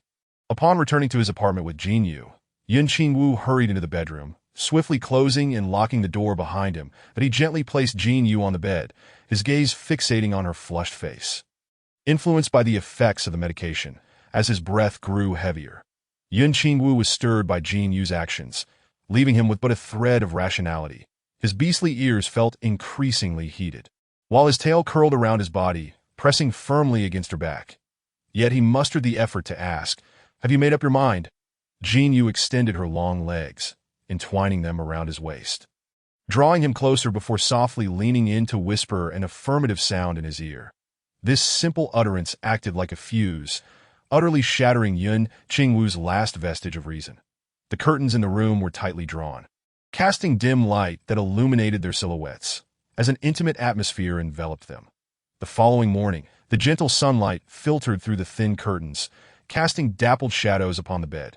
Yun Qingwu was the first to awaken from his slumber, his eyes gradually opening to behold Jinyu, still peacefully asleep beside him. He quietly rose and made his way to the bathroom to freshen up. Upon returning, he lay back down, silently observing Jinyu's face, which bore a hint of pink, serene and sweet. Her long eyelashes fluttered slightly, reminiscent of a butterfly gently flapping its wings. Her silky golden hair cascaded around her neck, accentuating her tranquil yet vibrant appearance. He reached out, his fingers lightly tracing her contours, his eyes intently fixed upon her, reluctant to disturb this serene moment. Yun Qingwu couldn't help but reflect on the events of the previous night, his heart stirring with ripples of emotion. They had transcended the barriers between them, as if everything had been dreamlike, but he had initially thought it merely a beautiful fantasy, but the warmth of her body and the rhythm of her breath brought him back to reality. To his astonishment, after 21 years of exemplary conduct, he had unexpectedly engaged in such an encounter with a complete stranger. He inhaled deeply, gently caressing Jinyu's hair, which felt like silk and emitted a faint fragrance. Yun Qingwu silently cherished this moment of beauty, imprinting this warm instant deep within his heart. But as time passed, he sensed her gradual awakening, prompting him to close his eyes and feign sleep. Eventually, Jinyu slowly opened her eyes, a wave of discomfort coursing through her body, causing her to furrow her brow. She attempted to speak, but was met with a parched throat, as if scorched by fire, her thirst nearly unbearable. Staring blankly at the ceiling, confusion washed over her. Where was this place? How had she ended up here? Her recollections of the previous day were but fragmented memories that as she awkwardly turned her neck, her dazed gaze gradually focused, only to find herself staring at a firm chest beside her. The bruises adorning his skin bore testament to the fervor of their previous night. Jinyu blinked, memories of yesterday flooding back like a torrent, causing her to gasp sharply. Jinyu! How am I supposed to explain this to the male at home? Not only did I spend the night away, but I also encountered a young male stranger, and even worse, was I taken advantage of? A tumult of emotions swirled within her, envisioning the sorrowful gaze of the male at home, leaving her feeling somewhat guilty. At that moment, the man beside her stirred. Jinyu froze in place, holding her breath in trepidation. The man's body inched closer, the sound of his breathing becoming clearer. Jinyu's palms grew clammy with anxiety. Her heart racing wildly, she widened her eyes, fixated on the man before her. The man let out a soft hum, his voice deep and magnetic, causing Jinyu's heartbeat to quicken. Noticing he remained asleep without further movement, Jinyu let out a sigh of relief. However, in the next instant, the man's hand unexpectedly rested on Jinyu's waist. Jinyu's eyes widened, her body tensing, utterly at a loss. The man emitted another low murmur, as if caught in a dream. Jinyu's face flushed crimson, her heart racing uncontrollably. She reached out, trying to lift his hand, attempting to free herself from his grasp, but he held her tightly, as if fearing she might escape. Unbeknownst to her, in the hidden recesses of his mind, The man's lips curled into a subtle smile. Trapped in his embrace, Jinyu let out a resigned sigh, yielding to his hold. After a considerable time, seeing the man still unwilling to awaken and feeling her throat parched to the point of burning, Jinyu cautiously extended her fingers, gently lifting his wrist, and gradually maneuvered her body away from him. Every minute movement heightened her tension, yet she endeavored to maintain silence and caution, lest she rouse him. Eventually, the man seemed to slip into deeper slumber, allowing Jinyu to easily extricate herself from his embrace. With a sigh of relief, Jinyu stood quietly at the edge of the bed, her gaze resting on the man's tightly shut eyes as she observed him. A complex array of feelings welled up within her. Taking responsibility for him was certain. However, time was of the essence. She decided it best to prepare breakfast first before having a proper conversation with him. Thus, Jinyu turned and quietly entered the bathroom to freshen up. Unbeknownst to her, the man lying in bed, upon hearing her enter the bathroom, immediately opened his eyes, secretly relieved that she was not attempting to sneak away. When Jinyu emerged from the bathroom, Yun Qingwu quickly closed his eyes again, feigning sleep while suppressing a smile. Yet the anticipated footsteps did not approach the bed. Instead, he heard the sound of Jinyu's hand gently turning the doorknob. Yun Qingwu's heart raced, and he immediately opened his eyes. Could it be she truly intended to leave without a word? He hastily sat up. "Where are you going?" he inquired, his gaze intensely fixed on Jinyu, who stood at the door. Seeing the door was locked and unopenable without a key, Jinyu felt a sudden jolt at the voice from within the room, her heart sinking a bit. I just wanted to make breakfast," she replied hesitantly. Yun Qingwu raised an eyebrow, a sly smile gracing his lips. "Oh, is that so? I thought you were trying to escape." With that, he immediately adopted a pitiable expression, looking like a wounded little fox, evoking sympathy. His two fiery red ears drooped helplessly, as if bereft of vitality, while his long tail languidly swayed, occasionally brushing against the sheets, lending an air of melancholy. At that moment, he was only draped in a thin blanket, scarcely covering part of his body, leaving the rest exposed to the cool air. The various shades of bruises were starkly visible, vividly reminding Jinyu of the previous night's fervor, causing her to blush and avert her gaze. Chapter 62. When can you take me home, Yu? Jinyu's gaze unconsciously fell upon the marks on his body, particularly the varied shades of scratches and kiss marks, seemingly narrating the wildness of the previous night. Her ears began to blush, akin to ripened fruit, evoking an urge to take a bite. She averted her head slightly, striving to escape the awkwardness of the moment. Yet her heart remained turbulent. Nevertheless, Yun Qingwu appeared unyielding in his pursuit of Jinyu that he slowly rose, taking deliberate steps toward her, the soft sound of his footsteps echoing in her heart as his presence drew nearer. Jinyu instinctively turned her head, her gaze colliding with Yun Qingwu's. Upon realizing he stood before her completely unclothed, she hastily turned away, her face aflame, and her heart racing. She lowered her gaze, fixated on the ground. Unwilling to meet his eyes again, this moment, her heart raced wildly, betraying her current unease. Yun Qingwu gradually approached Jinyu, slowly bending down, extending his arms to encircle the blushing girl before him. Lowering his gaze upon Jinyu, his eyes were deep and focused, as if he sought to penetrate her soul through her eyes, conveying, "I have so much to say to you," he spoke softly, his voice laced with a barely perceptible tenderness. Then, tilting his head slightly, his gaze fell upon the hand Jinyu had placed on the doorknob. "I truly pity myself that to have picked up a heartless road yesterday. And not only that, but to have been thoroughly taken advantage of before he makes his escape." His tone held a hint of mockery, yet his eyes brimmed with affection. That moment, she suddenly noticed the towel draped loosely on Yun Qingwu, revealing a generous expanse of fair skin. Her eyes widened, and the blush on her face deepened further. Instinctively, she raised her head, wishing to explain, but she was left stunned by the sight before her. Before her stood Yun Qingwu, with his broad chest and well-defined muscles, causing her to swallow hard. Her heart raced, and her mind became a whirlpool of confusion, seeing that he was about to continue detailing her misdeeds. She lifted her gaze, swallowing again, nearly blinded by the sight before her. "No, that's not it. Just wait, I'll explain." She hurriedly continued, "I suspect you must be hungry now, so let me prepare breakfast for you. And remember to put on some clothes, don't catch a chill." Jin Yu spoke in one breath, swiftly making her way to the door. As her hand grasped the doorknob and turned it gently. The door remained stubbornly shut. A flicker of embarrassment crossed her face as she realized, in her nervousness, that she had forgotten the door was locked, as if time itself had come to a standstill. Yun Qingwu, standing behind Jin Yu, couldn't he help but chuckle at the scene. "Are you truly not trying to escape?" he remarked, extending his hand to rest on the doorknob.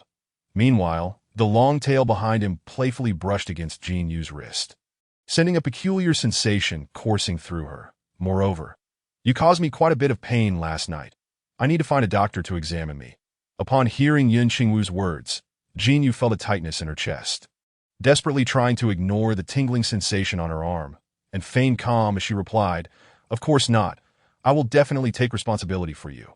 However, her voice betrayed an unnatural tremor. Yun Qingwu seemed to see through Jin Yu's thoughts, a slight smile curving his lips as he said, "Oh, is that so? Very well then, I shall let you off for now." With that, he gently turned the doorknob, and the door swung open effortlessly, hearing the sound of the lock clicking open. Jin Yu hastily fled the scene, her heart pounding fiercely, a flush spreading across her cheeks. Meanwhile, within the room, Yun Qingwu quickly dressed, following Jin Yu into the kitchen. Although it was initially Jin Yu who volunteered to take responsibility for breakfast, Yun Qingwu ultimately insisted on cooking himself, citing concerns that she might poison him and flee. It was not until an array of fragrant and visually appealing dishes was laid out on the table by Yun Qingwu that the two finally seated themselves at the dining table. Jin Yu sat there somewhat awkwardly, remnants of the previous night's events lingering in her mind. However, upon seeing the delectable spread before her, all embarrassment was cast aside. Her stomach began to protest, growling audibly, as if in rebellion. Yun Qingwu chuckled as he pushed a steaming bowl of porridge towards Jin Yu, his eyes glimmering with both fondness and teasing. "Here, give it a try, little heartbreaker." Jin Yu lowered her gaze to the bowl of porridge, a wave of inexplicable emotion washing over her. She met Yun Qingwu's gentle gaze, hesitated for a moment, then reached for the spoon, delicately scooping a spoonful of porridge to her lips. The temperature of the porridge was just right, warm yet not scalding. Its thick and smooth texture exuded a subtle fragrance that lingered delightfully on her palate. Jin Yu's eyes sparkled with surprise, her expression lighting up as she exclaimed, "This is delicious. It is my first time cooking, and you're the lucky one." Yun Qingwu beamed with pride. Then, as if recalling something, he added, "It seems this is the second time I provided such service." With that, he cast a meaningful glance at Jin Yu. Almost choking on her porridge, Jin Yu struggled to meet Yun Qingwu's eyes as she stammered, "By the way, about last night." Yun Qingwu raised an eyebrow, stirring the porridge in his bowl, quietly observing her, waiting for her to continue. "I accidentally took medicine, which is why I ended up like that," Jin Yu explained. Yun Qingwu nodded, clearly seeing through her words, and he appeared eager to hear more. Jin Yu pressed on, "I am Jin Yu, 20 years old, with a relatively high level of mental power. If you have no other preferred females, would you come home with me?" After speaking, she slowly set down her spoon and sat quietly, her eyes fixed on Yun Qingwu, awaiting his response. Yun Qingwu, wearing a smile, gazed at Jin Yu, the corners of his mouth curling upward as he softly said, "Jin Yu, what a lovely name. It seems I fell for you at first sight since last night." With that, he lounged back in his chair, his gaze unwaveringly fixed on her. "When can you take me home?"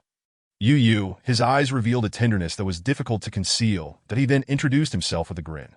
"I am Yun Qingwu, 21 years old, with an S-level mental power. I currently manage a few bars on the interstellar continent and enjoy dabbling in small businesses."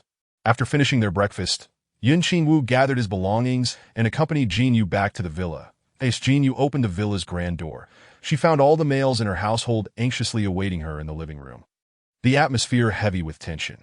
Despite having used Yun Qingwu's star brain that morning to contact the males and assure them of her safety, informing them that she would return home shortly and to not worry. Upon her actual return, she found that the men had not relaxed at all. Each male bore dark circles under their eyes, their hair slightly disheveled, still clad in the same attire Jin Yu had seen them in the previous morning. Upon seeing her, Wan Gu immediately stood up and quickly made his way to her. Even before Jin Yu could change in her slippers, he eagerly enveloped her in a tight embrace. "Yu, where on earth have you been? We were truly worried." Last night, the males had waited until deep into the night, but Jin Yu had not returned. Their hearts were filled with anxiety, especially Tsang Yun, who, despite seeing no anomalies on the wristband Jin Yu had given him, knew she would never stay out all night. They were consumed with worry and unease, uncertain of her whereabouts or if she had encountered any danger. Luan Ge had even mobilized a military unit to conduct a thorough search around the interstellar continent, hoping to find any trace of Jin Yu. However, after hours of searching, they had found nothing. It wasn't until around 11 o'clock at night that Jin Yu's star brain finally sent a message. "I'm at Ling Xian's apartment. Come pick me up." Yet when they arrived, they still could not find Jin Yu. They did not give up their search, and it was not until this morning when they received Jin Yu's call that they finally felt a semblance of relief upon hearing her voice. Jin Yu sensed his tension and unease, a wave of guilt washing over her. She gently patted his back, soothingly assuring him, "I'm sorry, I encountered some unexpected circumstances yesterday, but don't worry. I will be more careful from now on." The other males in the living room gradually gathered around, and Jin Yu embraced each of them, offering warm hugs to comfort their hearts. However, amidst this tender scene, only Yun Qingwu stood quietly to the side, gazing at Jin Yu. Although he had long known that Jin Yu already had a partner, even if he could not be her primary mate, he was still willing to silently guard her. For in his heart, being her secondary mate was enough. But how many of them were there? Yun Qingwu observed the line of males seeking Jin Yu's affection, unable to suppress a slight smirk. After Jin Yu had comforted everyone, the males finally noticed the unfamiliar figure standing behind her. Their previously relaxed expressions instantly turned vigilant as they directed their gazes toward the uninvited guest. Huasi exchanged glances with Yun Qingwu, narrowing his eyes, a hint of hostility evident in his gaze, that he scrutinized Yun Qingwu, attempting to discern any clues about him. Yun Qingwu met Huasi's gaze without flinching, a tense atmosphere enveloping the two. Luan Ge, noticing the man behind Jin Yu, wore a puzzled expression. "This is Yun Qingwu. What is he doing here?" But he quickly regained his composure, that he did not exhibit the overt hostility characteristic of other males. Instead, he chose to fix his gaze upon Jin Yu. Upon sensing the inquisitive stares from the males in her household, Jin Yu felt a twinge of embarrassment and said, "It's a long story. This is Yun Qingwu, who helped me in a moment of crisis yesterday. That I in a few days, we are to register as partners." Her voice diminished to a whisper, her head bowing lower as if she had committed a transgression. Too timid to meet the eyes of the males around her, her heart sinking with uncertainty. "What? Partners?" Huasi's voice suddenly rang out, laced with disbelief, but he then fixed Jin Yu with a gaze that held a hint of danger. "It seems we have not acquitted ourselves well," he continued, a subtle menace underlying his tone. Jin Yu, blushing furiously, hastily clarified, "No, it was an unexpected incident with a drug yesterday, and he helped me out of desperation." "Drugged?" The males in the room erupted into a flurry of concern, surrounding Jin Yu with furrowed brows and anxious expressions. "How could this happen? How do you feel now?" Zhong Qingpan grasped Jin Yu's hand, urgency lacing his voice. Jin Yu shook her head, replying, "I'm fine now, but it's a long story." With that, she slowly made her way to the sofa in the living room and sat down. The males gathered around her, tension palpable as they awaited her account of the previous day's events. However, Jin Yu deliberately omitted any mention of the key figure, Ling Xian, instead offering a brief summary of the incident, merely stating that she had encountered a peculiar fragrance while passing through a meadow, which had soon left her somewhat disoriented, leading to her meeting with Yun Qingwu, whom she had taken with her in a moment of urgency. Upon finishing Jin Yu's narrative, the males expressed unwavering belief in her words, their expressions slightly easing, yet still tinged with concern. Zhong Qingpan exhaled softly, then turned his gaze toward Yun Qingwu, a complex emotion flashing in his eyes. He spoke slowly. "Regardless of the circumstances, I still thank you for aiding you." Yun Qingwu shook his head, responding softly, "It was my duty." Huasi, overhearing, felt a sudden clarity wash over him, yet remained filled with wariness and animosity towards this suddenly introduced stranger. Sensing that matters were far from simple, though his curiosity was swiftly diverted. Facing the collective scrutiny of the males, Yun Qingwu maintained his composure, elegantly bowing his head slightly in greeting. "Greetings, everyone. I am Yun Qingwu. Pleased to join you all." He then rose, surveying the males flanking Jin Yu at that moment. Luan Ge stepped forward, Breaking the tension, that he extended a hand to Yin Qingwu with a friendly demeanor, saying, "Welcome. I am Wan Ge, and I thank you for your assistance to a Yu yesterday. Since the event has transpired, we ought to respect a Yu's decision." Yin Qingwu raised an eyebrow and clasped Luan Ji's hand. Responding, "It's been a while, Wan Ge. How have you been?" "You know each other," Jin Yu interjected. Wan Ge, slightly embarrassed, replied, "Yes, I previously purchased some weapons from him." Yin Qingwu chuckled lightly. "Indeed, it goes beyond mere acquaintance that I recall you sought my counsel on several matters." New male lead 1. Name: Yin Qingwu. Age: 21. Mental level: S-grade beast form. Fox occupation: bar owner, arms dealer. Chapter 64. Does this not add a touch of intrigue? Upon hearing this, Luan Ge immediately lifted his head, a flicker of alarm crossing his features, but he quickly regained his composure, stating, I will ensure everything is arranged properly." That he then swiftly rose and approached Yin Qingwu, whispering, "Shall we go select a room?" With that, he gently nudged Yin Qingwu toward the staircase. Jin Yu observed their departing figures, a sense of inexplicable emotion swelling within her. She felt the atmosphere between Luan Ge and Yin Qingwu had grown somewhat delicate, as though secrets were concealed between them, suggesting a deeper familiarity. That on the second floor, Yin Qingwu chose a room adjacent to Zhong Qingpan's, conveniently near the staircase. That he gently pushed the door open, stepping inside to be greeted by a serene and comfortable ambience. The room's decor was simple yet warm, the soft hues inviting relaxation and tranquility. Yin Qingwu placed his small suitcase on the floor. He had brought little besides essential items, having also packed several tools to aid in winning favor. After Luan Ge entered and closed the door softly, he adopted a serious demeanor, saying, "Though the circumstances were peculiar, I must express my gratitude for your assistance to a Yu in that urgent moment." Yin Qingwu turned to face him, lazily reclining on the nearby sofa, smiling as he replied, "What is there to thank? After all, she is my partner now." Leaning back against the soft sofa, the corners of his mouth curled upward. "But I suppose I can no longer teach you those special techniques." As he spoke, a hint of playful mischief danced in Yin Qingwu's eyes, as if jesting with Luan Ge. Luan Ge coughed lightly, a faint blush creeping onto his cheeks, taken aback by Yin Qingwu's sudden presence. Reflecting on their previous interactions, a wave of embarrassment washed over him, causing him to instinctively turn his head away. Feigning interest in the room's decorations, Yin Qingwu's smile widened, a teasing glimmer in his eyes as he murmured, "However, should certain individuals require my unique guidance, I would be more than willing to assist." This. Luan Ji's face flushed deeper.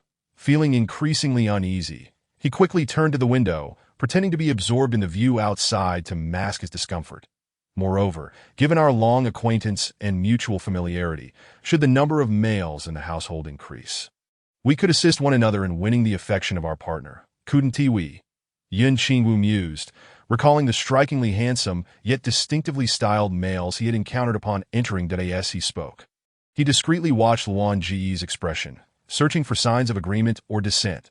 Luan Ge lowered his gaze to his feet, remaining silent. His heart was a tumult of conflicting emotions. On one hand, he recognized the validity of Yin Qingwu's statement. If the number of males increased, mutual support would indeed be essential. On the other, he wished to honor Jin Yu's preferences, knowing her inclinations were not his to dictate. After a moment, Luan Ge took a deep breath, striving to calm his turbulent emotions. He turned to Yin Qingwu, his voice subdued.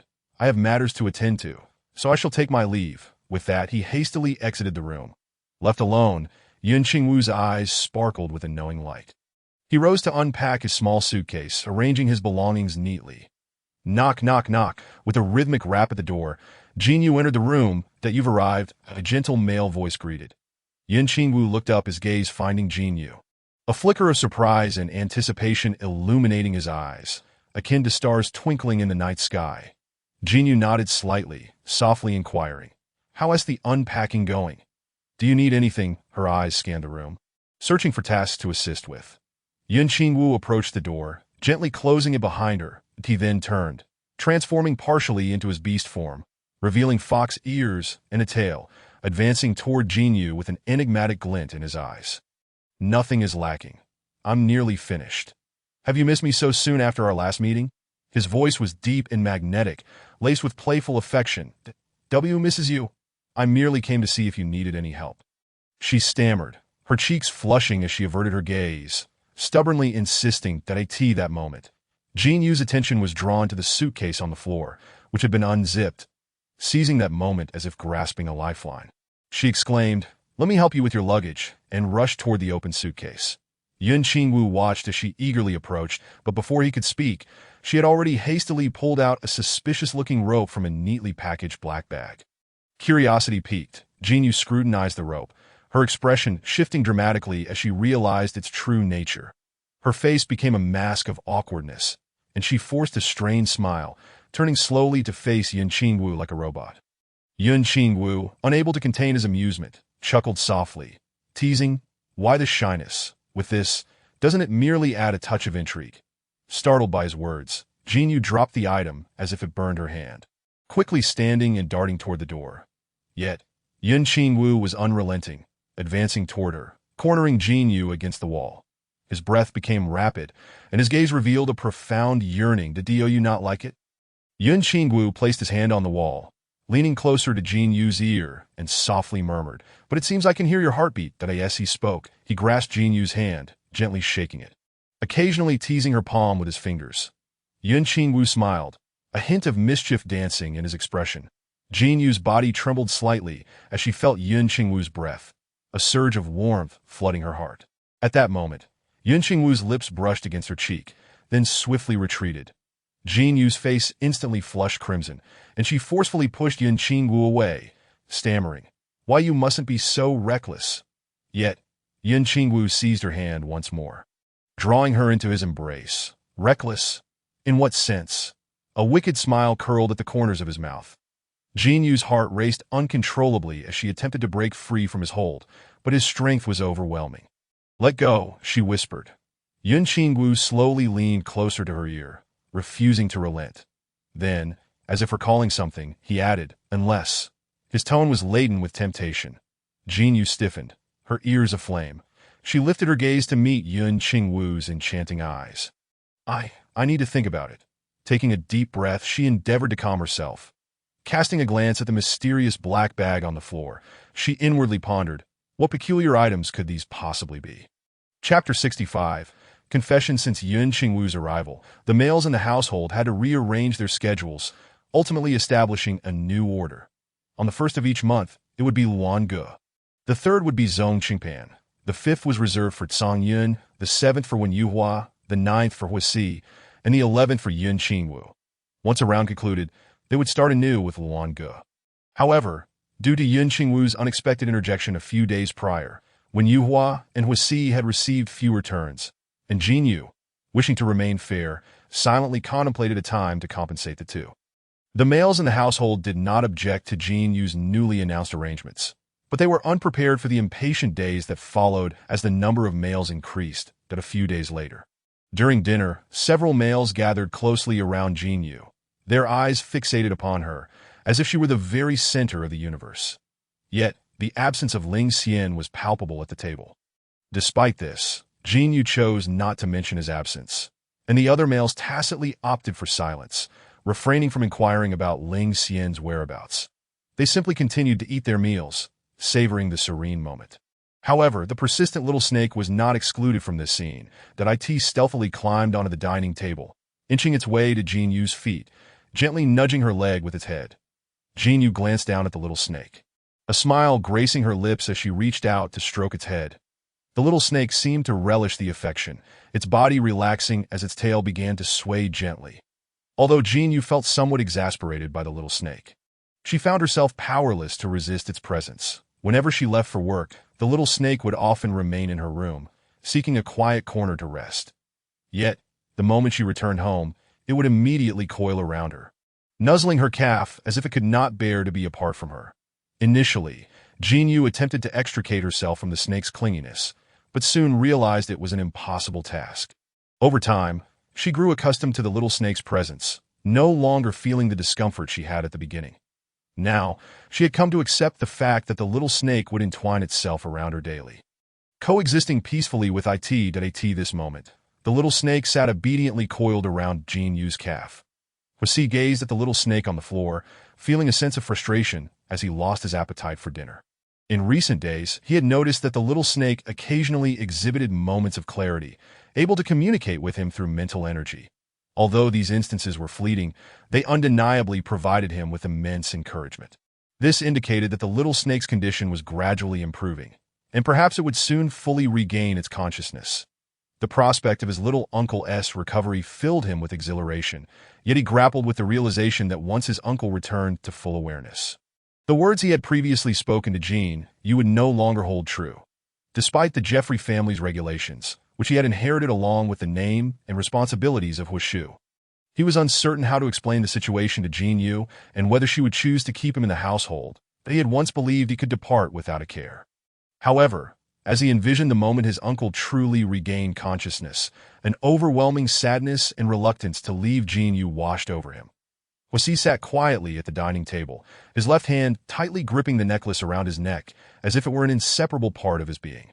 His right hand clutched the fork, its tines deeply embedded in the table, as if seeking to drive the conflict and turmoil in his heart into the surface that he yearned for everything Jean Yu offered him. Her beauty, her tenderness, her every gesture and smile. Yet he understood that if his uncle were to fully recover, he would have to leave this home and return to his own world.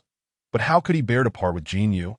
In this moment of relentless decisiveness, he found himself engulfed in endless hesitation. Sighing, he set down the fork and gently caressed the necklace, feeling its presence that he had once thought he could leave without a second thought, to relinquish everything in pursuit of his own life. Yet now he realized that his feelings for Jean Yu had penetrated his very soul, making it impossible to sever the bond, that he was at a loss as to how to confront it all, uncertain of what the future held. After a while, most of the males at the table had finished their meals, yet they remained seated in quiet companionship with Jean Yu. Having completed her dinner, Jean Yu gently set down her chopsticks and slowly raised her head.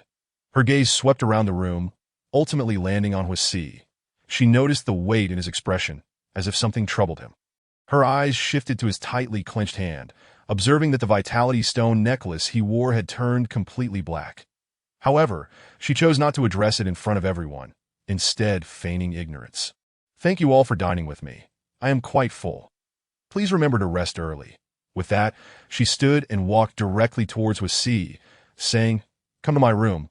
I have something to discuss with you. Upon hearing her words, Huisi's heart jolted as if struck by lightning, and he stared at her retreating figure, his eyes filled with a complex array of emotions.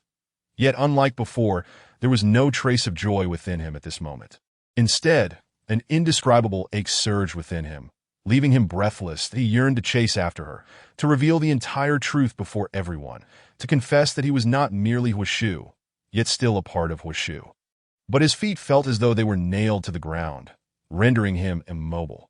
When he attempted to speak, it was as if an invisible force had constricted his throat, leaving him unable to utter a sound. He could only silently watch her fade into the distance until she vanished from view. At that moment, it felt as though his heart had been torn into countless fragments, each one laden with unending pain and fear. He knew that if he did not resolve this matter swiftly, he might lose her forever. Thus, he took a deep breath, striving to quell the turmoil within, and resolved to find an opportune moment to confess everything to her. The other males were unaware of Huisi's internal struggle. They merely glanced at Jean Yu with a hint of envy upon hearing her words, especially when Yuhua, whose gaze lingered on Jean Yu with a desire and expectation. As Jean Yu departed, they all rose to begin tidying up the remnants of the meal. Zhong Qingpan carefully gathered the leftover food into containers, while Song Yin diligently wiped the table, ensuring no corner was overlooked. The entire scene appeared orderly, each person silently engaged in their tasks. When Yuhua was no exception. As he cleared the tableware, he occasionally glanced in the direction Jean Yu had left, feeling a twinge of disappointment. Chapter 66. Huishu Awakens. Huisi took a deep breath, striving to calm himself. Once he had organized his emotions, he ascended to the third floor. The door was not fully closed, so he gently knocked twice before pushing it open. Immediately spotting Jean Yu seated on the sofa, perusing a magazine. Hearing the sound, Jean Yu looked up, a faint smile gracing her lips as she softly said, Please, have a seat. Huisi slowly approached her side, his eyes betraying a hint of nervousness and unease that he wished to take her hand, yet hesitated. Jean Yu closed the magazine, gazing intently at Huisi before suddenly asking, Has something happened to you recently? After speaking, Jinyu silently activated her formidable mental energy, carefully sensing the fluctuations of Huasi's mental state, and nothing's wrong. Huasi's body stiffened.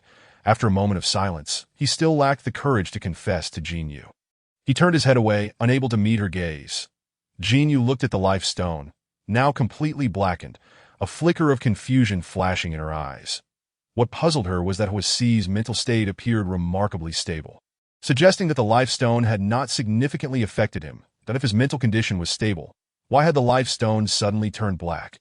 Observing Huasi's unusual demeanor, she refrained from immediately inquiring. Gently, Jinyu grasped Huasi's hand, feeling the warmth of his palm, and softly asked, "Why do you seem so troubled today? Has something happened?" Huasi hesitated, stealing a glance at Jinyu before lowering his head and murmuring, I'm fine, perhaps I'm just a bit tired today." Seeing that he was unwilling to elaborate, Jinyu smiled understandingly. "I see. Then let us rest early tonight." Huasi nodded slightly in response to her words. However, deep within, his emotions grew increasingly tangled. As night fell, the world around them descended into tranquility. Huasi lay quietly on the other side of the bed, turned toward Jinyu, their faces mere inches apart, allowing them to sense each other's breaths. Jinyu had closed her eyes, seemingly drifting towards slumber, while Huasi remained wide awake. Memories from the past flickered in his mind, recalling the moment they first met, the time they spent together, these recollections playing before his eyes like a film.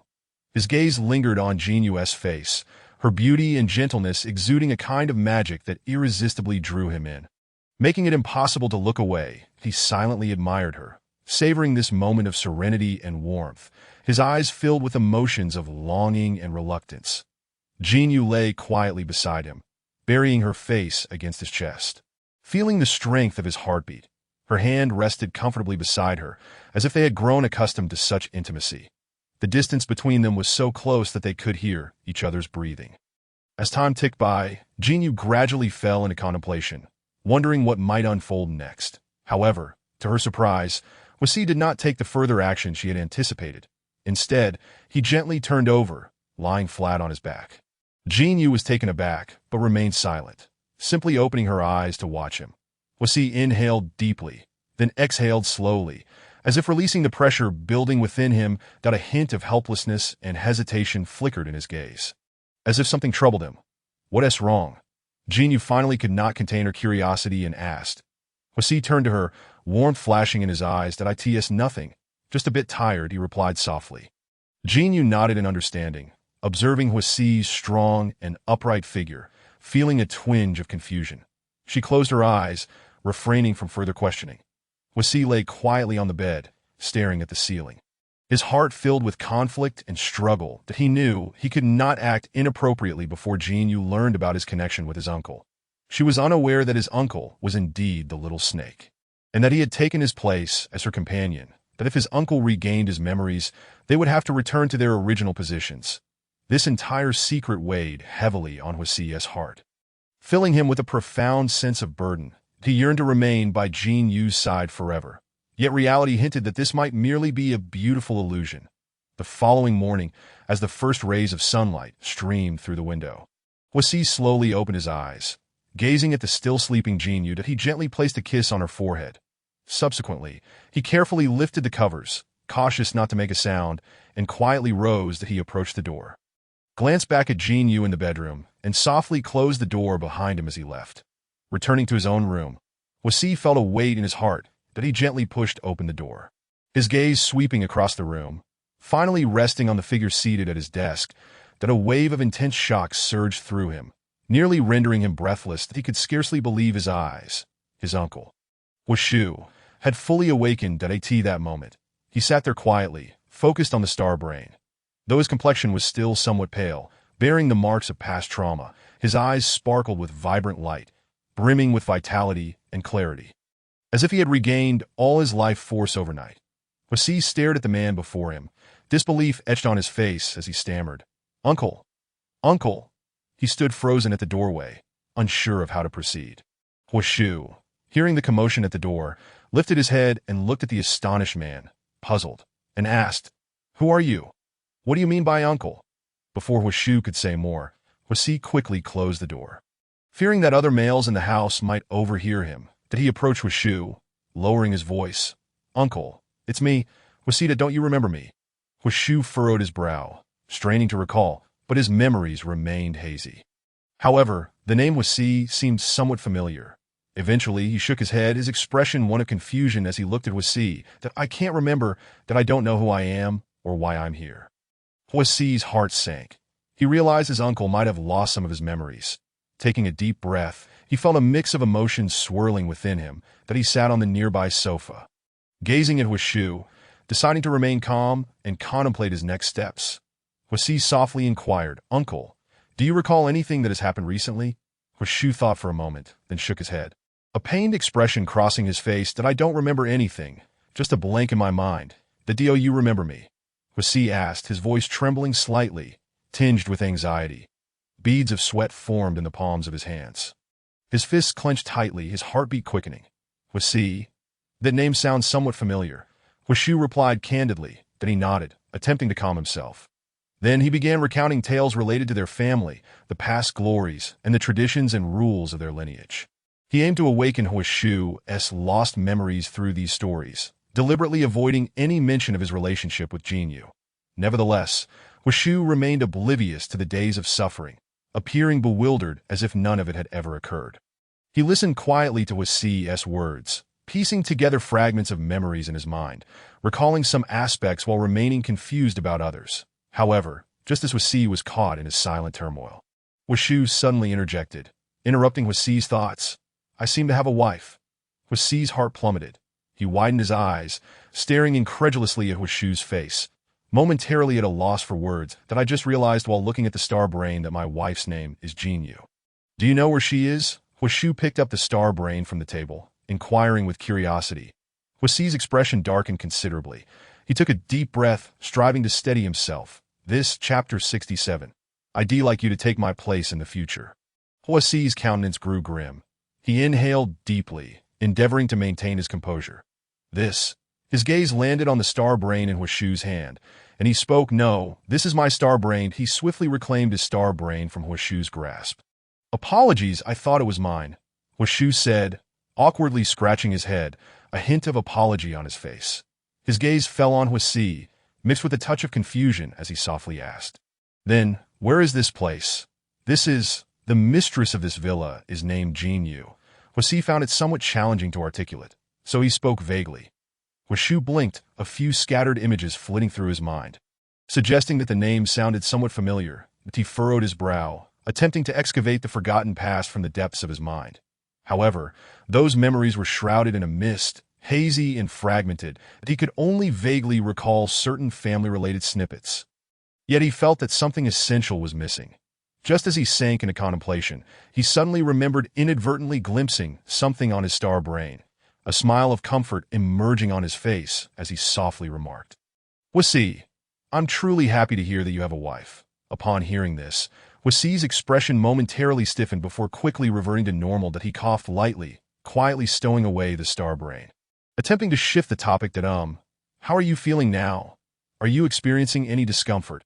Shu gently shook his head, a faint smile gracing his lips as he replied, "I'm fine. That it seems that aside from losing a portion of my memory, everything else is quite well." Upon hearing this, Wasi felt a slight sense of relief, managing to force a strained smile. However, his inner turmoil resembled a tangled ball of yarn, intricate and chaotic, that he found himself at a loss as to how to confront the current situation, and even more uncertain about what steps to take next. Until evening, a knock on the door shattered the silence between the two. Knock, knock, knock. Jinyu stood outside, rapping on the door, inquiring, "Are you home?" Hearing Jinyu's voice, Wasi's heart raced, panic flooding him. He glanced back at Shu, hurriedly ushering him into the bathroom and swiftly closing the door, fearful of being discovered by Jinyu. Once this was accomplished, he took a deep breath and, feigning calmness, approached the door, slowly opening it just enough to create a narrow gap, his expression revealing discomfort as he said, "You, what brings you here?" Jinyu peered through the crack in the door, a flicker of confusion passing through her eyes as she sensed something amiss with him. "Lately, that it's nothing much. That I came to pick up dinner, and seeing your car still parked here, I thought to check if you were at home." With that, she gently pushed the door open and entered the room. However, as Jinyu stepped inside, she immediately sensed an unusual atmosphere. Frowning slightly, she observed her surroundings, her gaze finally settling on Huisi, her lips curving into a barely perceptible smile as she asked, "Did you have a guest?" It was as if she had already surmised some clues. Upon hearing this, Huisi's heart tightened. He realized he could no longer conceal the truth that he nodded gently, confessing, "Yes, my uncle is here."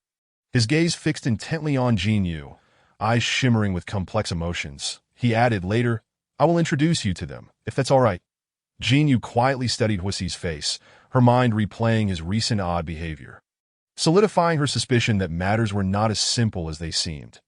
Moreover, the small, incessantly bothersome snake that usually lingered in the household had not made an appearance for quite some time, prompting her own speculations. However, she refrained from pressing further, instead nodding lightly, granting Huisi some time to collect his thoughts. "All right, I shall return to the medical center then. You take care." With those words, Jinyu turned and exited the room. Huisi breathed a silent sigh of relief, leaning against the door as his gaze followed Jinyu's retreating figure, an indescribable tension and unease swelling within him. Once Jinyu had left, Huisi turned back into the room, opening the bathroom door. Huisi emerged from the bathroom, observing the despondent expression on Huisi's face with a look of confusion. "What happened? Who was here?" After a moment of silence, he slowly continued, "I don't know why, but I felt a strange sense of familiarity with that voice just now." Furrowing his brow, he fell into contemplation, unable to comprehend why he felt such a sense of recognition. Huisi gradually rose to his feet, exhaling deeply, reaching for the jacket draped over the sofa, smoothing out its wrinkles as though he had made a decision. In a calm tone, he declared, "Let's head home." Though Huisi felt perplexed since the incident that left him injured and unconscious, he had not returned to the familiar estate for quite some time. Additionally, he was acutely aware of the severe injuries he had sustained, even fearing that he might have perished due to them. The mystery surrounding his miraculous recovery left him equally filled with uncertainty. Thus, he silently followed Huisi as they embarked on the journey back to the Jeffrey family estate. Along the way, both maintained a taciturn silence, each harboring unspoken thoughts deep within. Upon returning to the Jeffrey estate, they traversed the opulent hall and continued down the corridor until they reached a spacious and elegant study. This was where Huisi typically managed affairs and where significant family decisions were birthed. Huisi gently closed the door behind them and took a seat at the desk. He gazed at his uncle across from him, determination and resolve evident in his eyes. "Uncle, during the time you were unconscious, I took over all your responsibilities, including those related to the family and your previous affairs." Huisi's voice dropped slightly, but before he could finish, Huisi interrupted him with a smile. "Huisi, you have done exceptionally well." His tone imbued with appreciation and satisfaction. Huisi was taken aback, not anticipating such swift acknowledgement of his efforts from his uncle, a wave of emotion washing over him. He continued, "Uncle, the truth is," Huisi nodded, "this year I have turned 30, and I have managed to address most of the family's long-standing adversaries. Since awakening from my injury, I have not experienced such tranquility in a long while. Perhaps my past experiences have left me utterly drained, prompting me to contemplate whether I should relinquish my duties in search of a more relaxed and fulfilling way of life." That he turned to Huisi, softly saying, "I wish for you to take my place from now on." This statement seemed to echo a deep-seated yearning within himself, a hope to free himself from the burdensome responsibilities and savor a period of peace and freedom. This decision was not made impulsively, but rather a choice carefully considered before his injury and coma. Huisi's eyes widened in disbelief as he stared at his uncle. Before his uncle's injury and subsequent coma, he had never imagined he would entertain such thoughts, considering that his uncle had always been the linchpin of the family, irreplaceable in his role. "Uncle, are you certain?" Huisi asked, his voice trembling slightly, yearning for a definitive answer. Huisi found Huisi's reaction somewhat peculiar, yet smiled reassuringly, affirming, "Yes, I am quite certain." Huisi inhaled deeply. "Uncle, actually Chapter 68. You are that little snake, uncle. Prior to your injury and coma, you had submitted a request for a partner on the Star Brain." Huisi stammered, his voice tinged with anxiety. Huisi listened quietly, a flicker of confusion crossing his features as he absorbed this unexpected revelation. He regarded Huisi, his tone steady. What partner application?" Huisi took a deep breath and quickly explained. The one I am currently married to is the female you had previously applied for. Huishu furrowed his brow, struggling to recall events from before his injury. But his mind was a blank slate. As though that memory had been erased, that he shook his head, murmuring, "Impossible. Why would I submit a partner matching application to the system?" Seeing his uncle's reaction, he hurriedly clarified, because of the Jeffrey family's peculiarities. The information is not detailed, so she only knows a name. That day, she came to the estate to visit you as per the protocol. But by then, you were already injured and unconscious, so Her name is Jean. I feel she is different from other females, and I really like her. However, she is still unaware of this matter, and I plan to clarify it with her tonight. Huishu fell silent for a moment, finding the name Jean somewhat familiar, yet unable to place it. That he then spoke. "I do not recall this matter, nor do I understand why I would submit a partner application. I have no acquaintance with her, nor do I harbor any feelings for her. Moreover, I have resolved to take a break and rest for a while. When the time comes, I must clarify everything with her, leaving no room for misunderstandings. That I will accompany you to explain and apologize to her." Dahua's hands clenched in a tight fist at his sides, his gaze fixed intently on Huishu, as if attempting to pierce through his uncle's thoughts. Huis took a deep breath. "Uncle, are you certain?" It felt as if he was seeking one final answer. Huishu found Huisi's anxiety somewhat amusing but smiled broadly, reassuring him, "Rest assured, I will not compete for your partner. Furthermore, I do not comprehend why I submitted the application, as I have no recollection of her whatsoever."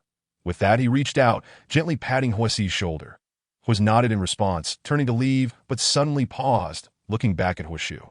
"Uncle, if you recall anything about her later, please be sure to tell me." Huishu smiled in agreement. "I will, do not worry." Huis returned to his room and took out the star brain, sending a message to Jean Yu inviting her to dinner at the Jeffrey family estate that evening. The evening breeze brushed against his face as he felt his heart racing. That he arrived early at the entrance of the medical center, anxiously gripping the steering wheel, his nerves heightening as Jean Yu approached. He stepped forward to open the door of the car. Throughout the journey, neither spoke, and the atmosphere was palpably heavy. Haas occasionally stole glances at Jean Yu, his eyes betraying a hint of tension and unease. Meanwhile, Jean Yu sat quietly to the side, her gaze fixed on the window, seemingly oblivious to Haas's unusual demeanor. Her expression was cold and tranquil, making it difficult to decipher her emotions at that moment. At the Jeffrey family estate, Jean Yu disembarked from the yacht, tilting her head to gaze at the familiar manor, memories of her last visit flooding her mind unbidden. The scenes played out like a film in her memory. Haas pushed open the grand door of the villa, pulling Jean Yu back from her reverie as she stepped into the estate. The two entered the dining room and sat across from each other. Haas poured a cup of hot tea for Jean Yu and then settled in a silence beside her. Jean Yu lifted the teacup to her lips, taking a delicate sip, the fragrant aroma unfurling in her mouth. Yet an unusual silence enveloped the table. Both remained mute, seemingly waiting for the other to break the awkward stillness. As Jean Yu neared the end of her meal, Haas finally gathered his courage and spoke softly. "Yu, there is something I wish to tell you." His voice carried a tremor of anxiety and hesitation. Jean Yu nodded gently, placing her cup down and fixing her calm gaze upon him. Haas slowly rose, moving towards Jean Yu, each step imbued with a resolute determination. When he reached her side, he suddenly knelt, his knees striking the ground with a muted thud. Bowing his head, he spoke in a low, sincere tone, as if burdened by endless regret. "Yu, I apologize for concealing the truth from you. The name Haas Jeffrey belongs to my uncle. It is not another name of mine, and I have taken his place as your companion." After uttering these words, he produced a finely crafted dagger from behind his waist. The blade glinted ominously, the hilt adorned with precious rubies, and the edge was razor-sharp. That he held the dagger aloft before Jean Yu. His eyes filled with resolve, continuing, "Yu, for deceiving you, I deserve punishment." Jean Yu listened quietly, her expression revealing little astonishment. She merely nodded slightly, indicating her understanding. Haas, kneeling on the ground, raised his head slightly, feeling a flicker of surprise. He had anticipated her reaction would be one of anger or inquiry, yet her demeanor remained extraordinarily composed. This caused a bead of cold sweat to form on his brow, his heart racing with increasing trepidation. "It is all right. I had already anticipated this, that I merely wished to hear it from your lips," she stated, her gaze firmly fixed on Haas as she reached for the dagger. Haas inhaled deeply, striving to quell his inner turmoil. Seeing Jin Yu grasp the dagger, he bowed his head deeply, awaiting the consequences of her judgment. "So, the little snake is your uncle?" Jin Yu inquired, scrutinizing the dagger in her hand. Haas, viewing the dagger she held, felt a surge of anxiety and was about to explain when a voice suddenly interrupted him. "My apologies, Miss Jean, but I was gravely injured and unconscious when you visited." Haas did not intend to deceive you. A deep, magnetic voice resonated, tinged with regret and helplessness. Jin Yu lifted her head, her gaze shifting towards the source of the voice. She looked up to see a tall figure descending the stairs. His physique was elongated and upright, his stride steady and powerful that as he approached, the dim shadows gradually illuminated his face, rendering his expression somewhat ambiguous. When he reached the warm glow of the light, it cascaded upon him, revealing skin as pale as snow, akin to a meticulously sculpted masterpiece. His deep blue eyes sparkled like radiant sapphires, entrancingly beautiful. The blue hair, illuminated by the light, appeared even more striking, reminiscent of blue flames dancing in harmony with his eyes. Jin Yu furrowed her brow slightly, casually tossing the dagger onto the table, producing a crisp clatter. She lifted her eyes, arching an eyebrow as she regarded the man before her, stating coolly, "And you are?" The man across from her displayed a polite and gentle demeanor, replying, "I am Haas Jeffrey, Haas's uncle." Jin Yu shook her head lightly, seemingly dissatisfied with this response, and pressed further. "I meant to ask, are you the little snake of the household?" Upon hearing Jin Yu's words, Haas Jeffrey's face flickered with confusion as he queried, "Little snake? What do you mean by that?" However, he presumed Jin Yu was inquiring about his beast form and instinctively nodded. Nevertheless, in the beast world, a female approaching to inquire about a male's beast form was considered rather intimate. Realizing this, Haas Jeffrey felt a blush creep across his cheeks, a mixture of shyness and embarrassment flooding over him. Moreover, from the moment he laid eyes on Jin Yu, an inexplicable familiarity surged within him, as if they had known each other before, igniting an uncontrollable impulse to draw closer to her. "Indeed, you. The little snake at home is my uncle," Haas clarified, aware that his uncle did not recall Jin Yu. After a moment, Jin Yu regarded the man before her and sighed softly, feeling a pang of sentiment. In comparison to the little snake that perpetually clung to her at home, she found his beast form to be far more endearing. Just then, Haas knelt down, catching the sound of Jin Yu's sigh. A heavy weight sank in his heart, fearing that Jin Yu was profoundly disappointed with his deception and concealment. Tears welled in his eyes as he struggled to contain his emotions, yet they slipped down his cheeks uncontrollably. In truth, Jin Yu was not particularly angry about the matter. After spending such a long time together, what she cherished was not merely a name, but the real person that Haas was. Furthermore, the Jeffrey family itself was exceptionally complex. And Haas had merely taken over his uncle's affairs as per family regulations, now swiftly acknowledging and confessing everything. Additionally, he had not acted in any way to harm her, which rendered her incapable of harboring excessive anger. Jin Yu turned her gaze towards the window, noticing the day had waned, and decided to spend the night at the Jeffrey estate. She inquired, "Where do you stay?" Though Haas did not fully comprehend Jin Yu's intentions, he instinctively pointed towards a room on the second floor. "Please, rise that I do not hold anything against you." With that, Jin Yu turned to leave, leaving Haas alone on the floor, his eyes revealing a hint of confusion.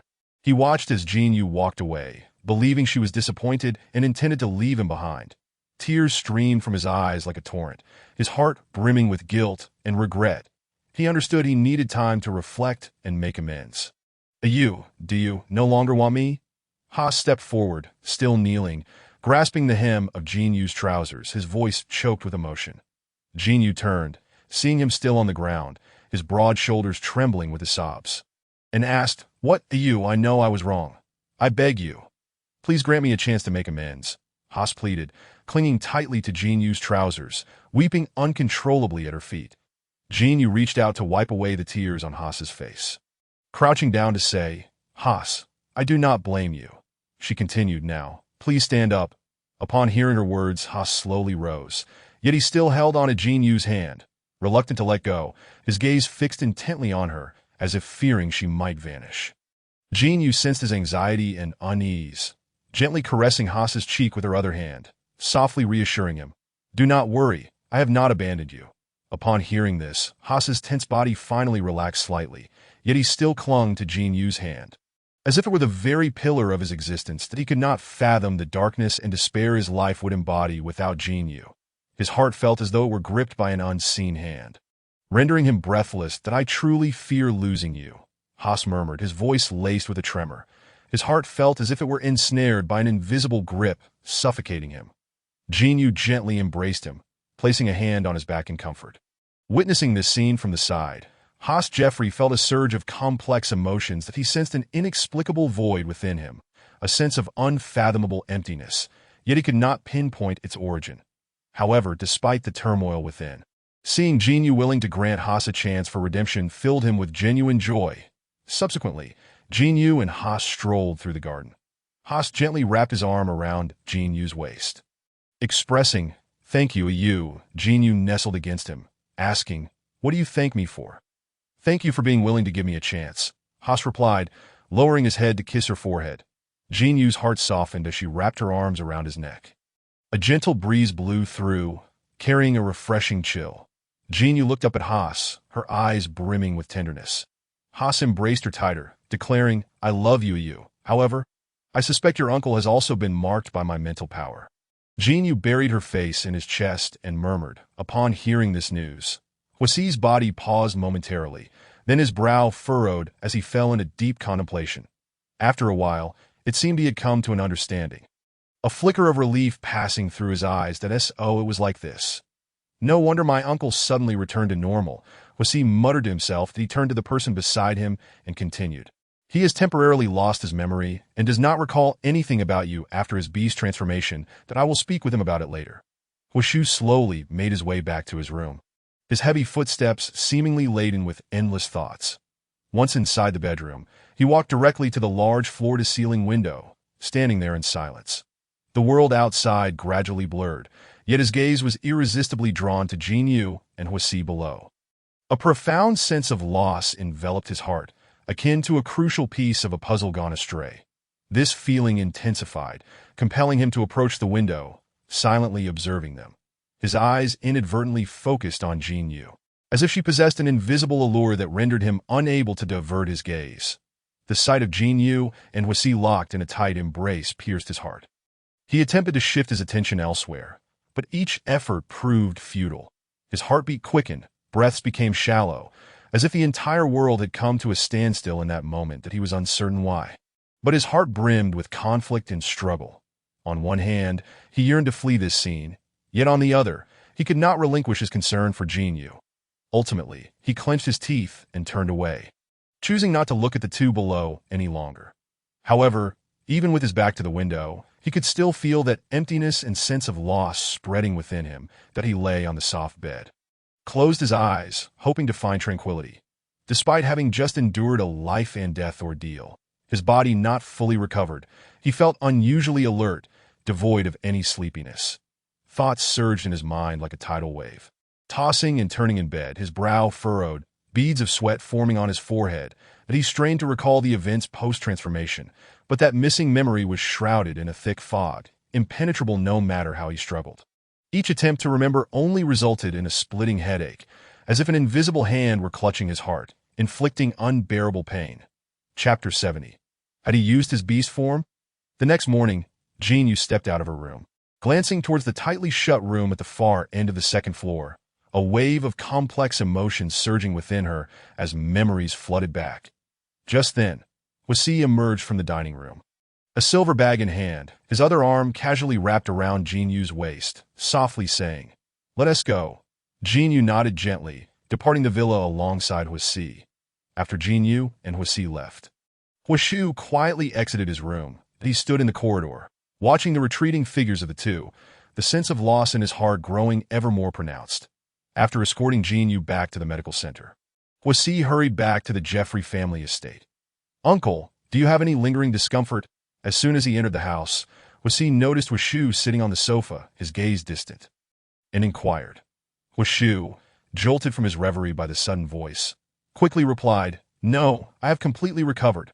Upon hearing this, Huasi felt a slight relief wash over him, but couldn't help but double-check. Are you truly completely well? Huashu nodded. Yes, I am nearly back to normal, do not worry. Huasi fell silent for a moment, seemingly debating whether to pose the next question. Ultimately, he decided to voice it. What about the memory you lost? Huashu shook his head, letting out a resigned sigh. Not yet, that I do not know why that memory has vanished. But since I cannot recall it, it likely isn't significant. Huasi moved to the living room. Sitting beside Huashu and slowly spoke, Actually, shortly after you fell unconscious, you suddenly appeared in a used villa. Huashu's eyes widened in disbelief as he looked at him. How could that be? I should have been lying in the estate. Huasi nodded. Indeed. And a ewe found you in her BDAT that time. You had transformed into your beast form. And not only did you not attack her, but you were also quite affectionate.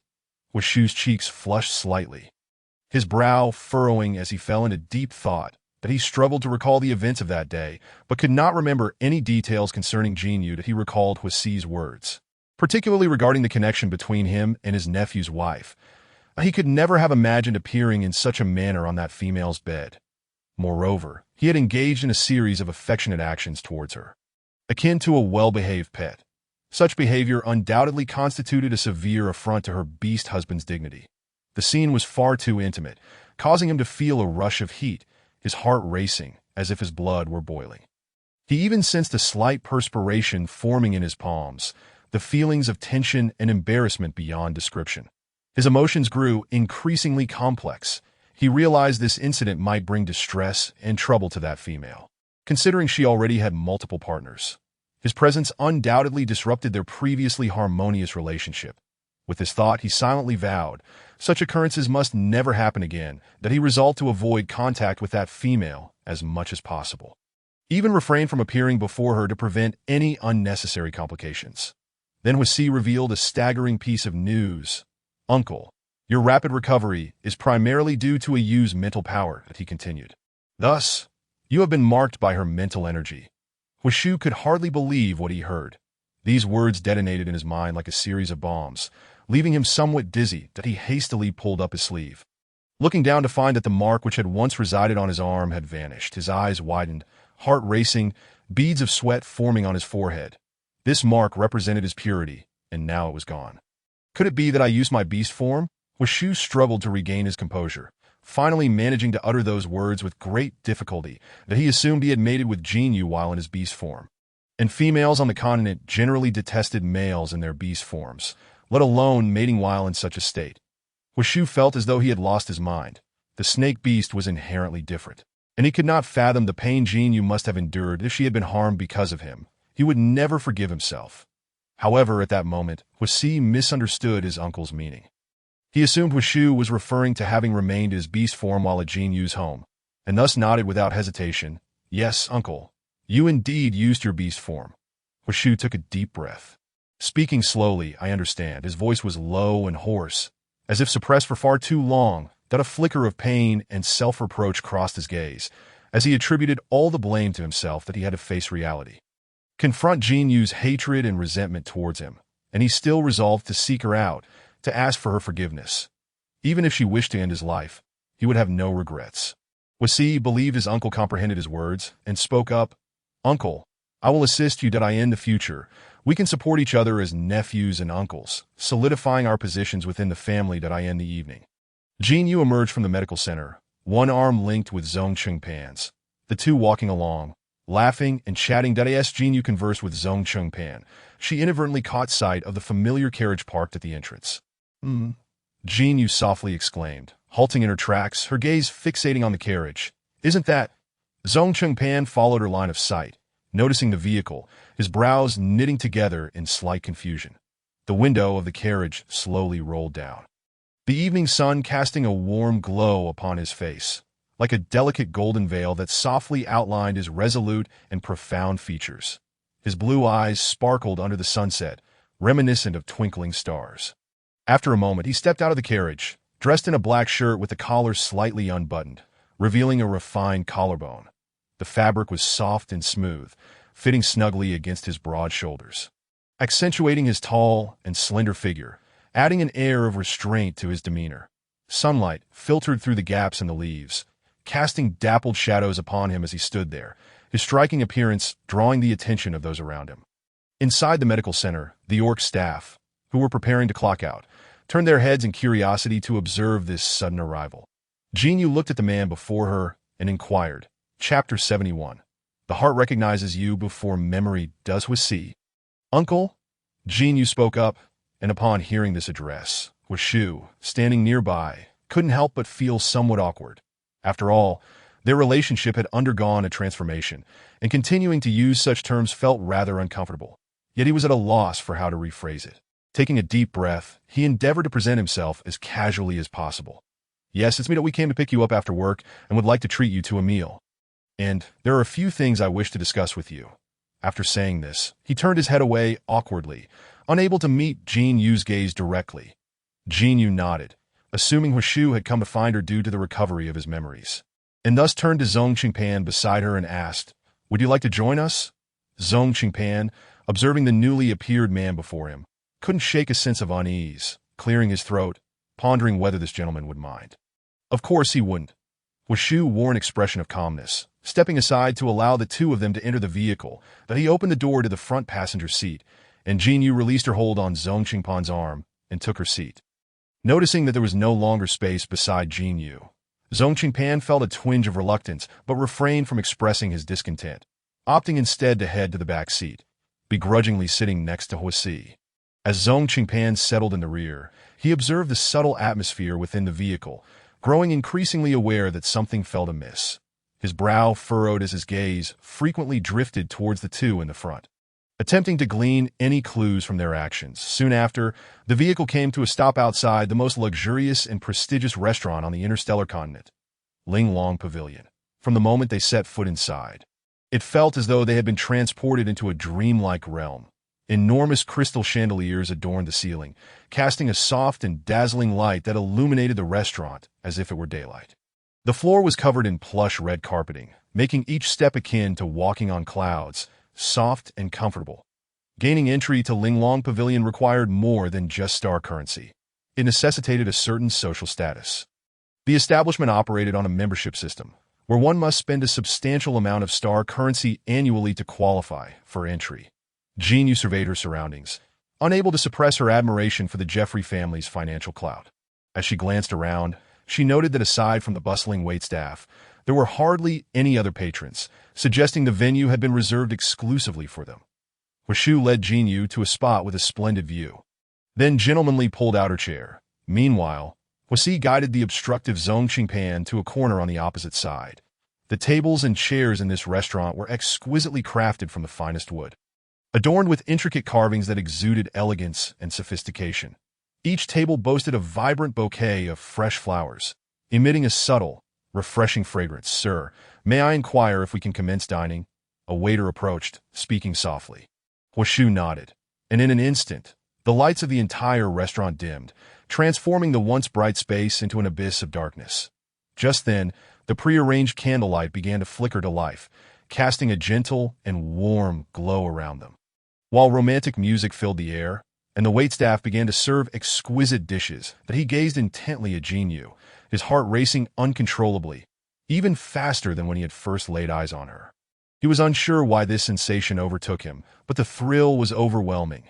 Carefully, he sliced a portion of steak and presented it to her, saying, Miss Jean, I hope you find it to your liking. Jinyu observed the steak before her and reached out to accept it. However, she inadvertently noticed his slightly trembling hands and couldn't help but raise her gaze, asking with concern, Are you certain your wounds have healed completely? She pressed further, or have there been any lingering effects? Washu was taken aback by Jinyu's sudden display of concern. Warmth flooding his heart, he quickly replied, I have fully recovered. Thank you for your concern. Just then, he was about to confess to Jinyu the mistakes he had made during his beastly transformation, but he was prepared to accept any consequences, even bracing himself for the possibility that if Jinyu could not forgive him, he would vanish from her life forever. Yet, Jinyu furrowed her brow slightly, her gaze fixed intently on the man before her, noticing his increasingly flushed face and the persistent tremors of his hands. A flicker of doubt arose within her, prompting her to quietly unleash her formidable mental prowess. Meanwhile, Washu sat nervously across from Jinyu, his nerves taut as if they might snap at any moment. Suddenly, He felt an overwhelming surge of mental energy wash over him, bringing an unprecedented sense of exhilaration. This extraordinary experience elicited a soft, involuntary sigh of pleasure from him, his face reflecting a look of blissful indulgence. He squinted his eyes slightly, tilting his head back to gaze at the ceiling, fully exposing his elegant Adam's apple to the air. Occasionally, his throat would involuntarily roll, as if expressing the deep joy and satisfaction within him. At that moment, unfamiliar images began to flash through his mind, as if awakened from the depths of his subconscious, leaving him utterly astonished as time passed. These images grew clearer, gradually piecing together a complete memory, one that he had lost, and that was intricately tied to Jinyu. Jinyu reigned in her excess mental energy, observing the man's reaction before her, feeling a twinge of guilt. Are you all right? Huishu gasped for air, his cheeks burning even more vividly. I'm fine. After regaining his memories, he looked at Jinyu, his eyes now carrying a hint of complexity. It turned out that several months earlier, one afternoon after finishing a day of bustling work, Huishu had, as usual, opened his star brain to browse the star network. Suddenly, a notification caught his attention. The name Jinyu flashed before his eyes. Driven by curiosity, he clicked on a video she had posted. In the footage, she sat in a bright room, the afternoon sun streaming through the window, illuminating her beautiful profile.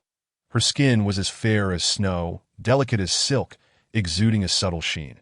Her curled lashes fluttered gently, resembling the wings of a butterfly. Her slightly flushed cheeks radiated a mix of shyness and charm. Her moist lips parted slightly, the motion captivating Huishu, rendering him deaf to all sounds in that moment. His world was filled solely with Jinyu's image and voice. Each of her movements, every word she uttered, struck a chord within his heart like a bolt of lightning, ensnaring him in an inescapable enchantment, evoking feelings that were indescribable. From that moment onward, Huishu found himself deeply captivated by Jinyu.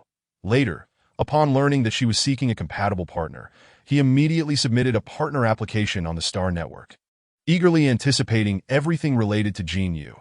Chapter 72. You can punish me as you please, Ayu. Huishu gazed at Jinyu, his eyes shimmering with emotion, his voice hoarse as he spoke. Upon hearing this address, her heart jolted, suppressing the upward curve of her lips. She feigned composure and lifted her gaze to respond. Huishu took a deep breath, striving to steady his trembling voice. His hands clasped tightly together, he said in a slightly hoarse tone, Do I still have a chance? Jinyu furrowed her brow slightly. A chance? What chance?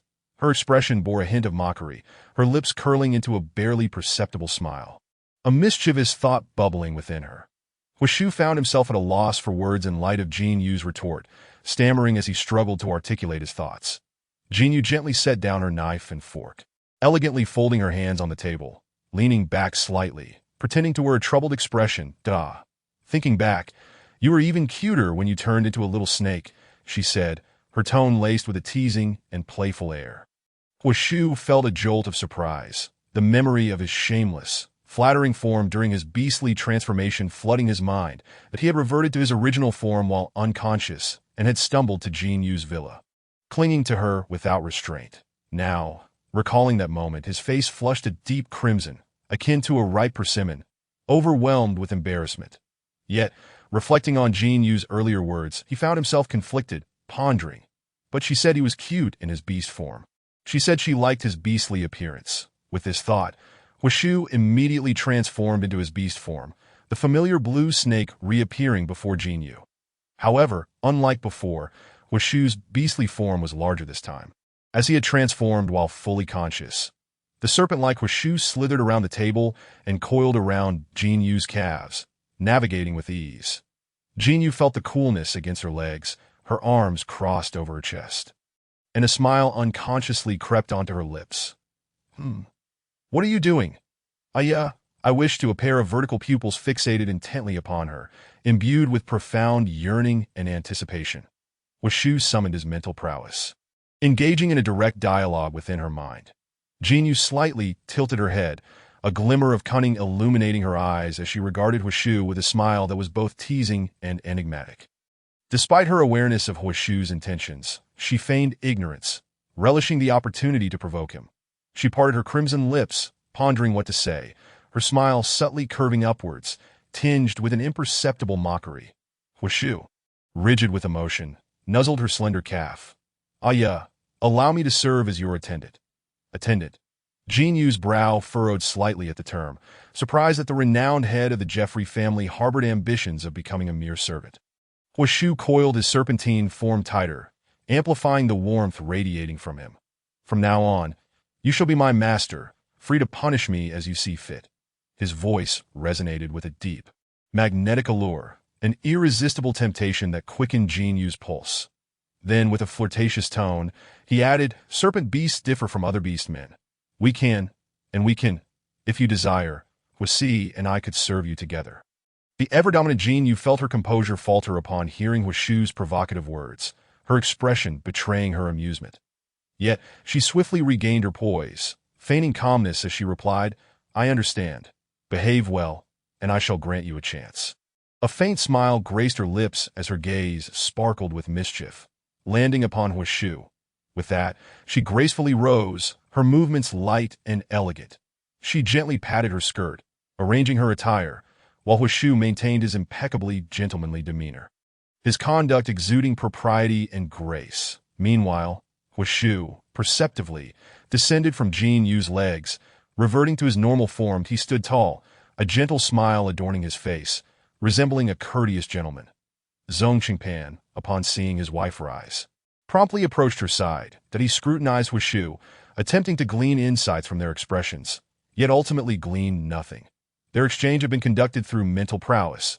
Thus Zhong Qingpan and Hwasi remained oblivious to their conversation. Jin Yu observed Hwashu, who had just spoken those audacious words, now adopting a fade of propriety as if the preceding events had been but an illusion. She found it amusing, sensing she had glimpsed two entirely different facets of Hwashu. Subsequently, she linked her arm with Zhong Qingpan's, while the other entwined with Hwasi's. "Well, since the conversation has concluded, let us return home." As the trio departed, Hwashu's gaze remained fixated on the receding figure of Jin Yu, his eyes reflecting a complex and profound emotion, as if wishing to imprint her deeply within his heart. However, Jin Yu feigned ignorance of his lingering gaze, a subtle smile playing on her lips as she tilted her head slightly, appearing blissfully unaware of her surroundings, continuing to walk alongside the two men. As time passed, the three silhouettes gradually faded into the distant horizon, leaving behind a void of silence that ate that moment. Hwasi couldn't help but glance back at Hwashu, but that single glance was all he allowed before coldly turning his head away. Disregarding Hwashu's gaze, despite their shared lineage and intricate ties, Hwasi understood that his wife was the most significant presence in this moment. Until the trio's figures vanished entirely, Hwashu remained rooted in place, quietly observing the spot where they had disappeared. Suddenly, the distant sound of a ship's horn pierced the stillness, crisp and resonant. This sound shattered the surrounding tranquility, interrupting Hwashu's thoughts that he snapped back to reality. Directing his gaze towards the source of the sound, that a surge of joy welled within Hwashu, believing it to be Jin Yu returning to escort him home, and his anticipation began to rise.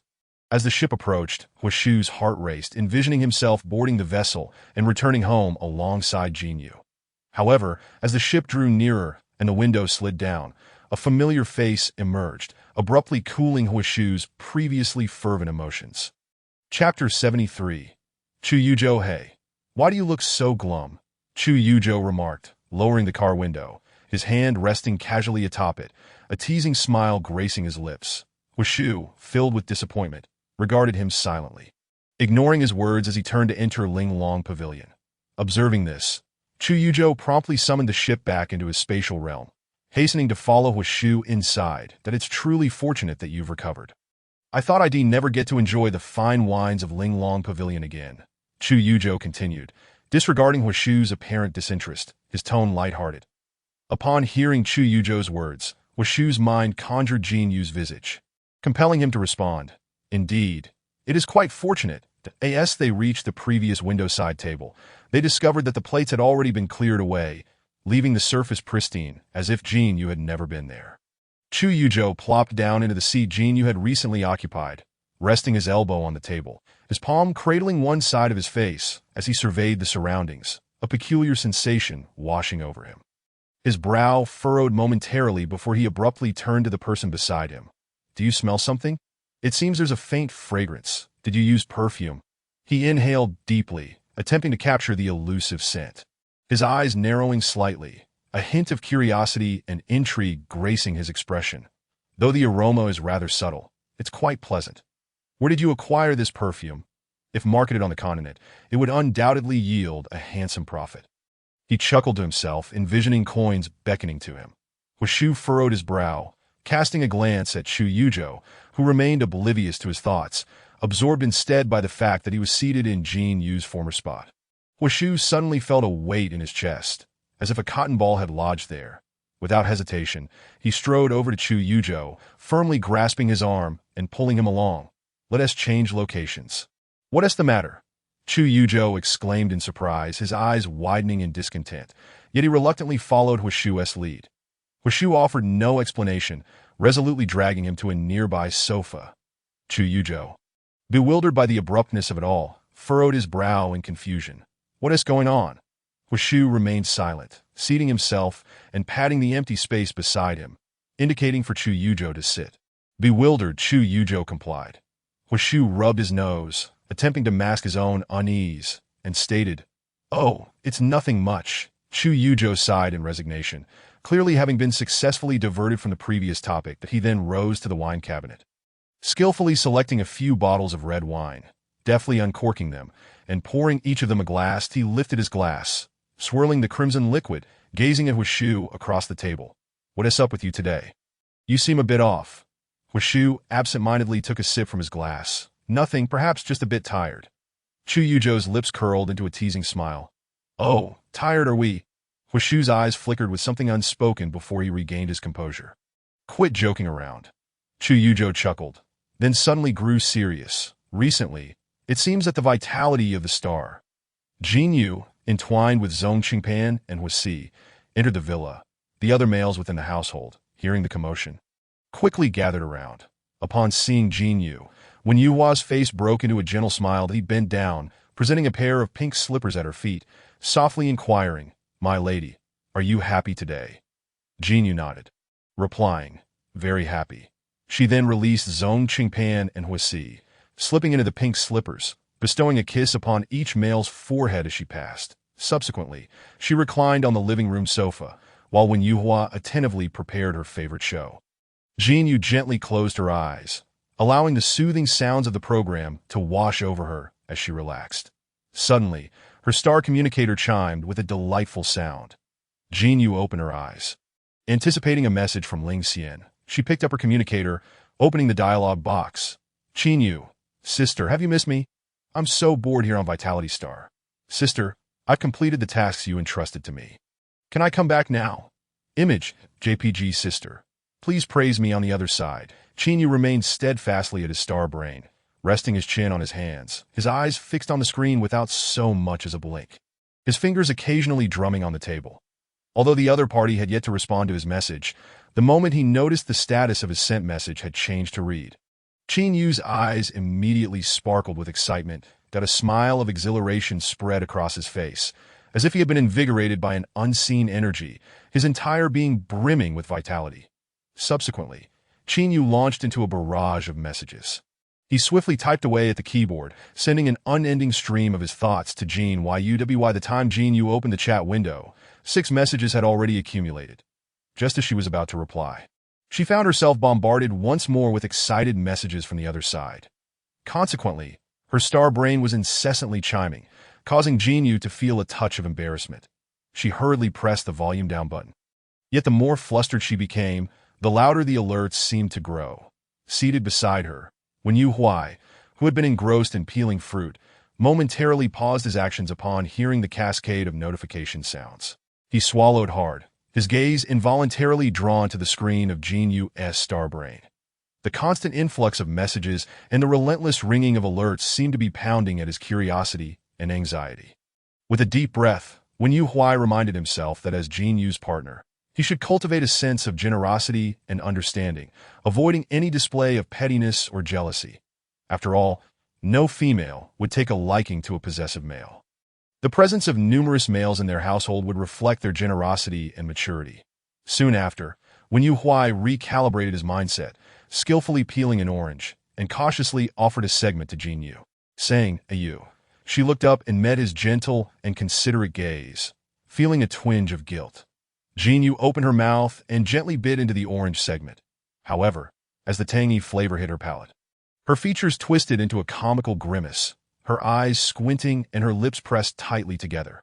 Jin Yu's reaction startled Wen Yuhuai, who quickly set down the orange and reached out a hand towards her mouth, signaling her to spit it out. Jin Yu, however, chose to swallow the orange whole, waving her hand and attempting to sound nonchalant. "It's nothing, just a bit sour." Seeing this, Wen Yuhuai let out a sigh of relief.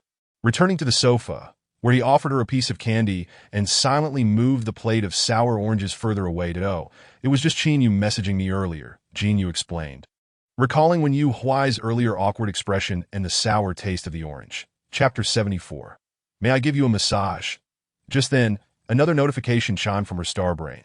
She opened the chat window. "Jin Yu. Sister, can I come back now? I miss you so much. I'm all alone on Vitality Star, and it's terribly dull. Sad JD." Only then did Jin Yu respond. "Jin Yu, come back once your task is completed." "Wait a moment. How is there a signal on Vitality Star?" "Jin Yu, sister, I promise I'm being very obedient, that I'm not on the interstellar continent. I'm floating in the sky. It took me quite a while to find a place with a signal." Sad JPG, crying JPG. Jin Yu hovered in the air, patiently awaiting Jin Yu's reply. Nearby, an unusual cloud formation appeared, starkly contrasting with the surrounding environment, ethereal and seemingly foreign to this world. Simultaneously, a stir erupted across the star network, with netizens fervently discussing this phenomenon. Some speculated it was a rare natural occurrence. Others theorized it might be a manifestation of some mysterious force. Still others even conjectured that it could signify the presence of new species of beastmen. The whirlwind of speculation and imagination plunged the entire star network into chaos. Jin Yu gazed at her star brain and involuntarily envisioned Jin Yu transformed into beast form, floating in the sky. She couldn't help but smile wryly, caught between laughter and tears that moment. It seemed the other party was gearing up for another round of messages. With a resigned sigh, Jin Yu quickly sent a message. "All right. That's impressive that you've completed the task I entrusted to you quite well." Shortly thereafter, witnessing the barrage of question marks and exclamation points from Jin Yu realized he had yet to calm down. She sent another message. "Okay, don't get too excited. Remember to bring something back with you when you return. I'll send the smart little assistant to pick you up." Indeed, upon receiving this message, Jin Yu promptly tucked away his star brain and swiftly made his way back to Vitality Star to begin packing. However, by that time, Vitality Star was no longer the same as it had once been. Jin Yu's intention for Jin Yu to return was to excavate more of the remaining Vitality Stones. Since Vitality Star served the Beastmen on the interstellar continent after Jin Yu's arrival, these Vitality Stones could be put to better use, aiding more Beastmen in need. Strictly speaking, it was not merely Vitality Star that provided vitality to the interstellar continent. The key lay in Jin Yu. While in slumber, she released vast amounts of energy, which were absorbed into the Vitality Stones on Vitality Star. Thus, Vitality Star merely served as a stepping stone for Jin Yu's awakening, and the functions of the Vitality Stones were entirely derived from her energy, meaning Jin Yu was the true source of vitality for the interstellar continent. Jin Yu set aside her star brain, stifling a yawn, and proceeded to turn off the television, intending to ascend the stairs for some rest. Just as she stood to leave, a gentle, yet undeniable tug at her waist caught her off guard.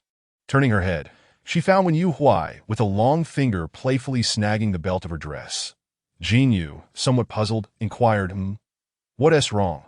Wen Yuhuai's ears gradually tinged with a faint blush, his gaze flickering uncertainly, betraying a hint of nervousness as he stammered, "Wife, I recently learned some massage techniques. May I assist you with a massage?" His head lowered further, inwardly cursing himself for acting impulsively, daring to reach out to her. Seeing his demeanor, Jin Yu couldn't help but chuckle. "All right, thank you for putting thought into this. Please wait a moment. I will fetch the essential oil." Wen Yuhuai eagerly nodded, quickly releasing his hold on Jin Yu's dress and darting back to his room. Watching his retreating figure, Jin Yu's lips curved upward slightly before she ascended to the third floor. Gently closing her bedroom door, She changed out of her clothes, donned a bathrobe, and entered the bathroom. The bathroom was enveloped in warm steam as Jinyu turned on the shower, allowing the soothing water to cascade over her skin. She closed her eyes, relishing the tranquility and relaxation of the moment. Before long, when Yu Huai returned, carrying a bottle of essential oil, that he paused at the doorway, listening to the sound of water splashing from the bathroom, nearly losing his grip on the oil bottle. With a soft click, the bathroom door handle echoed, snapping when Yu Huai back to reality, and he instinctively glanced toward the bathroom entrance. There he beheld Jinyu emerging. Her waist adorned with damp, cascading hair, droplets of water glistening on her cheeks as they slid down, her body wrapped only in a white bath towel. When Yu Huai straightened up, sitting tensely on the nearby sofa. And as soon as he heard the bathroom door open, he sprang up from the sofa, taking a deep breath. When Yu Huai approached Jinyu, extending the essential oil towards her as he stammered, "I selected a chamomile-scented oil. It can help relax the body and induce sleep." Jinyu accepted the oil, inhaling its fragrance, and upon hearing his words, replied with a knowing smile, "It does smell delightful." She lifted her gaze to meet when Yu Huai's anxious expression, playfully teasing, "What is wrong? Are you that afraid of me?" When Yu Huai's face flushed a deep crimson as he hurriedly shook his head, explaining, "No, not at all. You are wonderful and very gentle." His eyes sparkled with sincerity and shyness. That moment, droplets continued to fall from the ends of Jinyu's damp hair, and she softly suggested, "Wife, let me dry your hair for you." The sound of the hairdryer roared to life. The subtle scent of shampoo filled his nostrils, and his movements were gentle and soothing, as if he feared to cause her any discomfort. Once her hair was dry, he picked up the bottle of essential oil from the table and softly said, "Wife, please lie down on the bed. I shall give you a massage."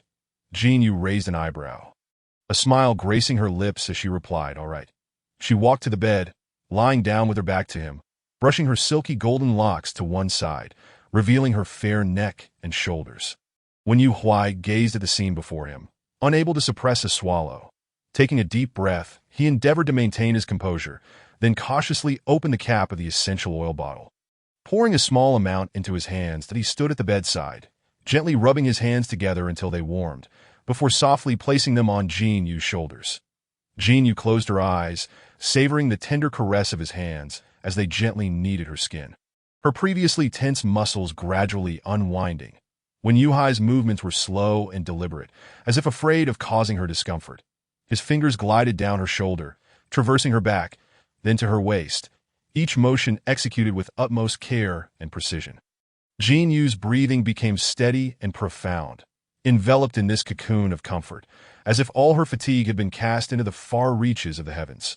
When Yu Huai's hands roamed along Jinyu's back, savoring the smoothness and delicacy of her skin, unbeknownst to him, his breath quickened, and his heart began to race. In that moment, when Yu Huai's palms grew warm, and his breathing turned frantic, he was on the verge of asking Jinyu for a moment to gather his emotions when, suddenly, she turned her head, her gaze dreamy as she looked at him.